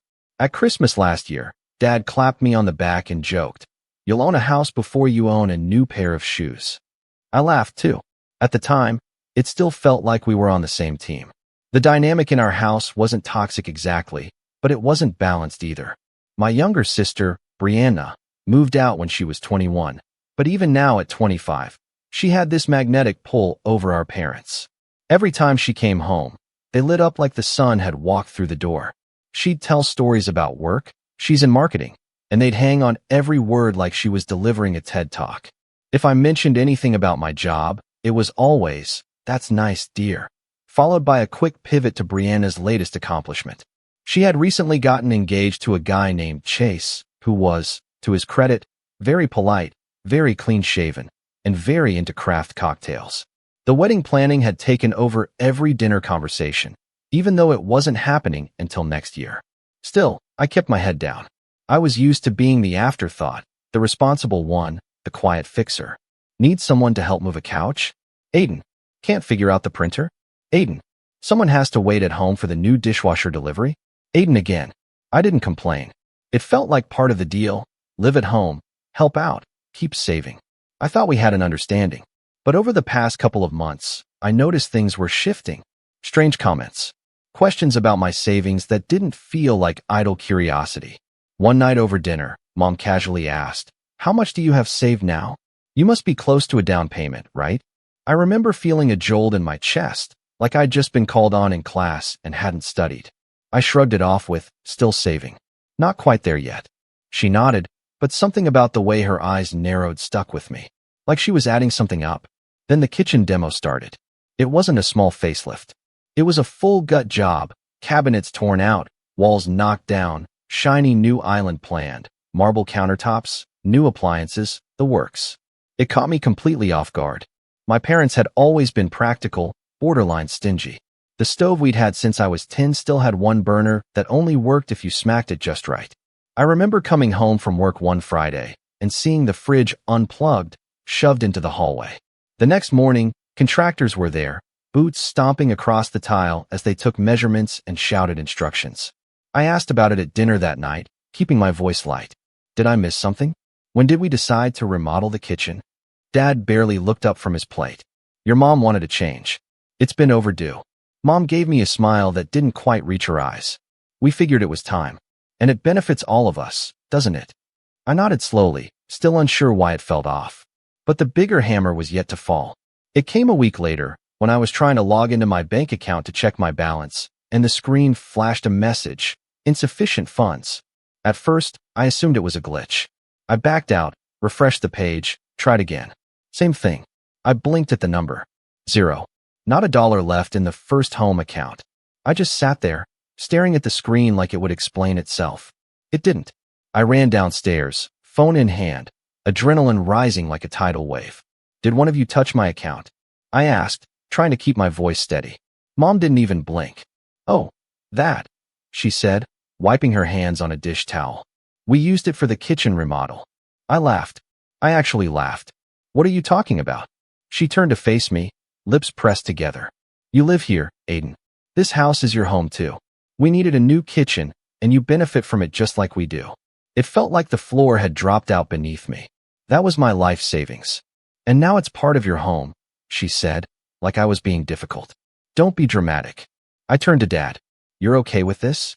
He gave me a half-hearted shrug. We'll all enjoy it. You can't take money with you when you're dead. That was when I asked the question I didn't want to ask. How did you even access my account? Mom smirked. That same tight little expression she made when she thought she was being clever. We know your password. You use the same one for everything. Always have. You left your laptop open one day. My stomach dropped. I felt exposed. Violated.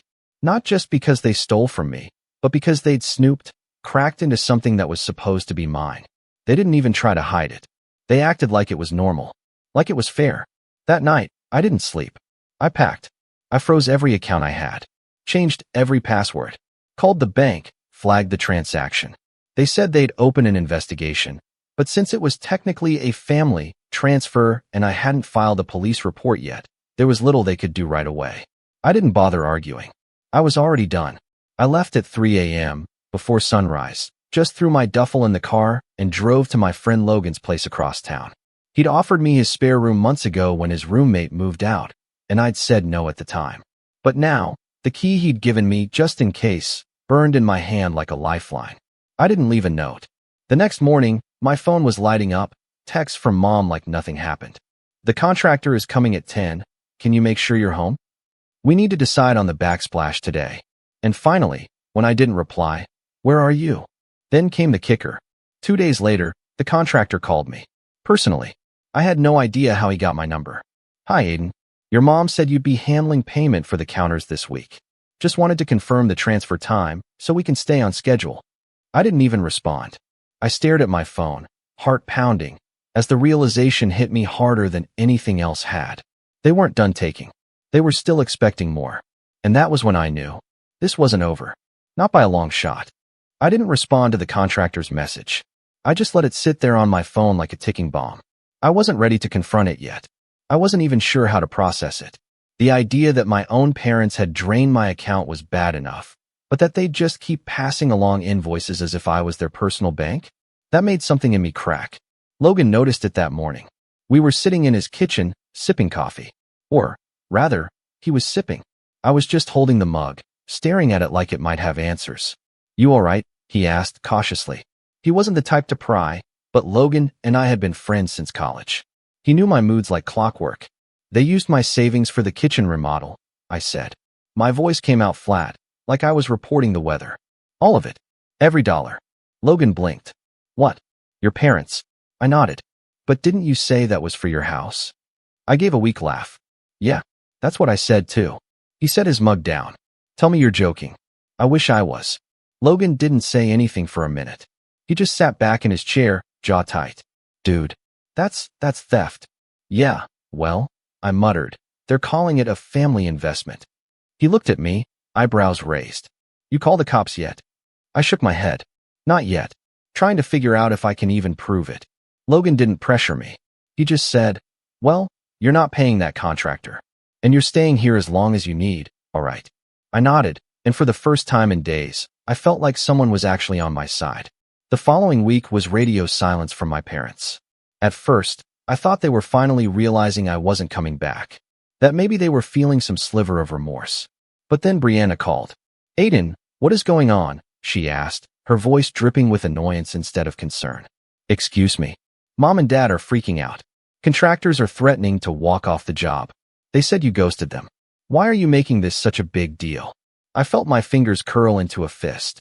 They stole my savings, Bri. That's what. Oh my God, she groaned. You're still on about that?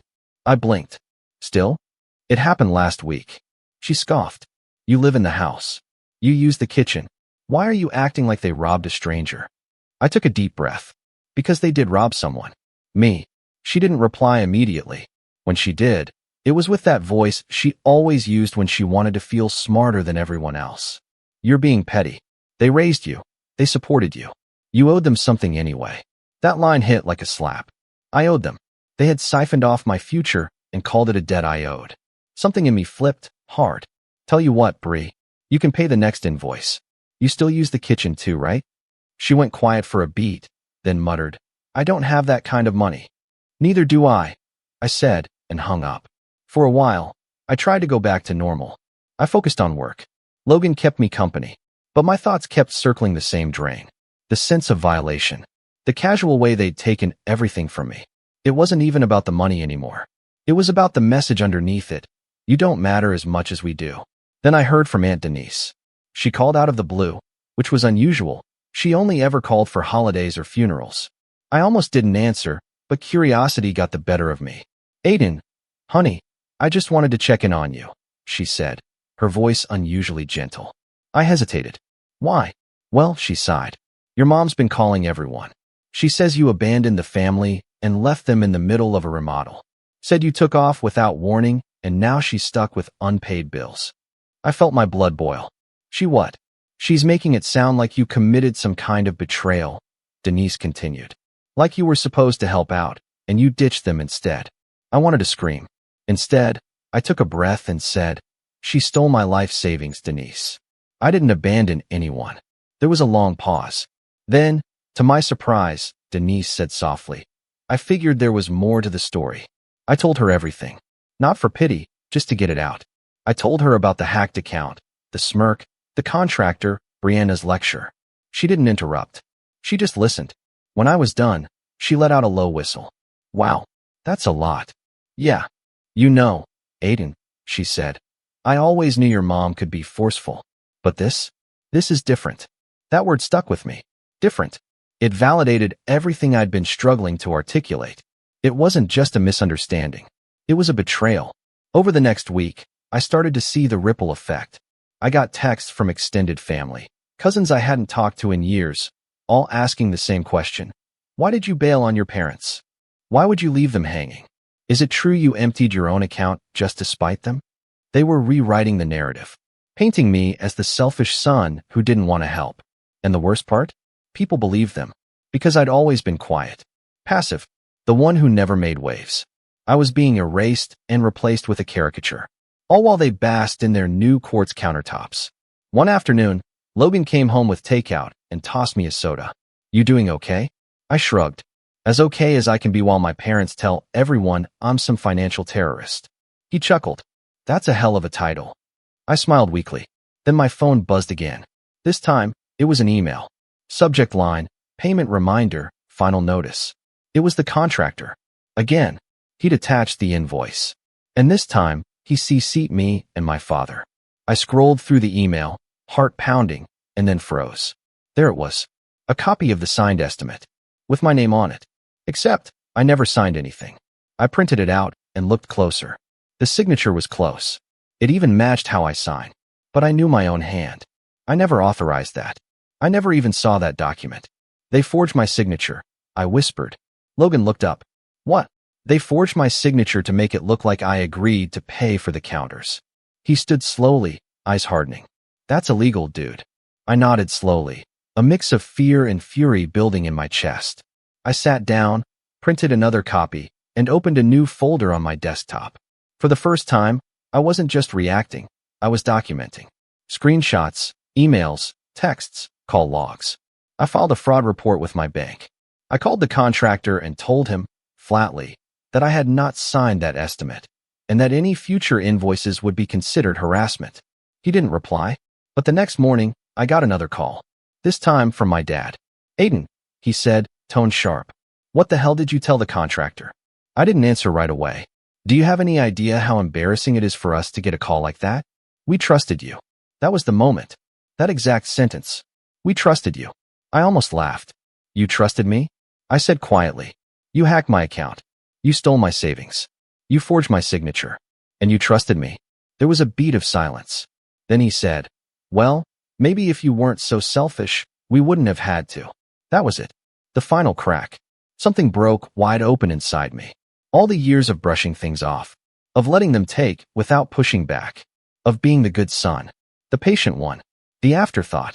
I wasn't going to be their ATM. I wasn't going to be their scapegoat. Not anymore. And that's when I started making real plans. Plans they wouldn't see coming. I didn't sleep much the night after my dad said, "Maybe if you weren't so selfish, we wouldn't have had to." The words repeated in my head like a skipping record. I laid in Logan's guest room, staring at the ceiling fan spinning slowly above me, feeling like the world had turned inside out. They stole from me, lied about it, forged my signature, tried to bury me in debt. And when I pushed back, they made me the villain. That was the bottom. The moment it all finally sank in, not just what they did, but what it meant. I wasn't going to get an apology. There was no lesson they'd suddenly learn, no warm family reconciliation scene waiting in the third act. They believed they were right, justified, righteous, even. And that realization, that hollow, bitter truth, wasn't just painful. It was freeing. That night, around 3 a.m., I got out of bed, made a list, and for the first time since leaving home, I stopped reacting to them and started focusing on me. Step 1. Get my money back, or as close to it as I could. The fraud claim I submitted to the bank was still under review, and I wasn't holding my breath. Technically, the transfer had been from me to a household account, which blurred the lines for them. But the forged signature? That was a different story. I scheduled an appointment with a lawyer the following week, someone who specialized in financial abuse and family fraud. Logan's coworker had gone through a messy inheritance battle and highly recommended the guy, an older attorney named Harold, who looked like he hadn't smiled since 1993 but had eyes like a hawk. He took one look at the forged document and said, "We can work with this." Hearing that alone felt like breathing after being underwater too long. Step 2. Get out of survival mode. I'd been drifting emotionally, eating whatever Logan had in the fridge, answering work emails mechanically, avoiding social media like it was poisoned. But slowly, I started reclaiming my rhythm. I changed my phone number, closed the old email tied to all my family contacts, and created a new one just for personal use. I picked up an extra freelance side gig doing logistics consulting online, and it paid better than expected. 2 weeks in, I'd already pocketed enough to start building a new savings account. This one under two-factor authentication, and with a password even I could barely remember. I didn't tell anyone. Not Logan, not my coworkers, no one. I was done explaining myself. Done seeking validation. This rebuild was mine. Step 3. Set boundaries. Iron once. Mom sent me a text one morning out of the blue. "The fridge came today. Looks amazing. You should come see it." Smiley face. No apology. No acknowledgement. Just an emoji and an invite to admire the thing they bought with my money. I didn't reply. She followed up 3 days later. "Brianna's coming over Sunday for dinner. You're still welcome, you know." I stared at that one for a long time. Welcome. Like I was a guest in a home they gutted me to renovate. I didn't block her. I just muted the thread. No more giving their words real estate in my head. Around that time, Logan came home from work one evening holding a 6-pack and 2 burritos. "You are not going to believe what I found," he said, plopping down at the kitchen table and pulling up his laptop. It was a real estate listing. A small one-bedroom condo about 20 minutes away. Nothing fancy, no backyard, no fireplace, no Instagram-worthy lighting, but it was clean, well-maintained, and more importantly, affordable. "Thought you might want to look," he said. "I know you're still recovering, but figured it couldn't hurt to browse." I didn't say anything for a moment, just stared at the screen. The pictures, the hallway, the modest little balcony, a place that could actually be mine. "I'm not ready yet," I said finally, voice quiet. "But thanks." He nodded, didn't push, just handed me a burrito and cracked open a beer. I didn't open the listing again for 3 weeks. But when I did, I saved it, just in case. As the weeks rolled on, the pieces kept falling into place. The lawyer had sent a demand letter to my parents, outlining the fraud and requesting repayment under threat of civil suit. I hadn't told him to go nuclear. He did it himself after reviewing everything. Harold was blunt. "They're banking on you being too nice to fight back. Prove them wrong." The response came 2 days later. A formal letter from a different lawyer, one I recognized as a family friend. It was patronizing, full of soft language like familial misunderstanding and mutual benefit. At the end, it offered a settlement, $8,000. They took nearly $38,000 from me, and they offered 8. I didn't even have to think about it. I told Harold to reject it outright. He raised his eyebrows. "You sure?" I nodded. "They don't get to lowball their way out of this." He leaned back, clearly pleased. "Good. Let's proceed." For the first time in my life, I wasn't playing the peacekeeper. I wasn't smoothing things over, shrinking myself down to avoid conflict. I was standing up, and it felt good. Not loud or dramatic. Just solid. Like I'd finally grown a spine thick enough to carry my own weight. And then some. Around that same time, something unexpected happened. I got promoted. It wasn't flashy, a new title, a modest pay bump, but it came with more autonomy and the freedom to work from home 3 days a week. My manager, Alicia, pulled me aside and said, "You've been dialed in these last couple months. Keep this up, you'll go far." I didn't tell her what fueled it. That every spreadsheet I crushed, every client I impressed, was powered by the anger and betrayal I'd swallowed like fire. I just thanked her and took the win. I used the bonus to finally buy something for myself. A desk. A real one. Not a hand-me-down. Not a folding table. A sleek, walnut L-shaped desk that made Logan whistle when he saw it. Damn, that's the kind of desk a CEO dies behind. We laughed, but part of me didn't laugh. Part of me looked at that desk and thought, yeah, one day maybe. Not long after, I ran into Brianna. Total accident. She was at a local cafe with her fiancé Chase, and I had stopped in to grab a coffee after a meeting. I almost turned around when I saw them, but it was too late. She'd already spotted me. "Aiden," she called, waving like we were long-lost siblings. I gave a polite nod, hoping she'd leave it at that. She didn't. She came over, full smile on her face. "You've been ignoring my texts." I shrugged. "Been busy." She clicked her tongue. "Well, you look good at least. Better than I expected." "What's that supposed to mean?" She laughed, like it was a joke. "Just, after the whole tantrum." There it was. That word. I looked at her, really looked at her, and realized something. She still didn't get it. "You think I had a tantrum?" I asked quietly. She blinked. "Well, yeah. I mean, come on, Aiden. You disappeared. You made Mom cry. You lawyered up. They stole my savings." "It wasn't like that. They forged my signature." Brianna shifted uncomfortably. "They just didn't know how else to ask for help." I smiled, cold and small. "Funny. I don't remember them asking." She didn't have a comeback. I finished my coffee and left. Didn't even look back. It was the first time I walked away from her without carrying a backpack of guilt. And it felt like flying. I went home that night. Logan's home, still technically, but it felt like mine now too, and sat at my new desk. Pulled up the saved real estate listing. It was still available. The price had dropped by $2,000. I stared at it for a long time, heart thudding. Then I opened a new tab. Mortgage calculator. I was getting close. Closer than I'd ever been. And as the numbers came together on the screen, a small smile curled at the edge of my lips. They took a piece of me, but I was building something better. Quietly. Steadily. They thought they buried me. They didn't know I was a seed. It was a Tuesday again. Strange how Tuesdays seemed to mark turning points in my life. The first time they stole from me, it was a Tuesday. And now, months later, I was holding the final bank letter confirming the fraud ruling in my favor, also on a Tuesday. The bank hadn't recovered all of the funds, but they returned a little over $18,000 to me. That, combined with the extra freelance work and my now even higher paying promotion, Alicia had bumped me again after I helped land a massive client. Put me within arm's reach of something I hadn't dared think about in months. Homeownership. On my terms. I sat at my desk, that sleek walnut L shape that had come to symbolize everything I was quietly reclaiming, and stared at my laptop. The real estate listing was still bookmarked in my browser, but I hadn't clicked it in weeks. Not because I wasn't ready, but because something had shifted. I no longer just wanted to move on. I wanted to make it matter. It wasn't about revenge at first. Not consciously.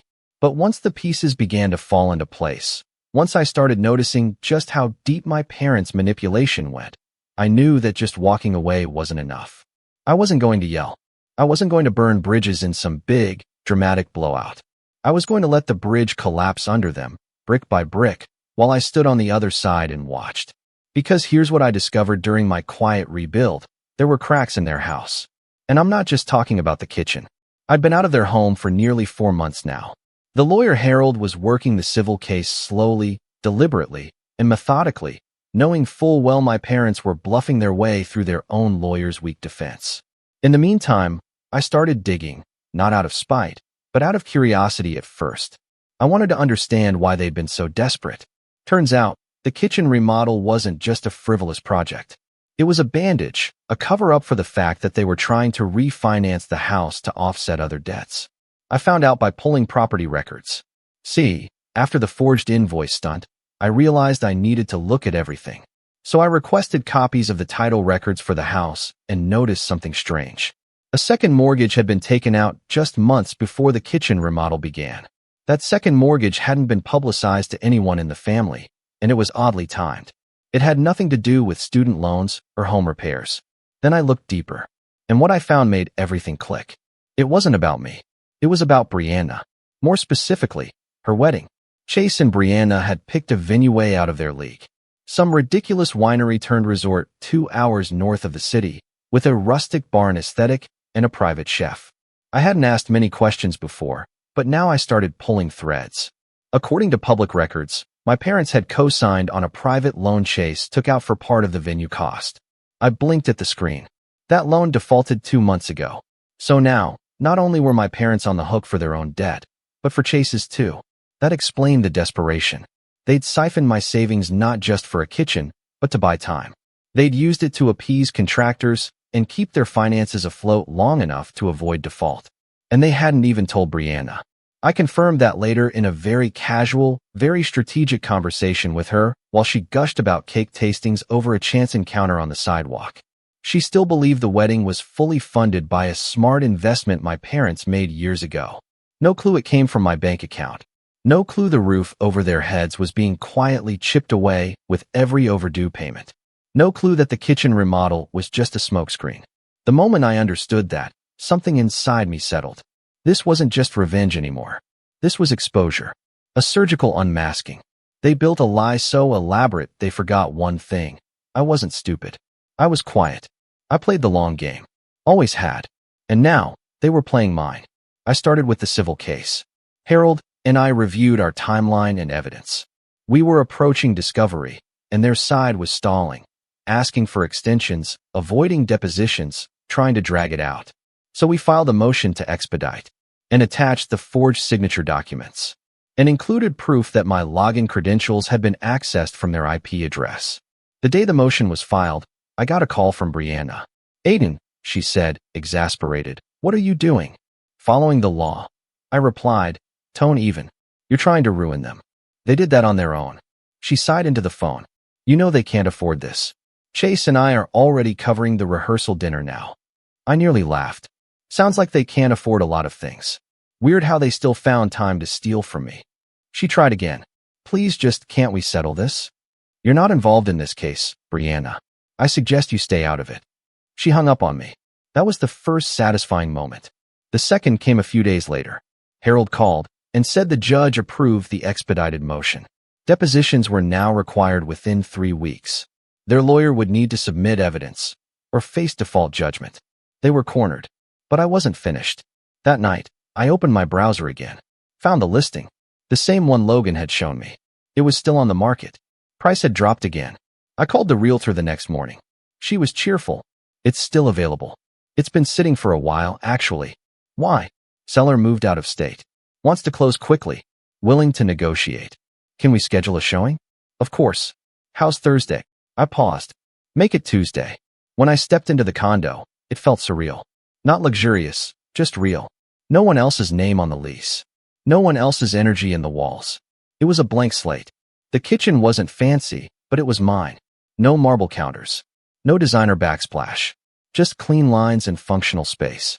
It was perfect. I put in an offer that night. Low, but fair. They accepted it the next morning. And then, I did something I hadn't done in months. I smiled. Not the polite kind. The real kind. The one that says, "I survived you." I started packing that week. Told Logan I'd be out in a month.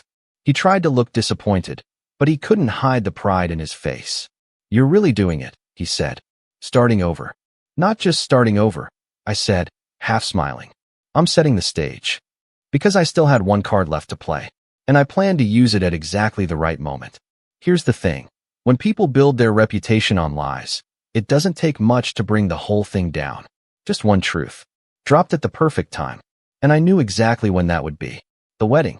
It was 3 months away. And I had an invitation. They'd sent it months ago, back when they still thought I'd eventually calm down and rejoin the family fold. When they believed I'd show up, gift in hand, pretending none of this had ever happened. I hadn't RSVP'd. Not yet. But I would. Because I had plans for that day. Plans that would make every forked lie they told come back to bite them. Quietly. Legally. Perfectly timed. They wanted a perfect wedding? Then they shouldn't have stolen from the one person who knew exactly where the cracks were. And I had just enough time to prepare the final blow. I RSVP'd 2 weeks before the wedding. Will attend. I checked, along with the polite little box for +1. Logan laughed when I told him. I thought you were going to burn the invitation, he said. No, I replied. I'm going to frame it. The wedding was set to take place at the Evergreen Hills Vineyard, this sprawling, whitewashed fantasyland dressed up as a rustic chic wedding venue. It had string lights wrapped around every fence post, a massive floral arch, and servers in suspenders walking around with trays of miniature quiches and cocktails that probably had rosemary in them. It looked expensive. It was expensive. And the moment I pulled into the gravel parking lot, it all felt fake. Beautiful. Well arranged. But fake. Like a stage play where no one realized the props were already cracking. Logan came with me, clean-cut in a navy suit, helping me blend in like I was just another guest. We mingled, sipped overpriced lemonade, and avoided my parents, who were floating through the crowd like minor royalty. Mom wore a floor-length cream dress with lace sleeves, trying to look like she belonged on the cover of a lifestyle magazine. Dad was stiff in his tux, his smile strained, scanning the crowd as if waiting for something, or maybe trying to avoid someone. I hadn't seen either of them since the last time they tried to convince the court it was all a misunderstanding. Spoiler alert, that didn't work. See, after the expedited court order, Harold moved fast. Too fast for them. The forged signature, the unauthorized transfer, and the mounting documentation of their deception formed a tight, airtight case. We'd filed for civil damages totaling $42,000, my stolen savings, legal fees, and additional damages for the unauthorized use of my identity and forged documentation. They tried to settle twice. First at $8,000, then at $12,000. Harold sent both offers back with a single word: insulting. 3 days before the wedding, we got the ruling. They lost. The court ordered them to repay the full $42,000, plus $6,000 in interest and $4,500 in attorney fees. $52,500 in total. They had 30 days to pay or face lien proceedings against their home. And that, in and of itself, would have been enough for some people. But not for me. Because what they did wasn't just financial. It wasn't just theft. It was betrayal wrapped in entitlement, tied with a ribbon of lies. So I didn't just want money. I wanted truth. And that's what I delivered at the perfect time. The wedding reception started around 6, just as golden hour lit the vineyard in soft amber light. The ceremony itself had been exactly what I expected, full of fake tears, dramatic vows, and Chase looking like he was about to marry into royalty. Brianna was radiant in her dress, of course, and to her credit, she genuinely looked happy. I almost felt bad. Almost. Because she still didn't know where the money came from. Didn't know what her parents had sacrificed to give her this day. Didn't know that her dream wedding was built, quite literally, on stolen ground. And now? Now, she was about to. I waited until the speeches were halfway through. They'd gone the full rom-com route. Best man jokes, teary toasts, a slideshow of their engagement trip to Spain. Then the mic passed to my dad. He stood up, glass in hand, beaming. Family and friends, he began. Thank you all for being here to celebrate this incredible moment. Brianna, our beautiful daughter, has always been the light of our lives. He went on for a while, bragging about her job, her ambition, the way she deserved every ounce of joy. He even made a joke about Chase being lucky to have her. And then, as if on cue, he added, "This wedding has been a labor of love, and we were more than happy to contribute everything we could to make it happen." He looked proud, triumphant. And that's when I stood. Logan looked at me once, gave a short nod. I walked calmly to the back of the room, where a small projector had been set up for the slideshow. The wedding planner, flustered, whispered, "Excuse me, that's off limits." I smiled. "It's all right. I'm family." And then I hit play. The screen blinked to life again. But this time, it wasn't photos of Brianna and Chase at the beach. It was a single document. The bank transfer authorization, showing my name and account number. then the forged signature, then a screenshot of the ruling. Case number. Judge's stamp. $52,500 owed in damages. Gasps rippled through the room like a wave. My parents froze. Brianna's jaw dropped. What is this? Someone whispered. I stepped forward, microphone in hand now. Calm. Clear.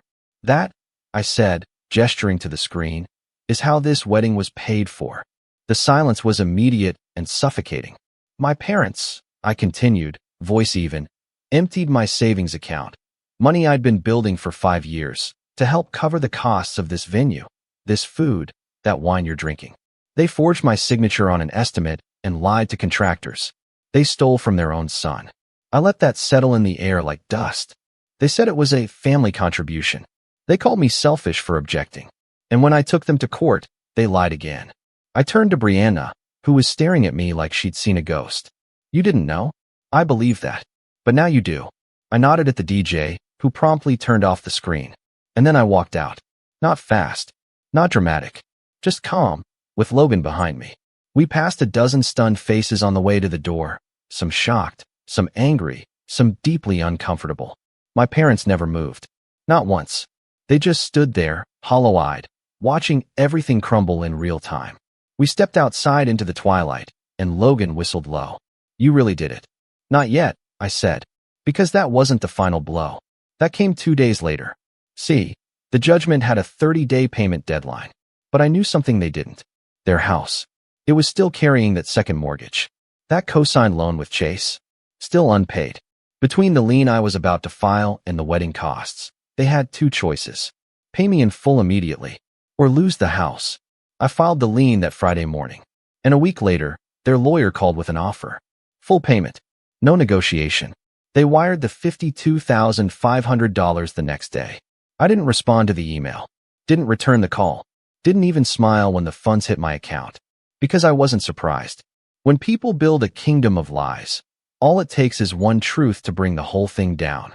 The next month, I moved into my condo. No fanfare. No ribbon cutting. Just me, a key, and the quiet peace of ownership. I set up my desk by the window. Hung my framed RSVP card above it. Sometimes I look at it and remember how it all began. And sometimes, when I'm sipping coffee on my balcony, I wonder what they tell people now. But I don't really care. Because I'm done living in their version of the story. This one's mine now. And I ended it on my terms. My name is Eli, and I'm 27 years old. I was born 8 years after my brother, Jacob, the golden boy, the family's pride, the one they planned, prayed for, and paraded around like a trophy. Me? I was the surprise. That's what they always called me, like I was an unexpected bill or an old box of junk they forgot was in the attic. Growing up, the word extra became part of my identity. Extra clothes? Mine were Jacob's hand-me-downs. Extra room in the car?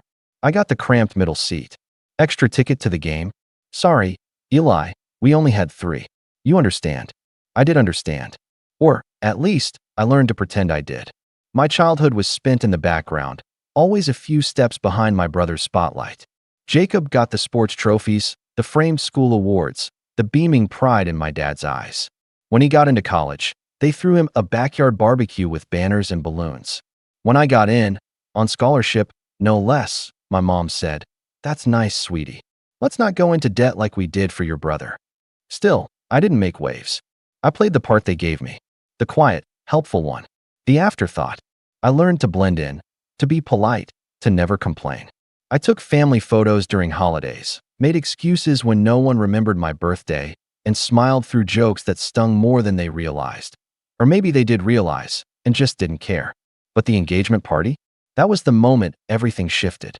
Jacob had proposed to Natalie, his girlfriend of 3 years, a bright, chirpy woman with an Instagram-perfect smile and a knack for saying the wrong thing in the nicest tone.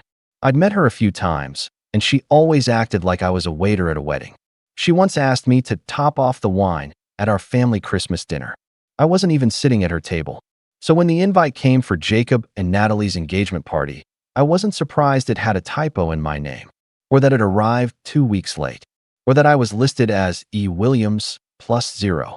I didn't have the energy to be hurt anymore. It just felt expected, predictable. The party was at a rented event space downtown. all white walls, soft lighting, and floral arrangements that probably cost more than my monthly rent.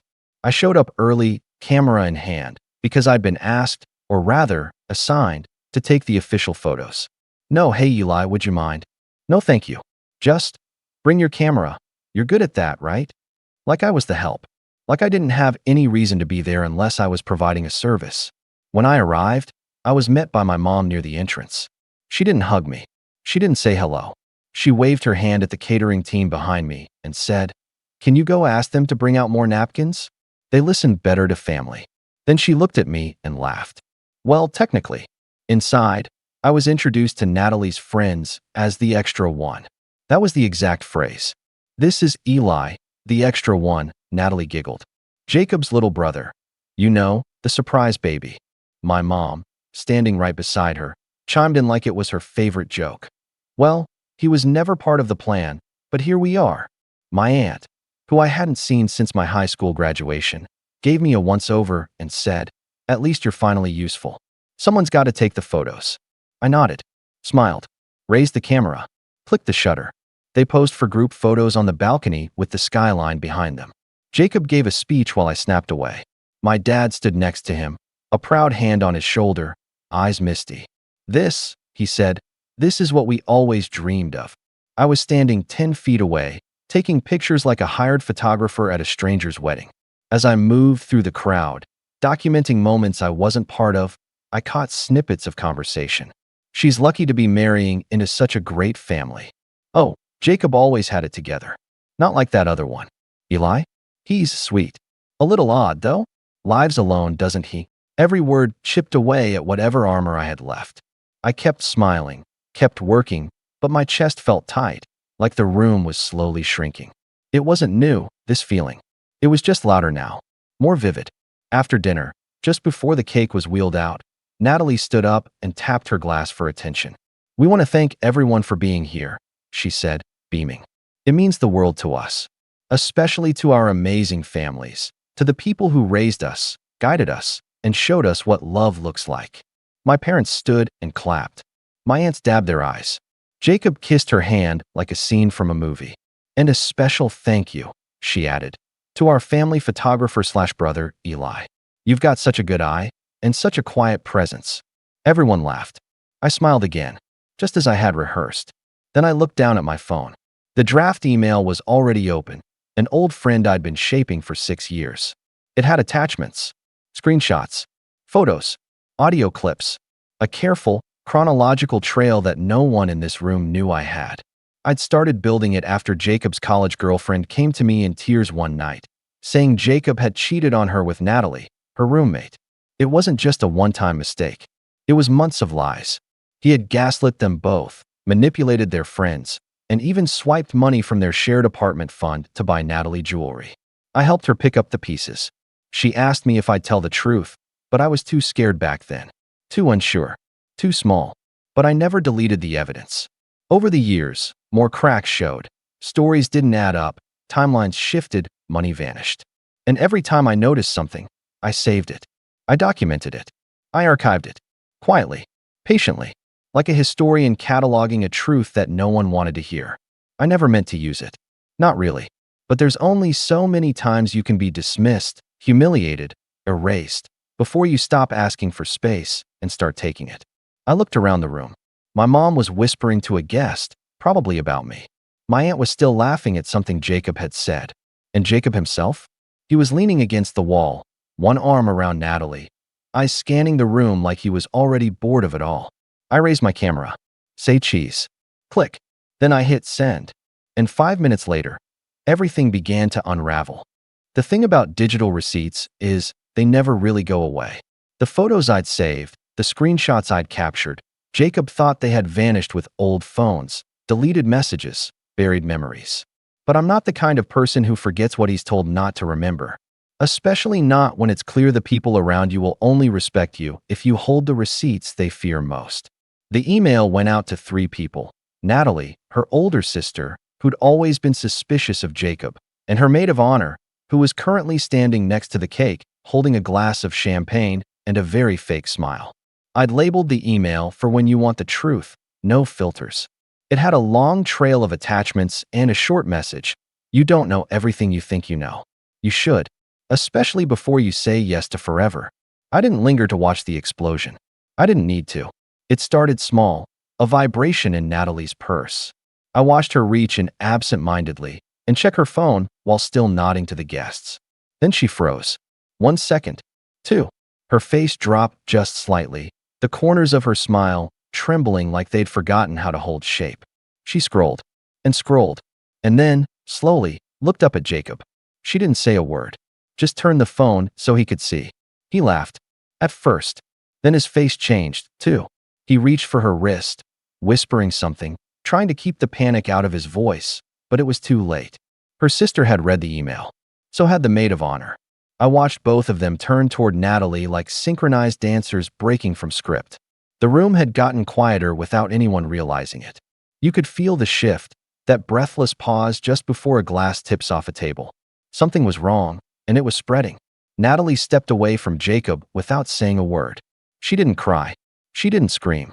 She just moved, slowly, deliberately, like someone walking through a fog towards something they finally understood. I was already halfway to the exit. I didn't need to see the rest. But I paused, just before the door, because part of me still expected someone to call out my name. To stop me. To ask what I'd done, or why, or even just notice that I existed. They didn't. As I turned to leave, I caught a final glimpse of my mother across the room. She looked confused, maybe even slightly annoyed. She was scanning the room for someone, probably a caterer, maybe another aunt. Definitely not me. Because even as the engagement shattered and Natalie stormed away from Jacob in front of 60 guests, even as the murmurs turned to gasps and chairs scraped against the polished floor, I remained invisible. Not out of weakness this time, but by choice. I stepped into the elevator, the soft hum of descending levels surrounding me in something that felt like peace. By the time I reached the ground floor, my phone was buzzing, text from my sister, missed calls from an unknown number that I knew had to be Jacob. I turned it off, walked out into the night. The sky above me was dark, but the air was clear. I had no plan, no destination, just the sudden weightlessness of a truth finally set free. For the first time in my life, I didn't feel like the extra one. I felt like the author of the moment. But the fallout, that was only beginning. And I knew exactly how deep it would go. Because what I'd sent to Natalie, that was just part 1. And part 2, the part I'd saved for my parents, hadn't been sent yet. Not yet. But I had it ready. Drafted. Documented. Labeled. All it would take was one more insult. I didn't go home that night. Home, if you could even call it that, was a tiny studio apartment on the edge of the city, the kind where you can touch the fridge and the bed at the same time. A space I'd filled with thrift store furniture, quiet plants, and a bookshelf nobody in my family ever asked about. They knew I was into writing, but none of them had read a word I'd published.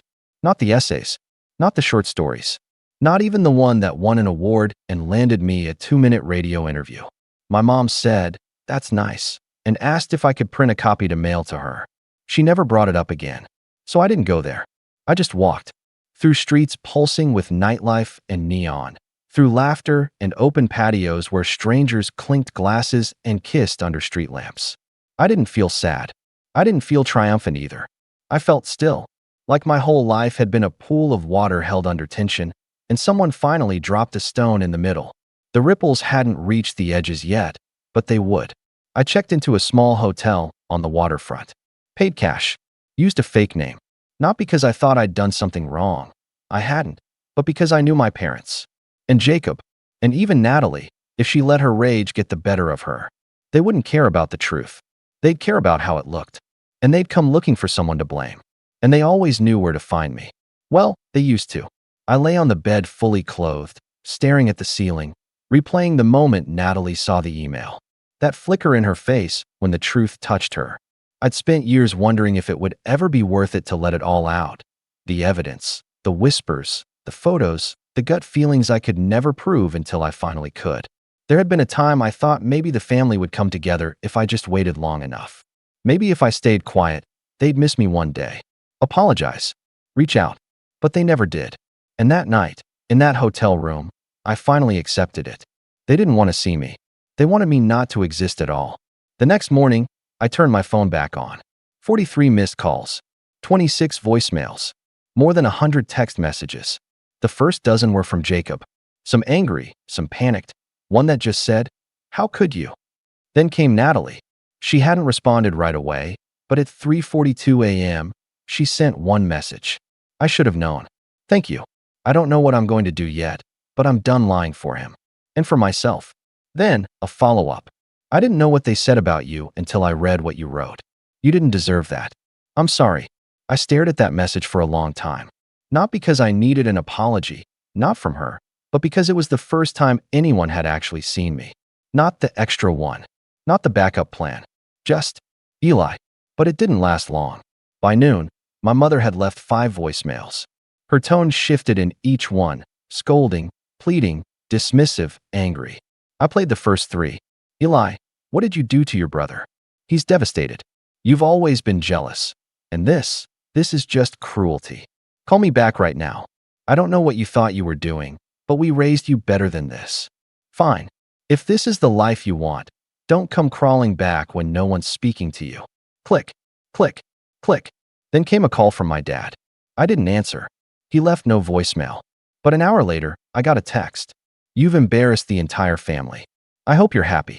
I didn't reply, because I was happy. Not in the balloons and cake kind of way, but in the quiet, solid kind of way. The kind of happiness that grows out of truth, even when it's messy, even when it hurts. By sunset, I was sitting on the edge of the hotel's rooftop deck, watching the water ripple under an orange sky. I pulled out my laptop, connected to the hotel Wi-Fi, and opened the second draft. This one was longer. It wasn't just about Jacob. It was about them. About how my parents used my college savings to pay for Jacob's second car. About how they pressured me into co-signing a loan I never saw a dime of, and how Jacob never paid it back. About how they laughed when I got rejected from my dream job interview, because at least you tried. About how they made me sleep on the couch for 2 months when Jacob and Natalie needed space during their breakup, while I still paid half the rent. I had the paperwork, the emails, the screenshots, the receipts. I kept it all, not because I wanted revenge, not at first, but because I needed proof that it wasn't all in my head, that I hadn't imagined the way they looked through me, the way they leaned on me when they needed something and ignored me the second I asked for anything in return. It was all here, in this document, labeled for when they pretend they don't remember. I didn't send it yet, not because I didn't want to, but because I wanted them to make the next move. And sure enough, they did. The next morning, someone knocked on my hotel door. I hadn't told anyone where I was, hadn't used my real name. But when I looked through the peephole, I froze. It was my father, standing there, holding a folder I recognized, one I never thought I'd see again. And behind him, someone else stepped into view. My mother. She looked furious, but not surprised. And that's when I realized. They knew. They always knew. And they were here not to apologize, but to stop me from finishing what I'd started. I didn't open the door. Not right away. I just stood there, one hand on the knob, heart hammering in my chest. The sight of them, my parents, on the other side of a door they'd never knocked on before in their lives was surreal. My mother's arms were crossed like she was waiting for a child to confess something. My father looked like he hadn't slept, but the folder in his hands? That chilled me, because I recognized it instantly. It was mine. A cheap black binder I kept at the back of my bedroom closet, filled with documents and printouts, loan agreements, tuition receipts, texts I'd printed out and highlighted. I hadn't touched it in over a year, assuming they'd never find it. I must have left it behind during a brief stay at the house last winter, when I came home for Grandma's funeral and slept in the basement because Natalie and Jacob were stressed and needed my room. My father knocked again, firmer. My mother spoke through the door, her voice cool and level, the way she used to talk to me when I came home from school with a scraped knee, and she was more annoyed than concerned. "Eli, open the door. We need to talk." I didn't, but I did flick the lock, let the deadbolt thud open, and cracked it just enough for my face to be visible through the sliver. No more than a few inches.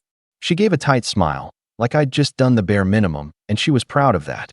"We just want to clear the air," she said. My dad didn't speak. He just held the binder out slightly. "Is this what you've been using to twist things?" he said. "You've got it all wrong, Eli.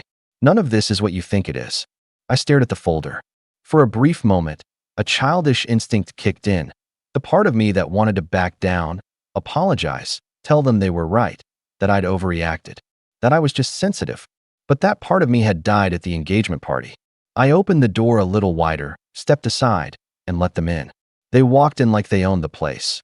Even here, in a hotel room they hadn't paid for. My mom glanced around, wrinkled her nose at the folded blanket on the couch, the chipped coffee table. My dad sat down without asking, the binder on his lap like it was Exhibit A in a court case he didn't expect to lose. I stayed standing. My mother turned to me. Look, we know you've been carrying some things. Misunderstandings. We should have handled things differently, maybe, but going behind our backs and sabotaging your brother's engagement? That's not okay, Eli. I didn't answer. So she kept going. We're a family.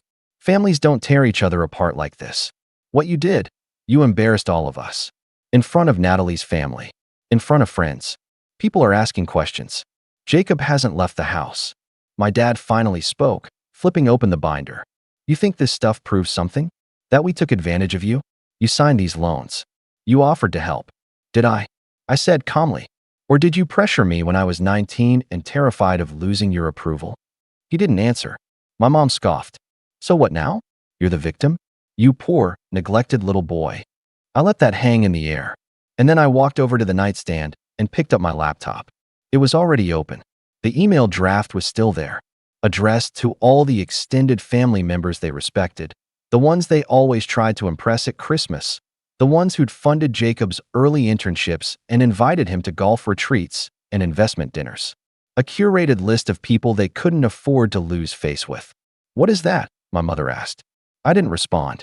I just turned the laptop toward them and clicked preview. They watched as the screen filled with bullet points, documents, screenshots, timelines. Every lie, every manipulation, every secret. You didn't just ignore me, I said. You used me. You made me feel like I was lucky to be allowed in the room.